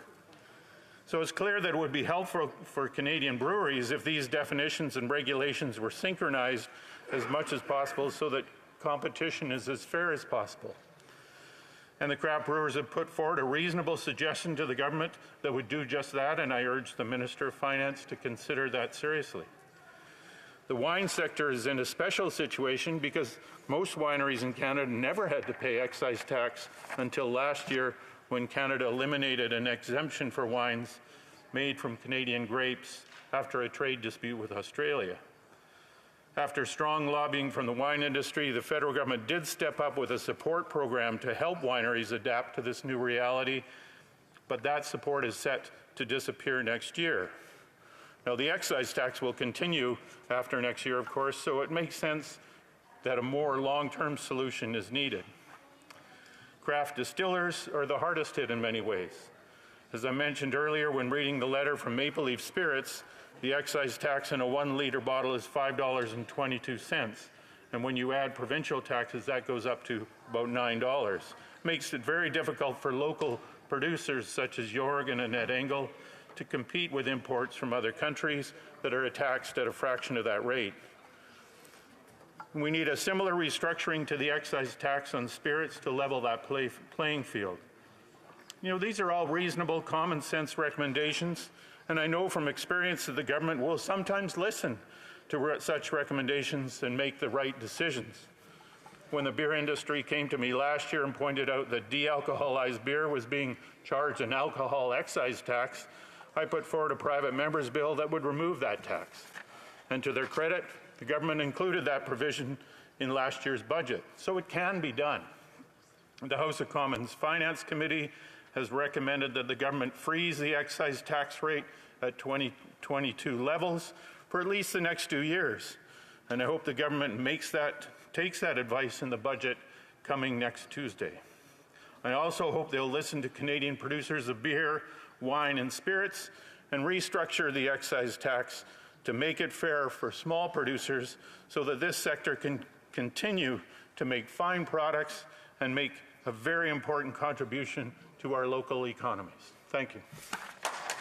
Questions and comments. The Honourable Member for Caribou Prince George. Thank you, Madam Speaker, and I appreciate our honourable colleague, his speech. Why, Madam Speaker, is because for the first 4 minutes, what he did was he entered into Hansard all the microbreweries and breweries in his riding, and I think through you, Madam Speaker, I think he should owe a care package to all of the members that are present currently right now in the House for that. But, Madam Speaker, when this escalator tax was actually introduced and brought in, Finance Canada, this was back in 2017, before COVID, but Finance Canada officials testified at a committee that when they brought this tax in, and when it was introduced by the Liberals, that they did no modeling on this and on how this tax would impact businesses, small businesses, breweries all across our country. And I guess through you, Madam Speaker, I would like to ask our honourable colleague why this government continues this mismanagement of monetary policy, and if he's hearing some of the same as what we're hearing, and perhaps he's got some suggestions on what this government can do to scrap this tax and make things more affordable for Canadians. Honourable Member for South Okanagan West Kootenay. Well, thank you to the member from Caribou Prince George, or is it Prince George Caribou? And again, it's good to see him in person, as others have said. We've missed you here in person in this place. We know you've been active in virtually, but presence or absence in the House, please. I understand. Say he wasn't working. I said he was. Anyways, I will retract that. But it's good to see him. What I will say is that, you know, we don't want to scrap the tax. We want to restructure it so that it's fair. And, you know, for it to go up 6% in 1 year when we are already facing the effects of inflation is just, I think, too much to ask of these producers. And we want that capped, and we want that, all these taxes restructured so that small producers are treated fairly so they can compete. Questions and comments, the Honourable Parliamentary Secretary to the Minister of Health. Thank you very much, Madam Speaker. And I'd like to thank my friend and colleague from South Okanagan, West Kootenay, for his intervention and for his speech today, and for being an advocate for the wineries and small craft breweries in his riding. Certainly I have two as well. Orange Snail and Third Moon breweries are both awesome. They do a lot in our community. Andrew's Farm produces wine as well, and we've got strong connections to Pelee Island and Milton. That's a great Ontario winery. This is all about balance, as my honourable colleague pointed out. You know, it's not a matter of just scrapping a tax all at once. I think that would be irresponsible. Certainly consumption has an impact on the healthcare system, so we have to consider those ramifications. So on the topic of balance, how does my honourable colleague suggest we approach that? What would be reasonable? Because I agree with him. A 6.3% increase to the excise tax is not reasonable. To ask our breweries, our vintners, our spirit producers to shoulder what would be appropriate. Thank you, Madam Speaker. Honourable member for South Okanagan West Kootenay. Well, thank you for the member from Milton for that question. And what I would say is, I don't think it would be too difficult to ask the government. When the government brought in this escalator tax, you know, inflation was pretty marginal. There was very little. So it was only going up 1 or 2% per year. So what I would like to see is something that is not as drastic as just following inflation every year, because if it goes up 6%, that's drastic. But what would be more important for these producers, especially the small producers, is to develop a fair sliding scale of excise tax payment that makes it easier for them to compete with the bigger players, and especially the imports. The Honourable Member for Salaberry-sur-Roi. Madam Speaker, listen, I appreciated my colleague's speech. I had the opportunity to taste those wines. I have friends in the Okanagan Valley, Chaude Creek, Summernan, and it's really the place to drink well and taste the local flavors. So he understands our position at the Bloc Québécois. We also have many small artisanal producers who've developed wines and ciders with berries. Can he explain why it's so important that the government listen and withdraw these producers from the current excise tax so we can benefit? I have to give time. I will give about 15 seconds to the honourable member for South Okanagan West Kootenay to answer. Well, thank you for the member from Salaberry-sur-Roi for that question. And again, the fact that if you make cider or mead and then you throw some berries into it, suddenly you're paying excise tax when you don't pay it when you just produce it without the berries doesn't make sense. So let's, you know, I think it just illustrates that the excise tax needs a really serious going over to make it fair in many ways. The mace with my life. You mean debate, the honourable member for Elmwood Transcona. Thank you very much, Madam Speaker. I will tell you the history of a couple from Hearst, Ontario, who own Road Distillery. They produce Loon vodka, and they're really in a place where they can't increase their prices to be competitive. And an increase in the tax of 6% is really something that will hurt them and their product, which has won many medals for quality, the quality of the product. So it's really for people like Marcel and Mireille that we need to pass this motion tonight. To rise and to talk a little bit about the situation in Winnipeg, where we have a lot of local brewers and distillers in the province of Manitoba. I think especially of Crown Royal, but there's many beer makers in Manitoba. Half Pints, Barnhammer, Torque, Little Brown Jug, I could go on. There are a number, and you know, Manitobans are pleased to support their local brewers when they reach to the fridge for a beer after the end of a long week, if that's their choice, Mr. Speaker. We want them to be able to continue to do that and to be able to continue to support local economies when they do that. But the fact of the matter is that many producers, particularly smaller producers, are in a tight spot when it comes to an increase on the excise tax. The excise tax isn't based on a percentage of their revenue or of their profit. It's a certain amount that they have to pay for every unit sold.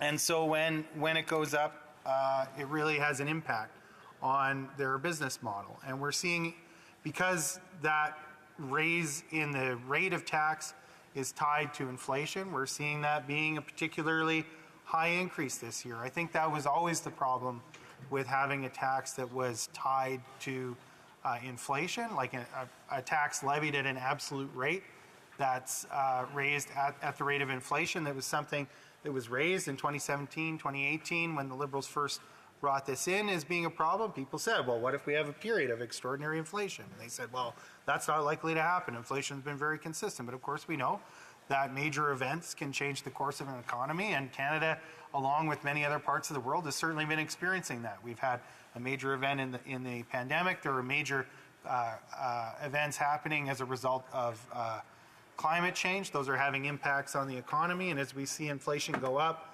we shouldn't see the government exacerbating those problems of inflation by having an automatic increase in the tax, which isn't to say that no taxes can increase, but it is appropriate to have a debate and a vote in Parliament in order to have that happen. And what we're seeing now is the fruit of a decision to take Parliament out of the equation and to have those taxes increase automatically at the rate of inflation instead of increasing deliberately by a choice of Parliament in the face of difficult economic circumstances. As my colleague from South Okanagan, Kootenay Valley pointed out quite rightly before, there are other issues in the excise tax, and the Democrats support the idea of a more gradual ramping up of the excise tax in order to help smaller brewers and smaller producers be more competitive when they're trying to carve out a space for themselves in what is a very competitive market with a lot of established large players. That's not exactly what the motion calls for tonight, but I think that's part of the larger conversation that we might be able to have more readily in this place if the excise tax wasn't already on an automatic escalator, because it would mean that government would have to come back to this place every year if they wanted to see the excise tax go up. And that would create opportunities for parliamentarians like New Democrats who are interested in a fairer excise tax structure for smaller producers to raise those issues at that time. So today we're doing this in the context of an opposition day motion because actually otherwise there's no natural opportunity to be able to discuss this kind of thing. So I do think that there's a real argument to be made about the particular economic circumstances we find ourselves in, both for Canadians who enjoy the odd beer, who are already facing increasing costs on groceries, rent, and everything else, who don't need an added increase on the excise tax to their beer. There's an argument to be made for small businesses that are going to be distressed by having to pay these additional costs and worrying about whether or not they can raise their price in order to pass that on to the consumer without just getting shut out of the market. But I also think there's a more general and principled argument about the role of Parliament in approving taxation, and where we can have great debates about what the appropriate rate of taxation is in this place on various things, and I'm sure you'll find at least as much disagreement as you find agreement on that. I think it's important that debate come to this place and that increases in taxes are approved.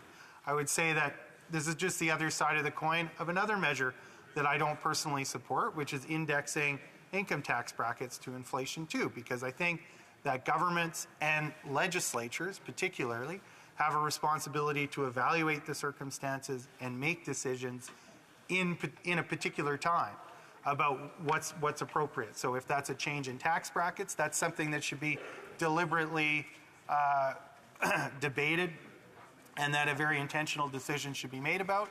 When it comes to something like the excise tax, likewise, that's something that should be debated and there should be an intentional decision about.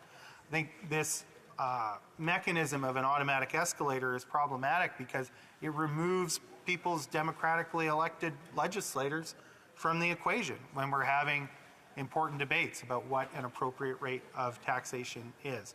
But certainly, you know, I'm a member of the Finance Committee. I was very happy to see in the Finance Committee's pre-budget consultation report a recommendation to freeze this planned excise tax increase. So that lets you know it's not just coming from one party. It takes a majority voice on a committee in order to issue a recommendation. And I think the government should take very seriously the fact that coming out of one of the House of Commons' most senior committees was a recommendation not to proceed with this tax hike. And I think they need to look at the extent to which the excise tax will be increased because of the extraordinary period of inflation that we've been living over the 12 months, the last 12 months. This wasn't the kind of usual inflation that was normal in the Canadian economy prior to the pandemic. I don't believe this is what the government of the day foresaw. It's certainly not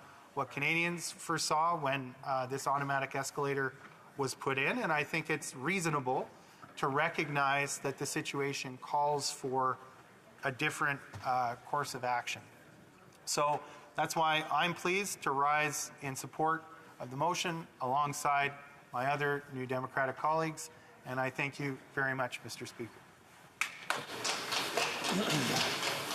Before we go to questions and comments, I believe we have a point of order from the Honourable Member from Don Valley North. Thank you, Mr. Speaker. I rise on a point of order. I have informed the Prime Minister and the leadership of the Liberal Party caucus that I will be sitting as an independent at the conclusion of these remarks. Mr. Speaker, I am in your hands as to what happens next. To all my colleagues in the Parliament, media reports today, quote, unverified and anonymous sources have attacked my reputation and called into questions my... I hate to interrupt, but I know the phone was probably interrupting the translation service. I really apologize for that. What? Okay, thank you. You may back up a little bit if you want to restart. Getting a lot of phone calls. You can start again, sorry. The Honourable Member for Don Valley North. Thank you, Speaker. I rise on a point of order. I have informed the Prime Minister and the leadership of the Liberal Party caucus that I will be sitting as an independent at the conclusion of these remarks. Mr. Speaker, I'm in your hands as to what happens next. To all my colleagues in the Parliament, media reports today quoting unverified and anonymous sources have attacked my reputation and called into questions my loyalty to Canada. Let me be clear. What has been reported is false, and I will defend myself against these absolutely untrue claims. But let me assure you, as a parliamentarian and as a person, I have never, and I will never, would never advocate or support the violation of the basic human rights of any Canadian, of anyone, anywhere, period.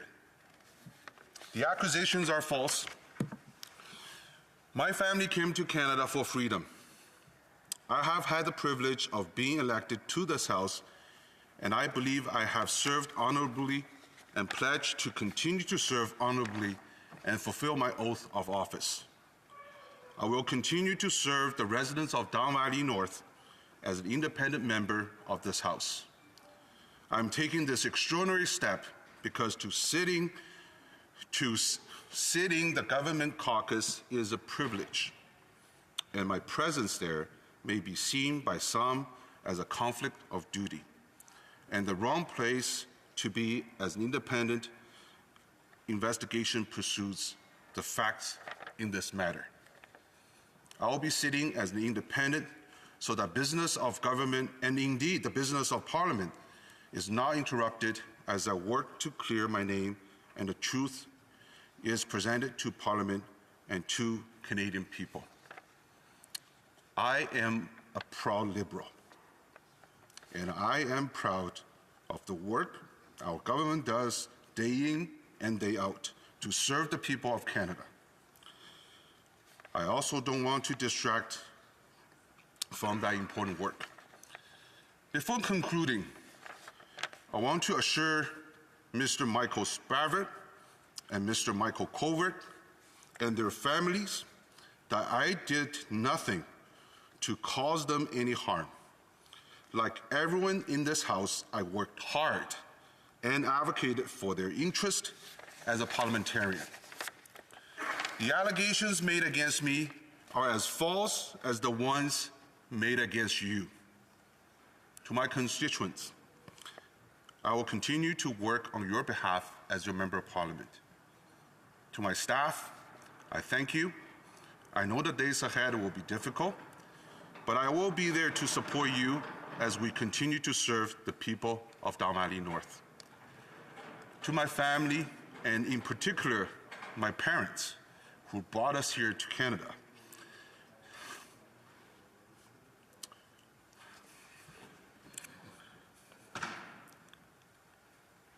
to my wife, Sophie, and my kids, I love you. I thank you for all the support and love you gave me. The truth will protect us. Our honor and our family will get through this together. Sorry about that. Thank you, Speaker. I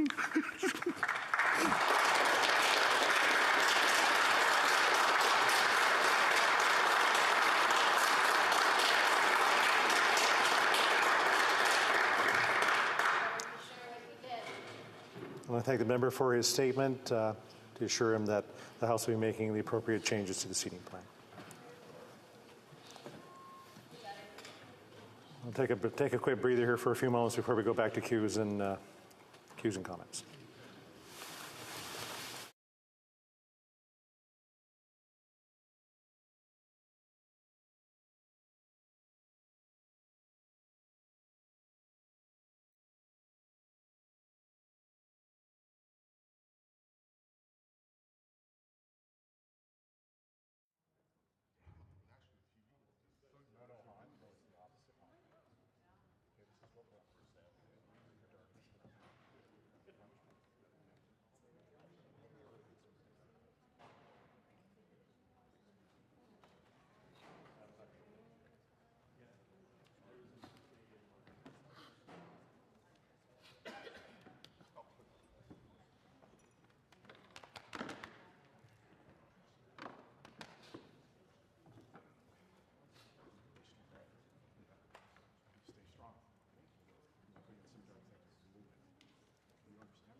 Okay, let's get back to the orders of the day, and I believe, well, sorry, that's not really what I meant, to get back to the questions and comments that we're doing with everyone. So questions and comments, the Honourable Member for Souris Moose Mountain. Thank you, Mr. Speaker, and I want to thank the member for Elmwood Transcona for his speech, and it's great to hear that he's going to support our Opposition Day motion. It's interesting, we've heard from this government that they continually talk about their comeback on this is this escalating tax is 1 cent on a beer. If it's 1 cent on a beer that they downplay that so much, why is it we even bother putting the 1 cent on a beer then? Why aren't we giving Canadians that break? The unfortunate part is Canadians have lost that trust in this government. And what we need to do is start building that trust back in Canadians. And one of the steps to do it, and one of the first steps, is to show them that they have confidence. And I appreciate the member's comments, and I wonder if he would like to further on that aspect. The Honourable Member for Elmwood Transcona. Well, thank you very much for the question. I have to say, Mr. Speaker, I feel remiss if I didn't take a moment just to acknowledge what's happened in the House here with the member for Don Valley North. Obviously, I'm not in a position to speak to the veracity of the claims that have been made in the media, but I think this is an important reminder of the very real personal and professional impacts that the debate we've been having around foreign interference in elections can have. I think it's an example of why it's important that we have a public inquiry so that there can be a proper airing of the kinds of accusations that are being made in the media, in many cases now by anonymous sources, so that folks in the Chinese-Canadian community have the opportunity to know that those claims are being considered by someone who has access to the full evidence and has the power to clear names where names should be cleared.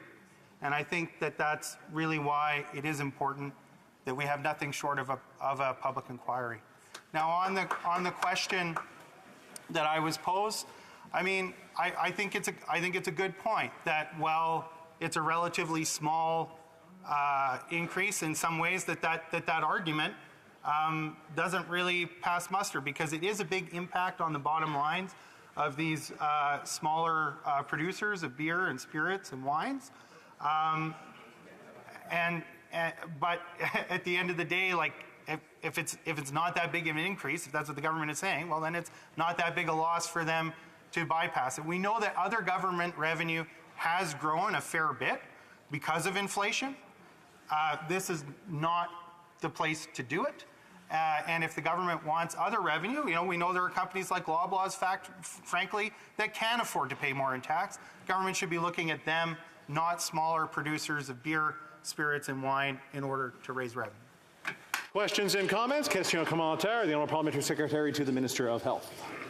Thank you, Mr. Speaker. I was eager to get up and ask my colleague from Elmwood Transcona a question about a balance on taxation of products that lead to certain health outcomes. And I was actually eager to stand up and say, hey, it was kind of you to acknowledge the pain that our colleague was going through. But then my colleague kind of politicized a little bit, and I was pretty disappointed, actually. I'm a bit shaken because, of what these types of debates do to people and families in this place. And I think that's exactly why a nonpartisan person should be the one to determine whether or not there's a judicial inquiry in this case. And I hope we can let that stand and allow that person to do the work. Going back to beer and excise tax, Mr. Speaker, comes down to a balance on precisely how we tax these products to ensure that they're providing a commensurate revenue for healthcare in this country. So I'm a big fan of the products that he mentioned, and a big fan of the two breweries and the winery in my riding. So where does that balance sit? Thank you, Mr. Speaker. I'll just provide a little bit of a caution here to make sure that we stick to the debate that we're having tonight. The Honourable Member for Elmwood Transcona.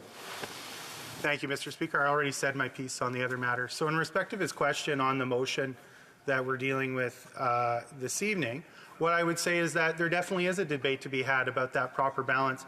My point is that an automatic escalator makes it harder to have that debate, and it doesn't cause a debate to be had of necessity when those taxes go up. So let's have those debates. Let's make those decisions here on the floor of Parliament.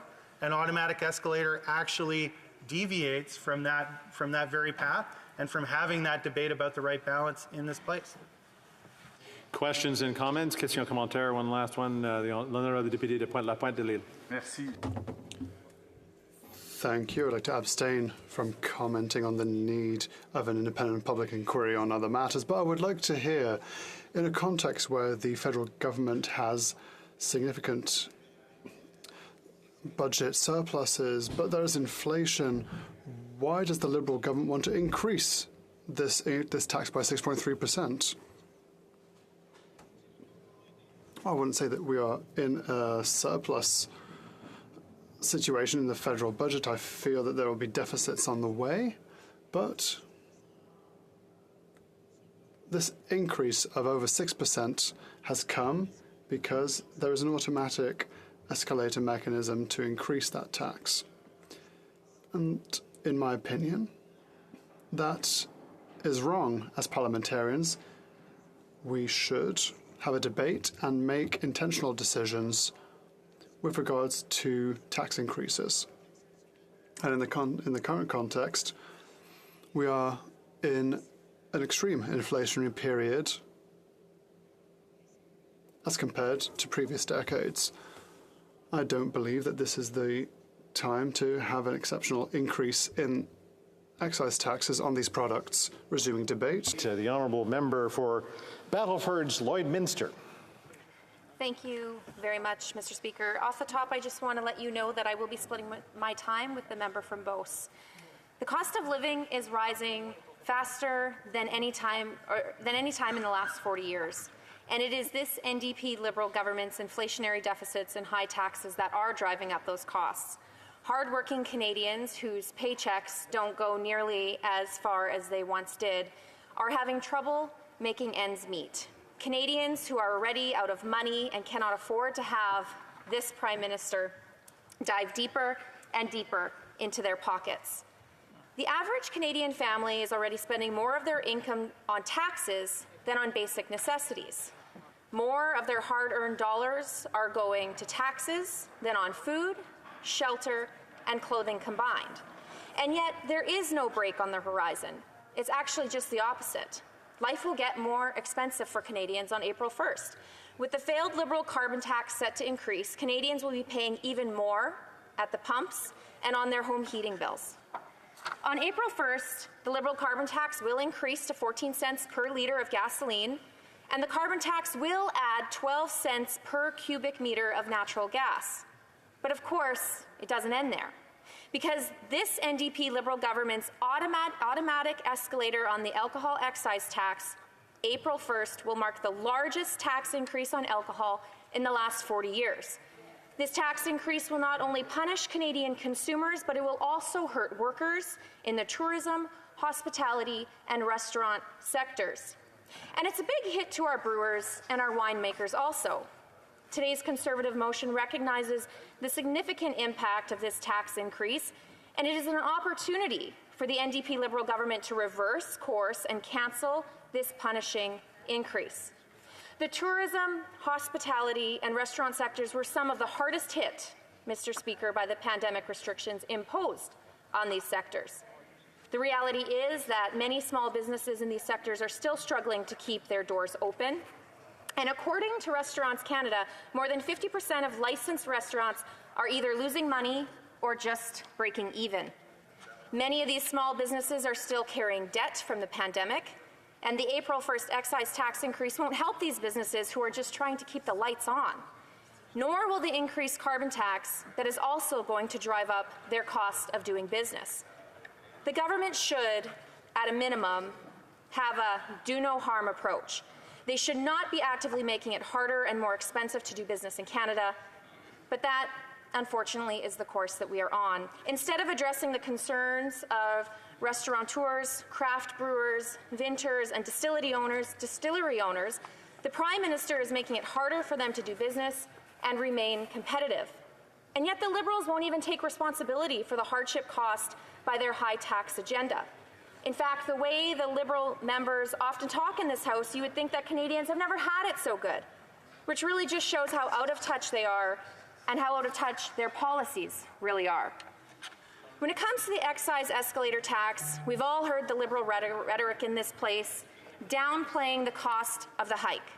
Well, the reality is, Mr. Speaker, is they are increasing taxes on beer, wine, and spirits by 6.3% this year alone, totaling an 18% increase since 2017. A report released by Restaurants Canada indicates that the planned tax increase will cost restaurants and bars an extra $750 million in new annual costs. And for individual restaurants, the tax hike will be more than $30,000 annually on the average. Restaurant owners are not only the ones sounding the alarm. The heads of 8 different unions representing brewery workers sent a letter to the Minister of Finance. Brewery workers are worried about the impact that this tax increase will have on their jobs. For brewers, the planned increase will cost them more than $45 million in federal taxes, and it threatens the job viability of the 20,000 Canadians that they employ.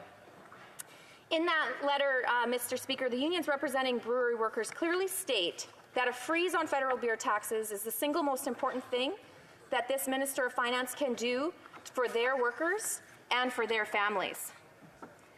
And we know that an escalator tax is problematic to begin with. Allowing this government to hike taxes annually without any debate or consideration of its impact on industry and Canadians. And because the Liberals tied this escalator tax to the rate of inflation, this tax is directly impacted by their economic mismanagement. As I said, this year the tax rate is 6.3%. But if the NDP Liberal government refuses to reverse course on its disastrous policies that are fanning inflation and the cost of living, who knows what the tax increase will be next year? Mr. Speaker, fighting inflation should be a priority for this government, and I certainly hope that in next week's budget, we see an end to this government's inflationary spending and that there are no new taxes on Canadians. And this is so that hardworking Canadians can get some real relief. The more inflation makes life unaffordable for Canadians, the more they will have to pay to, for example, have a drink after a long day's work, or to celebrate a special occasion with their family or their friends. So while the Liberals may want to stand in this place and say that this tax increase is pennies on the bottle, it's important to also put that into perspective, Mr. Speaker. Alcohol is already highly taxed in Canada. On average, 46% of the retail price of beer is a tax. Tax is 65% of the price of wine and more than 3/4 of the price of spirits. The April 1st tax increase will nickel and dime Canadians who are already being stretched to their max. Making basic necessities and the cost of doing business more expensive across the board. The many industries that are directly impacted by this planned tax hike can't afford it either. Craft brewers, distillers, and winemakers who are also struggling with inflationary costs can't afford higher taxes that'll make it harder to do business and stay competitive. And the many small businesses in the tourism, hospitality, and restaurant sector who were hit hard by pandemic restrictions and who are already struggling to keep their doors open and their lights on. They simply cannot afford new business costs either, Mr. Speaker. Today's Conservative motion is an opportunity for every member of this House to stand up for Canadians and Canadian businesses. Mr. Speaker, let's give Canadians and the many Canadian businesses directly impacted by the excise escalator tax a break, and let's cancel the April 1st tax increase on beer, wine, and spirits. And Mr. Speaker, given what the NDP did this evening, I will be forgoing my Q's and C's to allow some of my other colleagues to have their remarks put on the record. Thank you.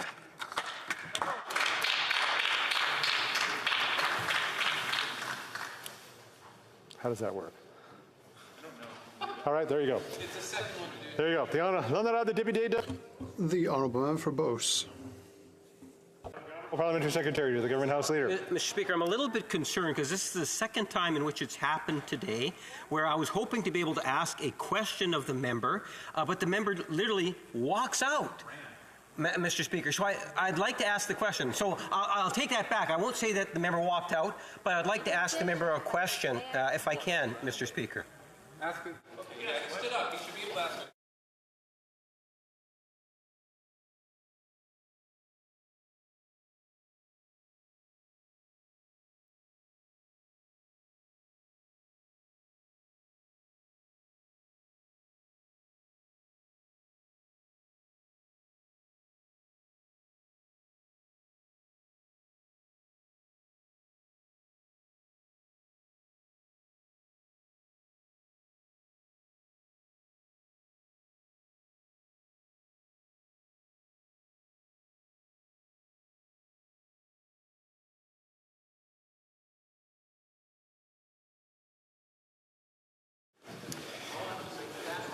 Well, I appreciate that the honourable member wants to ask a question, but the availability of a member is important when it comes to answering that. The courtesy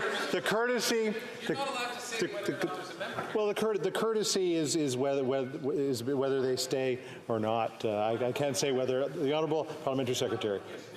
Point of order. I realize that neither one of us are supposed to say whether a member is here or not, so I'm just rising to pose my question to the member that just spoke. And my question is that if she genuinely believes that the Conservative Party's motion is worthy of supporting, can she tell me just simply this is something that we should vote for? Thank you for the point of order. Not a point of order as a part of debate, and we'll be moving on to the next speaker because that's the next available slot. The honourable member for Beauce, l'honorable député de Beauce. Mr. Speaker, I rise today to speak to our party's Opposition Day motion regarding the Liberal government's escalating tax on beer, wine and spirits. This unfair tax introduced by the government in 2017 is an extremely troubling tax that will once again increase the price of goods that Canadians consume every single day. Not only will this tax greatly affect consumers, but it will also hurt many small businesses. Microbreweries, wineries and other alcohol producers, but also restaurants, hotels and bars. After being so hard hit during the pandemic, these small businesses deserve a break. But this government, in its attempt to recoup the funds it has wasted over the past 8 years, is determined to raise taxes on everything. On the 1st of April, index-linked tax will rise by a staggering 6.3% since 2017. The tax has only risen by an average of 1 to 2% a year, but by 2023, it will be 3 to 4 times higher. That is the reason for which, in this motion, our party is calling on the government to abolish this tax and to assure Canadians that next week's budget will contain a commitment to cancel it. As I already stated, small businesses will be the hardest hit by this tax. This unfair tax plan will have harmful effects not only on our alcohol industry, but also on our tourism industry, which is still trying to pick up the pieces after the COVID-19 pandemic. Isn't alcohol already taxed enough, Mr. Speaker? According to the Canadian Taxpayers Federation, on average, about half the cost of beer, 65% of the cost of wine, and 75% of the cost of spirits are taxes. The leaders of 8 unions representing brewery workers in Canada wrote to the finance minister to ask her to freeze this tax. They're incredibly worried about job losses in their sector, job losses which would be due to this dangerous Liberal tactic. Inflation is at a 40-year high in Canada. Given that, why does the government insist on increasing taxes instead of helping Canadians thrive? And to add insult to injury, this tax hike will take effect on April 1st, the exact same day on which this government's plan to triple the carbon tax will also occur. The price of gas will rise, but the price of alcohol will also rise. In fact, it will skyrocket, and that's cruel, Mr. Speaker. Earlier, I mentioned the effect of the carbon tax on small businesses, but I didn't even mention that for alcohol producers, their monthly bills are going to rise, the monthly bills that they pay to run their facilities, as well as their transportation fees. How does the government think that the alcohol sector will be able to stay competitive on the national scene? I think it's very sad that the government is tying the industry's hands with this policy. Canada produces some of the best beers, wines, and spirits in the world, but these producers are unfairly targeted by the Liberal government. The tourism minister has risen in this House and confirmed that the tax will only be 1 cent per can of beer. I don't know where he's getting his numbers because, in fact, according to Beer Canada, the price of beer will rise by 10% in 2023. In my riding, many small businesses have contacted my office to share their worries about this proposed tax hike. I talked about this with a producer in my riding just this morning, in fact. I talked to Madame Simard of Le Verger à Tipol in Saint-Éléazar. She's incredibly worried about her business's ability to compete with April 1st around the corner. Because her cidery is in the early stages of development, she's very frustrated about this 6.3% tax, which will considerably slow the growth of her business. Other businesses, bigger ones, more established, like Frampton Brass, which is a brewery in Frampton, they are just as worried by and frustrated by this tax. So says the owner, Mr. Poulin. Because whether a business has been around for 1 year or 20, it will have to deal with the disastrous consequences of this awful Liberal policy. Most of these businesses are small businesses, and they only distribute their products locally. What this means is that this extra tax will be punted down directly to consumers who are often neighbors of these businesses, and all they're trying to do is support local production. This government is trying to overtax and overspend and is preventing young business people from making their dreams come true and from starting a business and owning a business. Rural families in my riding need a lot of support. And in my riding and everywhere in the country, there are labor shortage issues. It's hard to find workers. For small breweries and cideries, it will become much harder to retain their workers due to the low profit margins that they will have. I want to make sure that there is only one speaker speaking. There seem to be a lot of discussions ongoing. So please go and have your discussions outside and then come back. We need to make sure that those who are speaking can be heard here in this place. The honourable member has 4 minutes and 28 seconds remaining. The honourable member for Beauce. Thank you, Mr. Speaker. Bureaucracy, I was saying, and other obstacles like the government's taxation system are obstacles, and we need to put an end to that, Mr. Speaker. Conservatives were very opposed to this escalator tax the first time the Liberals proposed it. We even campaigned promising to scrap this. But the Liberal caucus doesn't even seem to agree with its own policy. For example, if you ask the member for London Knoxham, that London North Centre, that member said that the government shouldn't go ahead with this tax and that it shouldn't be an escalator or indexed to inflation either.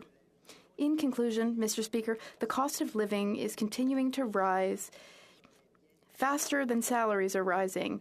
We need to have more measures to make life more affordable, and there's a serious lack of that currently in Canada. I sincerely hope that the government and the Minister of Finance will listen to and hear Conservatives, and especially that they'll hear Canadians. I hope that they will cancel this tax in the budget they will table next week. I hope that the other opposition parties will join us in voting for this motion in order to put the necessary pressure on the government so that they do what's needed, so that they eliminate this tax once and for all. Thank you very much, Mr. Speaker.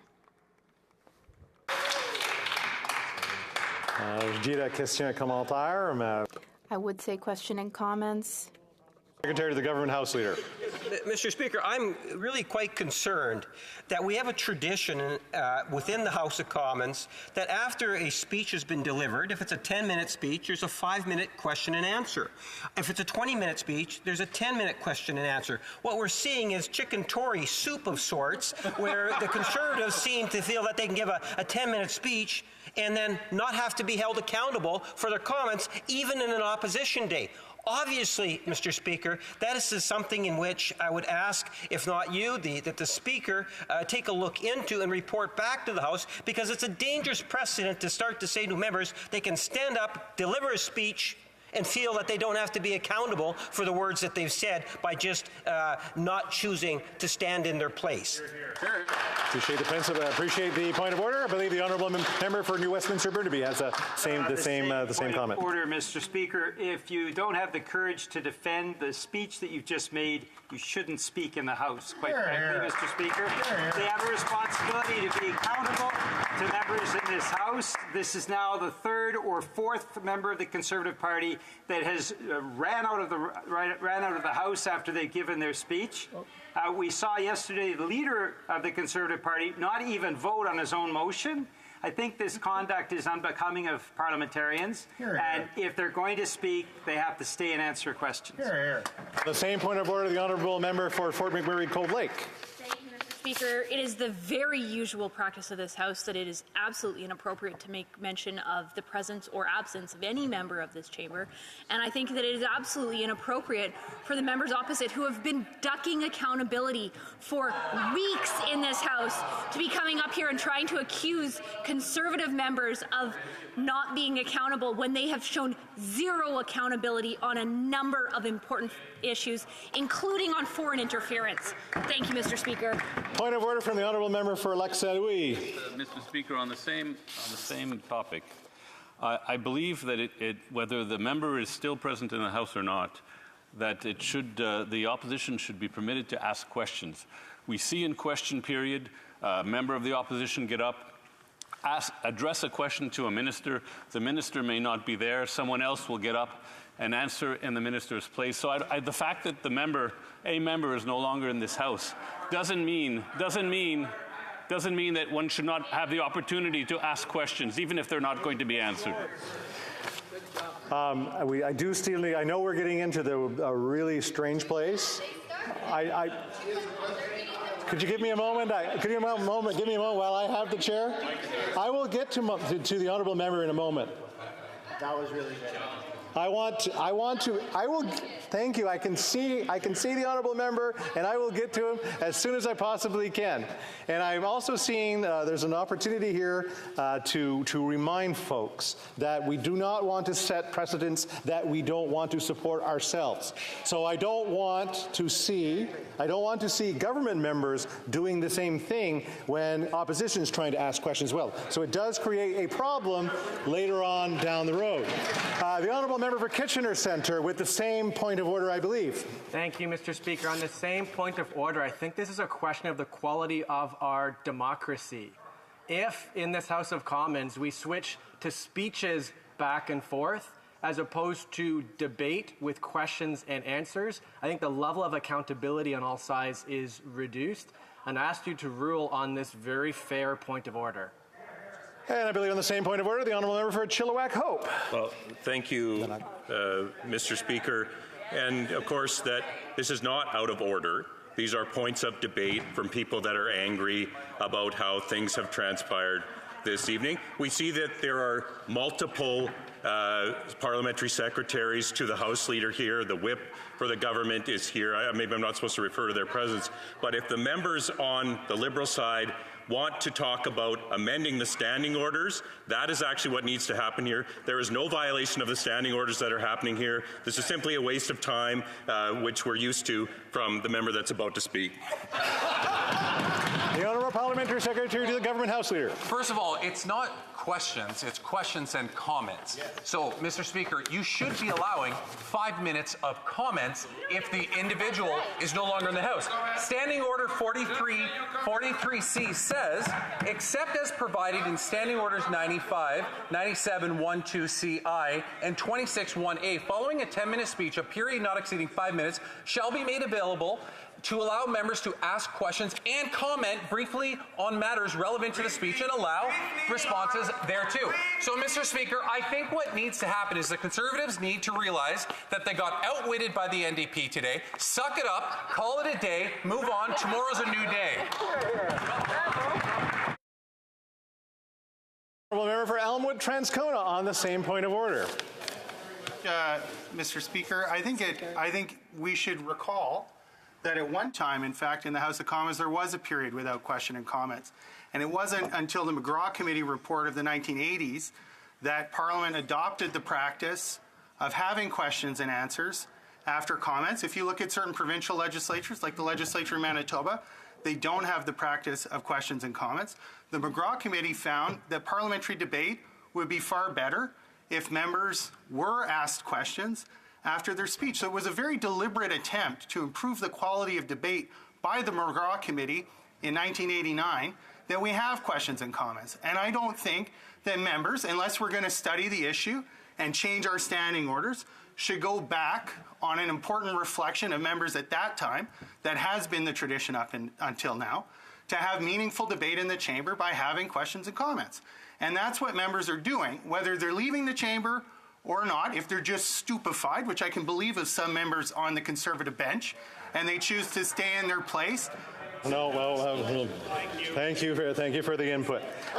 Now, I will read from the standing orders. I will complete the clause. It says, followed by the speech by the Prime Minister, the Leader of the Opposition, or a member moving a government order, or the member speaking in reply to immediately after such minister, and following any 20-minute speech, a period not exceeding 10 minutes shall be made available, if required, to allow the members to ask questions and comments briefly on matters relevant to the speech and to allow responses hereto.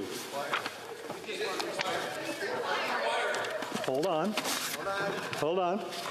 If the questions and comment period is interrupted by another proceeding, then when debates resume on the motion, the questions and comment period will continue only if the member who made the initial speech is present.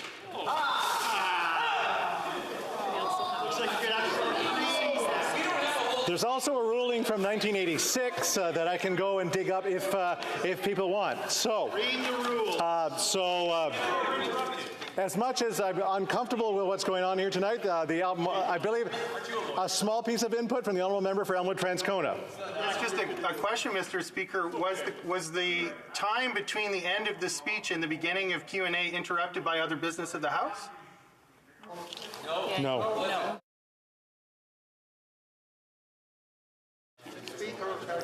It's when I did reference the if available. So whether or not I say if somebody's in the House or not, it's whether they're available or not, or whether they can.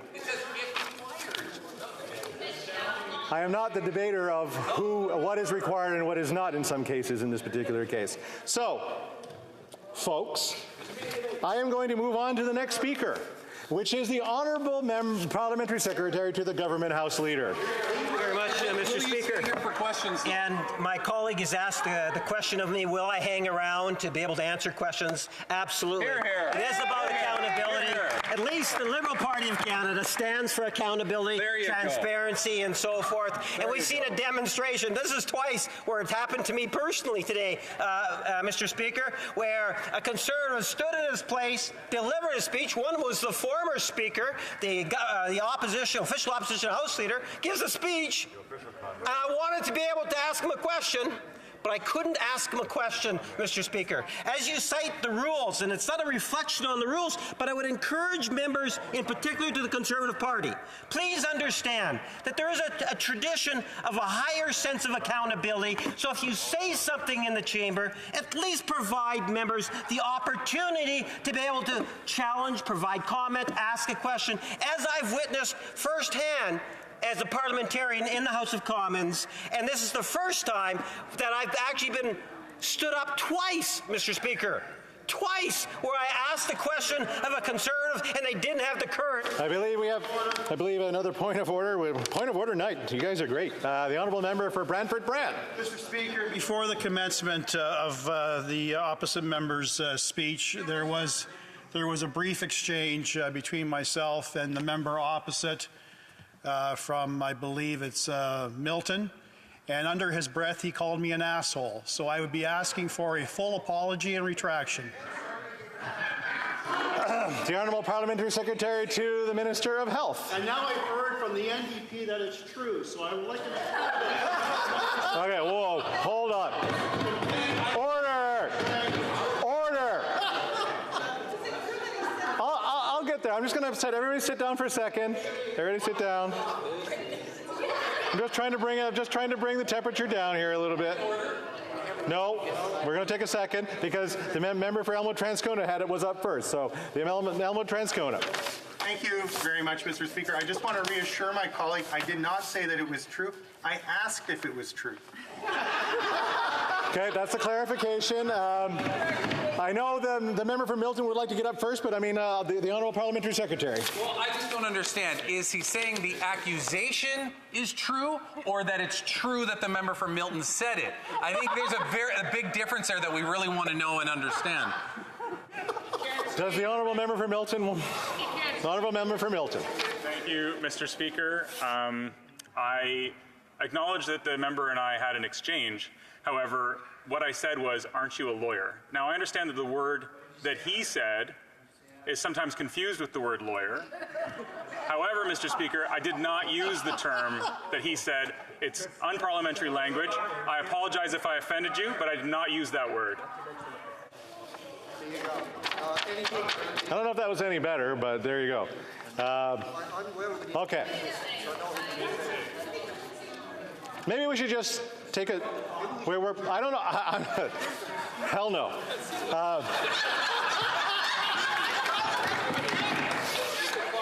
While I recognize the late hour that we're at and the energy that everybody seems to be experiencing, I want to make sure that everybody has the opportunity to speak and be heard when they have that opportunity. And right now, the floor is to the Honourable Parliamentary Secretary to the Government House Leader with 8 minutes and 57 seconds left. Thank you very much, Mr. Speaker. And I want to get into the reality of the Conservative opposition motion that they're talking about today. And we have to put it into a proper perspective. You see, over the last number of months, there's been a great deal of canvassing. You know, the Prime Minister often says that Ottawa is a great place to be, and what you have to do is you've got to bring the issues and the concerns of your constituents in your ridings to Ottawa. And I can assure those that are following the debate that there are many wide variety, different types of issues that are out in our communities that we bring to Ottawa to ensure that we are reflecting what it is that Canadians want to see. The Conservatives, on the other hand, are really focused on the issue of things like character assassination, while we are concerned about making sure that we have the backs of Canadians. Now, I say that because today's about, they want to talk about beer and wine tax. And there's no doubt, it's an important issue. You know, beer, alcohol is a very important issue. I don't question that, Mr. Speaker. But you know, when I do the math, I think it works out to about 15, 16 cents on a case of 24 beer. That's what they want to talk about. Now, that's an opposition day. They get a few every year, Mr. Speaker. I would suggest to you, if you were to listen to someone like myself that likes to respond to what my constituents are talking about, I can tell you that there are a wide variety of issues of great concern, whether it's inflation, healthcare, environment, and the list goes on, Mr. Speaker. And by the way, I'll be splitting my time with the member from Edmonton Strathcona. But, Mr. Speaker, I can assure you that there are a great number of issues. But the Conservatives, they want to talk about taxes, and they're being selective. You know, one of the very first things we did in government back in 2015 when Canadians kicked out Stephen Harper was we reduced the tax for the middle class. Right. And, Mr. Speaker, how did the Conservatives respond to that reduction, that legislation that reduced the tax for Canada's middle class? They ran. They voted against it. We also increased the tax for Canada's 1% wealthiest people, Mr. Speaker. And once again, what did we see the Conservative Party vote? They voted against that too. Now let's fast forward it right from the beginning to where we are today. You know, it wasn't that long ago, 3 or 4 months, maybe 5 months, Mr. Speaker, that the Deputy Prime Minister and Minister of Finance says, you know, we want to provide additional tax relief for Canadians. And what we did is we brought in legislation to say that we're going to double the GST rebate on a temporary basis for the next 6 months, Mr. Speaker. Originally, the Conservatives actually opposed that tax initiative, but in fairness, took a little bit of shaming, quite a while, but at the end of the day, Mr. Speaker, they actually flip-flopped. And I say it somewhat candidly, but I compliment them on the changing of their heart, Mr. Speaker. I'm glad, because that tax break that we provided, if you relate it to this one, would be buy hundreds and hundreds and hundreds of bottles of beer. That one break, Mr. Speaker. At the end of the day, we understand the benefits and the drawbacks of what's happening in our communities from a taxation perspective. Now, they're talking specifically about alcohol and beer. And, Mr. Speaker, we're all concerned about that issue. All of us are concerned about it. You know, we have a budget that's coming up awfully soon, and I know I'm getting anxious about it, and maybe there might even be the odd Conservative that's getting anxious about it. We are anticipating, Mr. Speaker, that there is going to be a wide spectrum of issues that are going to be dealt with in that budget. I have been, for years, a very strong advocate, for example, on the healthcare file. Healthcare, I've argued in the past, is a part of our Canadian core identity.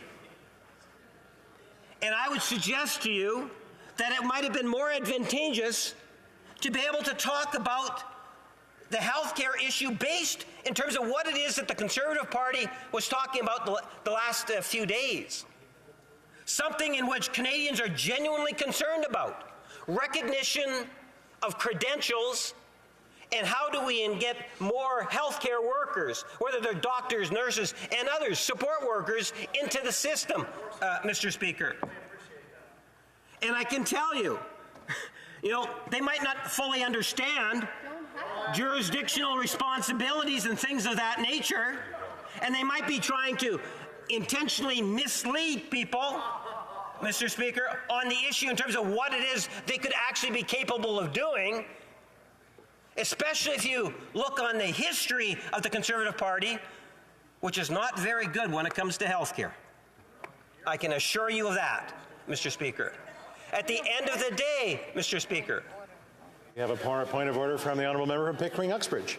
Mr. Speaker, the Conservatives sit and are heckling, yet I would encourage them that if they had questions or concerns, that they should ask them. The opportunity is there, but I would welcome that they actually stay and answer questions and instead of running out. Not really a point of order, but I do know that the honourable member will have a question and comment after his speech is done in 2 minutes and 53 seconds. I'll just keep standing here until everybody comes to order. It's not a point of order.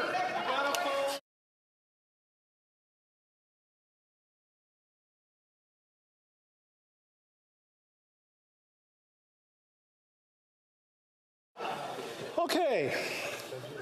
Are we coming to order? Please come to order. Yeah, that's right. This is 1 week. This is 1 week. We still got 7 weeks. We're only Wednesday night. The Honourable Parliamentary Secretary to the Government House Leader has the floor. Thank you, Mr. Speaker. And, I'm glad in the sense that here we are talking about budget priorities, because I do believe that at the end of the day, we will see things within the budget that are going to be there in a very real and tangible way for Canadians. And I would have suggested to my Conservative friends across the way that we all know that there's a great deal of consultation that takes place. Whether it's the individual member of Parliament and the work that they do within their constituency and talking to constituents, to meetings and discussions that would take place within caucuses, meetings, discussions that are held virtually throughout the year, but in particular the pre-budget debates that take place. And at the end of the day, Mr. Speaker, I believe that we're going to see a budget that reflects the interests of Canadians. And as I indicated, and I'll stay here for your question, and Mr. Speaker, I can tell you that I am going to be looking in areas that really concern the constituents of Winnipeg North. And I know my colleagues will be doing likewise for the ridings that they represent, as we have been advocating to the ministers, the appropriate ministers, including the Minister of Finance, in different ways. Whether it's the bigger issues of our healthcare system, to what's taking place in our environment, to the importance of many of those infrastructure programs at the local level that is taking place, Mr. Speaker. We will continue to advocate where we believe the government should be establishing its priorities in terms of budgetary measures and also legislative measures, Mr. Speaker. But for those that are following the debate, I would suggest to them, as I mentioned at the beginning, whether it's the tax breaks for the middle class, the tax hike for the Canada's 1% wealthiest, whether it's the GST rebate or the Canada Workers Benefit Enhancement, and the ways in which we can use our taxation policies to ensure we have a healthier economy and a healthier society is something in which we take very seriously. And that includes investing with CRA to ensure, for example, that the people that are trying to avoid paying their fair share also do that. And as I say, I'm happy to hang around for my questions, Mr. Speaker. Oh, that's so... Questions and comments. Question et commentaire. The honourable parliamentary. So I got to slow down, here. Questions and comments. The honourable member for New Westminster Burnaby.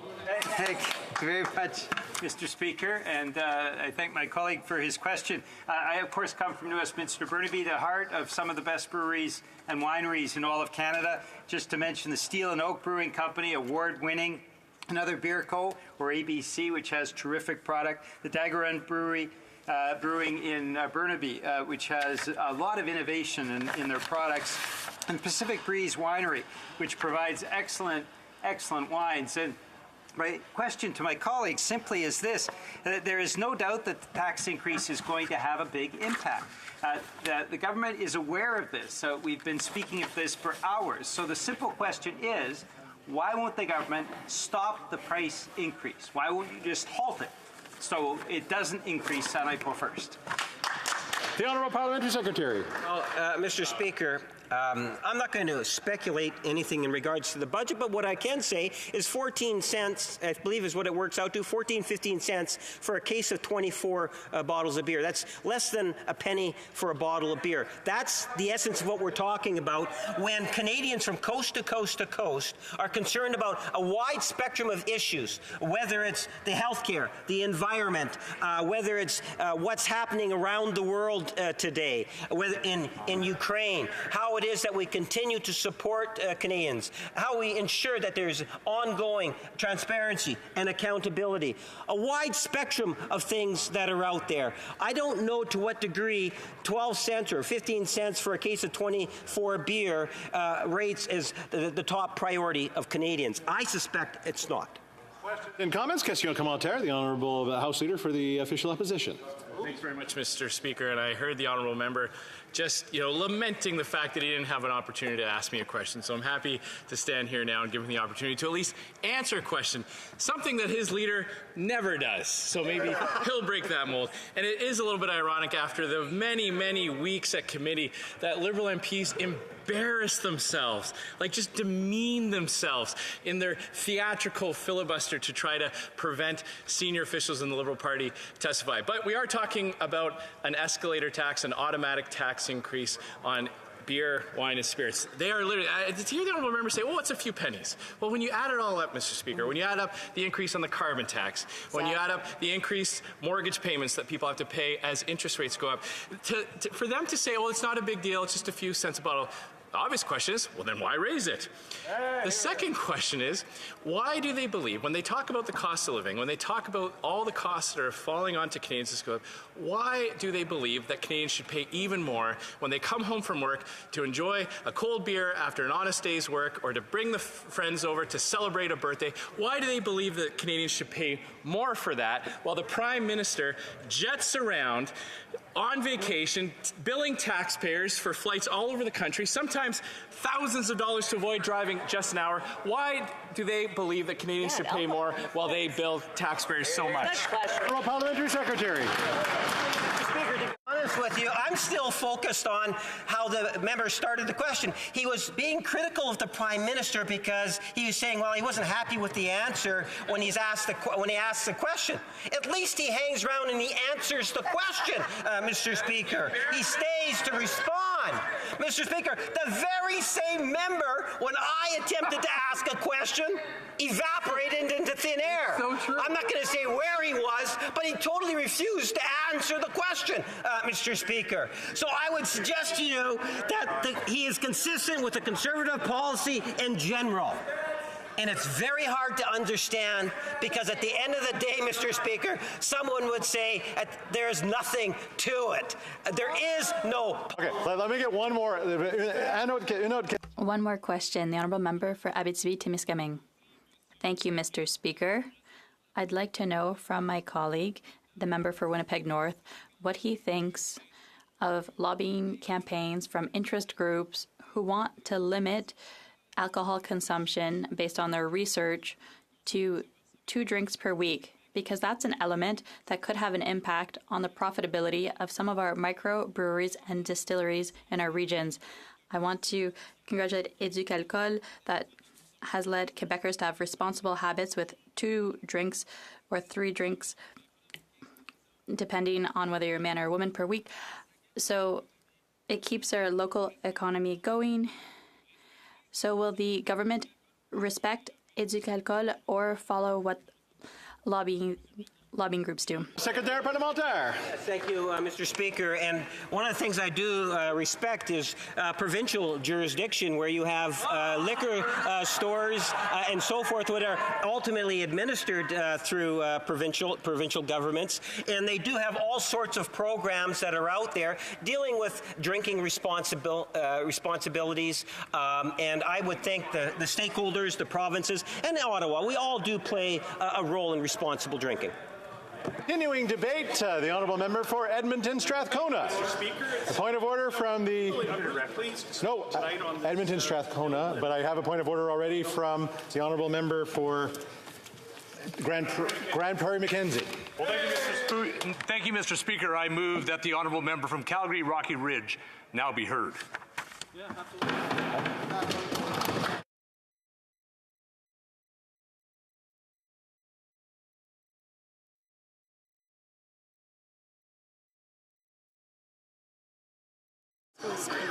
Okay, just to the honourable member, who was the seconder?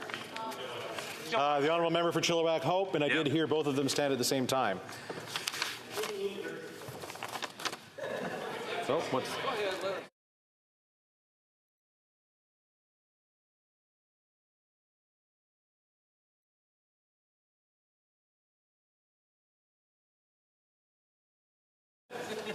So, Mr. Warkington, seconded by Mr. Strahl, move that the honourable member for Calgary Rocky Ridge be now heard.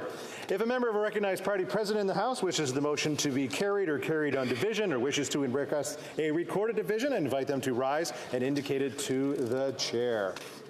The honourable member for Perth Wellington. Thank you, Mr. Speaker. I think this requires a recorded division. Hear, hear. Call in the members.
It being 10:50 p.m., I have no choice but to interrupt the bells pursuant to order made on Friday, March 10th, 2023, and this being the final supply day in the period ending March 26, 2023, it is my duty to interrupt the proceedings on this opposition motion and put forthwith every question necessary to dispose of the business of supply. The question is as follows, and I'll have the question shortly. There we go. Thank you. I seconded it. Come on, I want to hear it. Is Mr. Scheer? Mr. Scheer, seconded by Mr. Baldinelli, moved that given that, one, the Liberal government is increasing may I dispense? No? Okay. One, the Liberal government is increasing taxes on beer, wine, and spirits by 6.3% on April 1st, 2023. Two, the largest tax increase on alcohol in the last 40 years. Three, the heads of 8 different unions representing brewery workers across the country who are nervous about their jobs have written to the Minister of Finance calling for a freeze to the April 1st, 2023 tax increase on beer, citing a freeze on federal beer tax is the single most important thing you can do for our workers and their families. 4. This tax increase will unjustly punish Canadians already struggling with increased costs due to 40-year inflation highs and make it harder for Canadians to enjoy a drink after a long day's work, or while relaxing with friends or celebrating with their families. The House call on the Liberal government to cancel its April 1st, 2023 tax increase on beer, wine, and spirits. If a member of a recognized party present in the House wishes that the motion be carried or carried on division or wishes to request a recorded division, I would invite them to rise and indicate it to the chair. L'honorable député. The honourable member for Mégantic-L'Érable. Recorded division. Mr. Speaker. Call in the members.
La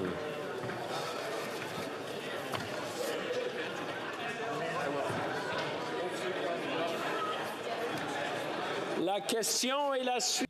The question is as follows. Here, seconded by Mr. Baldinelli, moved that given that the Liberal government is increasing taxes on beer, wine. May I dispense? No? Okay. If you change your mind, let me know. The Liberal government is increasing tax on beer, wine, and spirits by 6.3% on April 1st, 2023. 2, this is the largest tax increase on alcohol in the last 40 years. 3,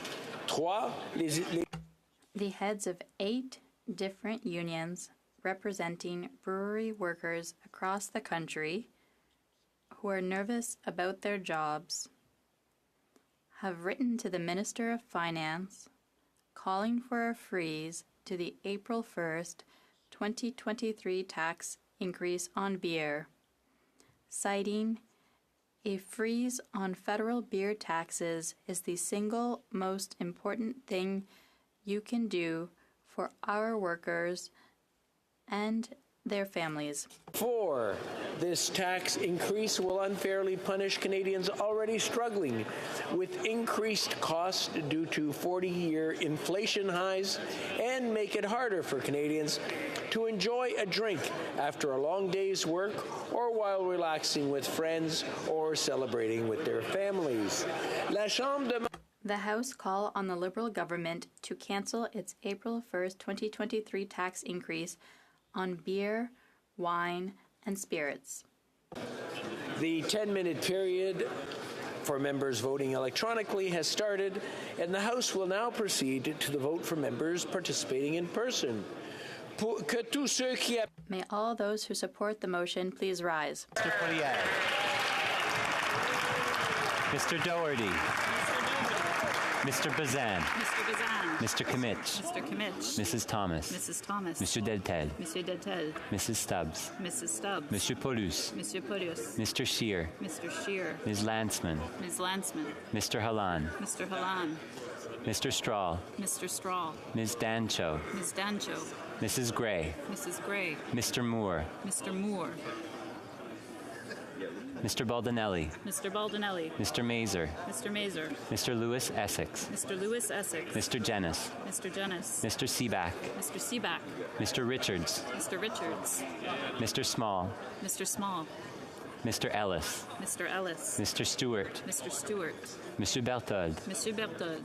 Mr. Duncan, Stormont Dundas, South Glengarry. Mr. Duncan, Stormont Dundas, South Glengarry. Mr. Workington. Mr. Workington. Ms. Findley. Ms. Findley. Mr. Abu Taif. Mr. Abu Taif. Mr. Chong. Mr. Chong. Mrs. Kuzi. Mrs. Kuzi. Mr. Barrett. Mr. Barrett. Ms. Ferrari. Ms. Ferrari.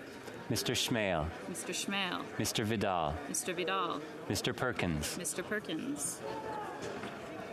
Mr. Davidson. Mr. Davidson. Mr. Kelly. Mr. Kelly. Mr. Calkins. Mr. Calkins. Mr. Lloyd. Mr. Lloyd. Ms. Rood. Ms. Rood. Mr. Cooper. Mr. Cooper. Monsieur Martel. Monsieur Martel. Monsieur Godin. Monsieur Godin. Ms. Gladue. Ms. Gladue. Mrs. Roberts. Mrs. Roberts. Mrs. Goodridge. Mrs. Goodridge. Mr. Melillo. Mr. Melillo. Mrs. Cramp-Nyman. Mrs. Cramp-Nyman. Mrs. Vecchio. Mrs. Vecchio. Mrs. Block. Mrs. Block. Mr. Aitchison. Mr. Aitchison. Mr. Van Popta. Mr. Van Popta. Mr. Lobb. Mr. Lobb. Mr. Kitchen. Mr. Kitchen. Mr. Muse. Mr. Muse. Mr. Redicop. Mr. Redicop. Mr. Brock. Mr. Brock. Mr. Waugh. Mr. Waugh. Mr. Lawrence. Mr. Lawrence. Mr. Hoback. Mr. Hoback. Monsieur Lehoux. Monsieur Lehoux. Monsieur Généreux. Monsieur Généreux. Mr. Tucker. Mr. Tucker. Mrs. Falk, Battleford Lloydminster. Mrs. Falk, Battleford Lloydminster. Mr. Morantz. Mr. Morantz. Mr. Zimmer. Mr. Zimmer. Madame Vien. Madame Bien. Monsieur Gould. Monsieur Gould. Mr. Arnold. Mr. Arnold. Mr. Williamson. Mr. Williamson. Mr. McGuire, Mr. McGuire, Ms. Rempel-Garner, Ms. Rempel-Garner, Mr. Cram, Mr. Cram, Mr. Dreesen, Mr. Dreesen, Mr. Couric, Mr. Couric, Mr. Nader, Mr. Nader, Mr. Tolmie, Mr. Tolmie, Mr. Carey, Mr. Carey, Mr. McLean, Mr. McLean, Mrs. Gallant, Mrs. Gallant, Mr. Shipley, Mr. Shipley, Mr. Reed, Mr. Reed, Mr. Patzer, Mr. Patzer, Mr. Macaulay Edmonton West, Mr. Macaulay Edmonton West, Mr. Falk Provencher, Mr. Falk Provencher, Mr. Lake, Mr. Lake, Mr. Morrison, Mr. Morrison, Mr. Dowdall, Mr. Dowdall, Mr. Bragdon, Mr. Bragdon, Mr. Epp, Mr. Epp, Mr. Motts, Mr. Motts, Mr. Soroka, Mr. Soroka, Mr. Shields, Mr. Shields, Monsieur Sainte-Marie, Monsieur Sainte-Marie, Monsieur Simard, Monsieur Simard, Monsieur Lemire, Monsieur Lemire, Madame de Bellefeuille, Madame de Bellefeuille, Madame Larouche, Madame Larouche, Monsieur Beaulieu, Monsieur Beaulieu, Mr. Julian, Mr. Julian, Ms. Kwan, Ms. Kwan, Ms. Blaney, Ms. Blaney, Madame Hughes, Madame Hughes, Ms. Matheson, Ms. Matheson, Ms. McPherson, Ms. McPherson, Mr. Blakey, Mr. Blakey, Mr. Morris, Mr. Morris, Mr. Vong, Mr. Vong,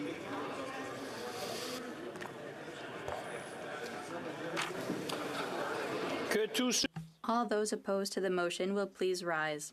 Mr. Holland, Mr. Holland, Mr. Macaulay Cardigan, Mr. Macaulay Cardigan, Mr. Sajan, Mr. Sajan, Ms. Bennett, Ms. Bennett, Monsieur Rodriguez, Monsieur Rodriguez, Monsieur Champagne, Monsieur Champagne, Ms. Hutchings, Ms. Hutchings, Monsieur Boissonneau, Monsieur Boissonneau, Ms. Jazik, Ms. Jazik, Ms. Chagger, Ms. Chagger,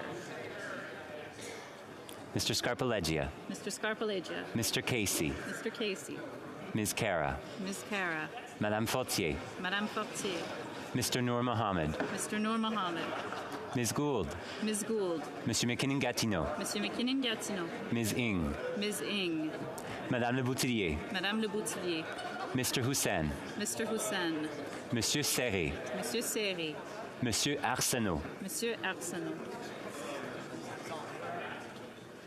Monsieur Sanson, Monsieur Sanson, Mr. Biddle, Mr. Biddle, Mr. Garrettson, Mr. Garrettson, Mrs. Romanato, Mrs. Romanato, Mr. Lamoureux, Mr. Lamoureux, Ms. Sahota, Ms. Sahota, Mr. Varani, Mr. Varani, Mr. Ananda Sangari, Mr. Ananda Sangari, Mr. Oliphant, Mr. Oliphant, Ms. De Brusen, Ms. De Brusen, Madame Koutrakis, Madame Koutrakis, Ms. Zarovitz, Ms. Zarowitz, Mr. Housefather, Mr. Housefather, Ms. Dillon, Ms. Dillon, Mr. Assassi, Mr. Assassi,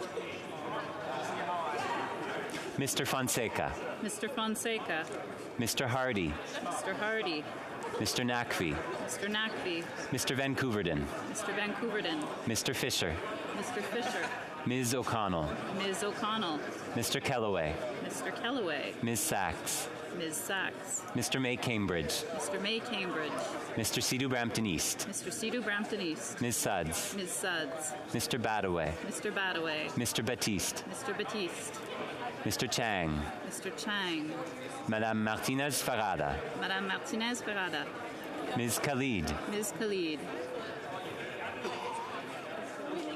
Mr. Longfield, Mr. Longfield, Mr. McDonald Avalon, Mr. McDonald Avalon, Mr. Morrissey, Mr. Morrissey, Madame Shanahan, Madame Shanahan, Ms. Sidhu Brampton South, Ms. Sidhu Brampton South, Mr. Sorbara, Mr. Sorbara, Mr. Blois, Mr. Blois, Ms. Yip, Ms. Yip, Mr. Aldag, Mr. Aldag, Mrs. Atwin, Mrs. Atwin, Mr. Turnbull, Mr. Turnbull, Mr. Van Bynen, Mr. Van Bynen,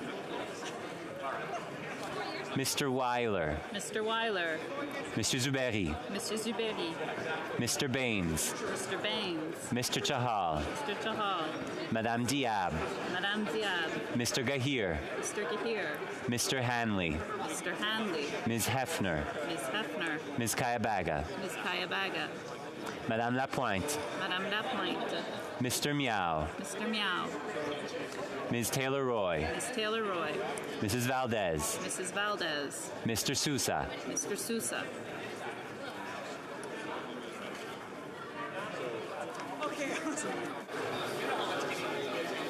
La Chambre attend. The House will now wait for the electronic voting period to end before resuming its proceedings.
I wish to inform the House that the electronic voting period has ended. Si des députés n'ont pas If members were not able to vote due to technical difficulties, they may now use the raise hand function and the chair will recognize them. Madame Lalonde. Je voterai contre. Madame Lalonde, n'est contre. Madame Bérubé. Je pour. Madame Bérubé, pour. Le bureau. The table will now compile the results of the vote.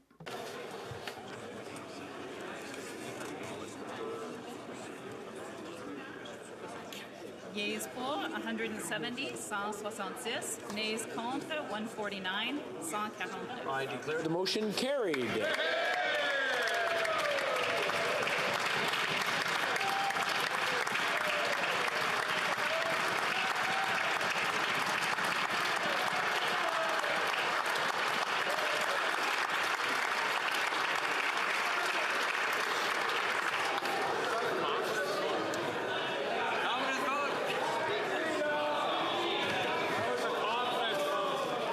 want to remind the honourable members to clean up after themselves when they leave.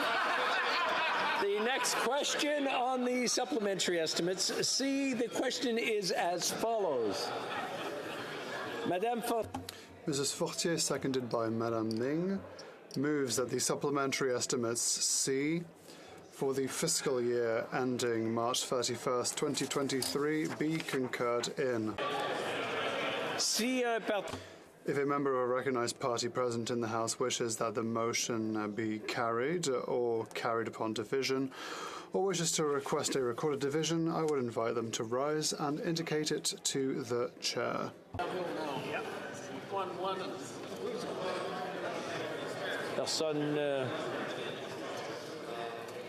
No one? Yes, Mr. Speaker, we would request a recorded vote, please. Honourable Parliamentary Secretary, I can't hear. We request a recorded vote, please. Good.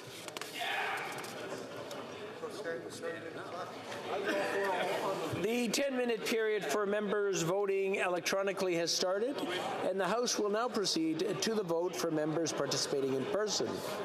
Que tous ceux qui appuient la motion veuillent... All those in favour of the motion, please rise. Mr. Macaulay Cardigan. Mr. Macaulay Cardigan. Mr. Sajan. Mr. Sajan. Ms. Bennett. Ms. Bennett. Monsieur Rodriguez. Monsieur Rodriguez. Monsieur Champagne. Monsieur Champagne. Ms. Hutchings. Ms. Hutchings. Monsieur Boissonneau. Monsieur Boissonneau. Ms. Jazek. Ms. Jazek. Ms. Chagger. Ms. Chagger.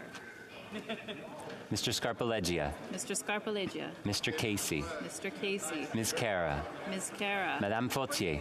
Madame Fortier. Mr. Noor Mohammed. Mr. Noor Mohammed. Ms. Gould. Ms. Gould. Monsieur McKinnon-Gatineau. Monsieur McKinnon-Gatineau. Ms. Ing. Ms. Ing. Madame Le Boutillier. Madame Le Boutillier. Mr. Hussein. Mr. Hussein.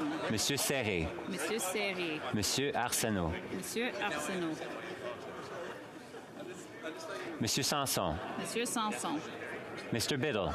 Mr. Biddle. Mr. Garrettson. Mr. Garrettson. Mrs. Romanado. Mrs. Romanado. Mr. Lamoureux. Mr. Lamoureux. Ms. Sahota. Ms. Sahota. Mr. Varani. Mr. Varani. Mr. Ananda Sangari. Mr. Ananda Sangari. Mr. Oliphant. Mr. Oliphant. Ms. de Brusen. Ms. de Brusen. Madame Koutrakis. Madame Koutrakis. Ms. Zarowitz. Ms. Zarowitz. Mr. Housefather. Mr. Housefather. Ms. Dillon. Ms. Dillon. Mr. Assassi. Mr. Assassi. Mr. Fonseca. Mr. Fonseca. Mr. Hardy. Mr. Hardy. Mr. Nakfi. Mr. Nakfi. Mr. Vancouverden. Mr. Vancouverden. Mr. Fisher. Mr. Fisher. Ms. O'Connell. Ms. O'Connell. Mr. Kellaway. Mr. Kellaway. Ms. Sachs. Ms. Sachs. Mr. May Cambridge. Mr. May Cambridge. Mr. Sea-Doo Brampton East. Mr. Sea-Doo Brampton East. Ms. Suds. Ms. Suds. Mr. Badaway. Mr. Badaway. Mr. Batiste. Mr. Batiste. Mr. Fragascados. Mr. Fragascados. Mr. Chang. Mr. Chang. Madame Martinez Farada. Madame Martinez Farada. Ms. Khalid. Ms. Khalid. Mr. Longfield. Mr. Longfield. Mr. Maloney. Mr. Maloney. Mr. McDonald Avalon. Mr. McDonald Avalon. Mr. Morrissey. Mr. Morrissey. Madame Shanahan. Madame Shanahan. Ms. Sea-Doo Brampton South. Ms. Sea-Doo Brampton South. Mr. Sorbara. Mr. Sorbara. Mr. Blois. Mr. Blois. Ms. Yip. Ms. Yip. Mr. Aldag. Mr. Aldag. Mrs. Atwin. Mrs. Atwin. Mr. Turnbull. Mr. Turnbull. Mr. Van Bynen. Mr. Van Bynen. Mr. Weiler. Mr. Weiler. Mr. Zuberi. Mr. Zuberi. Mr. Baines. Mr. Baines. Mr. Chahal. Mr. Chahal. Madame Diab. Madame Diab. Mr. Gahir. Mr. Gahir. Mr. Hanley. Mr. Hanley. Ms. Hefner. Ms. Hefner. Ms. Kayabaga. Ms. Kayabaga. Madame Lapointe. Madame Lapointe. Mr. Meow. Mr. Meow. Ms. Taylor-Roy. Ms. Taylor-Roy. Mrs. Valdez. Mrs. Valdez. Mr. Sousa. Mr. Sousa. Monsieur Sainte-Marie. Monsieur Sainte-Marie. Monsieur Simard. Monsieur Simard. Monsieur Lemire. Monsieur Lemire. Madame de Bellefeuille. Madame de Bellefeuille. Madame Larouche. Madame Larouche. Monsieur Beaulieu. Monsieur Beaulieu. Mr. Julian. Mr. Julian. Ms. Kwan. Ms. Kwan. Ms. Blaney. Ms. Blaney. Madame Hughes. Madame Hughes. Ms. Matheson. Ms. Matheson. Ms. McPherson. Ms. McPherson. Mr. Blakey. Mr. Blakey. Mr. Morris. Mr. Morris. Mr. Vong. Mr. Vong.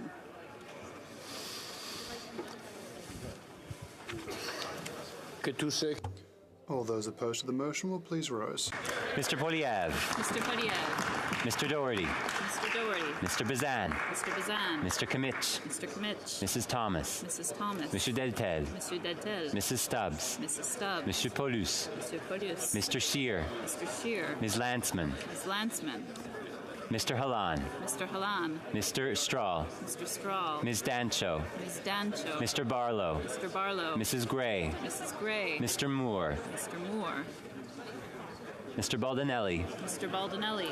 Mr. Mazer. Mr. Mazer. Mr. Lewis Essex. Mr. Lewis Essex. Mr. Jennis. Mr. Jennis. Mr. Seaback. Mr. Seaback. Mr. Richards. Mr. Richards. Mr. Small. Mr. Small. Mr. Ellis. Mr. Ellis. Mr. Stewart. Mr. Stewart. Mr. Bertod. Mr. Berthold. Mr. Duncan Stormont Dundas South Glengarry. Mr. Duncan Stormont Dundas South Glengarry. Mr. Workington. Mr. Workington. Ms. Findley. Ms. Findley. Mr. Abu Tayyif. Mr. Abu Tayyif. Mr. Chong. Mr. Chong.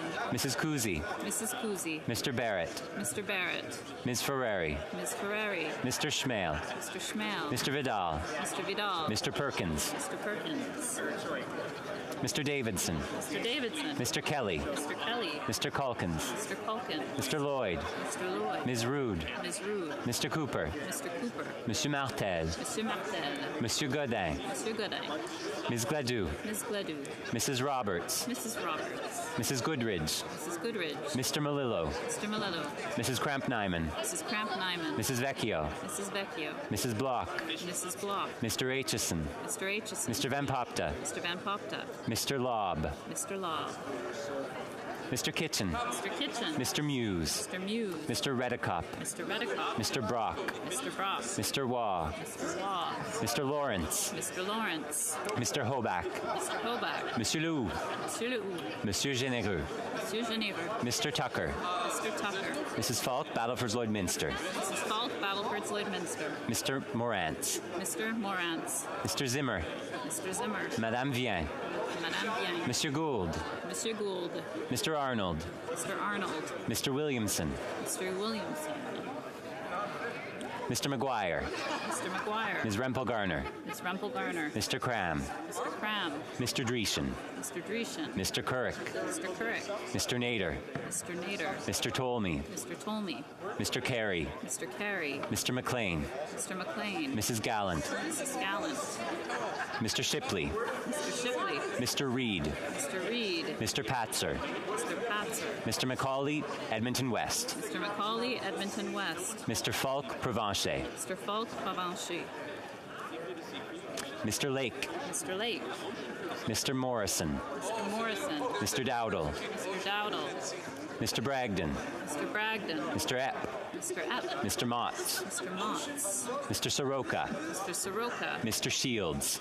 Mr. Shields.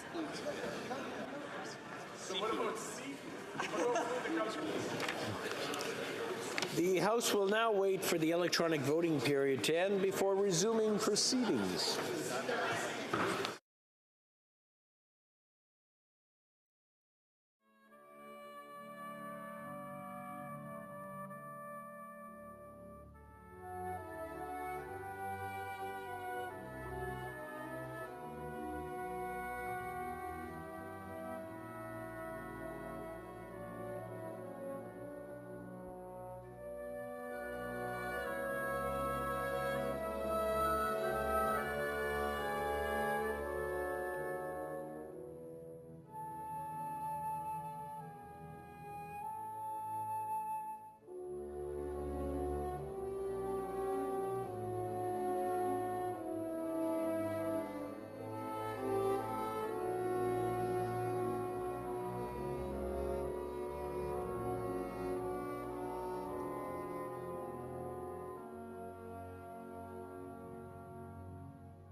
wish to inform the House that the electronic voting period has ended.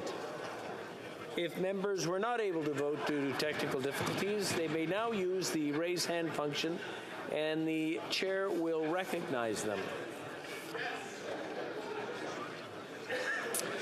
The table will now compile the results of the vote.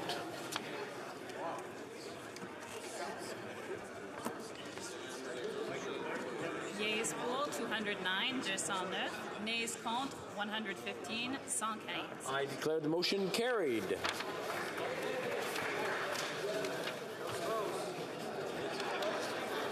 Madame Fortier, seconded by Ms. Ning, moves that the bill entitled an act for granting to His Majesty certain sums of money for federal public administration for the fiscal year ending March 31st, 2023, be now read a first time and be printed.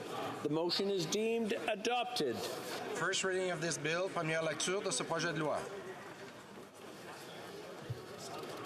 Mrs. Fortier, seconded by Ms. Ning, propose que le projet de loi moves that Bill C-43, an act for granting to His Majesty certain sums of money for the federal public administration for the fiscal year ending March 31st, 2023, be now read a second time and referred to a committee of the whole. If a member of a recognized party present in, I believe we have a member of a recognized party, the Honourable Whip. Monsieur le Président, je crois que... Mr. Speaker, I think you'll note that there is unanimous consent, so that the previous vote is applied to this vote. The Liberal members voting yea. The Honourable Opposition Whip. Mr. Speaker, we agree to apply the vote with Conservatives voting nay. L'Honorable. The Honourable Member for Salaberry-sur-Roi. Mr. Speaker, the Bloc Québécois agrees with the application of the previous vote, and we will vote yea. Member for North Island, Powell River. Well, thank you, Mr. Speaker. The NDP agreed to apply and will be voting in favour. The Honourable Member for Waterloo? Kitchener Centre. I'm sorry. Thank you, Mr. Speaker. The Greens agree to apply the vote and will be voting in favour. The Honourable Member for Spadina Fort York. Mr. Speaker, I agree to apply the vote, voting in favour. Monsieur Reyes. Monsieur le Président. Mr. Speaker, I agree to apply the vote, and I vote yea. Okay.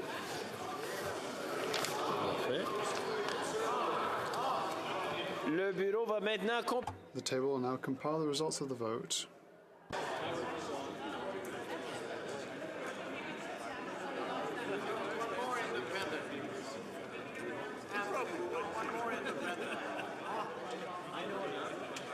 Yeas pour 208, 208. Nays contre 115, 115.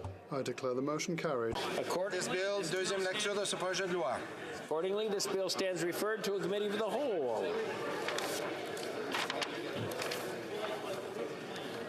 I do now leave the chair for the House to go into committee of the whole.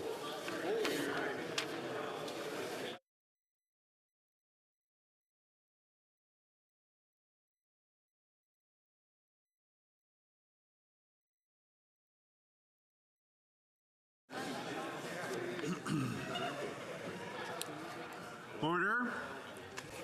The House is in committee of the whole to consider a Bill C-43, an act for granting to His Majesty certain sums of money for the federal public administration for the fiscal year ending March 31st, 2023. And I recognize the Honourable Member for Calgary-Midnapore. Here, here. Mr. Chair, I wonder if the President of the Treasury Board can confirm that the supply bill is in its usual form. Good question. L'Honorable Président. The Honourable President of the Treasury Board. Mr. Speaker, great news. The tabling of this bill is identical to that used during the previous credit period. Shall Clause 2 carry? On division. Shall Clause 3 carry? On division. L'article 4. Shall Clause 4 carry? On division. Clause 5 carry? On division. Shall Clause 6 carry?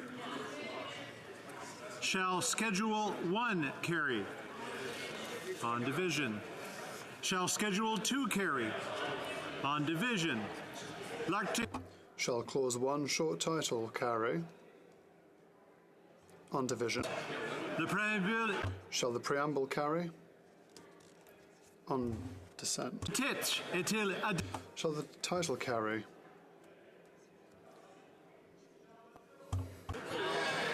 On division. Shall I rise and report the bill? It is agreed. So we'll just wait. You can just.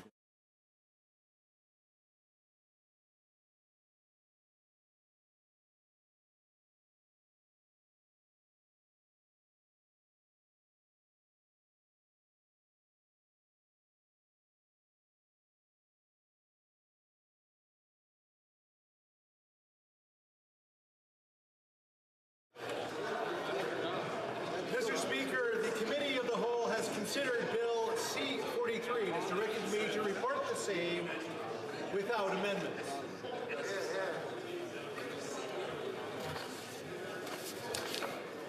Ms. Fortier, seconded by Ms. Ning, moves that Bill C-43, an act for granting to His Majesty certain sums of money for the federal public administration for the fiscal year ending March 31st, 2023, be concurred in at report stage. The Honourable Government Whip. Monsieur le Président.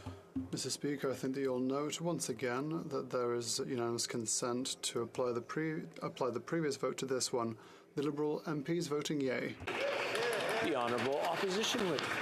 Mr. Speaker, we agree to apply the vote with the Conservatives voting nay. L'Honorable. The Honourable Member for Salaberry-sur-Roi. Mr. Speaker, the Bloc Québécois agrees to apply the previous vote and will vote yea. The Honourable Member for North Island, Powell River. Well, Mr. Speaker, the NDP agreed to apply and will be voting in favour. The Honourable Member for Kitchener Centre. Mr. Speaker, the Greens agree to apply the vote and will be voting in favour. The Honourable Member for Spadina Fort York. Mr. Speaker, I agree to apply the results of the previous vote, voting in favor. Monsieur Reyes. Mr. Speaker, I agree to apply the vote and I will vote yea. Okay. The table will now... Wait. Oh, wait, never mind. Oh, I'm sorry. Oh, Mr. Dong. Thank you, Speaker. I agree to apply in voting yes.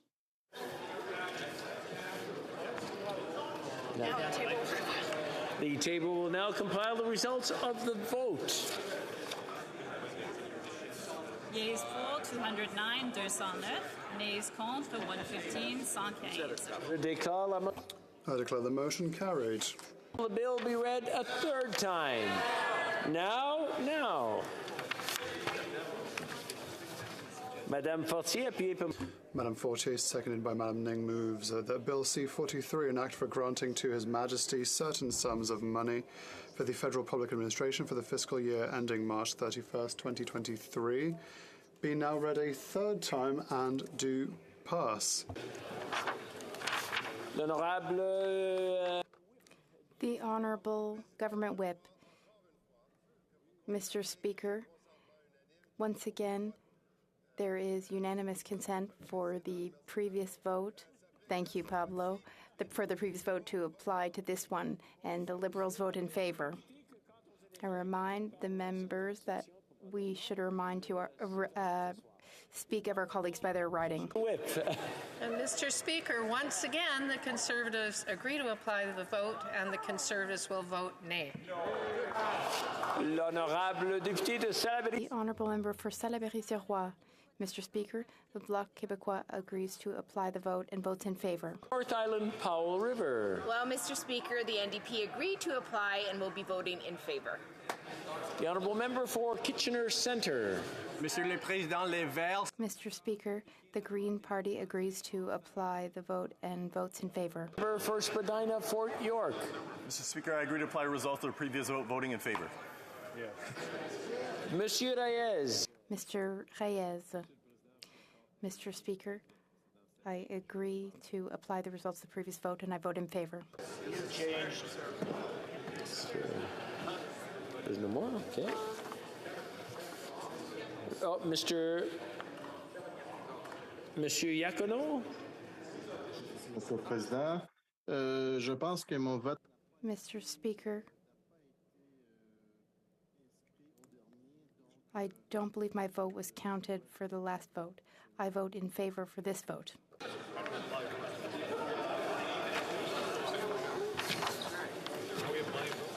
Oh, there's Mr. Dong. Mr. Dong. Thank you, Speaker. I agree to apply and am voting yes. The table will now compile the results of the vote.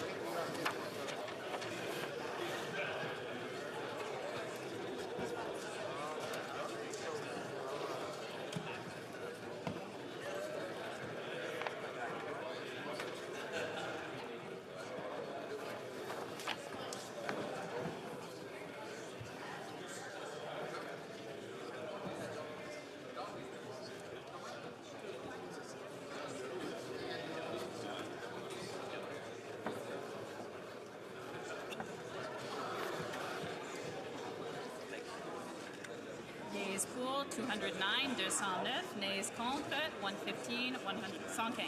I declare the motion carried. Projet de loi.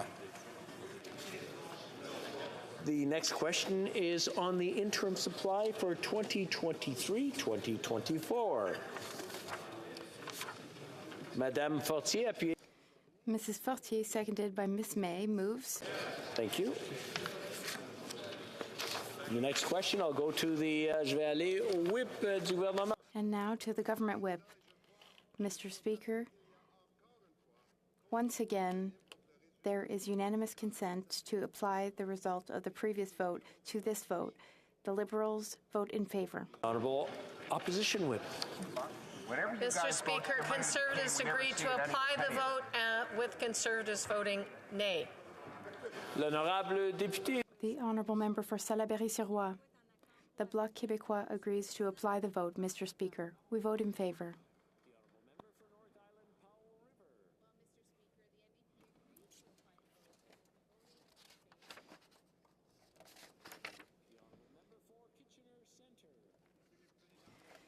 Mr. Speaker, the Greens agree to apply the vote. We vote in favor. For Spadina Fort York. Mr. Speaker, I agree to apply the results of the previous vote, voting in favor. Monsieur Reyes. Mr. Reyes. Mr. Speaker, I agree to apply the vote. I vote in favor. Okay, s'il n'y a pas d'autres, je vais laisser la table, therefore, sorry. Oh, there we go, right here. Wait, Mr. Dong. Oh, Mr. Dong. Thank you, Speaker. I agree to apply and am voting yes. The table will now compile the results of the vote.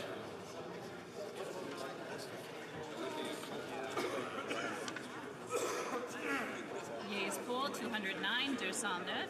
Nays contre 115, 115. I declare the motion carried.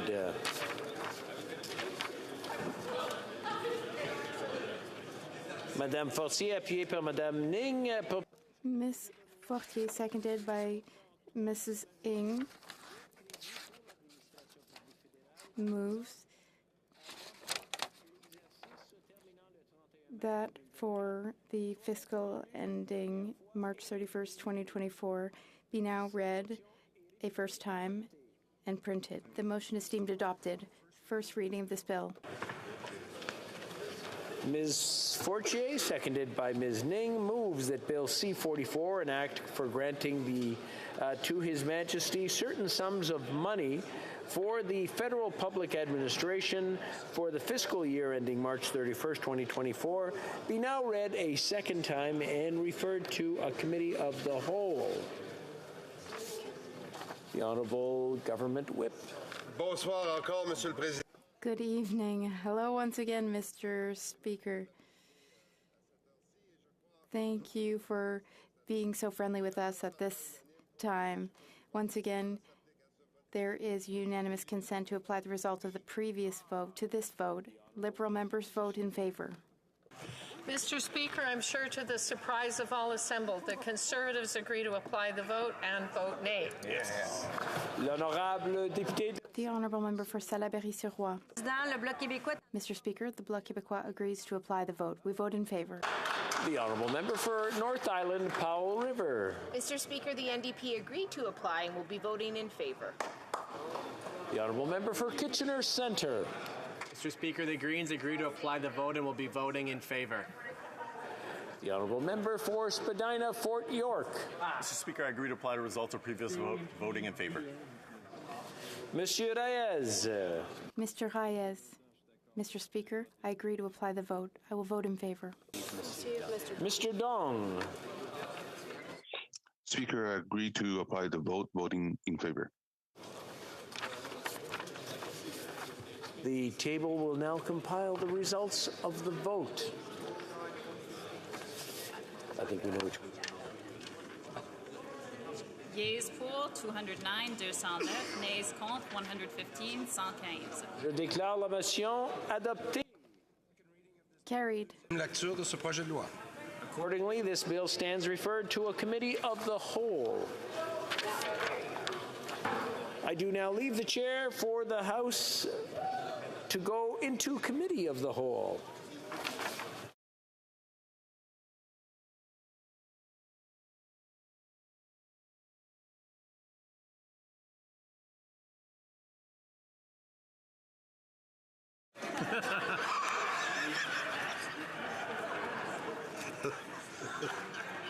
Allard. Order. La Chambre est au comité plénier. The House is in committee of the whole to consider Bill C-44, an act for granting to His Majesty certain sums for the federal public administration for the fiscal year ending March 31st, 2024. Honourable member for Calgary-Mindapur. Monsieur le Président, Mr. Speaker, does the President of the Treasury Board, can they confirm to us that the bill is in its usual form? Thank you. The Honourable President of the Treasury Board. This bill is the same as that passed in the previous supply bill. Shall Clause 2 carry?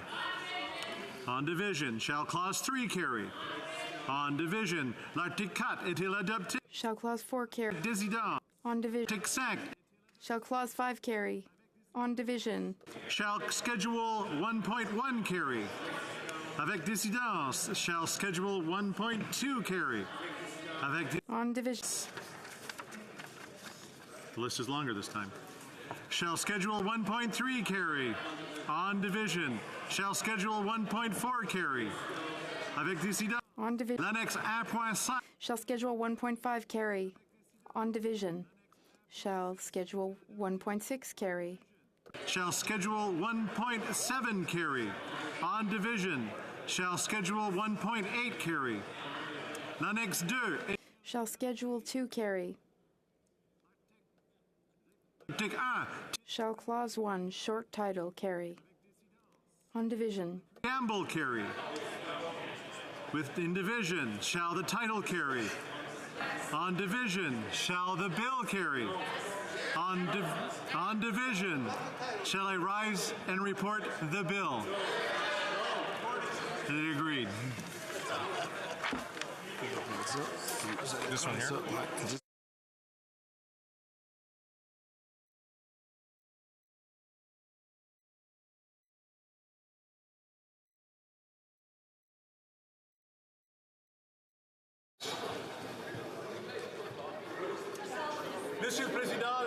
Mr. Speaker, the Committee of the Whole has considered Bill C-44 and has directed me to report the same without amendment.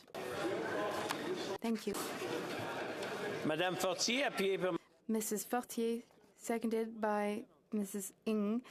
moves that Bill C-44, an act for granting to His Majesty certain sums of money for the federal public administration for the fiscal year ending March 31st, 2024, be concurred in at report stage. L'honorable whip du The Honourable Government Whip. Speaker, I believe that if you seek it, you will find agreement to apply the result from the previous vote to this vote, with Liberal members voting yes. The Honourable Opposition Whip. Mr. Speaker, the Conservatives do in fact agree to apply the vote, with the Conservatives voting nay. L'Honorable. The Honourable Member for Salaberry-sur-Roi. Mr. Speaker, the Bloc Québécois agrees to apply the vote and will vote in favour. Member for North Island, Powell River. Mr. Speaker, the NDP agreed to apply the vote and will be voting in favour. The Honourable Member for Kitchener Centre. Monsieur le Président, Mr. Speaker, the Green Party agrees to apply the vote and we vote in favour. For Spadina, Fort York. Mr. Speaker, I agree to apply the results of the previous vote, voting in favor. Monsieur Reyes. Mr. Reyes. Mr. Speaker, I agree to apply the vote. I vote in favour. No. Yeah. There we go. Now he's. Mr. Dong. Thank you, Speaker. I agree to apply and voting yes. The table will now compile the results of the vote.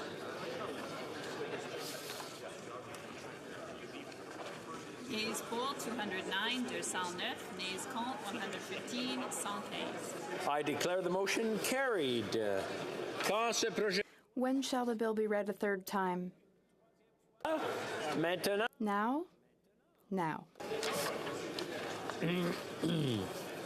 Ms. Fortier, seconded by Ms. Ning, moves that Bill C-44, an act for granting to His Majesty certain sums of money for the federal public administration for the fiscal year ending March 31st, 2024, be now read a third time and do pass. The Honourable Government Whip. And once again, at the risk of wearing out my welcome, Mr. Speaker, I believe that if you seek it, you will find agreement to apply the results from the previous vote to this vote, with Liberal members once again voting yes. The Honourable Whip of the Official Opposition. Mr. Speaker, the Conservatives agree to apply the vote, with the Conservatives again voting nay. Way to go, L'Honourable. The Honourable Member for Salaberry-sur-Roi. Mr. Speaker, the Bloc Québécois agrees to apply the vote. We vote in favour. The Honourable Member for North Island, Powell River. Well, thank you, Mr. Speaker. The NDP agreed to apply and will be voting in favour. Thank you. The Honourable Member for Kitchener, l'Honourable Député. The Honourable Member for Kitchener Centre. Thank you, Mr. Speaker. The Greens agreed to apply the vote and we vote in favour. Speaker, I agree to apply the results of the previous vote, voting in favor. Monsieur Reyes. Mr. Reyes. Mr. Speaker, I agree to apply the results of the previous vote and I vote in favour. Mr. Dong.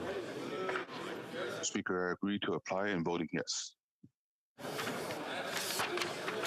The table will now compile the results of the vote.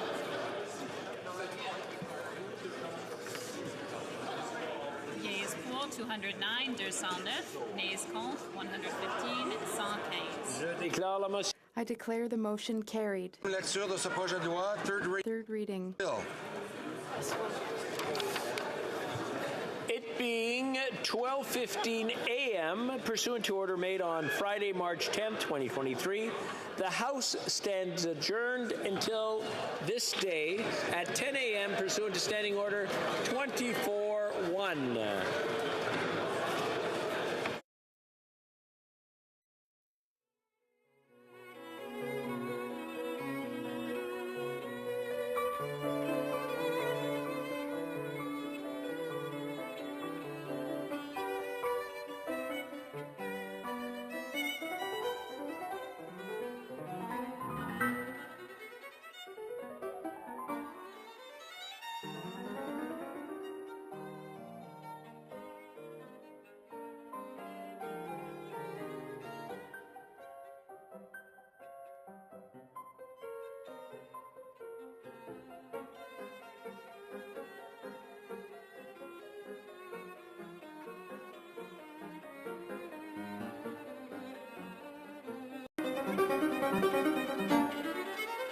you.